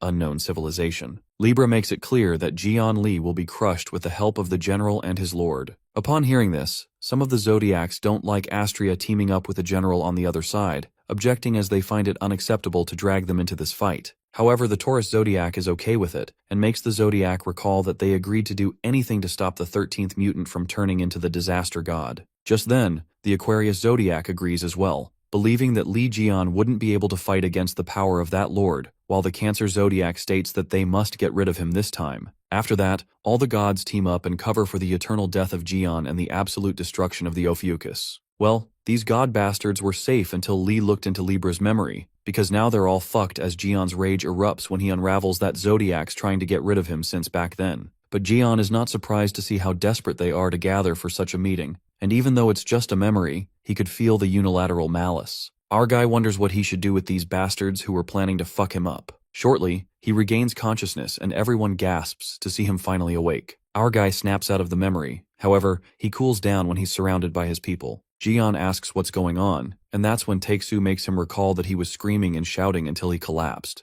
Our guy believes he was carried away too much and gets silent as he's left in awe when he glances at their relieved smiles to see he's fine. Lee thinks it's not bad to have people around who care for him while Taeksu, Haley, and Kevin annoyingly look at him. The scene then takes us to Jian Li's tower, the second sanctuary of the Ophiuchus, where our guy reveals everything he saw in Libra's memory to Sagittarius, Virgo, and Scorpio saints. While Taeksu couldn't believe what Lee had just said, our guy assured him that he's pretty serious for the first time. Jian lets them know that he has seen it through Libra's memory and warns them of the imminent danger, alerting them that they must be prepared to fight against those Zodiacs and enemies from the other world. Taeksu couldn't believe that all these years the Zodiacs and lords of the other worlds were after Jian. Kevin Azar couldn't understand the reason behind it, given that Jian hadn't done anything to the Saints nor the Zodiacs before his absence, wondering why they wanted him dead back then. Our boy ponders upon the reason and peeks at the screen in front of him where it's written that he has been given 2 divinity paths as the penalty was lifted. Now it's up to him whether he becomes a god of life or god of death, depending on how he develops each path. He looks at 2 possible paths in one divinity, and a suspicion flickers in his mind when he recalls Libra's memory, where the Taurus Zodiac was saying something about the disaster god.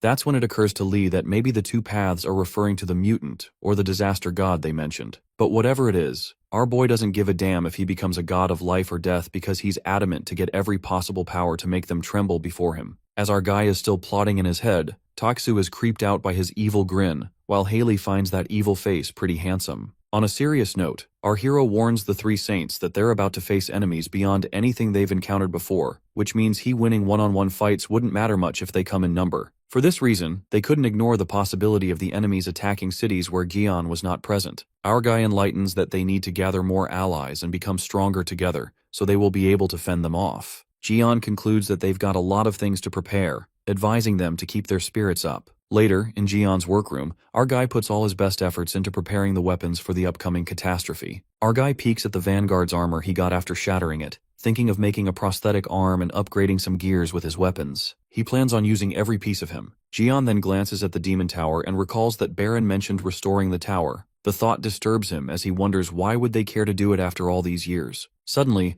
Libra's words echo in his mind when she was talking about the one who got backstabbed in the tower, and Gaon thinks it's related to that person that she mentioned. Our boy gets furious and regrets losing Libra again as questions are left unanswered. We are then taken back to a flashback when Astria dropped her palace and takes that chance to slip away, teleporting to another realm. Lee never expected Libra to escape like that, thinking she's tougher than a cockroach. Well, he doesn't regret it because what's lost is lost, and he thinks of getting into the tower for more information. While he decides to be well prepared to go inside the tower, Gaon peeks at the notification that tells him that Yuha's propagation is being processed. Our guy notices that Yuha hasn't fully registered with his sect, and gets to know that candidates for a saint can be given temporary authority as a saint. After this, something pops up in Jian's mind. The scene then switches to Taixu, who orders his disciples to unpack their stuff as they arrive at Jian's tower that screams grandiose. Hugo's disciples freak out as they can't believe their eyes to crash at a place that's out of their league. Chief Goat corroborates with Saint Hugo if they're really staying here, and the saint nods, revealing that it was Jian's idea. Since the Sagittarius sanctuary was demolished due to the recent attack, Taixu exasperatingly informs them they're going to stay in the Ophiuchus sanctuary for a while. However,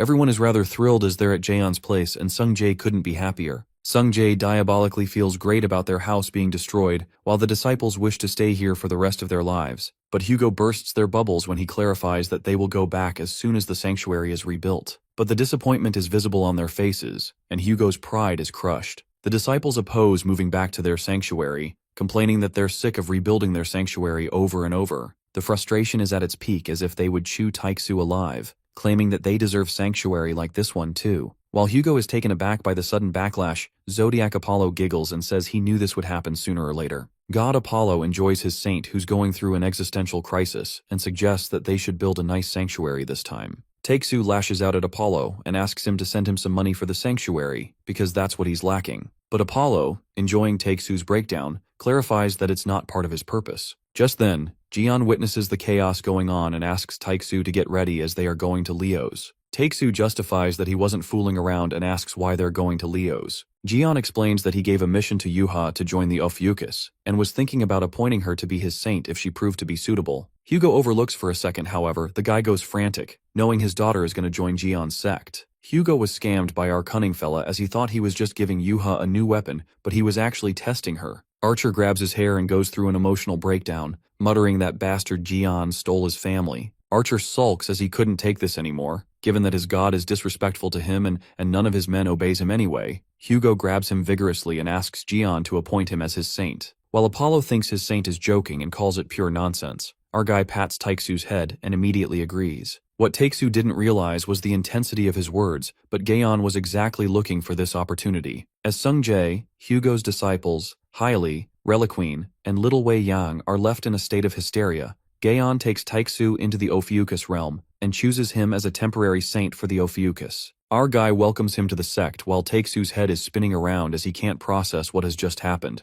Archer's world has turned upside down as he became a temporary Ophiuchus saint while kicking the Sagittarius aside. Apollo thinks it was all fun, but he actually begins to weep to see his saint betray him. Thinking what the fuck just happened, Hugo and Apollo bawl their eyes out. On the contrary, outside the tower, Kaylee arrives at the city and glances at the Ophiuchus tower. She then screams Master Gion's name. On the other hand, God Apollo furiously asks Hugo how he can move to another sect while Hugo isn't in his right mind. Apollo asks him what was so dissatisfied about Sagittarius, and Taixu can't bear the thought that he has to be Gion's sidekick again. Archer grits his teeth in frustration and presumes that being a sidekick is better than being a saint, which is more like a slave. Meanwhile, Apollo reads his thoughts and tries to convince him to come back by stating that he never thought of Hugo as his slave. But at the moment, Taixu is having a full-blown meltdown. Our guy couldn't believe how persistent they are and finds it pathetic. Suddenly, a loud rumble is heard in the tower and someone calls for the Snake Master. As they all rush to see what all the commotion is, Sung Jae points towards the sky and tells Uncle Jian to look up there. Well, it appears to be Baron's private force who have come to take revenge on his life, and they ask Jian to come out before they destroy everything. Jian assembles his thoughts when Smirks asks Sung Jae where's the hairball, referring to Wei Yang. On the other hand, Wei Yang is living his best life as he peacefully watches television and giggles as the doll life suits him politely, even better than a saint. However, his moments of solace are disrupted when our boy grabs Yang's ears with a cunning grin.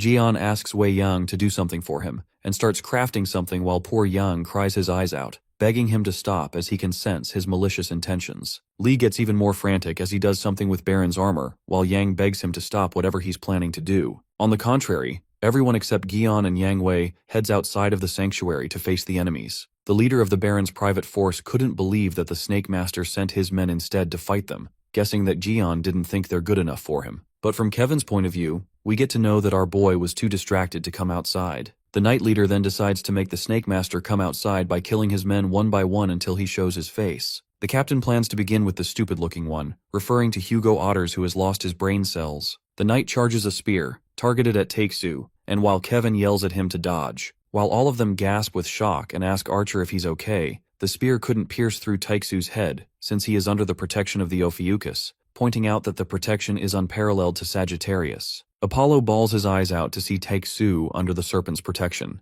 but Takesu is emotionally wrecked, while the Baron's force is thrown into panic when they realize that the captain's spear did nothing at all. They are scared and wonder what could they possibly do when the humans slain the Phantom Knights. The captain shuts them up and keeps his pride, stating that they can't lose to mere humans. That's when the force gets uplifted, thinking maybe the captain was just toying, but in reality, that spear was the captain's best shot. The captain realizes that even the Snake Master's men are that strong. Suddenly, someone gets on the level with Baron's private force and begins slashing them. Someone effortlessly slices the enemies in midair while the captain asks who the hell it is. Surprisingly, it turns out to be Kaylee. As the Knight Captain attacks her, she flips, and with such awe-striking movements, Kali lands on the ground. Making quite the iconic entry, she leaves everyone astonished while Chief Goat recognizes that she's Kaylee Collins from the Libra. Kali, who's SS class, and one of the 10 stars, greets Chief Goat and assumes the last time they met was at Leo's tournament. She makes fun of the Chief, asking him how's the spot where she hit him, thinking it's all healed up. While the Chief gets reminded of the embarrassing moment of his life, Kevin makes fun of him and asks Goat if he lost to Kaylee. The Chief admits that he lost to her badly and miserably. Chief Goat then narrates that Kaylee Collins can't simply be described as one of the 10 stars. A couple of 10 stars and many others have challenged her, including Yuha and Sylvia, but she has never lost. The 10s are the next in line after Saints, so if there were no Saints, Kaylee would be the strongest person in the world. Curious, Kevin asks the Chief if Kaylee is stronger than Jin Myung, and the Chief lets out that he didn't even think to fight her. Meanwhile, Haley's eyes widen with shock when she notices Giselle's daughter, wondering why she is here. Just then, the Baron's force captain overhears that Collins is from Libra, and asks why she's attacking them when Libra made a deal with them.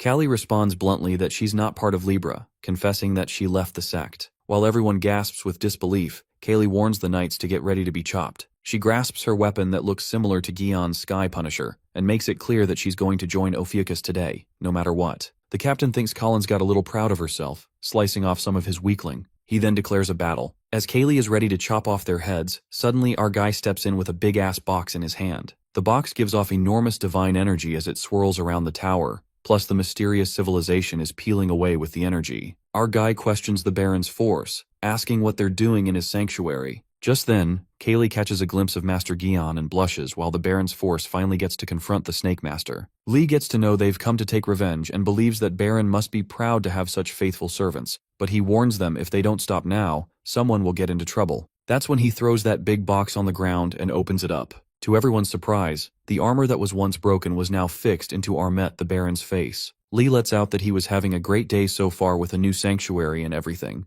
so he decides to cut them off some slack. Our guy offers them to take the leftover Baron and buzz off. As Takesu and Kevin ask Gaon if they're giving up on the Baron now, our guy shuts them up and affirms that he has a plan. On the other hand, the Baron's force is left in turmoil as they weren't expecting this, and the knights are furious to witness what Gion had done to Baron. The knights agree that the commander's spear was nothing more than a mosquito bite, and many of them turn to dust by just Gion's energy burst. However, they refuse to take what's left of their Baron and run away just like the Snake Master said. But things take an unexpected turn when the commander immediately agrees with whatever Gion has to say, smirking. Eventually, the Baron's private force leaves in peace and takes the Baron. The atmosphere turns back to normal at the Gion Lee Tower. In the tower, our guy decides to hear Kaylee out, who wants to join his constellation, while she looks at him with sparkly eyes. Gion straight up refuses her request while Kaylee freaks out. Our boy does not doubt that she is the strongest of the 10 stars, and that she has the will to join them, but that it is not enough. Then, Callie comes to a realization and asks if he's refusing because she's from Libra. That's when the Scorpio Saint, Haley, steps in and bluntly confesses that it's because she's the daughter of Giselle Lawrence. It is then revealed to us that in the past, Giselle created her children by combining her DNA with influential people from around the world. She planned to exercise her leverage from the root of society.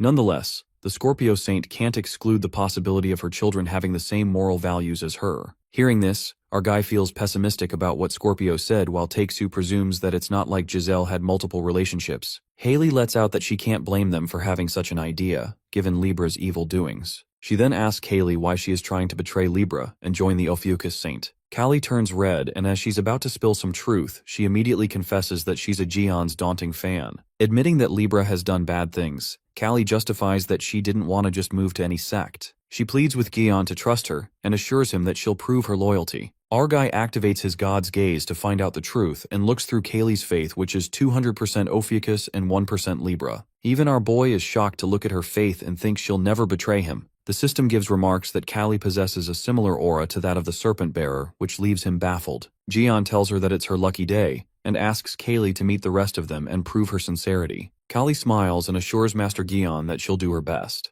Callie didn't expect Gion to accept her right away, and she sure loves a challenge. Our guy loves her spirit, and Callie gladly takes that as she hears this a lot. On the other hand, their frankness doesn't settle with Haley and Kevin, who find it a surprise that a Libra is joining Gion's sect. Not to mention, she seems to get along well with Lee too. Meanwhile, Haley is going through emotional chaos as she's jealous, and Kevin leaves her to it whatever she's doing. As Scorpio acts as a possessed woman, Kevin approaches Gion and asks about the Baron. Kevin Azar informs him that the Baron is back with his army now. That's when our guy reveals that it was Hairball inside the armor, leaving Kevin, Haley, and Hugo slack-jawed to know it was Wei Yang. On the other hand, the Knights are pulling the leftover Baron upwards, but in reality, Wei Yang's soul trapped inside the armor is screaming. While Knights curse Jian Li for whatever the hell he did to Baron, Wei Yang bawls his eyes out for getting tortured like this. The scene then takes us to Wei Yang's flashback, where Gaon orders him to enter the Baron's armor and infiltrate the unknown civilization's world to gather information. Yang freaks out at his madness and refuses to do such a thing. Our guy forcibly grabs him and assures Yang that he'll get back into his body when it's done, knowing that his body is being preserved in the sanctuary. But Wei tries to justify that he can't do such a thing, and Jian shuts him up, reminding him that he's trash but still a saint. Our guy tells him to show at least a bit of dignity as one of the 13 representatives of humankind. Yanking to reality, Yang ponders that it's too late now and he must get back by any means. Yang agrees that Jian is an insensitive bastard, but is aware that Jian always keeps his promise. However, one thing doesn't settle with Hairball. He's in deeper trouble than expected. Just then, Ares peeks outside the armor and notices that they're headed to the Tower of Demons. Yang acts as the leader and asks the knight why they are headed to the tower when it is broken. The knight reveals that's where the facility is that can restore his body. Baffled, Yang couldn't help but wonder that there are facilities left in the tower all these years. The scene then takes us inside the tower, where we see the man tied down by chains and tree branches, in the middle of a divine mark. That guy is blindfolded with multiple daggers stabbed into him. The subordinates inform their captain that is the place where they will restore his body. Hearing this, the Hairball seems to be nervous. Referring to the Lord who's chained, they inform Baron that this is the facility they have been talking about. That's what they use to restore their bodies, even in the tower. Although its function has been reduced to the bare minimum, they think that restoring the Baron's body will be the end of it. Yang Wei gets scared and tries to procrastinate the process, lying that he's not ready. His underlings try to console him, telling him to trust them. Wei assures them that he's fine, telling them he likes being in there better. Baron's subordinates seem to be concerned for their boss, knowing that he isn't himself right now. They curse Gaon, thinking that he brainwashed their chief. The Lord awakens, pointing towards Armet the Baron, and claims that he's not one of them. The Lord questions why he's in the Baron's shell. Meanwhile, Jian Li is notified that one of the Lords has awakened, sensing the Snake-Bearer's energy. The underlings are in disbelief, as they see the Lord moving for once in a blue moon. They wonder what he meant by saying about Baron not being one of them. Upon hearing this, Yang Wei knows that he's doomed, now that the Lord knows. The Lord asks them if they have any idea whom they've brought here. The Lord knows that there's no point in explaining to these dumb subordinates and tells them to be silent. The chained Lord grabs Baron's body and pulls it towards himself. It urges Baron to speak and questions him who he is while the Ares Saint is panicking, knowing that he's done for. Wei Yang stutters and confesses a lie that he's the Capricorn Saint, Wei Yang. The Lord calls it nonsense and grabs the armor more tightly, knowing that there's no way the power holding him belongs to Capricorn. Giving him another chance, the Lord asks him once again, who's behind granting him such energy. Yang freaks out as he's clueless about what to do and thinks he should just tell the truth. At that moment, we see Jian Li appear there and expresses his disappointment in the Hairball getting caught ready. Our guy states that Ares is actually useless, while Yang Wei couldn't be happier seeing him right now. Our guy thought he should greet the Lords but wasn't expecting to meet one of them so fast. Jian diverts his attention to Wei Yang, asking him if he doesn't plan to be a spy in the future, but the Ares Saint blames Jian's energy for getting him caught. The Lord, upon seeing the Snake Master, is surprised, and states that he seems to be a newly born god, but senses great strength within him. The Lord believes that Jian must be the mutant, the 13th. Jian smiles and responds that's what the others say about him. While our guy is aware that he's the Lord who has been locked in this tower, the Lord acknowledges the fact that he knows Jian. The Lord then asks Li that he must know what he's going through right now. It grabs Yang Wei with force and unravels that he's been locked in his tower and starved for a long period of time. The Lord lets out that he's going to take the power from the saint and starts to suck it in. Our guy learns that the snake bearer's energy is being consumed by the Lord, and the power sustaining the Baron's body is vanishing. The Baron's body starts to crumble as Wei Yang struggles and he shouts at Gaon for help. Jian, who seems to be worked up about something, snaps at what the hell he just said. Meanwhile, the Ares saint cries in tears of joy, being certain that Jaeon won't abandon him, upon hearing his response. But to Hairball's bad luck, it's revealed that our guy got super furious over the fact that the Lord called Wei Yang his saint. Hearing this, Wei Yang sulks. While the Lord already knew that Yang didn't fit anything like a real saint, it assumes that Gaon must have run out of candidates to take Wei Yang in. Having enough of this insult, the Ares saint asks Jian to help him out now, but our guy tells him to stay calm, as everything is going as he planned. While Yang has high hopes that Gaon is going to help him, our guy praises him for his great job. Our guy affirms that he won't ever forget this beautiful sacrifice of his. Baffled, Wei Yang asks him where he's getting at. Jian Li reveals to him that before that, he was planning to greet the lords. That's why he sent Yang in the first place. That's when it occurs to Yang Wei that he was being used as bait this whole time. But our guy tells him not to worry and affirms Yang that he will make sure to tell everyone that he had a terrific ending. Hairball calls out Jian's name before being sucked in by the Lord. After this, the Ares skill, World Destroyer, is activated. Our guy enjoys the show from a building afar, knowing that retrieving data from Libra would be useful. Jian wears sunglasses sitting along with Lime. With that, he decides to finish up his work and get there to source from whatever is left. Our guy wonders if he should start with Yuha, but then he's notified about something that makes him go nuts. We see Yuha, on the other hand, not expecting the situation to go like this. Stephen Marker's body emits immense energy as he calls out to Yuha, asking her how she could leave their sect and move to another. Not just any sect, but the 13th. The Leo disciples try to stop their chief, but Yuha stops them, letting them know it's no use since that is not Stephen at the moment. That's the Leo Zodiac, Narasimha. Our guy is notified about Yuha's special mission, to defeat all the enemies who interfere in her path, with her target being the Leo Saint Stephen Marker and Leo Zodiac Narasimha. The Leo Zodiac attacks Yuha. Narasimha is unaware of the situation going around as he questions Yuha. The Zodiac questions what happened to his sanctuary and asks why Stephen got his arms cut off and why is she moving to another sect. Yuha is freaked out and realizes this is getting awkward. She confronts the Leo Zodiac and tells him to read the previous episodes. Accepting the fact that what's done is done, the Zodiac uses the Leo skill, 2 hands for reading, and grasps the depth of the situation. Narasimha realizes that everything they've done is nothing but sabotage to the sect, giving them 1 star for that. He finds out that the so-called Captain Oliver betrayed the sect and unleashed a monster. The vice chief suddenly quits the sect, and yet the saint couldn't do anything about it. Not to mention Saint Stephen has lost arms. Narasimha is also mad about the fact that his saint couldn't even do anything about it, and even granted powers to Jian Li without his permission. The Leo Zodiac decides it's about time they settle things right here. With yellow lightning all over the sky, Yuha is notified about her qualification mission to join Ophiuchus. Yuha realizes instantly that it's literally impossible to defeat a Zodiac. She decides to go for it nonetheless, as she needs is to enter her Uncle Jian's sect whatsoever. She grabs her spear and points it towards the Zodiac, ready to fight.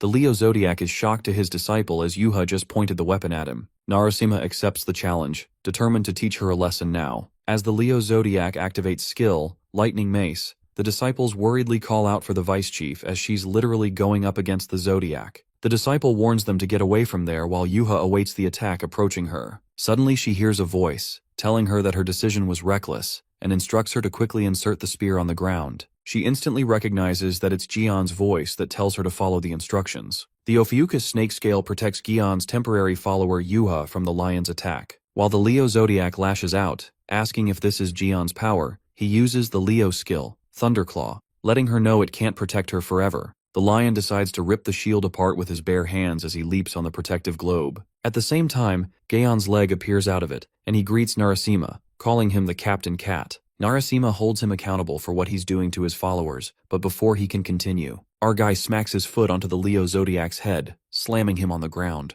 The ground rumbles with immense strength, while Yuha is awestruck, telling her uncle that he scared her for a moment there. Jian asks her where she learned to be so reckless and lets out that it's obvious she can't win against a Zodiac. Although our guy admits that she can beat the hairless Captain Oliver and little kitty Steven, defeating a Zodiac is too far-fetched. But Yuha is lost in her world, being certain that Gaon would come to help her. Our guy decides to interfere in this one and asks the lion Zodiac what made him show up here since he was busy sleeping all day, leaving everything to his saint. Trembling with anger, Narasimha tries to get Gaon off his head while threatening him to do so. Our guy realizes that he can push him up and asks the beast if he has been lifting. Narasimha loses it and tells him to shut up, growling how dare he step on his head. Jian lands on the ground and asks the cat Zodiac the reason he's here. The Leo Zodiac reveals that he didn't just show up. In fact, Stephen Marker summoned him. Leo admits that he might be a little late, but he still answered his saint's call. Narasimha was summoned when Stephen was trying to fight the Red Eye earlier, as Yuha realizes that was hours ago. Getting back to business, the Leo Zodiac claims that he didn't do anything wrong to Jian after his return, and even lent his powers to him. Yet, he wonders why our guy is still trying to steal his followers. He decides to teach Jian Li a lesson first. A ridiculous amount of energy is released by him, as the divine mark appears over Narasimha.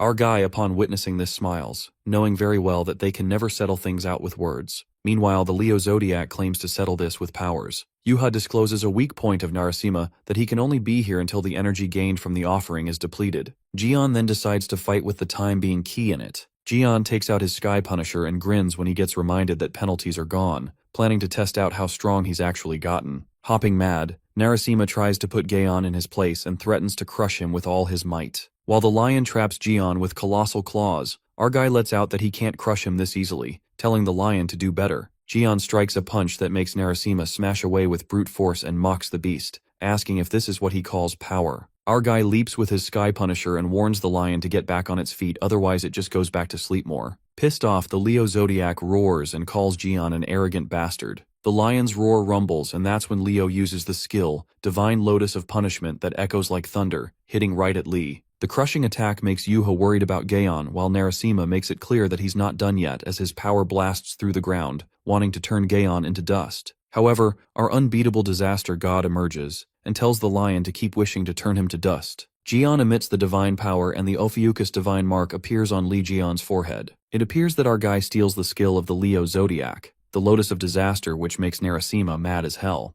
Our guy gets diabolical and calls Lion a cheap bastard, justifying stealing the skill in the name of sharing. Jian, with the power of the serpent being too overwhelming, his Sky Punisher struggles to withstand its master's power. The Serpent Master's power rattles the city to its bone, making it crumble. It turns out that the combined power of the two divine gods, Leo and Ophiuchus, gets too overwhelming for the environment to sustain, and it warns Li to either control his power or withdraw before the planet's integrity is completely compromised. Narasimha suggests our Serpent Master back down, as he surely doesn't want to see this planet destroyed. While Yuha and the others are enveloped in the Ophiuchuk's shield, Leo's Zodiac asks Jian if he would be sent back first, or the planet will get destroyed. But our guy doesn't have any plans to back down, as controlling his power is a cinch. That's when Gaon suppresses his power and Narasimha freaks out when he witnesses his power getting sucked in. At that moment, the lion realizes what skill our Serpent Master is using, and he asks Jian if he's out of his fucking mind. It appears to be the Monarch Baron's axe that our guy uses, while Narasimha asks Li how a god can wield a weapon of the other side. Our guy suggests to the Leo Zodiac that they should share the skills, and thinks the Monarch's weapon was perfect to neutralize the power of God. Jian gets curious and asks Narasimha how much energy he's left to maintain himself, when shortly, Leo gets the warning that the resources of his constellation are being depleted. As the beast gets distracted by the warning, our guy leaps towards Narasimha with the Baron's axe. At that moment, Gaon strikes the lion and manages to slash through one of Narasimha's fangs. While the lion lets out a thunderous roar, Gaon eventually obtains Narasimha's fangs, leather, and hair. Being the true disaster god, our guy beats the crap out of the cat Zodiac as he relentlessly keeps slashing the axe across the lion's body. Narasimha calls Gaon a literal disaster who uses weapons from the other side. Just then, Leo uses his divine skill, the battleground for a victor, that lights up the horizon. Narasimha chains up Gaon with his lighting power. Our guy calls the lion a moron and concludes that he's just like this slave, Stephen. As Li asks the lion what made him enable his skills, Narasimha doesn't realizes that he's fucked up as the resources and experience points of his constellation get fully depleted. Narasimha gets screwed up big time since he can no longer maintain himself in the realm, and is freaking out as he almost had Jian for fuck's sake. Our guy shows him the middle finger and gives Leo a reality check that he could defeat him in his dreams maybe, while Narasimha challenges Li for a rematch,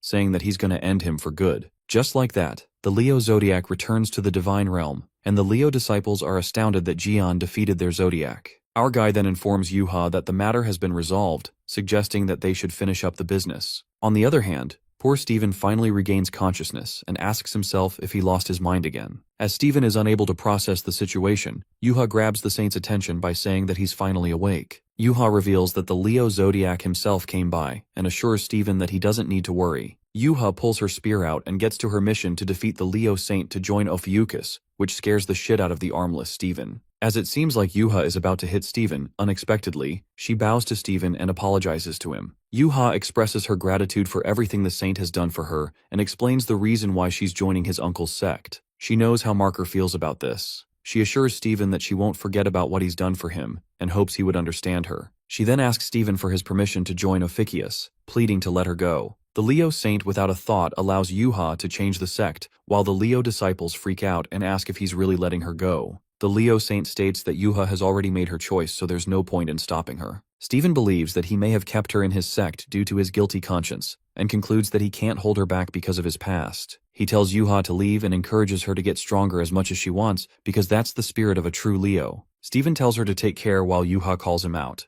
Marker grins as he hears her voice and gets deluded that maybe his dramatic lines would make Yuha hesitate and reconsider. However, Steven's delusions wither away in a second when he turns back only to get smacked on his head by Yuha's spear, making his nose bleed. With that, she finally completes her mission. Yuha defeats the Leo Saint and can't wait to join Uncle Jeon's sect while our guy proudly claps for her. On the contrary, at the Jeon Lee Tower, which is his second sanctuary, Yuha gets an unpleasant surprise when she encounters Kaylee Collins, asking what she's doing here. An unsettling intensity rises between the two as they're rivals, and Kali asks the same question. Kali confesses she's trying to join the Ophiuchus, but Yuha tells her to keep dreaming as she's from Libra. Meanwhile, Sung Jae loses his brain cells when watches them both bickering and asks Chief Goat if they have always been like this. The Chief Goat asks St. Haley to do something. However, she's already in a turmoil as she watches those two girls trying to take over her place. Given that she also lost her brain cells, the chief concludes that Scorpio is useless at the moment. After that, Yuha asks Kali about her true intentions for coming to the Ophiuchus sect. But Kaylee clarifies that Master Gion has already told her that he would think about it. That's when Kali teases Yuha and assumes that she's afraid that she might take her sweet spot next to Gion.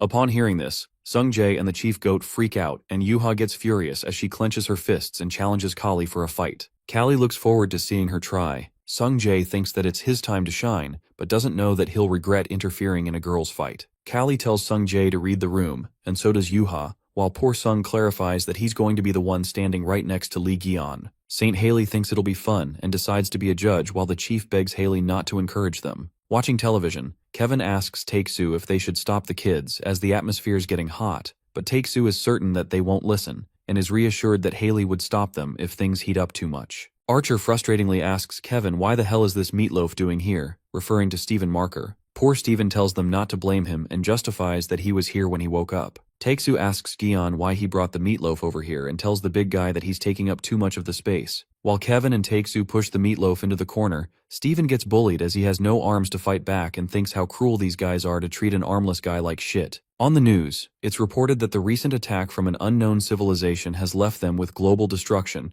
and the citizens question certain constellations as they get exposed. Steven infers that the balance between the 12 sects is shaken to the core, wondering what will this phenomenon lead to. Whitehead and Archer are annoyed by Marker's shit talk. Marker believes that it's all because of Gion, which makes Taeksu pissed off as he says no one asked for his opinion. But the Leo Saint elaborates that he's seen Jaeon for quite a while since he became a saint and never understood him. At first, our guy was just an irregular mutant who was treated as such, but now he has become a god himself, opposing others and lords. Steven realizes how Gion has gone too far up, and Archer curiously asks him if he still has a sense of rivalry. But Steven refuses and says that's all in the past and feels kinda sad about it. Kevin and Steven are hurt on a personal level as they know how it feels. Virgo recalls that there was a time for him too, when a goal line which seemed just a couple of meters away, suddenly pushed far away when Gaon became a constellation. Kevin admits that he's mad at the fact that there's nothing they can do except rely on Lee Gion. Although it has nothing to do with pride or ego, Kevin feels the urge to become as strong as Lee, because if he's no longer able to be with them, then what they possibly could do. In the workshop, our guy is making prosthetic arms for Steven and Kevin. After this emotional conversation, Steven cracks a joke and suggests to Kevin to become Gion's slave number 2, just like Hugo. While Hugo justifies that he was tricked, Kevin lets out that he'd rather lose 1,000,000 flights to Gion than become his slave, because he knows how brutal it is. The three of them let out a deep sigh, knowing that they could never suppress Lee Jian. Kevin gets worried about how they're gonna fight Zodiacs or Lords, and Steven confesses that he can't even handle his own Zodiac. While Taeksu anticipates that they have a rough path ahead of them, Steven states that they'll figure it out eventually, and tells him to do whatever they can in their power. Taeksu asks what exactly they should do, and that's when Steven reveals that he's going to hold a press conference to tell the truth of the day 20 years ago. Steven decides to tell the world that it was Lee Jian who killed the Crimson Eyes, not them, and come clean in front of the entire world. The next scene then switches to Reliqueen, who informs Jian that Taeksu, Kevin, and Steven left somewhere as they asked her to open a portal, saying it's urgent. Our guy worked his ass off crafting prosthetic arms for them, and when it was time to surprise them, those sluggish guys acted so quickly to act only at times like this. Suddenly they're interrupted by the rumbling and Jian learns that it's just Kaylee and Yuha having a duel. Kali compliments her opponent that she's got better than before, guessing she learned a few moves from her recent battles. Meanwhile, Yuha hates that condescending tone of hers, the main reason she hates Kaylee. The fight gets intense when Yuha strikes her hard, but Kaylee evades the blow as she bounces off the building wall to counterattack, admitting that she has that over-the-top personality because she's stronger. While Jian can't believe the two are fighting over being closer to him, Haley is just surprised that the three of them are pretty serious about it. As our boy admires the girl's energy, he realizes that the third one is Sung Jae, who got knocked out by the girls as he was trying to intervene, fighting for Jian's love. Looking at his nephew getting beaten by girls, our guy presumes that he needs more development compared to those two. A matter of fact is that Kaylee is an SS class from Libra, Yuha got close to SS class after the last fight, and Sung Jae advanced to S class from A through various incidents. Jian decides to do something with Sung Jae to encourage a fair fight. Just then, our guy requests Scorpio to bring Kali and Yuha to him, and Haley gladly accepts. The girls don't realize that a rope is tossed towards them, and in a split second, Haley's rope tangles them together. They bicker even more now that they are tied together, and that's when Lee Jian tells them to stop, adding that he has a thing for them. Our guy gives Yuha and Kali the very first mission as a disciple of Ophiuchus. On the contrary, Sung Jae finally awakes and finds himself riding on the dragon. Jian cuts to the chase and lets out that he heard how Sung Jae got knocked out in a blink. Sung nods and despondently admits that he was never a match for them. Jian uplifts him and tells him not to be disappointed as it means he simply can get a lot stronger. Our guy then asks Sung if he wants to get stronger, and he excitedly responds that he'd do whatever it takes to be stronger. Jian likes his high spirits, and Sung Jae, without rethinking, agrees to do anything. Sung Jae asks him where they are headed, and our guy reveals that they're going to the tower. A silence falls over, and that's when Lee jumps from the dragon, reminding Sung Jae that he said himself that he'll do whatever it takes. Regretting his life decisions, poor Sung holds on to his dare life as Gaon aims to plummet directly into the demon tower, concluding that training is the only way he'd get stronger. The raid begins. The scene then takes us to the destructive Leo Sanctuary, where the Leo Saint holds a conference, and the crowd wonder what the press conference is about. The scene then takes us to Steven's flashback, where he decides to hold the conference while Archer asks him if he'll be able to handle it, as Leo might get blamed for everything, including what he hasn't done. But Steven doesn't care as he saw this coming one day, while Virgo can't even imagine the aftermath. Just then, Kevin and Hugo get ready to go along with Steven. Steven assures them they don't have to do that for him, but Kevin and Taeksu refuse to leave him alone in that state, given that he has lost both of his arms. Taeksu dwells upon the possibility that Marker might be attacked by the rest of the Libra. Archer suggests Steven to avoid the nonsense and just organize things he has to say at the conference, assuring him that he'll take care of the rest. Meanwhile, Steven gets teary-eyed after the act of kindness he receives, and sadly he's not even able to wipe his tears. Deep down, he's full of gratitude for Taeksu and Kevin. Fast forward to the present, Steven Marker gets straight to the point, reminding the journalists about the press conference Sophie Marty held. He divulges that Sophie revealed the truth behind the red eyes that occurred 20 years ago at the Demon's Tower. However, due to the sudden intrusion of the Dark Cancer Saint and the numerous incidents that followed, that story sank beneath the surface. Steven declares that he intends to bring that story up once again, and according to Sophie's testimony, the person who killed the Red Eyes back then was Lee Jian, and the one who defeated the Red Eyes that appeared in the US was also killed by Jian. While Steven continues to reveal the truth, Hugo monitors everything and believes everything's fine until now. He also wonders about the situation outside as Kevin's responsible for that. Outside the Leo Sanctuary, Kevin's guarding the area when suddenly an unwelcome guest shows up. It turns out to be the Dark Cancer Saint once again, Jean-Louis Morin. Virgo did expect this bastard to show up, and Moraine responds that it's only natural that he's here, as he can't just sit back and watch when Steven undermines them with lies. Kevin Azar justifies that Steven just wants to tell the truth to the whole world, while Moraine manipulates Virgo and manifests that Leo will spill that Kevin was the one who backstabbed Jian in the tower. While Kevin gets enraged, the Dark Cancer Saint continues to spit nonsense, confessing that it was Virgo and Libra who planned out the plan to get rid of Gaon. He provokes Kevin into thinking and says that he remembers something from that day. Suddenly, Moraine casts some kind of spell on Kevin that makes him remember nothing about that day. It appears that this cancer bastard manipulates Kevin's mind using some kind of skill. A gust of ominous aura surrounds Kevin and Jean Moran messes up with his memory, supposing that it would be good to start from the time when Kevin was desperately trying to catch up to Jian Li. Kevin can't seem to move his body and asks Louis what he has done to his memory. The Cancer Saint tries to play with him and justifies that he didn't do anything. Instead, Virgo himself was the one who manipulated his memory because he felt guilt for stabbing him. Kevin shrieks and asks him to stop this bullshit, but that cancer bastard convinces himself to believe that he's telling the truth. Jean-Louis thinks this could turn out good after all, saying he was in a difficult situation since he lost all his partners. Moraine grins and thinks it's not a bad idea to recruit an old partner again this time, referring to Virgo. That's when Louis inserts that key into Kevin's forehead and makes it look like he's reviving Virgos that have sunk into the abyss. At that moment, Kevin's memories get sealed, only remembering the lies Jean whispered to him. On the contrary, inside the conference, the journalists are shackled by the news as they get to know that Li Jian was the one who laid his hands on the Crimson Eyes, and on top of that, Jian was betrayed by one of the saints in the tower. Stephen Marker confirms that it's true, and as they raise questions, suddenly someone comes rushing into the conference. While the Leo Saint continues to speak, abruptly, Kevin Azar, not his true self, bangs the door open. Kevin's attitude changes completely as his smirk reeks of malice. Virgo decides to fill the gap in the story to reveal the person who stabbed Gaon in the tower. The air thickens with suspense when everybody is perplexed what Kevin is about to say next. The Virgo Saint admits that Jian Li was incredible, and he never backed down against the formidable beast, the Crimson Eyes. Trudging up the stairs, Kevin calls it a brutal fight and exhausting even when just watching it. Nevertheless, Jian managed to defeat the foul beast. Kevin Azar agrees that it was an emotional moment, and somehow in his memories, he's the one who stabbed Jian from behind.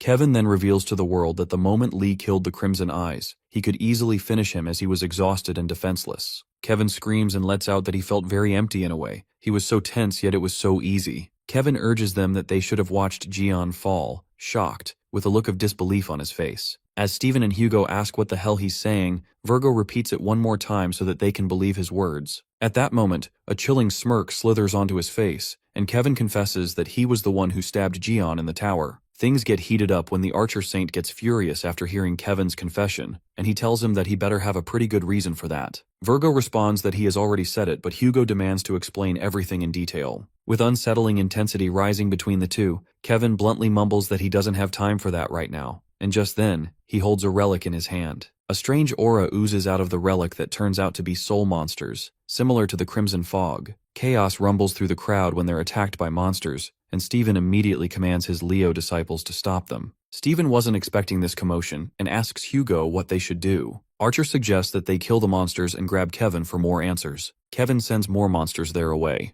In a flash of a moment, relentless monsters break out of that relic. The monsters leap at the journalists to annihilate them, but Hugo and Stephen step in, attacking the monsters. Leo fights with his feet and asks the people to run to the exit. Just then, something makes Stephen pause for a moment when he witnesses the monster with a red eye. Smirking, Kevin tells them not to look down on the monsters from the Lord of Harvest. The red-eyed monster slams its branches on the ground, making it tremble. Stephen ponders that the building might collapse if the fight gets too long with all the rumbling, and they plan to finish it as quickly as possible. The Leo Saint leaps toward the monster and forcefully lands a kick on the monster's head, making it crumble. However, the worst is yet to come when the red-eye monster regenerates and ambushes Stephen. Meanwhile, Leo gets banged to the ground. Taixu's powers roar to life when he burns the monster's branches to a crisp. Just then, Taixu heads to Stephen to see if he's okay, who is struggling to fight off the tentacles with his feet, freaking out as his attacks aren't as effective as Hugo's. Suddenly, Ophiuchus's aura emits from Taixu and Marker nervously asks him why he is using Li Jian's abilities, while Apollo cries in the corner to look at his former saint using Snake's energy. At that moment, the monster branch wraps around Stephen's leg, and he asks Archer to do something instead of just standing there. In that instant, an illuminating light burst forth that rips through that monster, shredding it into pieces. Stephen wonders what was just that,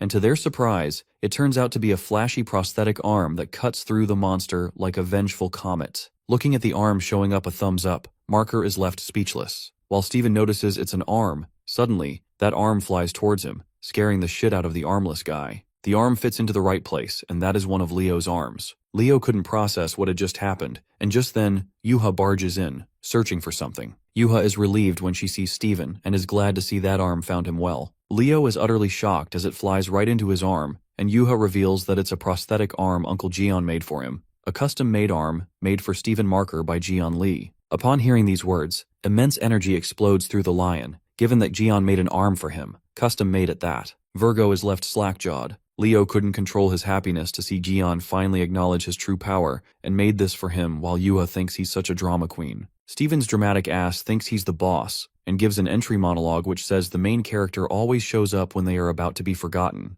Well, Leo flips all the metaphorical tables. Archer couldn't be happier for Stephen and asks how he feels, and with wild energy surging through him, Stephen says he's invincible now. While Take-Su envies Leo for how simple-minded he is, Yuha decides not to break Stephen's heart and plays along with him just for today. The trio gets ready and Leo declares that from this moment on, the legend of Stephen Marker begins, which scares Virgo. The scene then switches to Jian, who loses his brain cells and lets out that there's no such thing, suggesting him not to waste his energy. While it seems like our guy is talking about Stephen, he's actually saying that to Sung Jae, letting him know that there are no monsters left here in the tower. Our guy ruminates that he should have weakened the blast while Sung curiously asks him why they are here. Jian points at the throne and reveals that it's because of the Lord who was held captive in this tower. Sung Jae concludes that it looks dead to him while our boy tells him to wait, asking the Lord to stop acting dead. Jian says that with certainty that he knows he's alive, and shortly, the Lord smirks, greeting our 13th zodiac. The talking skeleton scares the shit out of Sung Jae. Sung thought there were no monsters left according to Jian, but our guy corrected it, saying that there were no pawns left.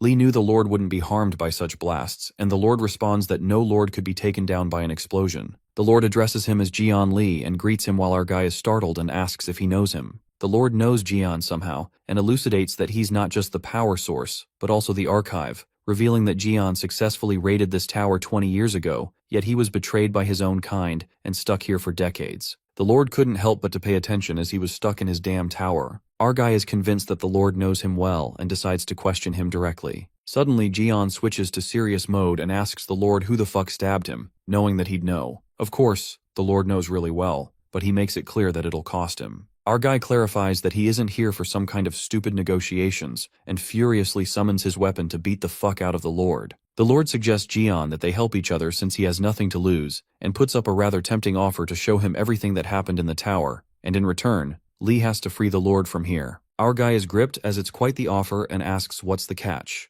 The skeleton reminisces when he was once a lord but now he's stuck like this, drained of his strength. The desperation is visible when Lord claims that he doesn't care who he teams up with or what price he has to pay once he gets out of this place. He clearly unveils that he wants to escape the damn tower and take revenge on those who did this to him, and he provokes Jian, saying that he out of all people would understand exactly how that feels, to be betrayed. Those words hit Jian hard and he calls the Lord son of a bitch, uttering that he still has some doubts, but those last words were a real knocker. Our boy slams his Sky Punisher on the ground, making it crumble, and decides to pretend that he got fooled for this once. However, Jian demands to see the memory first, and the Lord is happy with the deal. Just then, our guy tells Sung Jae to stay outside, assuring him that he'll be back soon. The Lord tells Jian to stand there and relax while he points the figure at him to synchronize his memories with our boy. That's how Lee will be able to view whatever records he wants. Our guy finally gets to witness all the records. Jian sees all these records bring back memories, but he snaps out of it as there's no time to get lost in the sentiment. He then asks to show the record right after he defeated the Red Eyes in the tower. At that moment, the record plays when our boy finally defeats the Red Eyes, and in the next moment, he gets stabbed.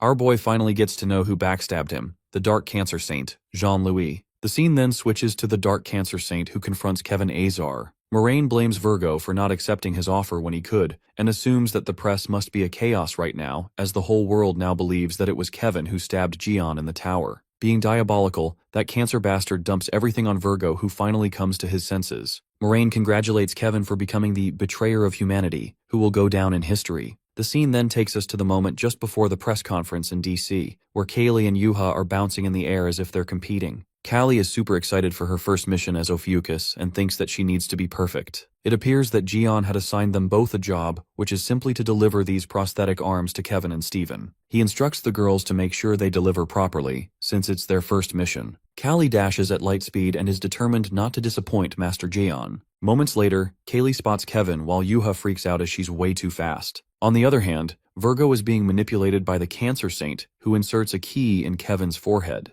The Cancer Saint reminds Kevin how he was so obsessed back then that he crossed the line. Twisting his memories, Moraine replays wrong events in Kevin's head and convinces that it's the reason why Virgo wanted to kill the Capricorn Saint Jian Li and even took the Sky Punisher as a trophy. Jean makes him believe that Kevin was tormented by guilt and asks him to lock away his memories. He convinces Virgo that they were on the same boat 20 years ago. Moraine understands that Virgo still wants to overcome Jian Li and decides to help him with that. He even lures Kevin to give him powers he could not imagine. While Moraine is spitting bullshit, someone lands an unintentional dropkick on Cancer's Saint that makes the guy's mouth bleed. That's what he deserved after all. It turns out to be Kaylee Collins, and she finally finds Kevin to complete her mission. Callie excitedly gives Kevin the prosthetic arm that Master Gaon ordered her to hand to him to Virgo. She assures Kevin that he can once again wield his sword with the right arm. The guilt overtakes Kevin, and he bows, confessing that he doesn't deserve such luxury. Callie asks him the reason when suddenly she's distracted by the whispering of the red aura sweeping across the ground. It appears to be that bastard again, the Cancer Saint whose red energy cloaks the scene. However,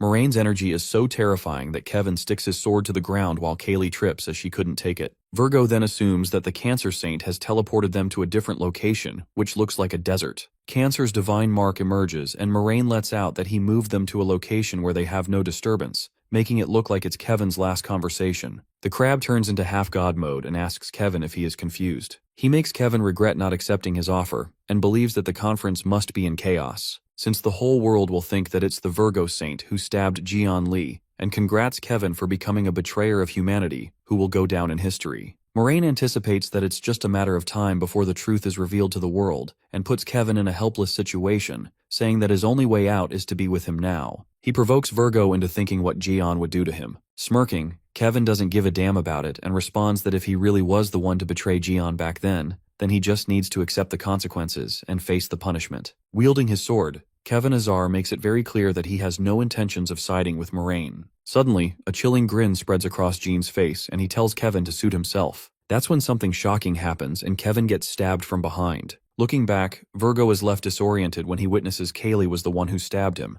thinking that she betrayed Jian. However, Kaylee's vision begins to glitch, and it appears to be Moraine's clones to make fools out of everyone. That's when Kevin realizes that it's a skill combination of division and transformation. Just then, Moraine's tentacles stab through Virgo. On the contrary, Kaylee is left off track after the strange occurrence, and she's protected from a possible threat by Ophiuchus's skill. Saved by the shield, she hopes that Kevin is okay. However, Virgo is on the brink of death when multiple sharp-edged tentacles pierce through his body, leaving him lifeless. The crab Jean-Louis thinks how futile it is that once the second-ranked saint like Kevin has fallen just like that. Moraine mumbles that he may have failed at persuasion, but he thinks killing Kevin is almost like cutting off one of Jian Li's arms. I mean, this cancer dude is high on something to think something so stupid. Moments later, Moraine is interrupted when gets a message from his pawn Sylvia, who informs the Cancer Saint that Kaylee has just left the conference area. Moraine orders Sylvia to proceed as planned. Meanwhile, the blood flows from Kevin's body as he's gravely hurt. That's when Kevin's Zodiac had to intervene as she couldn't see her child like this, and took over things from this point on. Abruptly, the ice begins to sweep across the tentacles that are penetrated through Virgo, while Moraine finally wraps up things here and moves. At that moment, someone steps in, and the Cancer Saint is not much surprised to see the Master of Crescent intervene in the fight. Well, it appears that Kevin's Zodiac has come to his rescue. Abruptly, an icy chill creeps through the air, wrapping everything in a frozen grip. Kevin turns brittle while the Cancer Saint assumes that Virgo's Zodiac seems very desperate, showing himself in a place like this. The cold crept in like death itself, and Moraine frantically yells as he's not going to sit around and watch the Zodiac interfere. The crab then uses his cancer skill, crushing Claw when suddenly Kevin counterattacks with his skill, April's Blossom. That's when an icy blast occurs, and the freeze spreads like a curse. At that moment, the Virgo Zodiac, Artemis, finally shows herself and asks Moraine how dare he harm its precious child, warning that she won't stand by any longer. Artemis points out that the Dark Cancer Saint treated her Saint Kevin really harshly, and even used the artifact from the Lords. In that case, Artemis, the Zodiac herself, concludes that there's no need to spare from her side either. With that, Artemis swishes her hand and a single gust blasts through the air, striking Moraine with brute force. However, the Cancer Saint is rather unaffected as he activates his shield, while the Virgo Zodiac increases the intensity of power that is about to break through the Cancer's skill. The Crab Dude uses the Dark Cancer Divine skill, Dark Star Abyss, and lets the Zodiac know that he's in the demigod state, confessing that he has no intention of going down easily. Artemis rhetorically asks him if he thinks that would be enough to face her. Virgo Zodiac finds it quite arrogant, and with all her might, she strikes the relentless ice spikes that crush through Cancer's shield. The Cancer dude decides to use the last card rolled up his sleeves, and with all the resources available, he summons his Zodiac. Just then, the Zodiac is summoned, and Artemis passes some colorful remarks that he still looks disgusting. Karkanos, the Cancer Zodiac, eventually appears. Karkanos roars and warns the Virgo Zodiac not to interfere with the path his servant walks, while Artemis justifies that his servant was the one who harmed her child first.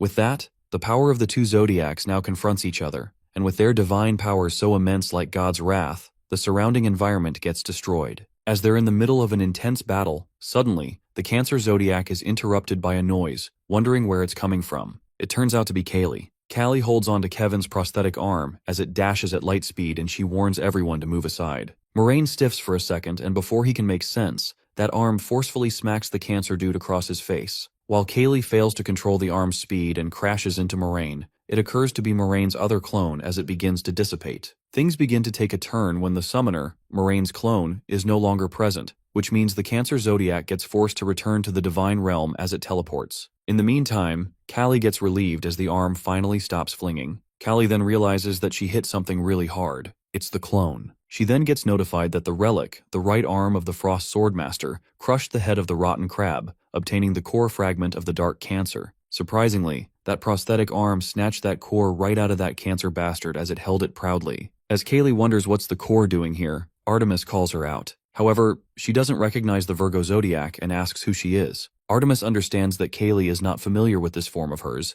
and transforms it into a form that's familiar to her. Callie is delighted to see Master Kevin and realizes that it is him. But then Kaylee notices that there's something wrong with Kevin as he gives off a bit feminine vibe. Callie has her suspicions as she asks Artemis if it's really Master Kevin. Artemis transforms herself into Kevin, and she reveals that it used to be his body. Not at the moment, though. Being in a goddess's form, Kevin turns into a beautiful girl, a stunning paradox. On the contrary, Steven frantically slashes through the monsters with his new arm, while Yuha and Teksu assist him. Kevin is still here, and a strike of terror runs through him when the monsters he summoned are getting ripped apart. While it might be confusing that Kevin is present on two sides, he immediately hides behind the wall and sweats profusely. He couldn't believe that the monsters were too easy to handle, not to mention that they were created from the relics of the lords. Kevin freaks out as he wonders why these monsters are losing when each one of them is class black. Just then, Taksu steps in and tells Kevin that he can't defeat them with just these monsters, urging him to use skills from his constellation if he wishes to fight them. Well, it appears that Hugo had some other motive when he said that.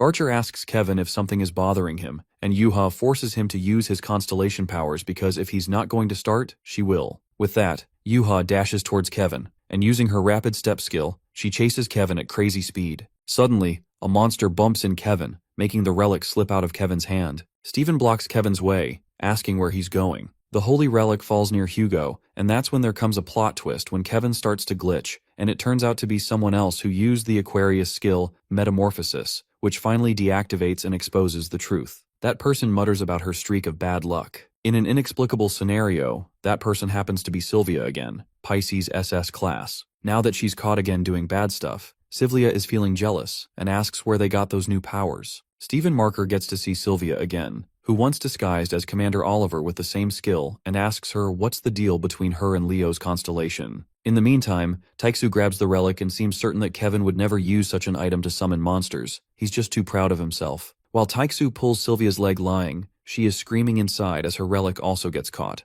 Yuha scares Sylvia and utters not to dare get out of this mess in one piece. Looking at three enraged faces, Sylvia realizes that she's so fucked big time. But that bitch Sylvia continuously keeps contacting the saint, Jean-Louis, using telepathy who's not answering. On the contrary, the Cancer Saint Moraine's clone is dropped dead, and the Virgo Saint transforms into her saint to let Kaylee recognize her. Armidas lets out that she borrowed Kevin's body for now, who's in her body rental form. Saint Kevin, who's freaking out like a maniac, pleads with his Zodiac to get out of his body. Kevin's soul gets out of his body as tries to make Artemis understand not to change his gender as she pleases. The Zodiac grabs Kevin's soul and she's kinda disappointed, reminding Kevin to thank her first for saving his life. Poor Kevin fumes with anger and thanks Aremptis for saving his life perfectly, but he begs her to get out. While he screams to stop wasting the resources, Armidas wonders where Kevin plans to use all these resources anyway, adding, "This is the right to do use them." The Virgo Zodiac justifies that she had no other choice, given that Kevin's wounds were not just a small scratch, but his body was critically ruptured by the blade of the Cancer Saint. She thought Kevin will die if she goes out of his body while Kevin drowns in dread to see as she plans to stay in her body for a while. The Zodiac smirks and asserts that she's going to stay until Kevin's all healed up. Meanwhile, Kaylee seems to be enjoying this chaos as she captures Kevin's embarrassing moments on her phone. Kevin then catches her recording him and tells Kaylee to stop recording. But Artemis thinks there's nothing wrong in capturing this moment, and like a true fashion diva, she begins posing for a flick. Kevin screams as he's freaking mortified and asks them to stop. After the photo session, Artemis pats Kaylee's head and thanks her for the help as they couldn't leave if it weren't for her. Kaylee asks Artemis and Kevin if they're leaving, and sadly, the Zodiac responds that they need to leave since the enemies didn't just plan this in Leo's territory, so they should head back to their territory and prepare for defense. Just as she's leaving, Kaylee gives her the prosthetic arm to take with her since Master Gion made it especially for Master Kevin, but Artemis refuses to take it, ascertaining that Kevin doesn't want to have this arm as he says that it'll break the bond between them if she accepts it. Kali insists on revealing the reason, and Artemis promises to explain Gion later. Just like that, they return to the sanctuary. Artemis tells Kaylee to give her regards to Gion as he took care of her child. Kali is left behind along with the arm, and it's not good, since she basically failed in the first mission that Gion assigned her. She couldn't accept the fact that she failed as she needed to enter the Ophiuchus sect,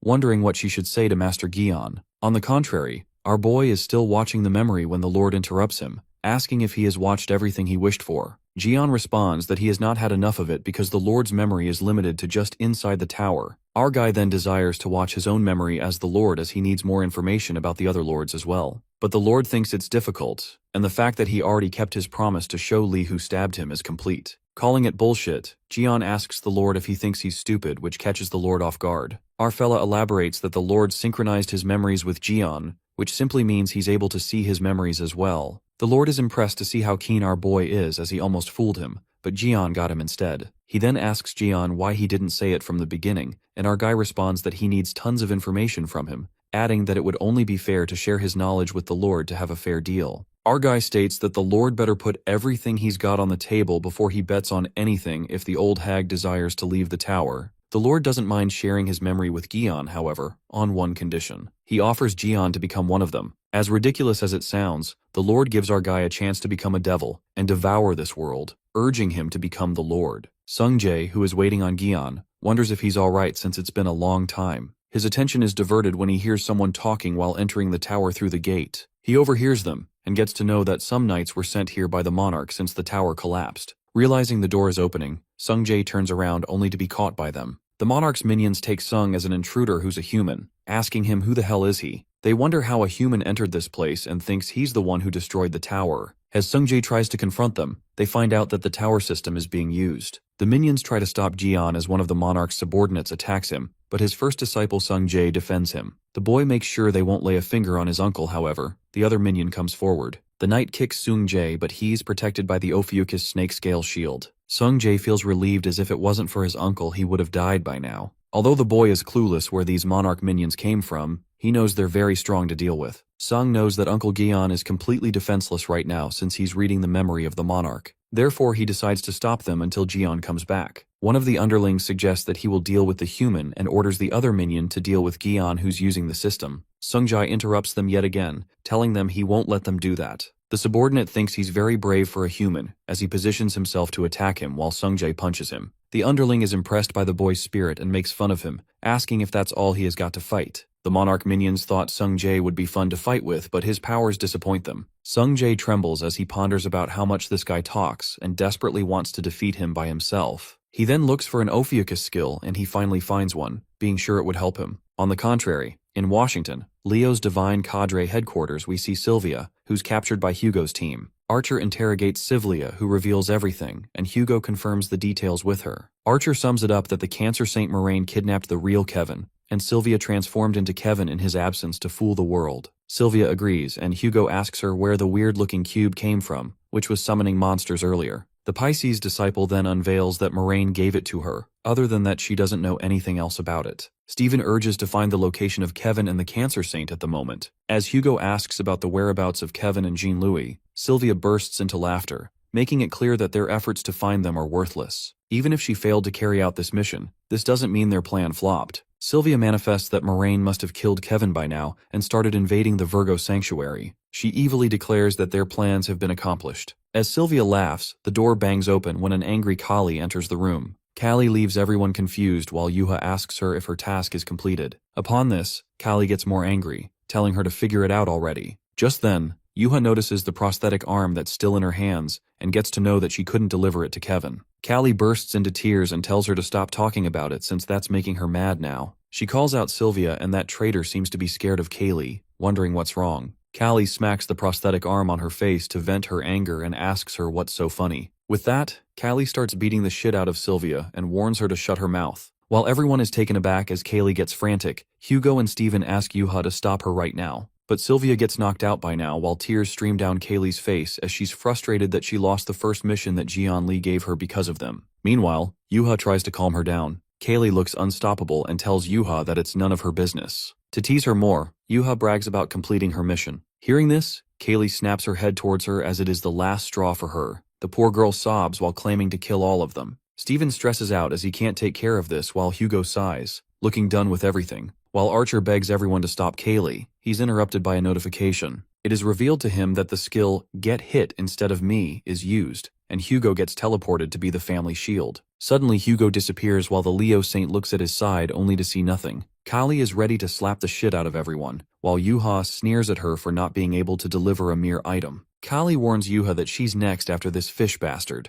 Stephen Marker claims this day was harder to endure than the days where he was scolded by his divine gods for the whole day. On the other hand, Hugo travels through the portal while the other subordinate walks towards Jian Lee, asking him how dare he access the tower's central system. As the Calamity is ready to execute Gaon, Taixu makes an entry at the same time. The subordinate is confused as to what's happening, but Sung Jae is glad his trick worked. Sung protected his divine god as an Ophiuchus disciple, therefore his divine cadre contribution increases. The poor archer saint unintentionally protected his divine god, being the temporary Ophiuchus's saint. Archer Dude has no clue that he defeated the Calamity's attack with a tough defense. Upon hearing the Lord's offer about Jian Lee becoming a lord, our guy laughs, wondering what kind of bullshit is that. But the Lord seems to be persistent about convincing him into this. The Lord then claims that he saw the possibility through his memory that he is ascribed to become a disaster god. He continues by saying that he's not destined to end just as a zodiac, therefore he offers him yet again to accept him. The Lord assures our guy that this won't be a loss for him, and he's about to finish the sentence. They're interrupted by the monarch's underlings. Jian is confused as to who they are, and the Lord opens up that they're generals under the Lord of Times. As Jian ponders about the Lord of Times, it is revealed that he's the owner of the tower and the one who put our guy in the tower. Moreover, the Monarch of Time was the one who set up the plan to backstab Jian with those who wanted him dead. This makes our guy's nerves pop, but he tries to suppress his anger while the Lord waits for his answer about their deal. In order to get his response quickly, the Lord reminds him that since the generals are here, he doesn't have much time to think. The Lord manipulates Jian and offers him to take their revenge together, implying they should crush the Zodiacs and lords who backstabbed them. The Lord believes that if they unify and our boy becomes a lord, they will stand on top of the world. However, Jian, being the savage guy he is, straight up refuses the offer. While the Lord asks him to justify, our guy asks the Lord if the revenge he's mentioning is a thing he couldn't even attempt without him. The Lord stutters, asking him what he means, but our guy bluntly exposes the Lord as he sniffs the Lord is playing to lure him in as a tool for his revenge. But sadly it's now exposed. Our guy reminds the Lord that if it weren't for him, he must have still been in his seat. That means if Jian had to team up with someone like the Lord, he wouldn't have started in the first place. It appears that the Lord wanted to devour his powers. Jian grabs one of the Lord's branches and assures him that he will take his revenge. Just like that, our hero uses the Ophiuchus skill, Gluttony, and asks the Lord if there's a better way to become one if he just gets digested in his stomach. The Lord attempts to halt him, but that doesn't happen. Instead, they catch the general's attention.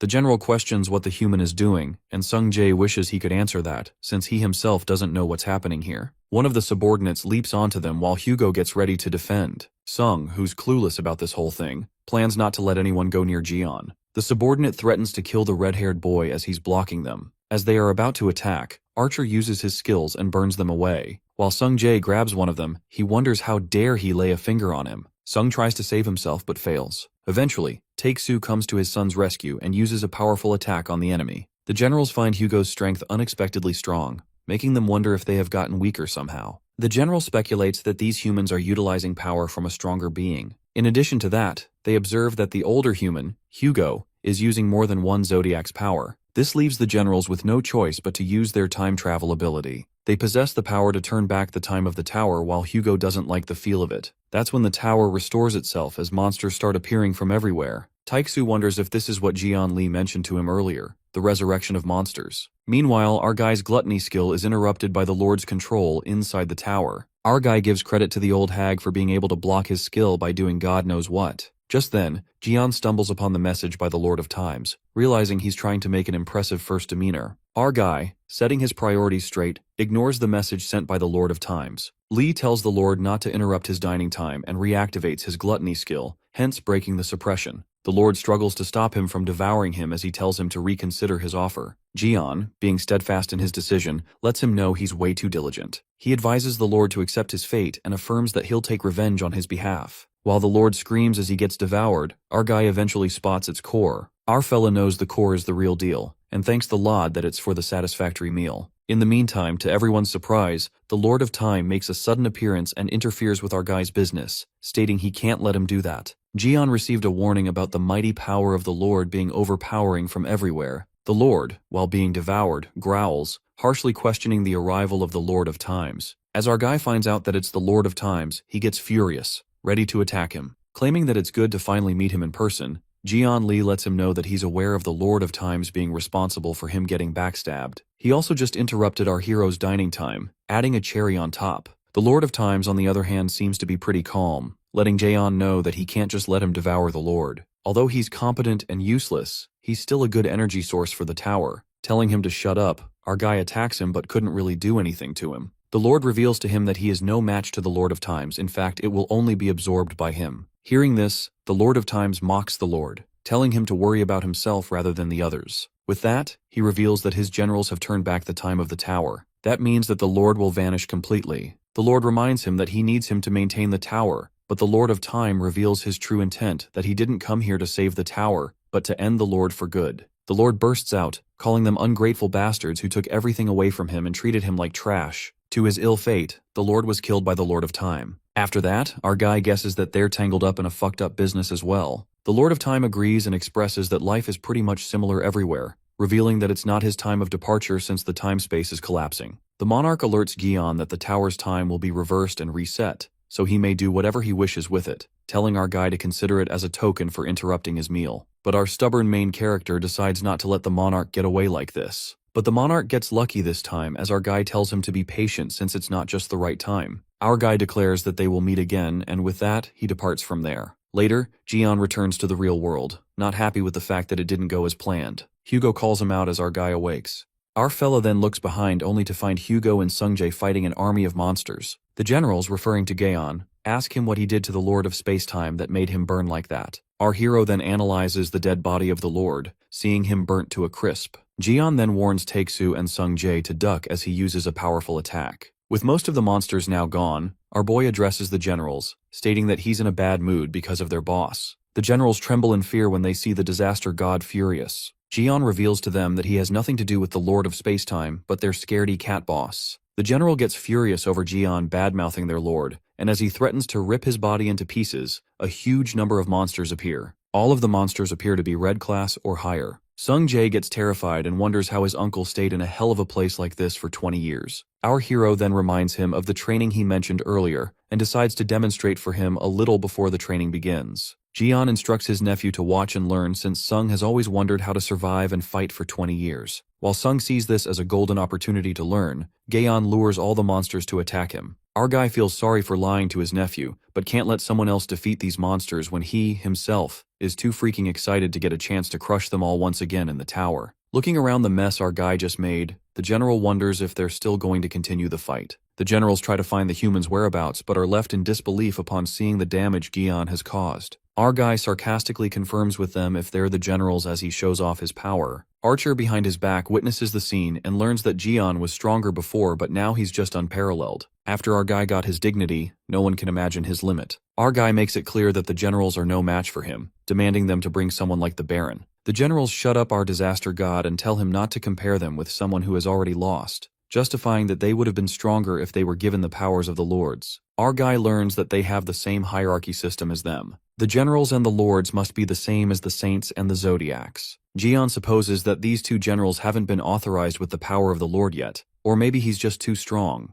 As Gion concludes he's too strong for those two, Sungjae cheers for his uncle since he knows he's the best. Just then, our guy points at his nephew and orders him to fight the monsters in his place. Hearing this, Both the general and the red-haired kid are left in utter shock. A few hours later, the scene takes us to Jianli Tower, which is the second sanctuary for Ophiuchus. We see our guy welcoming Yuha and Kali as they come back after their first mission. Upon being asked about the mission, Yuha appears to be totally satisfied. Our guy then addresses Kaylee and asks her the same thing, to which she just sulks and sag. But our guy ignores the details and decides to give it to Kevin later. Our guy then asks about Steven's remakes on his arm, and Yuha responds that Steven was more than satisfied. In fact, he was supposed to come here to ask about the other arm. Hearing this, our guy thinks of Leo as a greedy bastard. Just then, Yuha spots her dad, who's been sighing, and asks him the matter. Taesku grabs Gion's neck and can't believe that our guy actually did that. We are then taken to a flashback, where we see Gion telling Sungjai to fight the generals instead of him. He tells Sung to take it as a part of training and instructs him to go and defeat them. The red-haired kid tries to make his uncle believe it's impossible, but Gion assures him, stating that he's already drained their energy. While the generals object to fighting with a kid, Gion is bored since the generals said themselves they lost to him since they weren't granted the powers of the Lord.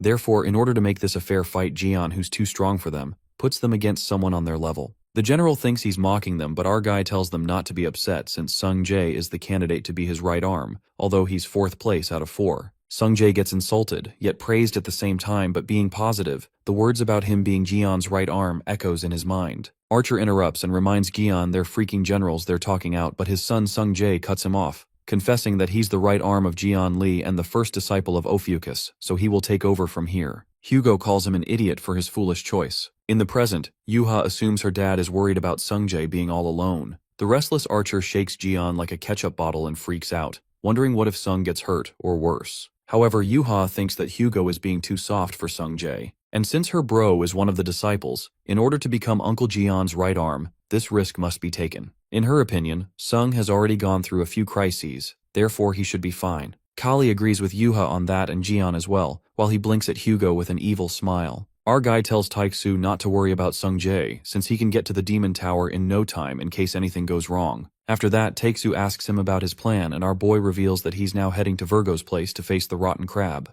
With that, our guy gets determined to end the Rotten Crab for good, as he's done playing hide-and-seek with him for this long. The scene then takes us to the Yule Palace, Virgo Sanctuary in Europe, where we see the Cancer Saint walking in a mellow manner. He informs his people about the Virgo sect who have moved their line to the back. Therefore, the crab instructs his people to push forward, since they have an advantage if it turns into a war. Calling out his allies, Moraine commands the Taurus to deploy the encirclement forward, Aquarius to heal the wounded, and assigns Capricorn and Aries to replace the depleted relics with new ones. They march towards the Virgo Sanctuary, looking forward to its fall. Meanwhile, the Virgo army struggles to defend themselves and decides to fall back in order to prevent them from getting into the throne room. As they struggle to stop the Cancer army from coming any closer, the Virgo Zodiac steps in her human form, assuring her people know that their Zodiac has come to their rescue. Artemis encourages her disciples to fight the enemy, commanding them to march forward. The Taurus army realizes that Virgo's Zodiac has stepped in and knows that they can't beat a Zodiac. While some of them wonder if the Virgo Saint was a woman,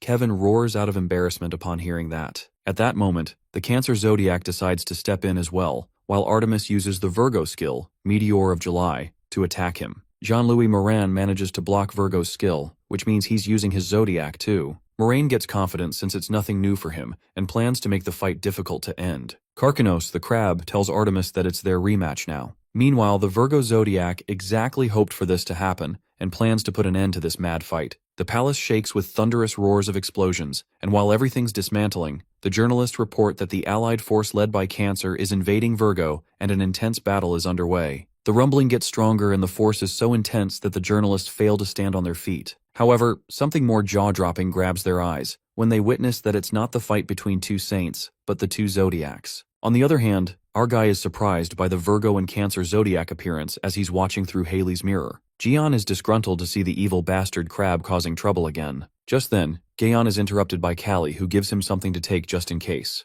On the battlefield, Artemis commands the disciples to charge at the enemy to protect their sanctuary, and the Cancer disciple attacks them from the front. The intensity rises when Moraine declares that the true war of attrition begins now, and commands his army to induce the consumption of Virgo's resources, just like what Li Jian did at Leo. Artemis realizes that the Cancer Saint is using the tactics Jian Li used to fight off Narasima, but the Virgo Zodiac rhetorically questions them if they think they have endless resources, reminding the enemy that they're the second biggest constellation. Jean-Louis divulges that they are not just one sect, but a group of sects that lost their saints. not to mention these sects have funneled all the resources from each constellation to them. The Cancer dude confidently claims they would never lack resources to maintain the zodiac before Virgo. Well, Artemis isn't happy to hear this, and therefore she decides to end things quickly before they run out of resources. With that, she braces her sword and suddenly there's a whirl of ice. All the people from the sects are thrown into a state of panic when they realize that it's a divine skill. As that power covers the horizon, it's as if the sky is being frozen by the intensity of that divine skill of Virgo. While the disciples back away as they are scared by Virgo's divine skill, the Cancer zodiac calls it a cute trick. Using the Virgo divine skill, Frosty Sky,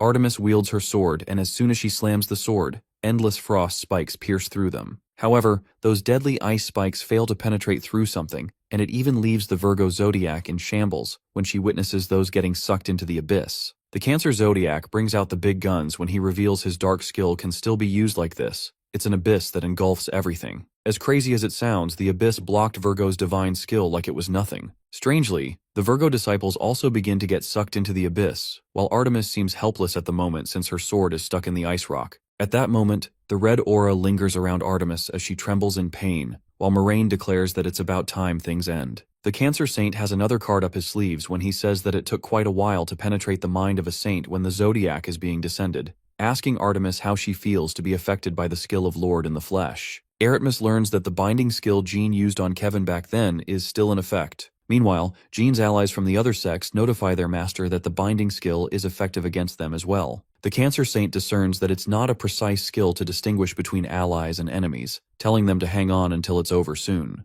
Now that everything falls into place, Jean-Louis thinks that it's a shame he can't enjoy seeing Artemis suffer much longer, and using the skill, the Carapace Grave, that traps the Virgo zodiac. Kevin's soul inside screams and asks his zodiac Artemis to end the descent quickly and go back to her divine realm. White Hair lashes out at his zodiac and suggests his zodiac to call it quits as she can't die here. But Artemis, being the zodiac, can't abandon her Saint Kevin and leave him alone, saying that she has her pride as a divine being so she can't do such a thing. However, Kevin begs her to let him die as a man at least, which makes Artemis lose her patience as Kevin is worried about dying as a woman. That's when the things begin to take a 360-degree turn and someone breaks through that frosty sky. It turns out to be none other than our boy Lee Jian, who makes an iconic entry with his Sky Punisher. Our guy plummets and slams his weapon on the ground, triggering something inside the Cancer dude as asks Jian what he's doing here. Jian responds to Moraine that he's here to make him pay back for what he did to him back in the tower. Suddenly, goosebumps shiver down Moraine's spine, and a strike of terror runs through him while our guy gives him a menacing stare and asks him if he has anything to say. The scene takes us to Jian's flashback, where he got to see who stabbed him in the tower with the help of the Lord. The Lord appears and asks him if he's seen what he wanted to, which our boy replies that he's satisfied for now. It is then finally revealed to us, the person who stabbed Jian in the back. It was the Dark Cancer Saint, Jean-Louis after all. Coming to the present, Jian confronts the Cancer Saint since he was the culprit. Jian's eyes flash a deadly stare that would shred one to pieces. The Cancer Saint denies whatever our boy has just said and says that he got the wrong person to save his ass, not knowing that Jian has seen the dark past with his own eyes. Our guy asks him if he's going to play dumb now, and seeing that it's one way to play, this makes our boy more eager to crush Moraine. The disaster's god grin is enough to scare the shit out of the Cancer dude since Jian's energy is burning the black swamp. The disciples of the other sects witness Master Louis in danger, and as they are about to jump in to help him, a blazing fire bursts forth, melting the land beneath its wrath. The disciples are knocked breathless by the terrifying sight. While it seems like the inferno released its anger, suddenly a black dragon emerges that spits fire, annihilating all that dares stand before it. Jean's allies take that dragon as the Red Eyes, while Li Jian smashes those disciples on the ground like bugs, showing the consequences for the one who dares to intervene. Our guy gets back to business with Moraine while the poor Cancer dude knows that he's been fucked up. Moraine curses our disaster god and knows it really well that he stands no chance against Jian if his skill swamp has no effect on him. The Cancer dude panics as it occurs to him that Jian knows the truth, not to mention that his eyes have completely gone wild. Just as Moraine attempts to escape, our guy immediately goes after him when abruptly a big claw clashes against Jian's Sky Punisher. It appears to the Cancer Zodiac Karkanos, who intervenes and gets furious at mutant Jian for stepping on him. While the Zodiac threatens to crush him, our guy thinks the big guy is overreacting a bit too much over just being stepped on once. Our fella purposely provokes Karkanos when he asks the Zodiac if he happened to be stepped on by someone in the past. Our guy hits right on spot when he triggers the Dark Cancer Zodiac as he shudders at the shameful memories of the past. The Zodiac gets furious and unleashes his true power. The Cancer Zodiac summons all the other Zodiacs from the sects, and the constellations that made an alliance with Dark Cancer begin to send their resources. All the constellations spill forth a violent cascade of power, and that swamp starts to suck the disciples inside as they scream for their life,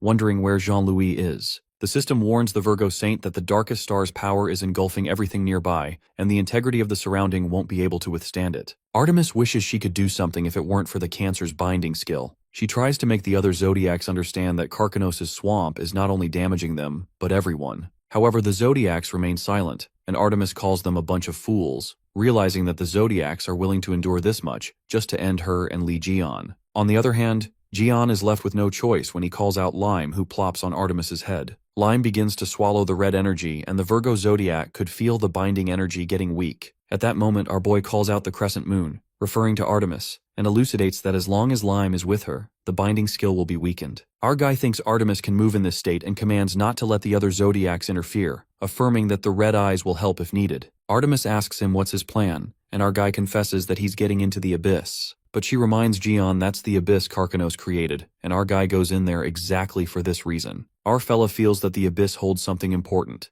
and just like that, he withdraws the power of the Serpent Master, which makes him vulnerable to the power of Dark Cancer. Without a thought, our guy jumps inside the abyss, and for him, it's not an abyss, but a sewer. Lee activates his 13th sense to scan the surroundings and detect the energy of the Dark Cancer. In a split second, Jian spots the core of the Cancer Zodiac when suddenly he gets notified about sensing multiple refined energies of Karkanos. Just when our boy looks around, he's astonished by the several cores that scatter through the abyss, similar to Krabs' cowardice clones. While our guy is a little baffled, a voice calls him out, saying that Jian looks confused. In a flash of a moment, Karchinos appears behind him and admires Gaon's courage for jumping into his abyss to go after his core. The Cancer Zodiac caught Lee off guard and surprised Lee with a split core. However, our guy drops an even bigger bombshell when he grasps the real core. Karchinos lashes out and asks Gaon where he got the part of his core, upon which our guy reveals that one of his followers gave him this as a sign-up gift. Jian then tests if it's the real core he's holding. The scene flashes back to earlier where Kaylee gives Jian Kevin's prosthetic arm, holding tight to the core it extracted earlier. The relic, the right arm of Frost's Swordmaster, obtains the core fragment of the Dark Cancer. Coming to the present scene, our guy questions the Crab Zodiac if he wants to bet to figure out if it's a real core. Suddenly the core begins to glow and Karchinos tells Gaon that he may hold a part of his core, but it's still under his control. The Zodiac calls Lee a fool for taking it out in this abyss, and that's when our boy does something insane. He chews on the core. Our guy, unbothered, keeps munching on the core while Karchinos thinks he's out of his damn mind. After gulping it down, our fella makes a disgusting expression as the core tastes like crap and suggests the Cancer Zodiac to change his title to Dark Crap. Jian prefers eating dirt like he did in the tower, and while Karkanos tells him to stop with the taste reviews, our guy couldn't help but complain that it tastes like shit. After he finishes eating the core fragment, the power of the Dark Cancer taints the body of the Serpent Bearer, and the erosion starts. Curious to see where this goes, Jian doesn't even activate any defensive skill on his own, and he grins, revealing that the more the Zodiac's power taints him, the more it will reveal about him. Being the ultimate mastermind, our guy uses the Cancer Zodiac's core power to taint him, and then activates the 13th sense. Moments later, Jian finds the inner core of the Dark Cancer Zodiac, and he immediately runs for it. The crab freaks out and understands this was Jian's plan all along, and our guy admits, saying this is the very reason he endured the crap taste of his core. Our guy crazily dashes towards the inner core with his Sky Punisher. Soon as the weapon hits the core, the absorbed energy of the inner core cancels out the power of the Sky Punisher, resulting in Sky Punisher's power weakened. The inner core of the Dark Cancer absorbs the power of the Baron's axe, and surprisingly, the energy of the inner core is very similar to that of the Lord's. Our guy is unable to cut through the core as he finds it tougher than he'd thought, plus the inner core does not get damaged even from the Sky Punisher or the axe. Just then, Karchinos asserts that it's not that easy to harm a core of a Zodiac and attempts to attack him. But our guy, who's too busy to come up with something, smashes the ugly crab bastard away. Li Jian, using telepathy, communicates with Red Eyes, the black dragon. The dragons get the signals from its master Jian. With a thunderous roar, flames poured from the beast's jaws. The dragon exhaled doom itself, flames that tunneled deep into Karkanos' abyss while the Cancer Zodiac was left staggered by the sight of a dragon. It turns out that the Sky Punisher shared its location with the Red Eyes, and while the fire burns Karchinos, our guy asks him what he should do with him now. Jian buys himself some time and contemplates that he can't just infuse more power into the Sky Punisher, or else it'll break and the axe will only transfer its power to the core. That's when something strikes his mind. On the other hand, the flames rain down on Karchinos, who gets burned, but the Zodiac doesn't back down, and clarifies that Jian can't defeat him with an attack like this. Suddenly, yellow energy begins to surge and Gaon, being a total lunatic, pulls out a freaking Narasimha's fang that he extracted himself. Karchinos recognizes that it's the lion's fang, and our guy grins as he holds that big-ass fang, knowing that this will not be weakened by Karchinos' energy. With that, our boy forcefully slams the Zodiac's fang on the inner core, which finally breaks, and blood spills from Karchinos' mouth as the core is damaged. As that fang pierces into the core, Jian is astonished as his attack was more effective than he'd thought. Karchinos struggles and our guy calls him a crap bastard. As the core is destroyed, those souls break free and Gion shows Karchinos all these souls and demigods he has consumed that are begging for help. Our guy calls Karchinos a literal monster while the crab screams out of anger, responding that there's nothing wrong in that and justifies that he filled the abyss in his own way, by consuming souls. The cancer further reveals that's how he got his powers and made it all the way up here. But Karchinos infers that Gaon is no different from him,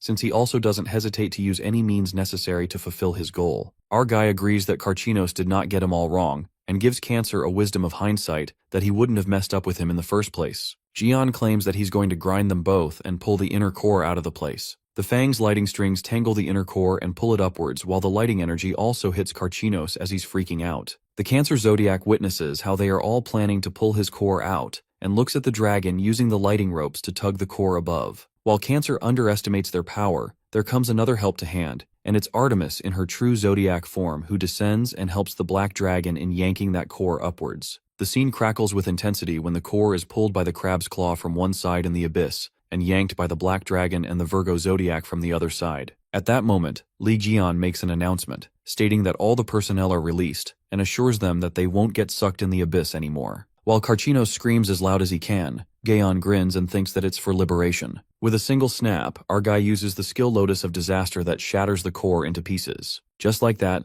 Li Jian destroys the Dark Cancer's core, and all the souls are retrieved. And the good news is our guy Kevin takes over his manly body. Finally, Karchinos screams in agony as he's breaking away piece by piece, and the body begins to collapse rapidly. The dark latent energy leaks out of Karchinos' body while the swamp dries up and all the people make it out alive. Jian isn't much surprised to see that even a Zodiac is all that special or invulnerable, given the despairing state of the Cancer Zodiac. Our guy deduces that whether it's a Lord or a Zodiac, all they need is a good whack on the head to learn their lesson. Abruptly, there's a drastic increase in Jian's popularity, as he helped the people who gained freedom, as they were trapped within the Dark Cancer's inner core, showing gratitude towards him. As the crab is withering away, our guy casually holds the axe and assumes that the Dark Cancer is much weaker now, asking Karchinos how he wants him to end this. Dark Cancer trembles and tells Jian what he's been through to save that much energy. The crab threatens our boy that he won't let him leave this place alive. Karchinos blames our guy for losing everything he had, and with an ounce of energy left in him, he uses it to attack Jian with spikes, wanting to tear his body into pieces. But our crazy fella listens to his blabbing and allows him to say whatever he wants.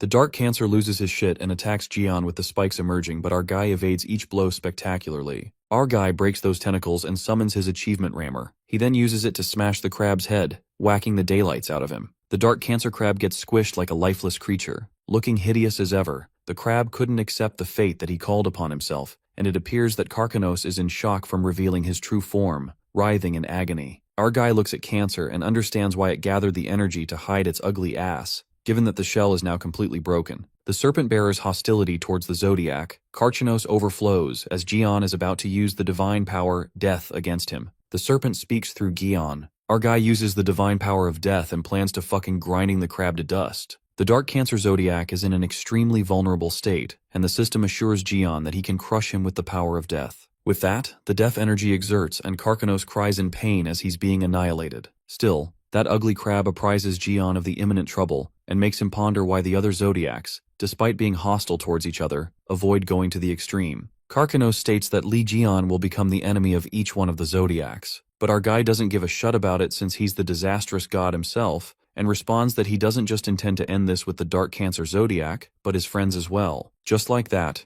the power of Jian's divine skill, Death, targets the resources being transmitted, and the allied Zodiacs immediately cut off the transmission of resources all at once as they're scared to death. All the Zodiacs save their asses and escape the disaster, sever ties with the Dark Cancer Zodiac, and all the resources of the Cancer constellation gets depleted. Karchinos roars in tortured despair as he gets betrayed by the other Zodiacs and calls them traitors who've been using him up until now. The divine power of the Serpent Bearer crushes the crab to death, and as he breaks away, our boy grabs him. Jian states that the rotten crab was done the moment he was in his grasp. While our boy tortures the rotten crab like hell, Dark Cancer yells in excruciating despair and warns him that someone will follow in his footsteps and become the new Zodiac of Dark Cancer. Eventually, Karchanos finally meets the end he deserved. Our boy kills a freaking Zodiac, leaving the whole Virgo sect in utter chaos. The crab disappears, and the Zodiacs are agitated as they can't make sense of what has happened. Jian peeks at the other divine marks and warns them to be ready, as they're the ones he's coming for next. The Zodiacs don't dare to argue with the Jian, the strongest of them all, and save their asses by retreating to the divine realm. After a while, inside that damaged crab shell, there comes the real rotten crab, Jean-Louis Morin, who squirms out the crab's body on the brink of death. Wriggling like an insect, Morin didn't expect that Jian would kill a Zodiac. Morin crawls with his lifeless body when suddenly our guy, being a true menace, separates Jean's head from the body. Our hero is pleasant at the sight while Morin gives up, admitting that not even a Zodiac can stand up to him anymore. Our guy holds the crab's head and tells bastard Jean-Louis to die already. Even with his head decapitated, Morin is aware that he won't last much longer without his Zodiac, and asks Jian to at least hear his last words, quoting that there's affection in hatred. While our guy tosses his head, Morin finds it funny to confess this in his last moments, uttering that stabbing Jian in the back in that tower was quite enjoyable. These words really make our guy go insane, and he brutally smashes Jean's face as the blood splatters everywhere like a succulent tomato. Mayhem sparks among the Aquarius and the other sect's disciples as they realize they're no match for Jian. All of the disciples run away in a split second as the fear of Li Gion runs deep in their blood. After they retreat, the Virgo sect celebrates their victory, and Artemis expresses her gratitude to Jian as she was able to protect her sanctuary. But our guy tells her not to try to end this with a heartwarming atmosphere, as he's not done yet. That's when Jian elaborates that he's gone through all the memories of the tower and witnessed a strange scene from it. Our guy reveals that he saw Artemis, Libra, and the crab having quite a long conversation on the very same day he entered the Tower of Demons for the Red Eyes raid.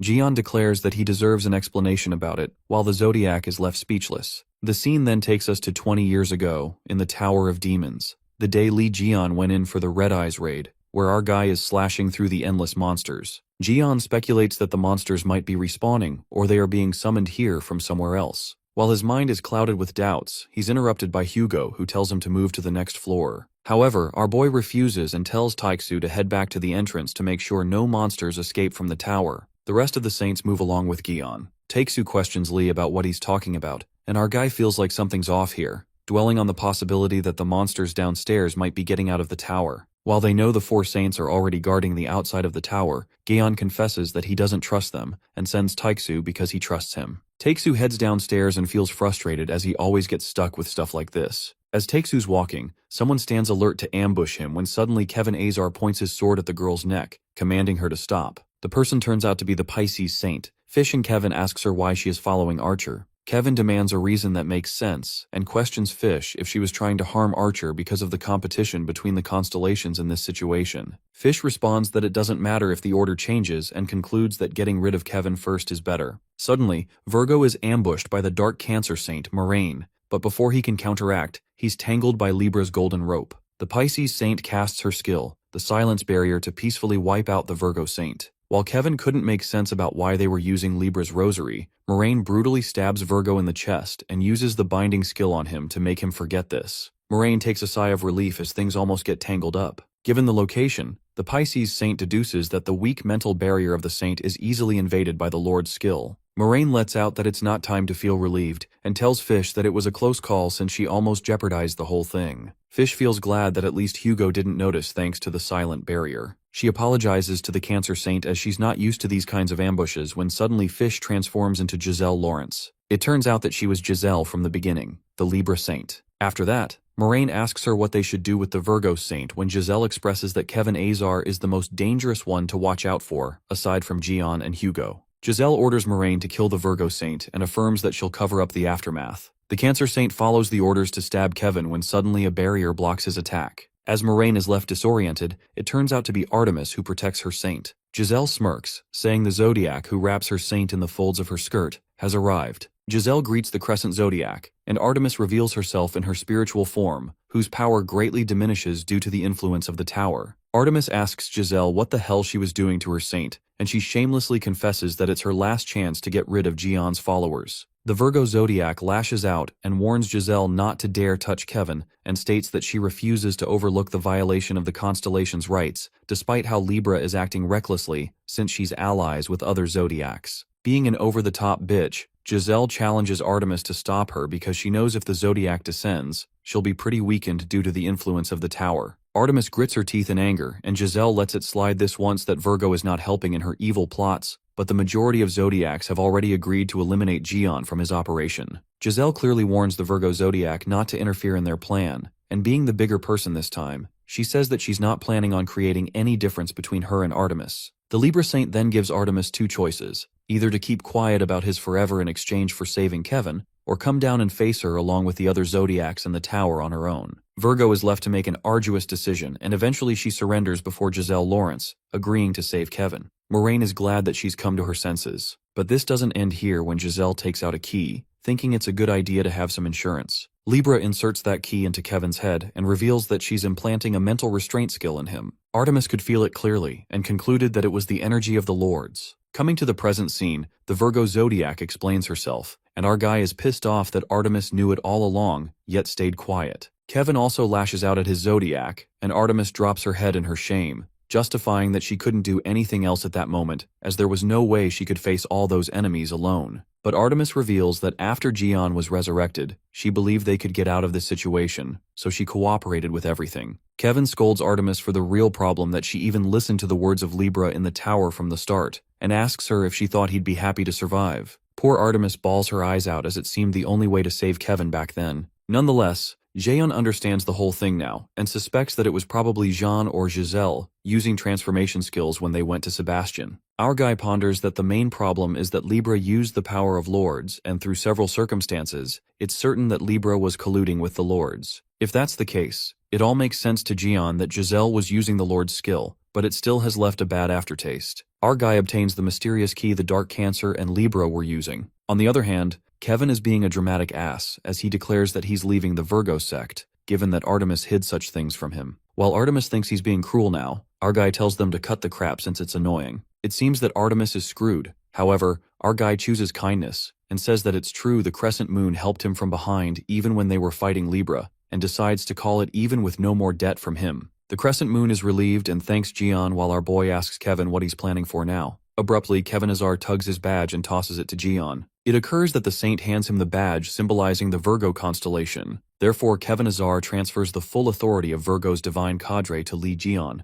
which leaves our boy slack-jawed. As the Virgo saint requests to serve Ophiuchus, the crescent moon asks if he's going to leave the Virgo constellation. However, Kevin clarifies that it's not it, but the debts have to be settled. The saint acknowledges that even today it was thanks to Li Jaeon that the divine cadre could survive, and Kevin himself hasn't even accounted for the debts they previously owed to Jaeon. Moreover, the saint takes into account how Artemis kept silent about what happened in the Demon Tower, and while he understands why his zodiac did that, from Kevin's perspective, this is not something he could forgive. He makes it clear to his zodiac that they are different individuals, as he doesn't care about how she settles her debts with Lee, but Kevin settles his debts in his own way. This is the only time Kevin Azar kneels to Gion and represents his sect, expressing his thanks to Ophiuchus for the help he's provided to them. Additionally, he hands all the authority of Virgo over to Ophiuchus. The disciples of Virgo have no choice but to follow their saint as they kneel to Gion. Kevin declares that they'll strive to bring success to both divine cadres as they serve under Ophiuchus, asking Lee to accept their request. As Artemis watches her saint in awe, our guy lets out that it's a no-brainer for him, and gladly accepts Virgo's request. Our guy assumes that the crescent moon would object to her servant's decision, but Artemis surrenders to her saint's decision as everything Kevin said is true. The Zodiac also bets her constellation's future on Li Jian and entrusts everything in his hands. With that, Virgo becomes a subordinate of the Ophiuchus constellation, and all of their resources now belong to the Serpent Bearer. A great piece of history has been recorded in the Ophiuchus Bible. After that, Jian sits on his tower's roof and glances at the Virgo constellation badge. Suddenly, our guy gets reminded that he has a lot of family members to take care of now that Virgo is in his hands, and thinks it'll be a lot of work. Jian supposes that he has one more divine cadre that he can make this subordinate when suddenly his cunning plans are disrupted, as Yuha calls him out. Our guy decides to get done with the piled-up tasks and begins with Yuha's baptism. On the other hand, Taeksu is cursing Jian and is sitting right in front of the demon tower. Taeksu calls Jian a bastard for locking up the demon tower so that he couldn't go in,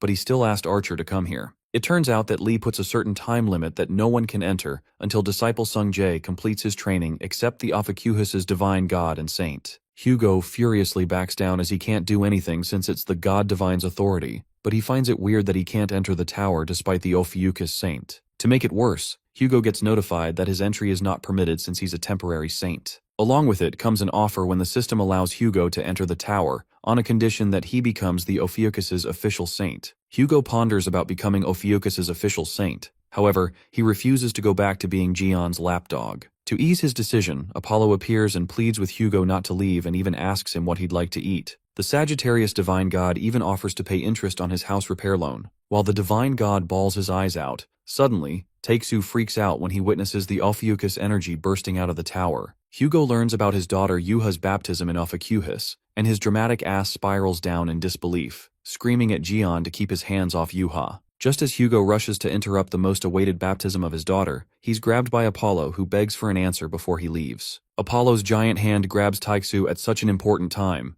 not letting his saint go at any cost. Taeksu is gripped by the unmatched love of his divine god. The scene then switches to Yuha's baptism, where she's in memory of the Ophiuchus and witnesses the serpent being stabbed to death. In the memory, the serpent roars and collapses. She wonders if it's something that has happened in the past, and assumes that she's watching someone's memories right now. Moments later, she witnesses Jeon weeping as he holds onto a lifeless hand while the people cheer for the 13th saint that has appeared on the land. The people danced with joy for the 13th saint to save mankind while Lee Jeon drowned in the sea of sorrows. Yuha recognizes that it's Uncle Jeon who looks a lot younger, and she finds herself standing on the constellation Jeon Lee's palm as she calls out his name. Eventually, the baptism ends, and our boy pats Yuha's head, who's gushing with happiness. She gets promoted to the SS rank, and Gaeon tells her to leave his hand if she's done, as Yuha seems to be holding his hand for quite a while now. But the reason she's holding on to is Jeon's excruciating memories that she saw, and she decides not to talk about it with him. However, their moment gets interrupted by Taeksu, who's burning with fury and uses the skill God of Gaze to find his daughter. It appears that Archer is late as the baptism has been done, and Yuha looks mad as she was having a moment with Uncle Lee. Poor Taeksu breaks down into tears, muttering that Jeon stole his daughter from him right in front of his eyes, while our guy is creeped out thinking someone might have misunderstood. Nonetheless, our guy straight up tells Taeksu to stop acting stupid and make his decision. While Hugo quits the drama, Jeon asks him if he's going to keep being Ophiuchus's temporary saint. Hugo confesses that his heart isn't prepared enough to make a decision yet, and our guy gets mad, asking if this is how he wants to play. Jeon goes crazy as he uses magic scissors, telling Taeksu that he'd had enough and threatens him with the scissors, asking him to put his head in front of him. This scares the shit out of Taeksu, and our guy makes up his mind to have a clean cut using Fate Sever so that there's no going back to his sect. Just as our guy is about to make Taeksu forever a slave, the divine god Apollo comes to the rescue, followed by an erupting lava. Our guy is kinda disappointed as he was seconds away from enslaving Taeksu and greets the Sagittarius god after literally attempting to steal his saint. Apollo is infuriated at the fact that Lee Jeon made him descend in person as he appears in his saint body-possessed state.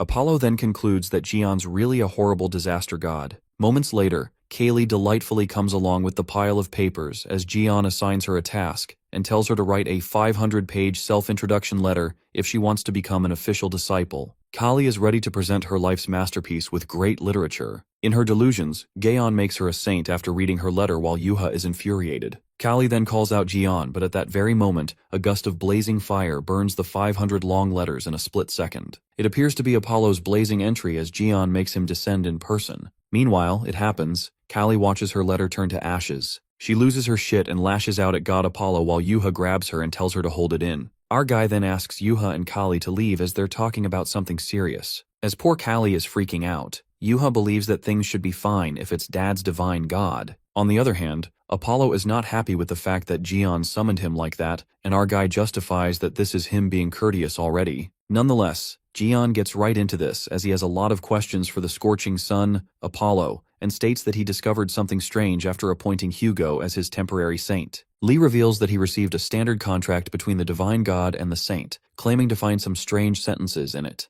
Jeon states the sentence from the contract that says, "As the price of the saint, receiving the power of the divine god, the saint's soul will be offered to the divine god after they die." This doesn't settle well with Jeon as the divine gods go on talking about lending their power and saving humanity, yet they hold the saint's soul as collateral is absolutely absurd. This leads Jeon to ask Apollo if all the 12 divine gods do the same. The scorching sun asks Gion if he thinks the divine gods should lend their powers to Earth for no price whatsoever, and makes him realize that the divine gods do not do anything out of pure goodwill by now though. Our guy is left speechless since Apollo is acting shamelessly. That's when Apollo makes Gion count the things divine gods do for the saints, plus the various kinds of payments that the disciples make, and the saints' souls are the most expensive prices which the saints need to pay for. Gion then asks Apollo what the divine gods do after collecting their souls, and remembers, that's what the rotten crab did. Our guy wonders if these so-called divine gods are calamities, and Apollo reveals that their souls are generally used as nourishment for the eternal life of divine gods and the inheritance of the zodiac. Beyond that,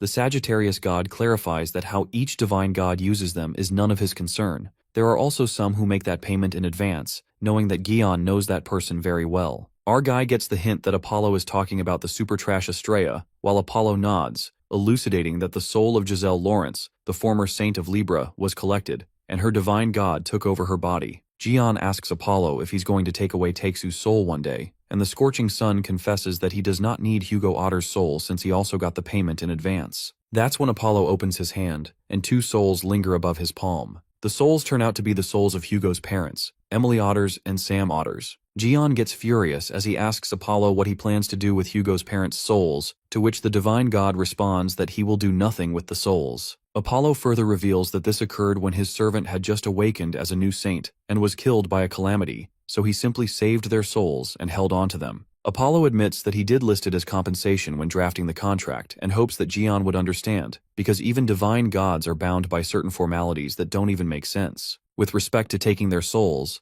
Apollo discerns if the divine god is willing to take the loss, then there's no need for them to put the clause in, and asks Lee if he didn't bind Hugo's soul to the contract. While our guy remains silent, the scorching sun makes it clear that he doesn't intend to use these souls either, and hands them to Gion, concluding that for the soul-related authority, it's better for them to be under Gion than him. Now the souls of Emily and Sam Otters are handed to the Ophiuchus divine god, Lee Gion. However, Gion feels suspicious since Apollo is being too nonchalant about it, and asks the Zodiac to tell what he wants, so that he doesn't grumble about this being an unfair transaction later on. Well, Apollo does have something he wants and frantically asks Gion to return his servant, Taeksu. Apollo believes Hugo, that asshole, is being too much and is having a mental breakdown at the fact that a Sagittarius saint has more faith in Ophiuchus than in Sagittarius. That's straight-up betrayal. Hugo's faith keeps wavering as a consequence of continuous requests from the Ophiuchus to define divine cadres, and his faith in Ophiuchus is 400%. That's just freaking high.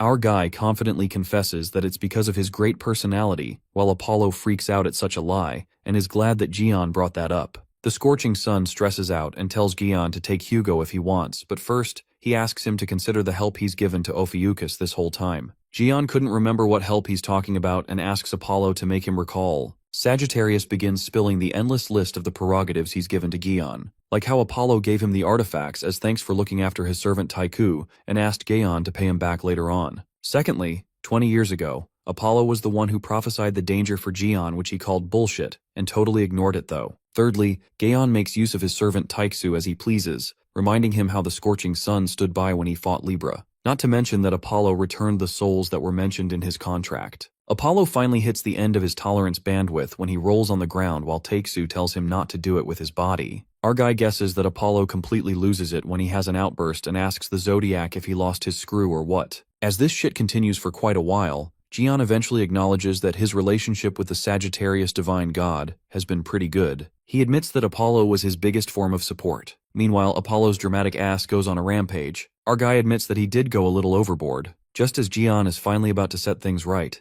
Apollo ruins it all when he grumbles that he has thrown a ton of curses at him back when the rest of the divine gods cursed him 20 years ago. Apollo regrets being nice to someone and confesses that all he did was curse Gion with something like a drastic change in appearance and impotence. As soon as Apollo spits out these words, something inside our guy shatters, because a man's worst fear is dysfunction. Well, almost felt pity for the sun god until he messed with my bro and gave him an impotence curse. The scorching sun realizes that he'd fucked up while Gion monstrously asks him to repeat that again. Knowing that he's screwed up big time, Apollo L sits on the edge of the building. Apollo tells Gion to continue to work well together, however, he now could not escape our boy's wrath. While we do get it, there's a reasonable crash out on both sides. Apollo took it too far with the impotence curse, and now he gets to experience the menacing side of Lee Gion. Suddenly, there's a power outburst of Ophiuchus on the top of the tower, and Yuha knew this would happen. Gion's fuse burns to the core when he smacks Apollo's face and reveals that up until now, he thought the reason his body was always in tatters was because he had to use a lot of power and didn't have a divine god backing him up. But in the end, it turns out it was curses,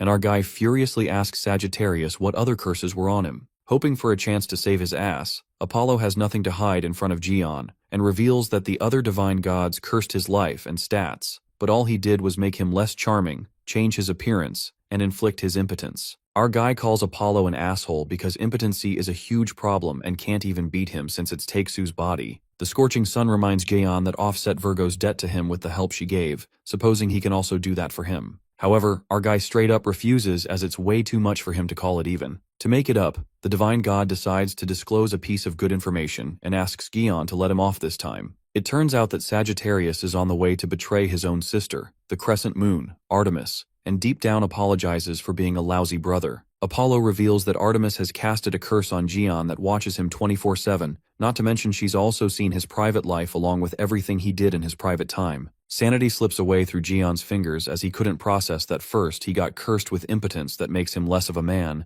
and then his privacy gets invaded. Our guy has a valid crash out and takes back the offsetting of debt for Virgo, declaring that both the siblings are dead meat. Poor Apollo still doesn't get spared even after he sold his own sister out, and our guy thinks that Artemis is useless. On a serious note, Gion gives a contract to Sagittarius God to sign, and it appears to be the Ophiuchus Divine Cadre membership contract. Our guy urges Apollo to sign this unless he wants to die. However, the scorching sun simmers with rage when he asks Gion how dare he look down on him, the greater master of light, Apollo. Although Apollo might consider it if it's an alliance, he strongly refuses to be Ophiuchus's subordinate. Apollo declares that he helped Gion as best as he could, but he had a hard time going against everything that the hardliner divine gods were doing. Apollo thinks that Gion wants his sect to serve under his constellation just because of a minor curse of impotency. That's when Sagittarius fucks it up again, calling impotency a mere curse, and gets smacked by our guy again. In the end, our guy forcibly makes Apollo sign the contract, and that's how the Sagittarius joins under the Ophiuchus constellation. Well, it's the lightest punishment Apollo could ever get after cursing our main character with the worst of the curses in men. Apollo narrates that the 13th god's throne, Ophiuchus, is known to be the head seat of the 13 seats, capable of erasing not only gods, but even the god realm itself. That's the destructive power the Ophiuchus holds, and yet from the perspective of the other zodiac thrones, it's a throne that should never exist.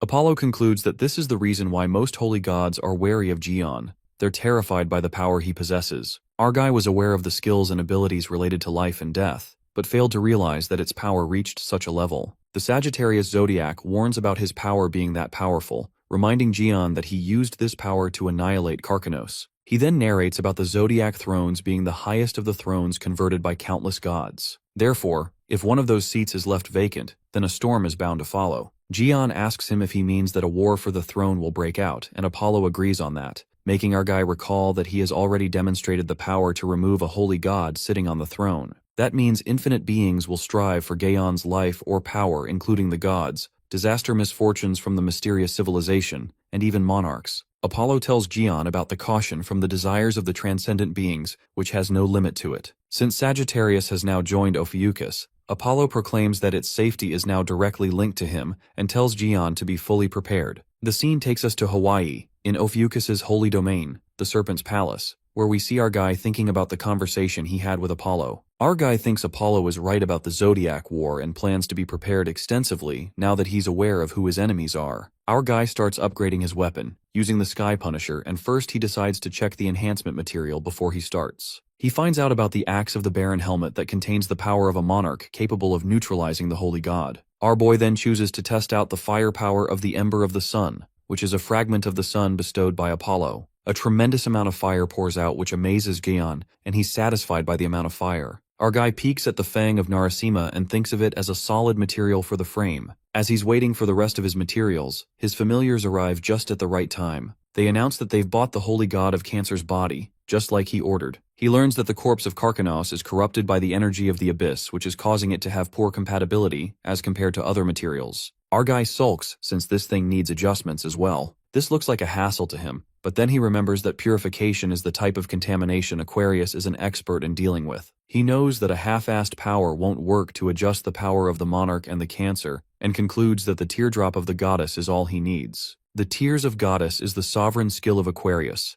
that can not only liquefy everything, but is also a miraculous substance that purifies contamination, cures all diseases, and heals any wounds. However, the only way to obtain it is through the power of the holy god of Aquarius. Our guy then plans to find Aquarius and decides to put his slave Hugo on that task. But then he remembers Hugo went to the Demon Tower to find Sung Jae. On the other hand, in the Demon Tower, we see Archer along with the Reliqueen, and the trouble he went through to get Gion's permission to come here, only to find no one. Taixu calls out to his son, and strangely, he finds faint traces of Ophiuchus energy indicating something is wrong. Archer is certain that his son was fighting exactly at this place. To find out, Reliqueen uses a detection skill while Hugo counts on her. The fairy uses the skill of Ophiuchus's avatar in order to locate Sung Jae and discovers that he's being held in an area that's at least a black class zone. Abruptly, her detection is caught by the general, who calls spying a nasty hobby. Wei Yang inside the Baron's armor, who's present there, asks him if something's wrong, but the general shrugs it off, stating that it's just an annoying fly.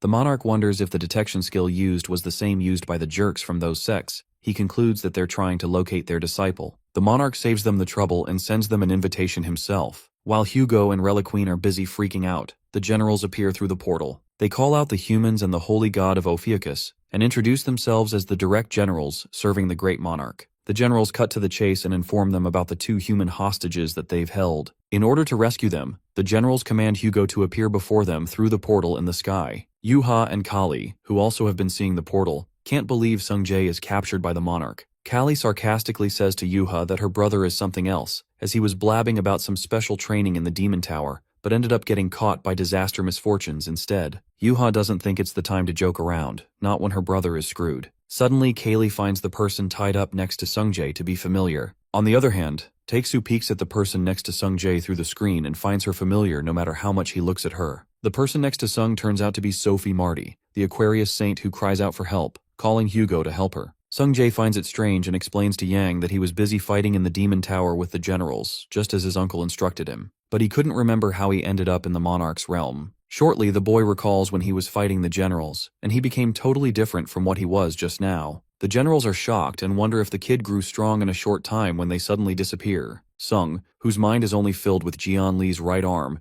goes on a full-blown rampage as he decides to keep up the momentum and defeat them. Due to their sudden disappearance, he looks around only to witness someone coming from the front. It occurs to be the Duke of Space who questions his 2 generals, Apex and Iron Fist, if they're having trouble defeating a mere human. The generals apologizes to the Duke and reports him about the encounter they had with Ophiuchus. Sung Jae, who's now in disbelief as he peeks at the generals being completely helpless in front of the Duke, and wonders why he had to appear now out of all times. The Duke reveals that the power that flows within Sung Jae is the power of Ophiuchus the monarch mentioned earlier, calling him a brat. Duke analyzes that Sung is still very young and inexperienced, but he's sure the boy will grow to become strong very quickly with the talent of his and Ophiuchus's support. Suddenly, the Duke of Space sees the boy as a threat and makes up his mind to end the dangerous human right now. Suddenly, Baron appears and pleads to the monarch to at least hear him. While the Duke is shocked to see Ahmed alive, the generals Apex and Iron Fist wonder if he came back to life while rewinding the time of the Demon Tower. Baron tries to save Sung Jae and suggests making better use of the kid. He reveals that Sung is the subordinate of the Ophiuchus divine god, so it's a waste to get rid of him. He suggests using him as bait to lure out Ophiuchus. Upon hearing this, the Duke likes the idea of that, and the general thinks it's a good proposition if they can lure out Ophiuchus. They decide to use both the kid and the girl as hostages. With that, they decide to return to the base for the time being. In the present, Sung Jae remembers everything as he sarcastically thanks Yang Wei, who came back to life, as he's the reason why Sung ended up in the monarch's realm. The red-haired kid kicks Yang as he blames him for the circumstances. In Yang Wei's opinion, it's better than dying back there since he had to buy some time. Also, if he had just left Sung Jae dying there, then Jian Li would have killed him. Sung Jae asks the hairball if he has plans on what to do now. Sung Jae calls Yang an incompetent piece of lamb while Sophie cries out for help. The sudden shout of generals shuts the 3 of them up as the Duke is trying to communicate with the humans. The generals insult the Baron and remind him that his old self was so noble, but now it's nowhere to be found. Baron tries to man up and makes the humans shut up, starting with Sophie Marty, who is willing to communicate. Just then, Wei whispers to Sophie and reveals that he's the Aries saint, assuring her to stop crying since it will just make things harder for them. Yang tells her to be quiet, but Sophie is scared to death as she assumes it's her last moment and screams loudly. Out of nowhere, Marty shouts out Hugo's name, and that call for help brings about a completely unexpected miracle. Yang Wei wonders if the appearance that was just made was Hugo. The generals remain in shock as fire destroys the place, and we see Sophie coughing. but then the world stops when she hears Hugo's voice. Archer looks out for his son while the Aquarius saint is jolted by his appearance. Sophie leaps onto Hugo and gives him an affectionate hug as she cries the tears of joy. Taeksu makes a weird-ass face as he wonders what the hell is happening. Poor Archer asks the Aquarius saint what the hell is she doing, and he immediately tells her to let him go. Meanwhile, Sophie Marty is in her bubble of fantasy, fantasizing that Hugo came to save her. Sophie states that those who are fated to be together will be together at the end of the day, while clinging onto Taeksu, not to mention that he's a married man. At that moment, Wei Yang questions the Archer Saint about his grand entrance. The traumatized Archer Saint begs Ares to do something about Aquarius, believing that she went mad after she went through a lot. That's when the truth gets revealed, and Wei Yang confesses that Sophie likes Hugo for a long time now. In those shocking terms of events, this confession was not only heard by Hugo, but Yang Wei's voice echoed through the sea, the space, to everyone through the portal who are watching it, even the disaster misfortunes who wonder if it's a confession, or if these two are dating. The generals and the Duke enjoy this dramatic rom-com with popcorn and glasses, and lastly, Jian Li who smiles demonically. Since the portal opened by the Duke appeared everywhere in the sky, Cheon Jiwoo, Hugo's wife, also witnesses the mushy romance going on between her husband and Sophie. The people start gossiping about Sagittarius being married as they now believe he has a scandal, while Jiwoo, who's standing there listening to them, appears as if she's going to bury Hugo alive. Upon hearing Yang Wei's words, Taeksu fears the wrath of his wife as he begs Yang to stop saying bullshit. But then Taeksu remembers how Sophie has behaved and talked to him this whole time. Finding it absolute fucking rubbish, Taeksu can't take it anymore and panics about the scandals this will create since he does not want that. But Sophie Marty says that she did that just so he would look at her since his eyes were always fixed on that damn Cheon Jiwoo. Archer is taken aback by the sudden love confession, and to make it worse, he receives a message from Jian who wants him to seduce Sophie and find out where the tears of the goddess are since the situation has come to this point now. Hugo shuts him up while Jian makes fun of him as he thinks nothing's wrong with Sophie liking him. Our guy knows that Hugo wouldn't do that, so he calls out Apollo and orders him to descend upon Hugo, commanding him to seduce Sophie and find out where the tears of the goddess are. An instant denial comes forth by the Sagittarius Zodiac, who admits that he's now under Ophiuchus but refuses to become a matchmaker. However, things get out of hand when Apollo's rejection results in his hair loss, as he gets a bald patch at the front for refusing Jian's order. Our guy warns Apollo to pay close attention to his words, and informs him that he's going to lose his hair every time he disobeys Ophiuchus's orders. In addition to that, our guy accentuates that hair loss can only be restored if he has his super regeneration or the tear of the goddess. This leaves Apollo with no choice but to descend, and seduces Sophie as he softly smiles, expressing his joy at meeting her like this again. Sophie cries out of happiness. Hugo loses his mind and questions Apollo Zodiac about his doings, certain that bastard Jian made him do all this shit. Apollo feels sorry for Hugo and continues with the act, telling Sophie he needs the tear of the goddess in order to destroy all the calamities and save her. The Zodiac asks her if she can give some of that to him, but Sophie sadly informs him that she can't really give it to him at the moment, since the tears of the goddess are an authority of the divine Aquarius god. Plus, they are present in a black zone, so Sophie justifies that she can't really get in contact with her Zodiac, but she promises to hand the goddess of tears to Hugo if she gets in contact with her Zodiac. After knowing the location, Jian appears in front of her instead of Hugo, and he smiles diabolically, ruining her romantic moments. Sung Jae is glad to see Uncle Gian, while the Baron, the generals, and the Duke are in shock to see the sudden appearance of Ophiuchus. Sophie Marty freaks out upon seeing Gian, the person she despises the most, as she faints to the ground in shock. Meanwhile, poor Taeksu switches places with Gian, and finds himself standing in front of his wife, who seems ready to beat the shit out of him. Terrified by the upcoming smacking, this all happens because of the skill, "Get hit in my place," being used by his buddy, resulting in his position being switched. On the other hand, the Duke is pleased to see the famous Ophiuchus divine god. Duke expresses his curiosity to meet the person capable of destroying the Demon Tower, killing the Crimson Eye, getting rid of the tower's administrator, killing the fallen monarch, and cancer. With that, Duke reveals that he's the direct general who serves the monarch of time, but he's interrupted when Jian raises his hand. The generals panic, confused if he's about to use a skill or something else, and warn the Duke to be careful, but to their surprise, it's something unexpected. Jian slaps across Sophie's face, which leaves everyone slack-jawed, confusing the Duke to think if he's not here to rescue the Saintess. Laughing like a freaking maniac, Jian reveals that he's here to retrieve info out of her. The generals call our guy an insane threat. Our guy calls out the Aquarius's Zodiac, knowing she's watching the situation through her saint. He's aware of Aquarius's tricks she played along with Cancer, and came down to Earth not too long ago. Our guy urges the Zodiac to stop bluffing and show herself. Jian holds Sophie's face and warns the Zodiac to come out or else he will pull her out forcefully. The Duke calls him crazy since he didn't expect him to be wild to this extent, as he wonders how a divine god could be so crude, infamy, and ill-mannered. In Baron's opinion, the roles of villain and hero have changed, but it's nothing new for Sung Jae. The Duke instructs the generals to retrieve the hostages, since they will now stop negotiating with that mad guy, and commands all the forces to attack Jeon Lee. While Sophie Marty suggests our guy join hands with the monarch to survive now, Jeon wonders all the rush about and informs Sophie that he was going to throw her over after retrieving the info anyway. Sophie tries to save her ass and teams up with the Calamities, cheering for them that they can defeat Jeon Lee, and even agrees to help them by casting buffs on them. Our guy holds Marty and activates the 13th sense. He identifies the flow of mana, which the Aquarius Zodiac is sending to her Saint Sophie, and plans to reverse the target of the flow of the sources that's connected to the divine gods like last time to summon the Zodiac. The power of death targets the resources sent by the divine gods, resulting in Aquarius's divine god's mind barrier breaking through. Our guy manages to pull out the Zodiac, which causes water outburst as if the flood has occurred. The Duke is not shocked, knowing well the stigma of Aquarius' divine god, Holy Grail, and questions Jeon if he's here to kidnap a divine god from another world. Our guy calls out Holy Grail and asks her if she thought she would enjoy everything just from behind the scenes, but it's too bad since she got too voracious.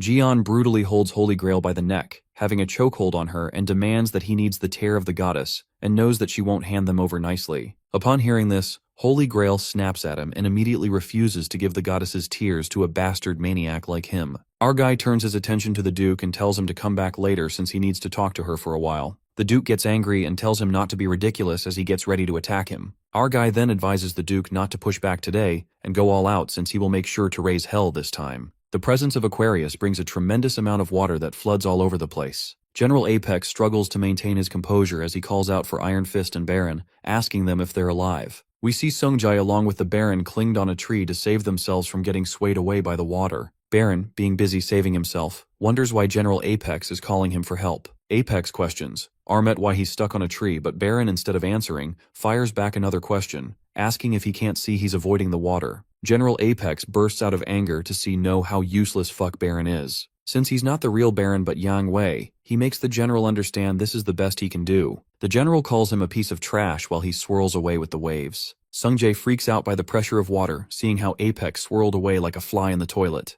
The Baron hopes that they will be fine as long as they're holding onto the tree, while he wonders if things on the other side are okay. The red-haired kid calls him a fat ass, realizing that Yang Wei still doesn't trust Gaeon. On the other side, Jeon Lee tortures Saint Holy Grail when the Duke uses a skill which damages his arm. Our guy activates his super regeneration skill and compliments the Duke for using such a crazy skill. The Duke yet again reminds him that he's the Duke of Space while he comes forth to attack. Meanwhile, Holy Grail prays that she does not get beaten up by these two. To save herself, the divine god uses the Aquarius skill, the Rising Ocean, and fights for herself, while our guy sees the situation fit for a perfect bath as he stands firm against the colossal wave. The Duke uses the authority of space to protect himself, claiming that a little water like that can't do anything to him. Jeon recognizes the skill and the Duke reveals that it's a gift personally given to him by the Monarch of Time. Our guy leaps onto his authority of space, and infers that the authority of space that the Monarch of Space-Time took ended up with the Duke. The skill helps to distort space at will to stand against a tidal wave. Our guy compliments the Duke for living up to his name, and the Duke feels proud, stating that such an ability was wasted on a loser like the fallen monarch. Our guy states that it's even worse it ended with someone like the Duke, and wonders why monarchs can't choose decent generals and dukes.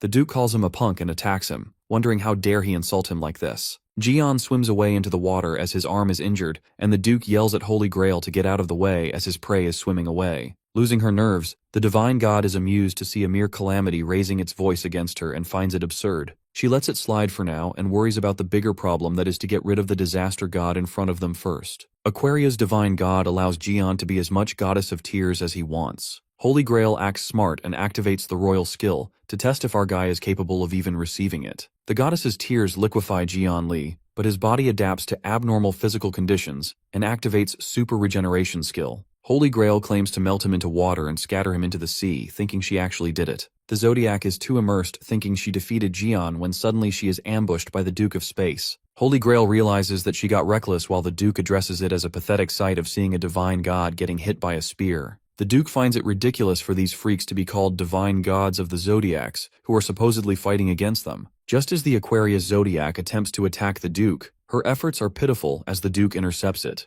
Aquarius decides to return back and report everything to the Monarch of Time since she has now killed Jian Li while the Duke gets ready to depart. The Duke, in order to rise to the rank of the Monarch, decides to bluff to the Monarch of Time about taking down Gion, the disaster god, and capturing the Aquarius divine god. That's when the tables flip and our guy appears out of nowhere, asking them who thought he was dead. It turns out that Jion's super regeneration skill restores his liquefied body. Just then, our guy decides to finish what they started, referring to the Duke, and punches him. The Duke uses spatial distortion, but Jion activates the divinity of death, which starts tearing apart the Duke's base's authority. With that, our guy is able to punch him directly in his face while the Duke goes into a flashback. In the flashback, the Monarch of Time congratulates the Duke upon him earning his new title, Space, and boosts his spirit by stating that the title of Monarch is now within his reach. Thanking his lord, the Duke is satisfied with being his servant, and talks big when he claims to bring the arrogant Ophiuchus divine god's severed head next time. The Monarch of Time warns the Duke and gives him a reality check, telling him that he better stop now as he's far too beyond his ability. In the present, Jion pierces the Duke's chest with his bare hand, taking the power out of it. As death flashes before his eyes, this reminds the Duke of what Jion said earlier about the power being wasted on him. Just like that,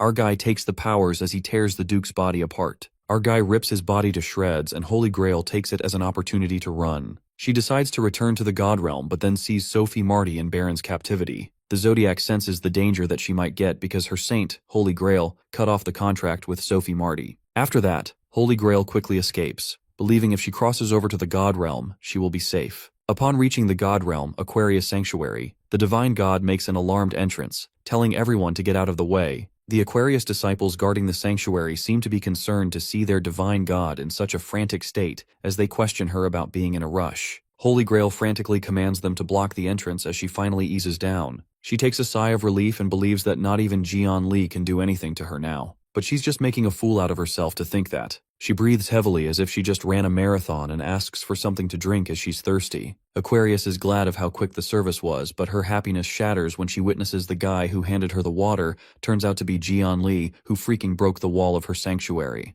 The Zodiac screams in terror and finds it impossible for him to get here since it's the God's realm, and she even broke her contract with Sophie. That's when it hits the Aquarius that our guy absorbed the power of the Duke space, which is the reason how he got here. Everyone defending the sanctuary aims their weapons at Li Jian, knowing that the disaster god is here. But our guy states it isn't the space she should be talking about right now. Holy Grail commands to do something, meanwhile she herself tries to escape. Our guy tells the divine god she shouldn't be ordering her subordinates to do something when she herself isn't doing anything. Holy Grail finally suggests they make amendments, asking Jian if he needs the goddess's tears, and decides to give him how much he wants. But Jian states that it's too late for a deal now, and refuses to accept it since he has his own ways of getting them instead of taking from her. Given the amount needed to enhance Sky Punisher, our guy, coming up with the craziest ideas, thinks squeezing the Aquarius divine god should give him a good amount. Holy Grail tries to make him realize that he will need the authority of Aquarius. She desperately implies her importance, and states that they'll need her when fighting calamities, as she's an expert in healing buffs and purification. She reveals that she's the manifestation of the Holy Grail's ego, and without her, Jian would have to rely on the Grail to use the powers of Aquarius. It is then revealed that Aquarius's true body is hidden somewhere deep under the vast Milky Way. Therefore, if our boy kills her, he will never find the Grail's whereabouts. Just then, Gaon mentions the 5 sisters, which leaves the Aquarius divine god quite speechless. Our guy continues to reveal that the Aquarius household gods were sold off to Libra. Jian reveals that those 5 sisters who were sold to Libra told him everything after seeing how the Aquarius abandoned them like rubbish, including the details about the Grail and how to use it. Our boy gives her wisdom of hindsight and says she should have taken better care of her people, referring to the 5 daughters of Asclepius, who are now prisoners of Ophiuchus. Jian Li uses the skill ruler of space by combining the authorities of death and space, and compresses the Aquarius celestial spirit to the limit. The system warns the divine god about not being able to withstand the further power strain. With that, Aquarius's divine god gets compressed and converted into the core of the Grail Master, and our guy obtains the goddess's tears. Aquarius's divine god has been annihilated. Jian then addresses one of the 5 daughters of Asclepius Iaso, and isn't certain if they are really going to be able to persuade the other Aquarius household gods not to go crook. But Iaso assures him that these sisters are top-class household gods. Therefore, if they give them clear directions during this messy situation, they will obey them. With the divine god being no more, public opinion will spread quickly at the slightest trigger. Iaso expresses that's what the Elysian told them, while Jian wonders if the old guy is bored now that he's not training Sung Jae anymore. Strangely, Iyaso looks sad when she looks at the goddess's tears, and how the Holy Grail meets her ill-fated end. Our guy asks Iyaso if she doesn't like the outcome, and Iyaso reveals that she feels a bit sour since Holy Grail was her master once. Jian tells her to quit the sentimentality and reminds her that they're still in the god realm, on the home turf of divine gods. And soon others will notice the disappearance of the divine god of Aquarius and come swarming in like bugs. Jian suggests they recover the Grail's main body and return to the human realm. Iyaso then reveals the location where the Grail is hidden and guarded by the water sentinels, creations of the divine gods of Aquarius. Our guy lets her know that it's not his first time dealing with them. Disinfectant reveals that it's on an island in the Pacific, once a black zone in the human world. Later, Sophie Marty wakes up only to find not a single fragment of power in her body, plus she's now cut off from Zodiac, wondering what happened to her. Yang Wei gladly reveals to her that she was abandoned by her divine god, just like him in the past. Sophie breaks down into tears and shuts him up since he's getting on her nerves. Sung Jae on the other hand looks exhausted as he just wishes to go home.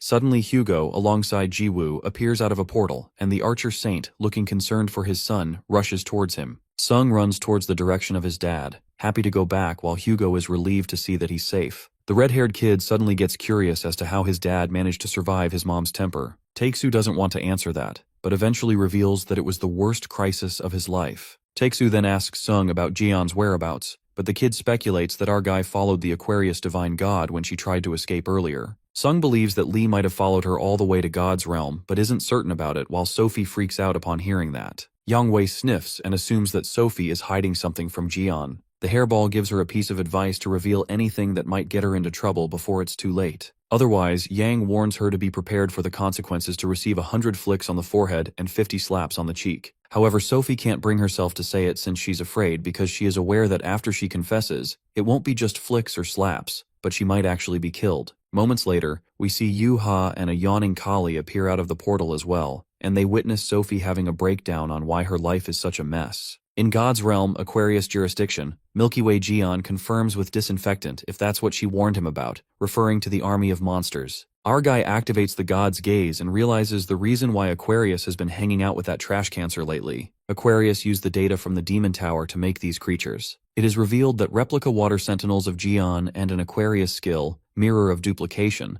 along with the data of Jian Li obtained from the Demon Tower, were used to make these replica soldiers that they were about to encounter. After witnessing the clones of himself, our guy admits that the crab and the pest did put some effort into making that, but the fact is that it's just a cheap imitation. Nonetheless, there's no way these water clones can stop Jian, and with a single dropkick, he beats the life out of them for daring to come in his way. With that, all the water clones are taken care of, and our guy asks the nun where the Holy Grail is. Iyaso then guides him to the Holy Grail, and when Jian finally gets to see it, he concludes that it's truly sacred. While he confirms with Iyaso that this Holy Grail is the core of the Aquarius, his eyes land on a box and finds the chance for another looting, the one thing he's best at. Our fella activates the god's gaze, and in a surprising turn of events, he discovers his DNA extraction samples. He finds the rock fragment stained with his blood from the Demon Tower, and his hair and severed toes. Jian is not surprised to see they gathered it all to make those clone guards who were guarding the Holy Grail, but the nun reveals something shocking, divulging that the water guard clones from him were just byproducts. The moment crackles with intensity when Iyaso unravels that the Libra Divine God and the Holy Grail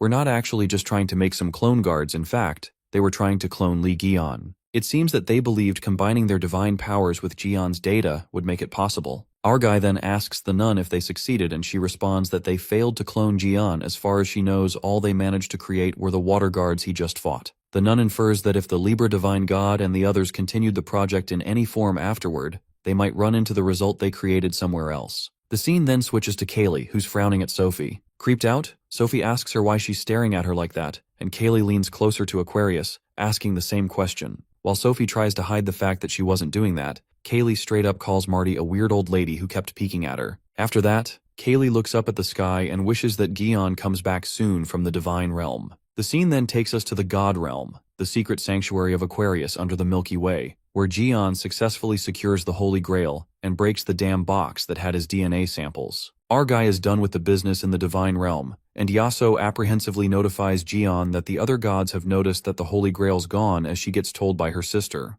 Our guy wonders if the other gods can come into the Aquarius sanctuary, and the nun responds that it's impossible, but the divine god missing, they could force their way in. Gion ponders on the problem that with no sanctuary owner present, they might forcefully come in. Just then, our guy comes up with a simple solution, concluding that all they need is a new divine god, master of the sanctuary. Suddenly the ground begins to tremble and becomes a void surrounded by a violent red energy. It turns out to be a warning that arrives from the dimensional overseer, and there's a notice of forced expulsion execution for illegal intrusion in the god realm. Our guy is tangled and tied up with ropes that emerge from another dimension, and there comes the dimensional overseer who kinda looks like Jean-Louis, and calls out Li Jian for intruding into the god realm in an unauthorized manner. He then states that Jian is subject to expulsion procedures from the god realm, and tells him to refer to the notice for more notice that our guy miserably ignores. While Iaso is panicked now that the overseer is involved, the guy informs Jian that the moment he reads the warning, the forced dimensional expulsion will begin. As the guy continues to blab nonsense, our guy nicely sums it up that the dimensional overseer is basically kicking him out of the divine realm.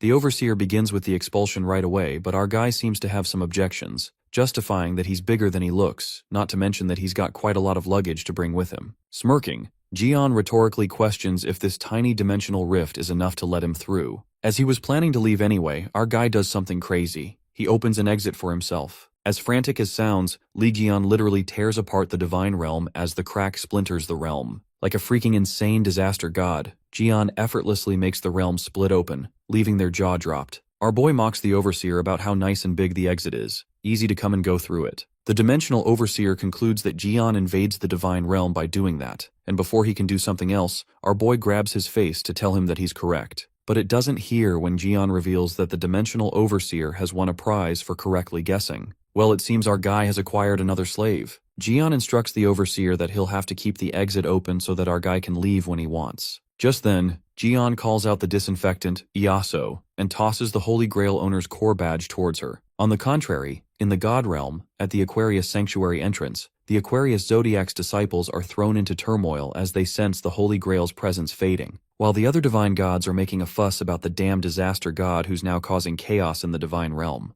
Apollo tells his sister Crescent Moon to ask the Asclepius daughters if Jian really did come to the divine realm himself. The Asclepius sisters freak out when they can't deal with the angry divine gods, waiting for Li Jian. Just then, our guy steps in like a boss and asks them what's all the fuss about. Looking at Gaon, the divine gods are left utterly speechless. Well, it's not their fault as our guy carries that big-ass Holy Grail on his back like a freaking toy. The divine gods are done with Li causing trouble again and wonder what the dimensional overseer is even doing that Gion is still running wild. Playing along, the divine siblings Apollo and Artemis scolds Gion for making next-level trouble. However, the other divine gods are pretty serious as the holy god of Ares calls this an emergency and thinks they need to eliminate Li Jian even if it's an Aquarius sanctuary, suggesting summoning all the divine cadre forces. The other divine god calls Jian a lunatic as he's wiped out an Aquarius divine god who is in charge of healing and recovery. She's mad at the fact that our boy has the audacity to steal the Holy Grail after annihilating the Aquarius Zodiac. However, our guy says something that silences them. He bluntly tells the divine gods to spout nonsense and reveals that the Aquarius divine god has gone nowhere. With such an optimistic energy, our guy introduces them to the new Aquarius divine god, who's none other than one the disinfectant. Acting like a K-pop star, Iaso is rather delighted to be the new Zodiac, as now she's not Ophiuchus's prisoner anymore, but an Aquarius Zodiac. Silence falls over the place as the cringe level is too much to take that even the divine gods lose all their brain cells. While Jian reminds Disinfectant that he told her how the first impression matters, and tells her not to do something like that again. Embarrassing herself in the worst possible way, poor Disinfectant bawls her eyes out as our guy was the one who told her to do this. More shocking than the fact that the Disinfectant suddenly became the Aquarius divine god was how she made the entrance. The question is, how will she overcome this embarrassment? Poor Iaso pleads not to narrate her embarrassing moments like that. Nonetheless, this appointment of the new Aquarius god doesn't settle with the Gemini and Aries divine gods, as they find it totally unbelievable that this punk Jian got rid of the divine god, and now he's choosing whoever he wants to be the replacement. Apollo and Artemis soullessly think that it's a serious matter, but they do really wonder if the new Zodiac does even have a qualification to become a divine god, as it will be hard for other gods to acknowledge her. That's when Gion admits that power is important, and acknowledges that the divine gods can't stand by and see someone who's lacking become a divine god since they have their reputations. Our guy then commands Disinfectant to show her powers, and at that moment, she breathtakingly controls the water power. the power so strong that it even makes the relic gushes with holy water as it swirls to a height. While the divine gods are left slack-jawed to the holy water, which is the goddess's tears, they couldn't believe that someone besides the Holy Grail could use their power. On the other hand, the son, Apollo, is awestruck when he witnesses Disinfectant spectacularly using the powers, which later turns into a devilish grin. Well, no wonder, because Apollo grows back his hair with the goddess teardrops. Gion proudly looks at Iaso as he presumes that it paid off to give her the Holy Grail's core. Given that her original abilities were amazing, our guy infers that now that she's inherited the Holy Grail's authority, she's extraordinary. The scene then takes us to the flashback, where Lee Jian tosses the Holy Grail's core to Iaso and tells her to swallow it, adding that if she does this, she'll be the Aquarius divine god. Iaso refuses to do it, but our guy convinces her to swallow it and tells her to absorb the power that comes with the core. Jian suggests that Iaso should become the divine god instead of there being internal chaos because there's no Aquarius. While she does get convinced to do it, our guy tells her that she's strong,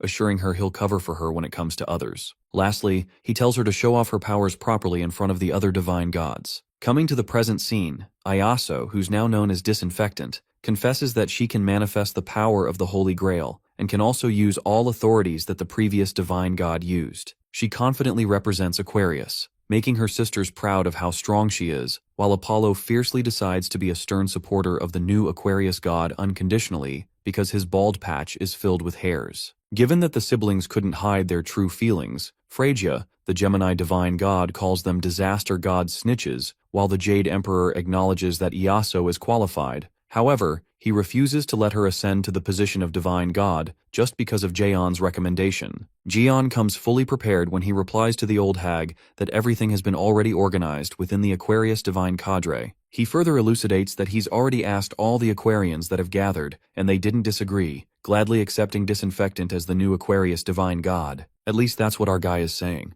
However, the Gemini divine god Phrygia and the Aries divine god Jade Emperor are still against it as they find it a threat, while Jian wonders what is their problem when they confirm Iaso's skill and she has the divine cadre's recommendation. Our boy questions the divine god if they want the Aquarius position to be vacant when they're in charge of healing and recovery. Just then, darkness overtakes him and he asks them if they want to go for one round. Our guy makes it clear that he's not standing here like this because he doesn't have a choice. Meanwhile, Phrygia presumes that Jian is taking advantage since zodiacs can't carelessly use their powers in another constellation's domain. The Gemini divine god then deduces that they cannot approve of the new god without confirming it with the other divine gods. Jian sums it up that Iaso will be acknowledged if the majority of the divine gods agree. Firstly, Scoprio's divine god approves of this, but it turns into a disapproval. Just like that, the Capricorn god refuses to approve of the sudden ascension of the divine god, and eventually, the scores come down, 4 being against the new divine god and 4 in favor of it. Lee ponders it's a draw against 4, and thinking about the Disinfectant's position among the other gods, he believes that it's best if they win against them. Just then, Phrygia makes fun of Gaon as he's thinking too hard and scoffs, saying no matter how many calculations he does, it's still a draw. Just as Phrygia continues to sneer at our guy, the sudden appearance of a divine god makes things turn upside down, at least for some. That divine god turns out to be Narashima, the Leo divine god, who shakes everyone up and is thrilled by the arrival of Lee Gion in the divine realm,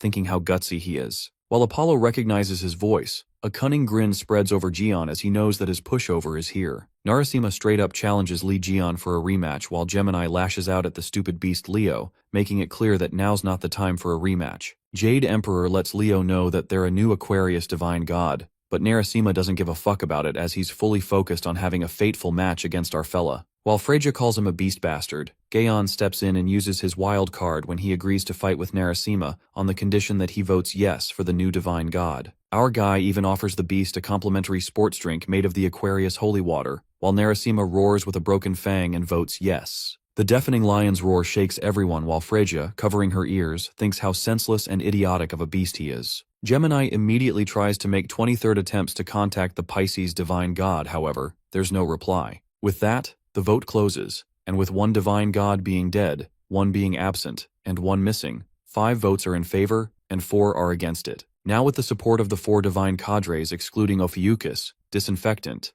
a god from Ophiuchus will ascend as the new divine god of Aquarius. Disinfectant celebrates it with her sisters while Apollo is sternly happy about it, as if he's constipated, and his sister Artemis tells him to smile. After Narasima's vote, the divine gods come at the beast and call him an idiotic bastard for adding oil to the fire at the last minute, asking him how he's going to clean this mess. The beast Leo is blinded by the rematch as he removes his fellow divine gods out of his way to confront Jian. Determined, Narasimha asks him to fulfill his promise, and of course, our boy doesn't back off. Just as the lion is about to get payback on him for what he did last time, our guy, being an absolute crackhead, uses the Dimensional Overseer to give him a warning of forced expulsion for illegally entering the realm. Like the ultimate smartass he is, Gaon slips away as he successfully gets expelled from the divine realm, leaving the poor beast low-spirited. Narasimha's fighting spirit turns out to be a waste of time, and at that moment, the Dimensional Overseer appears, who's been used by Gaon. As the Overseer himself loses his sanity, the beast loses his shit when he begins to throw his claws, making everyone run for their lives. The scene then flips to the human realm, an island in the Pacific Ocean which is in the Black Zone, where Taeksu is waiting for Gaon to come as he's worried about him. But Sung-jae assures his dad that nothing big would have happened, but Taeksu is actually worried about what Gaon is going around and doing, which is more problematic. Inside the sleeping bag, Sophie Marty prays that Jian doesn't come back. She puts all the blame on Lee Jian for what the hell she's been through, and he always pisses her off by saying that she's a saint. At that moment, a realization hits her that she's not a saint anymore. With her powers gone, Marty is not saint anymore and decides live as an ordinary person. Sophie concludes that Jian can't bother now. Well, that's what she thinks. Sung-jae asks his dad if they should give her a reality check, but Taeksu tells him to let her be. Meanwhile, poor Sophie finds it so refreshing and bids farewell to Lee Jian and Calamity. And that's when the bubble finally bursts, when Sophie gets notified about the appointment of Disinfectant as the new Aquarius Divine God. Jian asks her where she's running off to, and poor Sophie realizes that there's no escape route from this psycho. Sophie blacks down after a full-blown mental breakdown, and Yuha, Kaylee, and Jiwoo look at the poor thing as she just pissed herself. After this embarrassing scene, Lee Gion's nicknames for Sophie changed from Pest to Bedwetter, and now Sophie hates Jian a little more than before. Well, it was fine until Sophie was named as Bedwetter. This is enough for her to choke herself to death. Our guy casually plummets and wonders if this is the dimension crack that the dimension administrator was talking about. Jian even thinks it's pretty to set up a base here, since it's space between God and human realm. It escapes the influence of both realms and is still able to exert influence on both realms. The scene switches to Jian's flashback, where he threatens the Dimensional Overseer and asks him if he has anything useful with him. Scared, the Overseer immediately decides to give it to him. Coming to the present,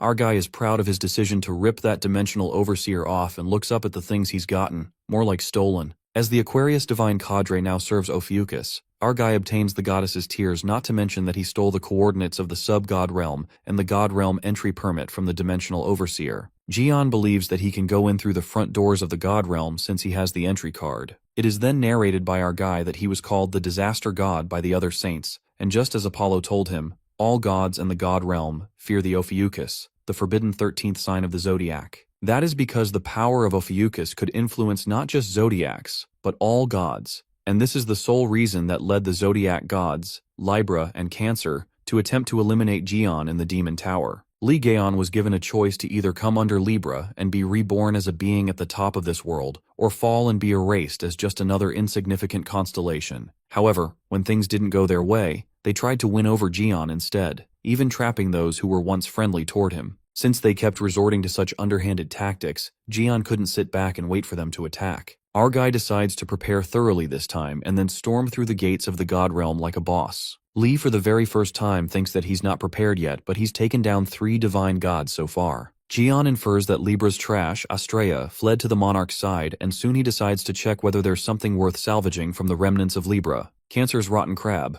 Karkanos, who our guy completely obliterated, deduces that there's no value in absorbing his divine seed anymore since he used his corpse as materials. Lastly, Aquarius's holy grail that he extracted from her divine god core plus Jian managed to secure the original grail, and since he has absorbed the entire divine cadre, it's now firmly under his influence. Conversely, 3 divine gods joined Lee Jian, Blazing Sun Apollo's Sagittarius, Crescent Moon Artemis's Virgo, and the new Aquarius Divine Cadre that's under Disinfectant's regime. Just then, our guy guesses that Scorpio Divine God is a bit ambiguous but friendly. Then there's his pushover, Narasimha, the lion, and our guy is happy to admit that Big Musclehead is just a pawn. The divine gods that are left are Gemini, Taurus, Aries, Capricorn, and Pisces, who are still in seclusion. Our guy recalls how the Pisces saint was always a secluded, shadowy type, but he didn't expect to have Pisces completely vanish like this. Nonetheless, Jian concludes that excluding the missing Libra and dead Cancer, the 5 divine gods that are hostile towards him are Gemini,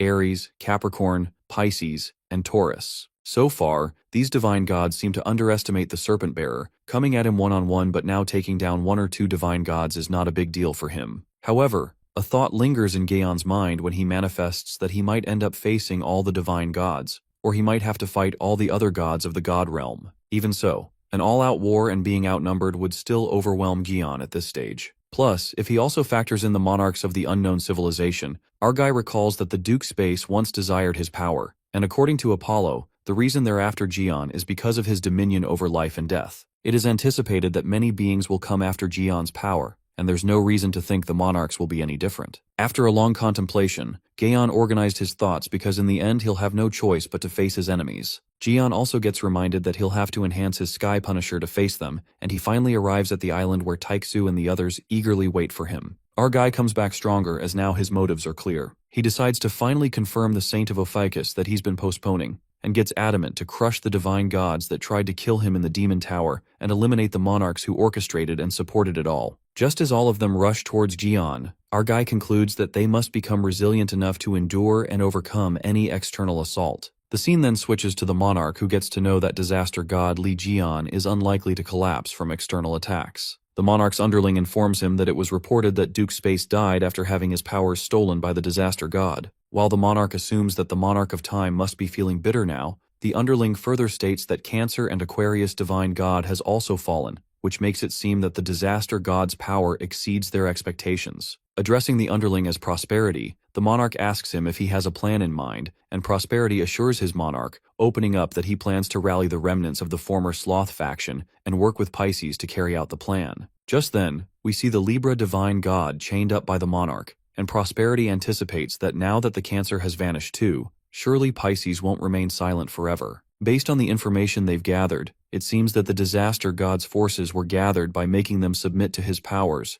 and Prosperity plans to break down the traitors from the inside. After that, at Ophiuchus Sanctuary, Gion meets up with Taiksu, but Taiksu couldn't ignore the big-ass cup he'd brought with them and asks Gion where did he even get it. Our guy knows that the archer will freak out if he says he beat up the Aquarius god and looted her, so he lies through his teeth, saying he found it. Taiksu puts a blind eye to his friend's lies. Gion really wants to try the Holy Grail now that he's brought it with him, and decides to take a break. Our guy then decides to use the Holy Grail to make something nice, and at that moment, he even builds a new facility and sends out invites to everyone. It turns out that our guy creates a hot spring bath with the holy water, and Taiksu freaks out when he sees it. That's when the Reliqueen along with others arrive, and they're all thrilled to see a hot spring. Stephen Marker arrives as soon as he heard that Gion made a muscle protein bath, so he comes running, and poor Kevin asks Lunatic Marker to stop spitting. On the other hand, Haley is in her daydream bubble when she sees a hot spring, while Kaylee and Eugene are disgusted by her dirty thoughts. Just then, all of the members prepare to dive in the hot spring. The scene then takes us to Gion's workshop where he's enhancing his weapon, the Heavenly Punishment. Suddenly, our guy looks serious like never before and tells the Sky Punisher to hold on. The weapon endures its master's forging with all its might, and deep down, Gion also feels the pain along with it as he holds on to that scorching weapon. Meanwhile, Haley quietly looks at Gion and gets curious to know what he's thinking when he wears that cold expression on his face. She wonders if our guy is reminiscing about his memories that she doesn't know about. Well, that's exactly what's replaying in Gion's mind. In his memories, our boy breaks down in uncontrollable grief as he holds the ashes of people he loved. It appears that Gion uses his friend's ashes to forge the sword, and that's the reason he cares for it so much. Gion orders his familiar to prepare to quench the weapon, and that's when the familiar lets the quench of purification begin with the goddess's tears. The worker then pours the Holy Grail's holy water, and Gion then drenches his weapon into the holy water to quench it. On the other hand, in the hot spring, Yuha, Kali, and Sung Jae are having the time of their lives. Taiksu couldn't believe that Gion bastard used the Holy Grail's holy water and the blacksmith's heat to create a hot spring. Taiksu thinks that Gaon's such a workaholic as he told them to rest and went to work himself,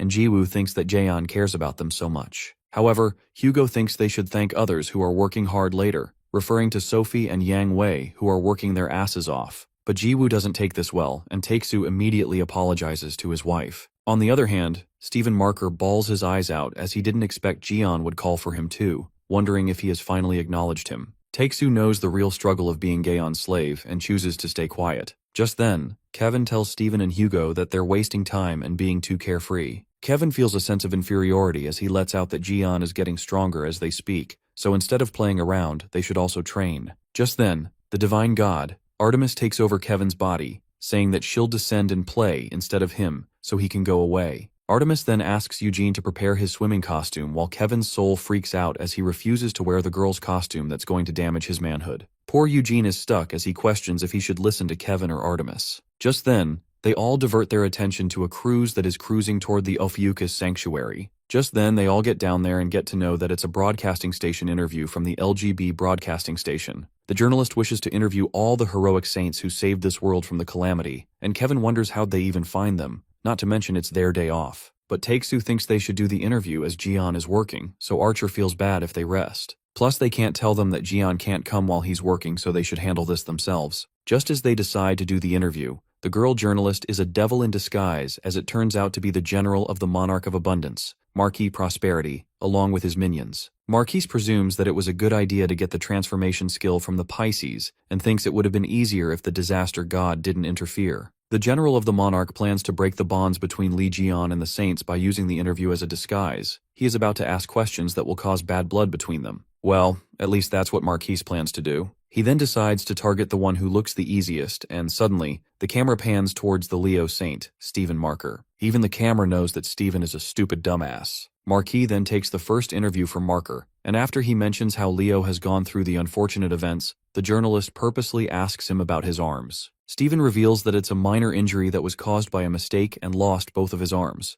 but he got one replaced with a prosthetic that Jian made for him. Marquis provokes Stephen into thinking why Jian replaced one arm when he's capable of replacing both arms. On top of that, Marquis accentuates that Jian could bring back his arms instead of giving him uncomfortable prosthetics. At that moment, Leo pauses and confesses that the prosthetic arm Jian gave him is better than his own arms, which leaves the reporter in utter disbelief. The first shit stirs, and the reporter tries to provoke Kevin Azar, who's the next to interview, telling him whatever Stephen said. Calling Stephen a simpleton, Kevin knows that it's a weapon made by Jian. Stephen drools over it and gets pissed at the thought. Just as Marquis thinks that the war is about to begin, the Virgo Saint declares that he doesn't want a prosthetic, instead he wants to fight Li Jian. Kevin's frustration unleashes when he admits that losing his arm is proof that he's lacking, and to make a testament out of this incident, he refused the prosthetic Jian gave him. Kevin seems desperate to have just one duel, even if they're on different levels, thinking it's the least Jian can do since Virgo volunteered and donated to the Divine Cadre. Marquis calms the overly upset Kevin, and with that, the second shit stir. The third interview is with the Scorpio Saint, Haley Orga, but she didn't come back because she was watching Jian work, so this also failed without doing anything. Just like that, General Marquis' plan to cause a bloodbath amongst the Saints fails miserably. Marquis lashes out as he recalls the informants say that if he stirred up shit a little, then the Saints would turn their backs on Li Jian. However, they're all bastards who are head over heels for Jian, and that fact can't be hidden. Marquis asks his minions what kind of intel the Monarch of Time minions gave them. The minion who's disguised as the fat guy concludes that there's no way this shit is happening and reveals that it's the recent intel they received from the Black Zone guys who detained the Aquarius Saint recently. Those Black Zone guys deduce that all the Saints hated Li Jian, but that is totally opposite from the intel. Marquis plans to fuck up that informant later himself. Just then, their moment of rage is interrupted by Eugene, who informs the reporters that Tae-soo went to find Miss Haley. Eugene suggests that they wrap up the interview since it has gone out of the window, while poor Marquis freaks out and hates to see this whole plan going down in vain. Suddenly, the general's minion whispers to Marquis and tells him that this guy Eugene was in the intel they received from Sloth. They said the secretary was taken by a traitor from their people. Marquis suggests they do an interview with Eugene, who refuses. As the boy is taking his leave, the general tells Eugene it would have been better if he said yes, addressing him as secretary. Eugene is left baffled as to how the reporter knows he's the secretary, and the reporter reveals his true form when Marquis transforms back. The general of the Monarch, Marquis Prosperity, shows himself and unravels something about Eugene's previous master, Haley, the Scorpio Saint who's the daughter of the Red Monarch. The general concludes that he's got something to say about that lady. While Eugene tries to hide the truth, Marquis tells the secretary that there's no need to feign ignorance. The general further unravels that they received information about him, and the fact that his previous master was the Scorpio Saint, the daughter of the Red Monarch that had been provided to them by the Sloth Monarch. For better clarity, Marquis opens up that the Sloth Monarch he's referring to is the Libra Saint. Marquis lets out that when he heard from the Sloth who the Scorpio Saint really was, he couldn't help but laugh to think one of their own would pose as a Scorpio Saint. Eugene makes it clear that bringing up Miss Haley's past now won't change anything, stating that Haley was recognized by both the Scorpio Divine God and the Divine Cadre long ago. Marquis asks the boy if he's sure about that, and states that the other divine gods may not care because of the overwhelming threat that is Li Jian right now. The general infers that the divine gods won't turn a blind eye even after Jian is eliminated, and anticipates that what's more likely to happen is the god will seek unity by purging the daughter of the Red Monarch. Eugene frantically reveals that Lady Haley has already formed an alliance with Li Jian, and Marquis tries his best to use this kid as his last chance to make the Saints go against Jian. The general calls Eugene a fool for believing that and asks him if he truly believes that Li Jian, who hates their kind so deeply, sincerely accepted his master. Raising suspicions in the boy's mind, Marquis Prosperity conjectures that Jian is using Haley as a pawn, only to discard her once he reaches his goal. The monarch general questions Eugene if Haley would ever be welcomed back into their ranks. While Eugene is devastated to hear all this, Marquis accentuates that Haley will be branded a traitor and condemned by both monarchs and divine gods alike. The general assures him that the monarch of abundance is generous and merciful, so depending on his next move, he may take responsibility and offer protection.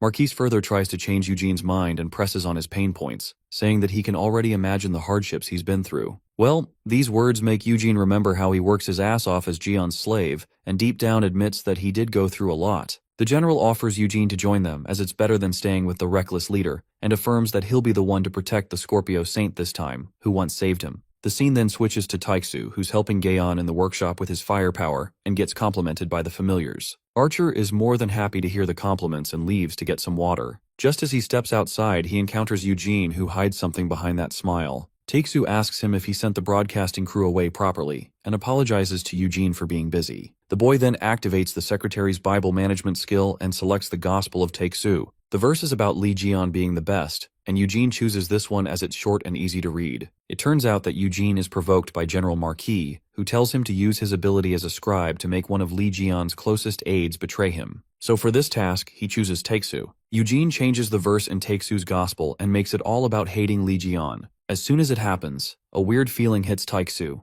and suddenly there's a drastic drop in his faith in Ophiuchus, which decreases by 150 points. Due to the change in Taixu's gospel, a sudden gush of hatred runs through him. While Taixu despises Gaon more than ever, our guy gives smiles and thanks Taixu for all his help, adding that once the reinforcement is done, they should grab chicken and beer. In one moment, Hugo is about to crack open Jian's head. However, when he hears about chicken and beer, Archer is delighted by that sound of food, wondering if they should invite others. Eugene is left slack-jawed as even after changing Taixu's gospel, he couldn't bring him to hate his bestie, Jian. The boy couldn't believe that even though Taixu's faith dropped by so much, chicken and beer fixed everything. A realization hits Eugene as he almost forgot that Hugo is interim Ophiuchus Saint as it again rapidly recovers, increasing by 250 points. The little boy was mistaken because he forgot that Taixu is still the biggest, most fanatical Li Jian supporter in this entire faction. Suddenly something comes flinging towards Eugene and nearly pierces through his neck. The boy realizes that it's the crazy fountain pen, and it appears to be the wooden fountain pen that Can't Write Lies has sought from its contractor. The pen interrogates the contractor, demanding why it hasn't been used. At that moment, Li Jian appears and calls out Park Guisun, Eugene. Our guy asks the young boy if he thought he wouldn't notice him editing the Bible just because he assigned it to him. Jian wanted to see how far Park would go, but he seemed to have crossed a line. Our guy seriously demands for a satisfactory explanation for his actions, which scares the shit out of Eugene. As Park is fucked up real bad, suddenly there's an outburst of energy in the workshop, and Jian assumes that the heavenly punishment has awakened.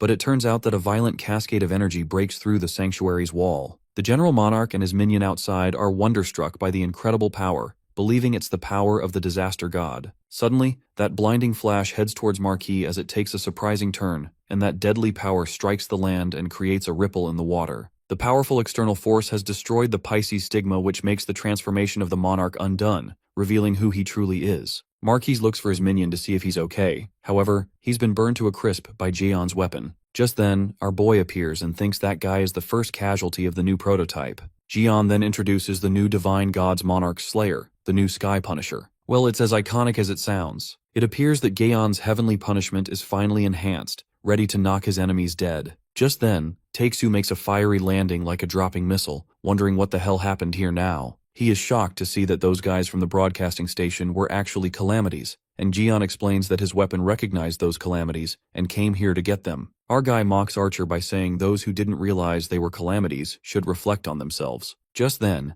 Li Jian summons his weapon that glides back to him with brute force to the point that it shreds our boy's clothes. In the meantime, Yuha, Kali, and Sung Jae arrive as they hear the sound of the explosion. However, Hugo warns them not to come here. The kids wonder what Takesu is trying to say while the poor guy is trying to hide something the kids shouldn't see. It appears that our guy is naked after his clothes are ripped off, and Kaylee and Yuha, despite the warning, shamelessly stare at naked Jian while Sung Jae gets squeezed between them. Marquis Prosperity takes the chance to attack and activates the authority of abundance, multiplying the calamities. The several calamities dash towards them, and while Takesu is held by one of them, he shouts at Jian to be careful as he's running naked, chasing the calamities. Inside the onsen tower, the Ophiuchus sanctuary, Steven is disturbed by the commotion and suggests to Kevin they should take a look at who's causing the ruckus. Enjoying the hot spring bath that just hit the spot, Kevin is sure that Jian made something strange again. Suddenly, Stephen Marker witnesses something crazy when he sees the calamity gliding in the sky who's asking the naked bastard to stop following him. What's even crazier is that Jian chases Marquis while Taeksu clings to him,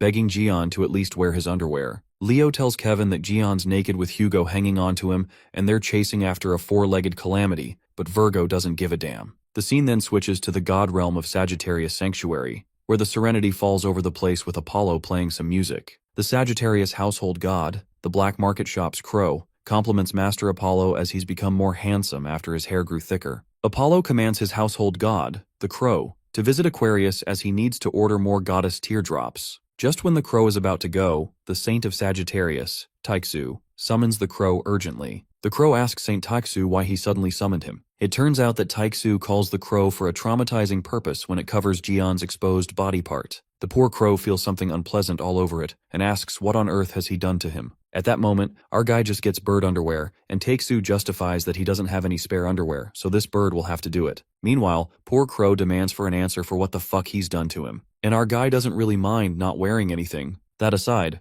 our guy gets frustrated because if Taeksu wouldn't have grabbed him, he would have caught that general guy. Well, Jian concludes what's done is done, and they lose the general. While Kaylee, Yuha, and Sung Jae are handling those multiplying calamities well enough, Jaeon has another task to handle when he asks Taeksu what they should do about this traitor Eugene. While the boy is tied up with Lime, Gaeon asks him why he pulled a stunt like this. The boy opens up that the general of the monarch started bringing up Lady Haley. They said because the Scorpio saint is from an unknown civilization, she'd be isolated by both monarchs and divine gods. After hearing this, our guy suggests that Eugene would have consulted him or Haley rather than believing what those calamity bastards said. The boy says that he won't make any more excuses and asks Jian to punish him. Our guy smacks him on the head and his only punishment is a single flick on the head. Guisun yells at Jian and asks him if he's not going to get rid of him since he betrayed them. Our guy then clarifies that Park is still capable and useful, plus he should know how rare a secretary is. Jian adds he only cares when someone is his enemy. Whether they're a calamity or divine god doesn't matter to him. He states that Haley meets both conditions. She's both friendly towards him and highly capable, so he'd only be stupid if he cast her aside. Our guy then tells Park to repay the remaining price of his wrongdoings by working as he's got a pile of work to do, so he won't let him off this easily. But Park can't take Jian's kindness and says that he won't follow him with all his heart just because of this. While the young boy asks why he is even keeping him alive, Taeksu assumes that Park didn't pick up on Jian's intentions. Taeksu explains to Eugene that Jian is not letting him off the hook because Park, in his own way, tried to stay loyal to Haley, even after betraying them. From the looks of it, Jian considers this matter closed, and Taeksu advises the boy to apologize to Haley first if he starts feeling guilty, because she'd be very disappointed if she finds out what he did.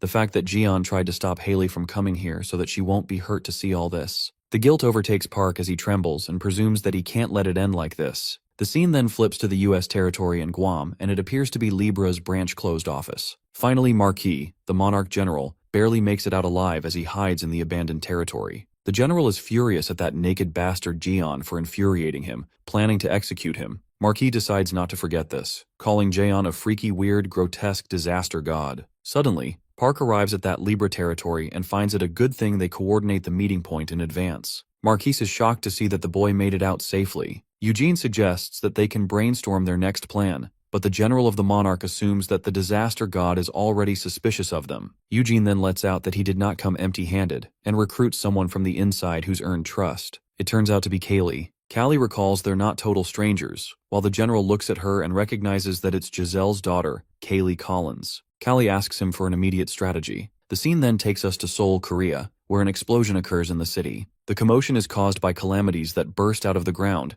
and these monsters seem to be controlled by associates of the monarch general Marquis. The monarch's associates are glad that it's just as Marquis Prosperity had predicted. The sanctuary's barrier deployed by the disaster god has disappeared. The enemy commands the calamities to attack, and they strike Ophiuchus's sanctuary from all sides. As the sanctuary begins to quiver with the great intensity of the calamities, the Sagittarius disciples realize that calamities have invaded the tower. Suddenly, a large amount of energy explodes through one of the floors as the enemy creates an opening to enter. To everyone's surprise, it turns out to be Kaylee and the Monarch Marquis, who still can't believe that Eugene dispelled the sanctuary's barrier. The Sagittarius guys are left in shock to witness Kali, while Marquis asks her where the Monarch's artifact is. Kali reveals to the Monarch that it's on the top floor, and Li Jian's weapons are in the workshop storage. The daughter of Libra asks Marquis what they should do about the Sagittarius disciples, and he orders her to eliminate them all. Preparing her weapon, Kaylee does what the Monarch commands. In the meantime, Chief Goat and Secretary Yeren run to see what all the chaos is about, and witness their fellow disciples lying dead on the ground. Chief Goat couldn't process this and asks Kaylee why she's with the calamities, demanding an answer as to why she betrayed them. Kali's betrayal is written all over her face, while Marquis tells her to eliminate the rest of them as well. The Monarch expresses that he still doesn't trust her, so he asks Kaylee to prove her sincerity if she wants to see her mother. The daughter of Libra zooms at crazy speed with her weapon to attack Chief Goat, who shoots an arrow at her. However, in that split second,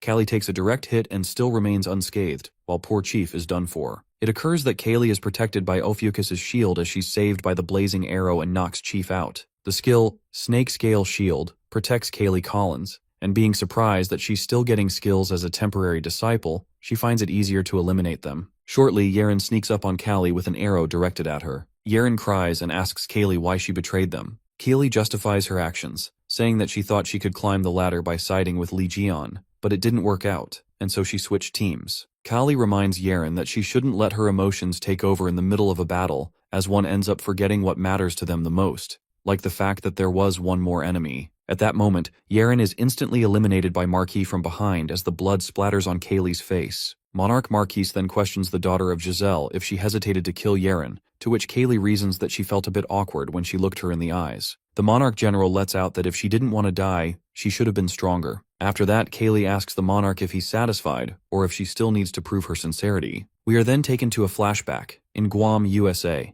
where Kali meets up with the Monarch of Abundance, Marquis. Marquis immediately recognizes that she's Libra's daughter and presumes that she betrayed Libra and joined Ophiuchus. Marquis does agree that she'll follow him, but he asks Kali why he should believe her. That's when Kali makes a shocking statement, claiming that she'll help the Monarch General retrieve the fragment of abundance that's currently in the Ophiuchus Sanctuary in Korea. Going to such lengths to help the general, Kaylee even affirms that she'll deactivate the barrier and let Marquis into the tower. It is then revealed to us that the fragment of abundance is the Monarch's artifact that generates calamities. It was once lent to Jean-Louis Morin and Sylvia by the Monarch of Abundance. But after Sylvia, disguised as Kevin, lost to Li Jian's group at the Leo Divine Cadre HQ, it was taken away by Li Jian's party. Kaylee then informs Marquis that the fragment is now stored on the top floor of Li Jian's tower in Korea, in Jian's workshop storage. Just then, Eugene, the secretary, comes up with a plan and explains that Li Jian and his group will be staying in Hawaii for a while, as he's busy tuning the new weapons he just built. So before Li Jian notices, Park plans to tamper with the Bible, deactivate the barrier, and retrieve the fragment from the workshop. As the secretary, Park will be the one to manipulate the Bible, and since he needs to act alone to deactivate the barrier, he tells the Monarch not to expect help from him,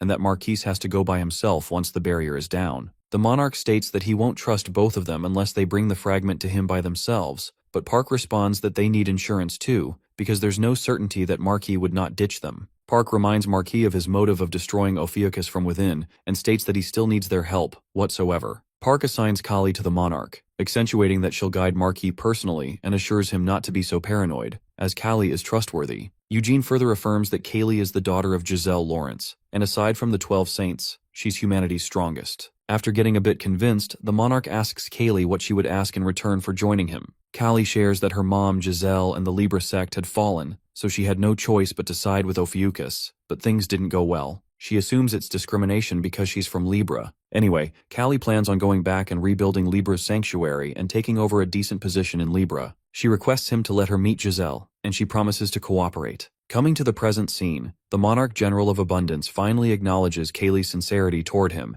and hopes everything continues smoothly. Marquis then asks how they are going to get to the upper levels, and Kaylee tells him that they'll be using the elevator. The Monarch asks Kaylee if there are any other threats, and she assures Marquis they're already inside the sanctuary, so it's already a done deal. At that very moment, Haley, the Scorpio Saint, controls the lift with her skills and compliments Kaylee for her good acting skills. Well, it appears it was a drama after all, because there's no way Kaylee is betraying her daddy, Jian. Kaylee and Marquis arrive at the floor where Jian's workshop is, and while the monarch doesn't realize that he's about to get fucked, Kaylee suggests that they should take other items as well as the fragment of abundance. Marquis commands her to open the door and feels sorry for doubting them. Marquis says that he didn't expect Kaylee to be this good at getting things done, for a traitor that is, and that's when he catches Kaylee off guard, piercing his monstrous claws into her gut. The monarch lets out that he could never trust people who had betrayed their own side, and while Kaylee is trembling in pain, Marquis assures her that he's shortly gonna send Secretary Eugene to her. After realizing that he got played, the monarch general is about to get on the elevator when suddenly it malfunctions. While Marquis panics as to what is happening, abruptly, a voice reveals to Marquis Prosperity that the moment he entered this tower, he got screwed as he walked into her illusory trap.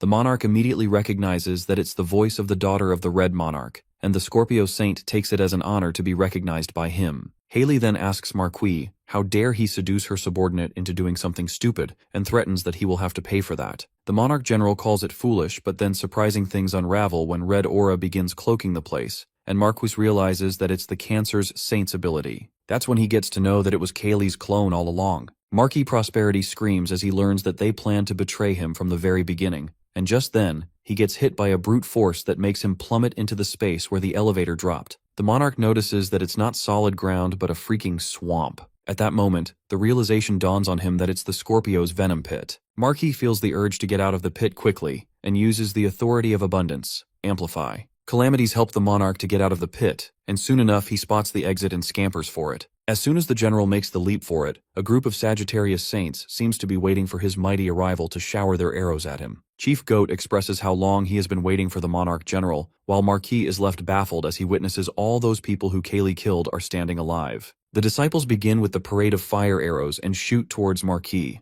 Eventually, after getting relentlessly hit by the blazing arrows, Monarch Marquis is on the verge of his end. Marquis reckons that the moment he entered the tower, everything that happened there was just an illusion. While the monarch got fooled big time, Callie makes an appearance and tells Marquis that he looks like a total mess. Marcus Prosperity calls Callie a damned witch for deceiving him, but Callie snaps back at him, asking if he's really in a position to talk after he attacked her from the shadows like a coward. During this, Chief Goat and Yaren are praising Callie for helping them capture a general-class threat in one go. Callie hugs Yaren and apologizes for the act she did earlier, while the disciples cheer for them. Marquis couldn't help but ask Kaylee if she was even thinking about meeting her mother, calling her a bitch. At that moment, Kaylee can't deny the fact that her mother committed way too many crimes, so she must face the consequences. She claims that the only reason she mentioned her mother was to reel Marquis in, while the General Monarch finds it contradictory. Just then, the monarch reveals something jaw-dropping when he divulges that Kaylee threw away her mother, who adored her, just to go crawling to her father she didn't even know, hoping to leech off him like a parasite. Hearing this,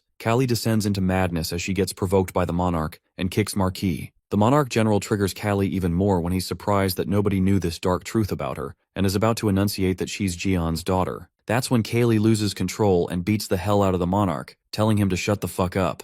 But Marquis asks Kaylee if she's ashamed now that her dirty laundry got aired. Just then, the monarch emits energy and reminds Kaylee not to get emotional during a battle as he activates his curse of prosperity, contamination. Abruptly, Kaylee gets attacked by that curse while Yuha and Sungjae make a dramatic entry. As Sungjae asks her if she's okay, Yuha makes fun of Callie as the strongest of the 10 saints got injured out of carelessness. Yuha points her spear at Kaylee's injury and uses the power of Ophiuchus and Aquarius, removing the contaminated energy of the calamity. Meanwhile, Callie awkwardly thanks Yuha for doing that. Sungjae is pumped up as he informs the monarch that they've wiped out all his troops, so there's no point in resisting anymore. Not to mention the curse Marquis cast on Kaylee has already been lifted, making him realize that he's totally messed up every step of the way. It appears that Monarch Marquis has nothing to lose, as there's only one thing left for him to do. He plans to self-destruct and take at least one of them with him to die. As Kaylee thinks it was a bad decision to provoke the monarch, Yuha tells her not to worry, revealing that he has arrived. Just then, a blinding light descends from the sky. Well, the presence could be felt in the atmosphere as the god of Ophiuchus, Li Jian, makes an iconic appearance. We are then taken to a flashback where Jian, with his naked body, was chasing the monarchs,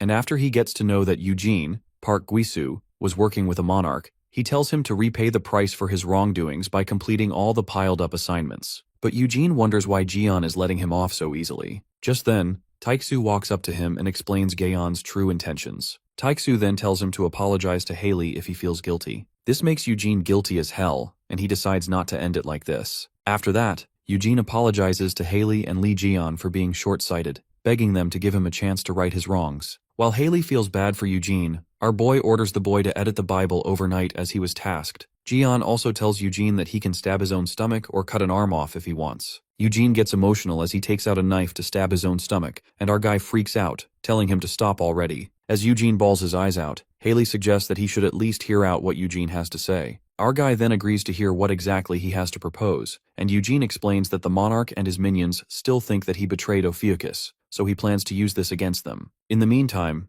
Callie appears, and she insists to be part of this plan too, as she's from Libra, and she knows Monarch Prosperity in the group, so she can lure them out easily. Just then, our guy supposes that idea doesn't sound so bad, and if needed, he and Haley assure them to help. Jian then allows them to do it and commands Callie and Eugene to continue with their plan because if it works, they could take down one of the general's factions with minimal effort. Coming to the present scene, that's how they all caught the General Monarch of Abundance, Marquis Prosperity, who's now chained and disfigured. Eugene tampers with Marquis using the Bible. Marquis understands that he'd been dancing in the palm of her hand all along, while Saint Haley commands Eugene to keep analyzing the monarch. Scorpio Saint anticipates that they might be able to uncover Marquis' commandment.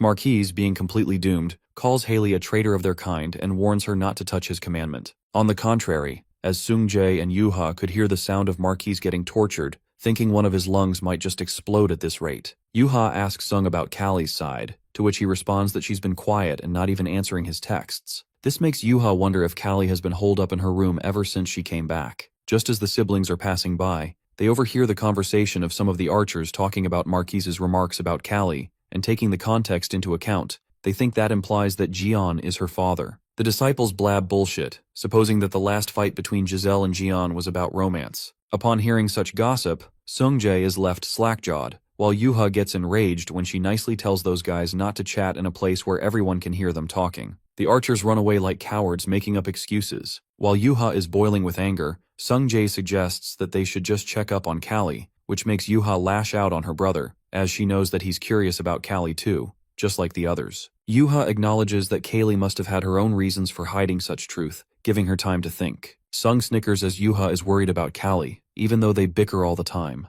Yuha decides to take some fresh air outside along with Sung-jae. On the other hand, in the workshop, our guy tells Taeksu about something that he hadn't had the chance to say earlier. The moment crackles with intensity as our guy takes out a box, revealing to Hugo that Apollo returned his parents' souls. The cascade of emotions flows through Taeksu when he witnesses his parents' souls, as never in a million years thought he'd see his parents again, even if it's their souls. Apollo says that recovering their souls was the best he could do. Getting reminded of his past when his parents died, Taeksu states that he was in a desperate situation back then and sincerely thanks Apollo. Taeksu decides to leave these souls to Gion, and our boy, with the power of Ophiuchus, ascends the two souls. The liberating souls thank Gion, and for the last time, they compliment their son Hugo, that he's turned into a fine young man, telling him that they're proud of him. Hugging his parents for the last time, Taeksu breaks down in tears. Just like that, the souls of Sam Otters and Emily Otters ascend. Taeksu feels kind of embarrassed that Gion had to see his pathetic side. Gion could feel what his friend was going through as he says that he knows very well what it means to lose them.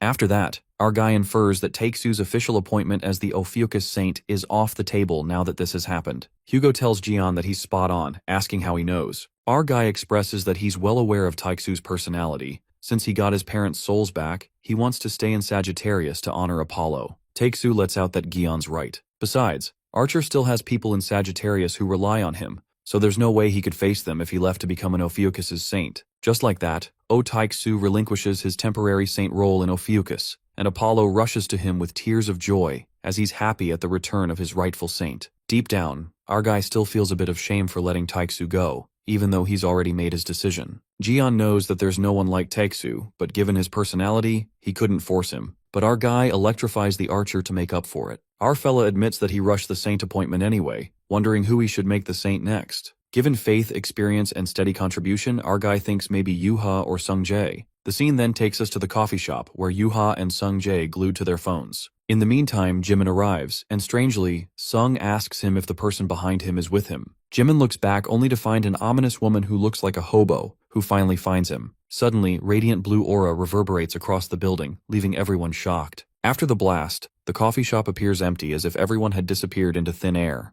Later, Yuha wakes Sung-jae up as he was blacked out. Sung-jae notices that all the people from the cafe are here. While Yuha wonders where on earth they are, the ominous girl sees that everyone's awake, and Sung-jae questions that girl if she's the one who brought them. The girl then flicks her finger and tells them that it's not the time to worry about who she is. With that, she disables the Pisces skill Soundless Barrier, and they all find themselves in a different realm. The girl reveals that this is the center of the Monarch of Abundance's land. As crazy as it sounds, the whole stadium is filled with calamities, and that girl further reveals that it's a coliseum that he personally manages, assuming that Yuha must be pretty familiar with this kind of atmosphere. While the people are staggered by the strange occurrence, suddenly, the crowd gets even louder when they see the monarch appearing. Yuha reckons that it's one of the monarchs, beings akin to divine gods in the unknown civilization, and when she looks at the monarch from up close, it instantly occurs to her that it's the Monarch of Abundance. The monarch announces that right now, they've captured the servants of the disaster god in this coliseum, and all of them are humans who serve Legion. On top of that, the monarch unravels that they're the ones who captured Marquis Prosperity, their commander, and tortured him in all sorts of ways. The Monarch of Abundance declares death for all the humans who serve Disaster God, and the calamities cheer joyfully. He accentuates to bestow a painful death unto the vile and petty humans, commanding to execute them all. Upon hearing this, all the humans are thrown into turmoil, and Sung-jae realizes they're in serious trouble. Shortly, Yuha recognizes that girl to be Ribu Rich, the Pisces saint. Meanwhile, Ribu is surprised that she knows her. Yuha explains that Pisces is the only one who can freely travel in and out of Black Zone, and the fact that with this many people using skills aside from the Gemini saint says it all. That's when Ribu Rich grins and Yuha questions her why a saint like her is openly aiding a monarch. Ribu bluntly mentions that Libra did it too, and she's just doing the same. Sung-jae then tells his sister not to argue with Rich as she's not the person they can reason with. Sung-jae assumes that they're doing this to avenge Marquis Prosperity. In that case, he pleads to let the others go and take him and his sister Yuha. But Ribu Rich declares that it's already too late, and there's no way she could sneak these people out. The calamities are screaming as they demand to execute them all. Looking at those high-spirited calamities, Ribu Rich lets out that they want human blood, and tells the humans to just think of it as bad luck. Sung-jae lashes out at the Pisces saint for being an asshole, while Ribu makes it clear that getting mad at her won't help him. At that very moment, a giant calamity emerges from the shadows, and Rich suggests that they should think how to survive them. The people spiral into panic, watching themselves surrounded by calamities and not wanting to die. Ribu Rich, assisting in killing her own kind, concludes that there's not any real way to survive anyway.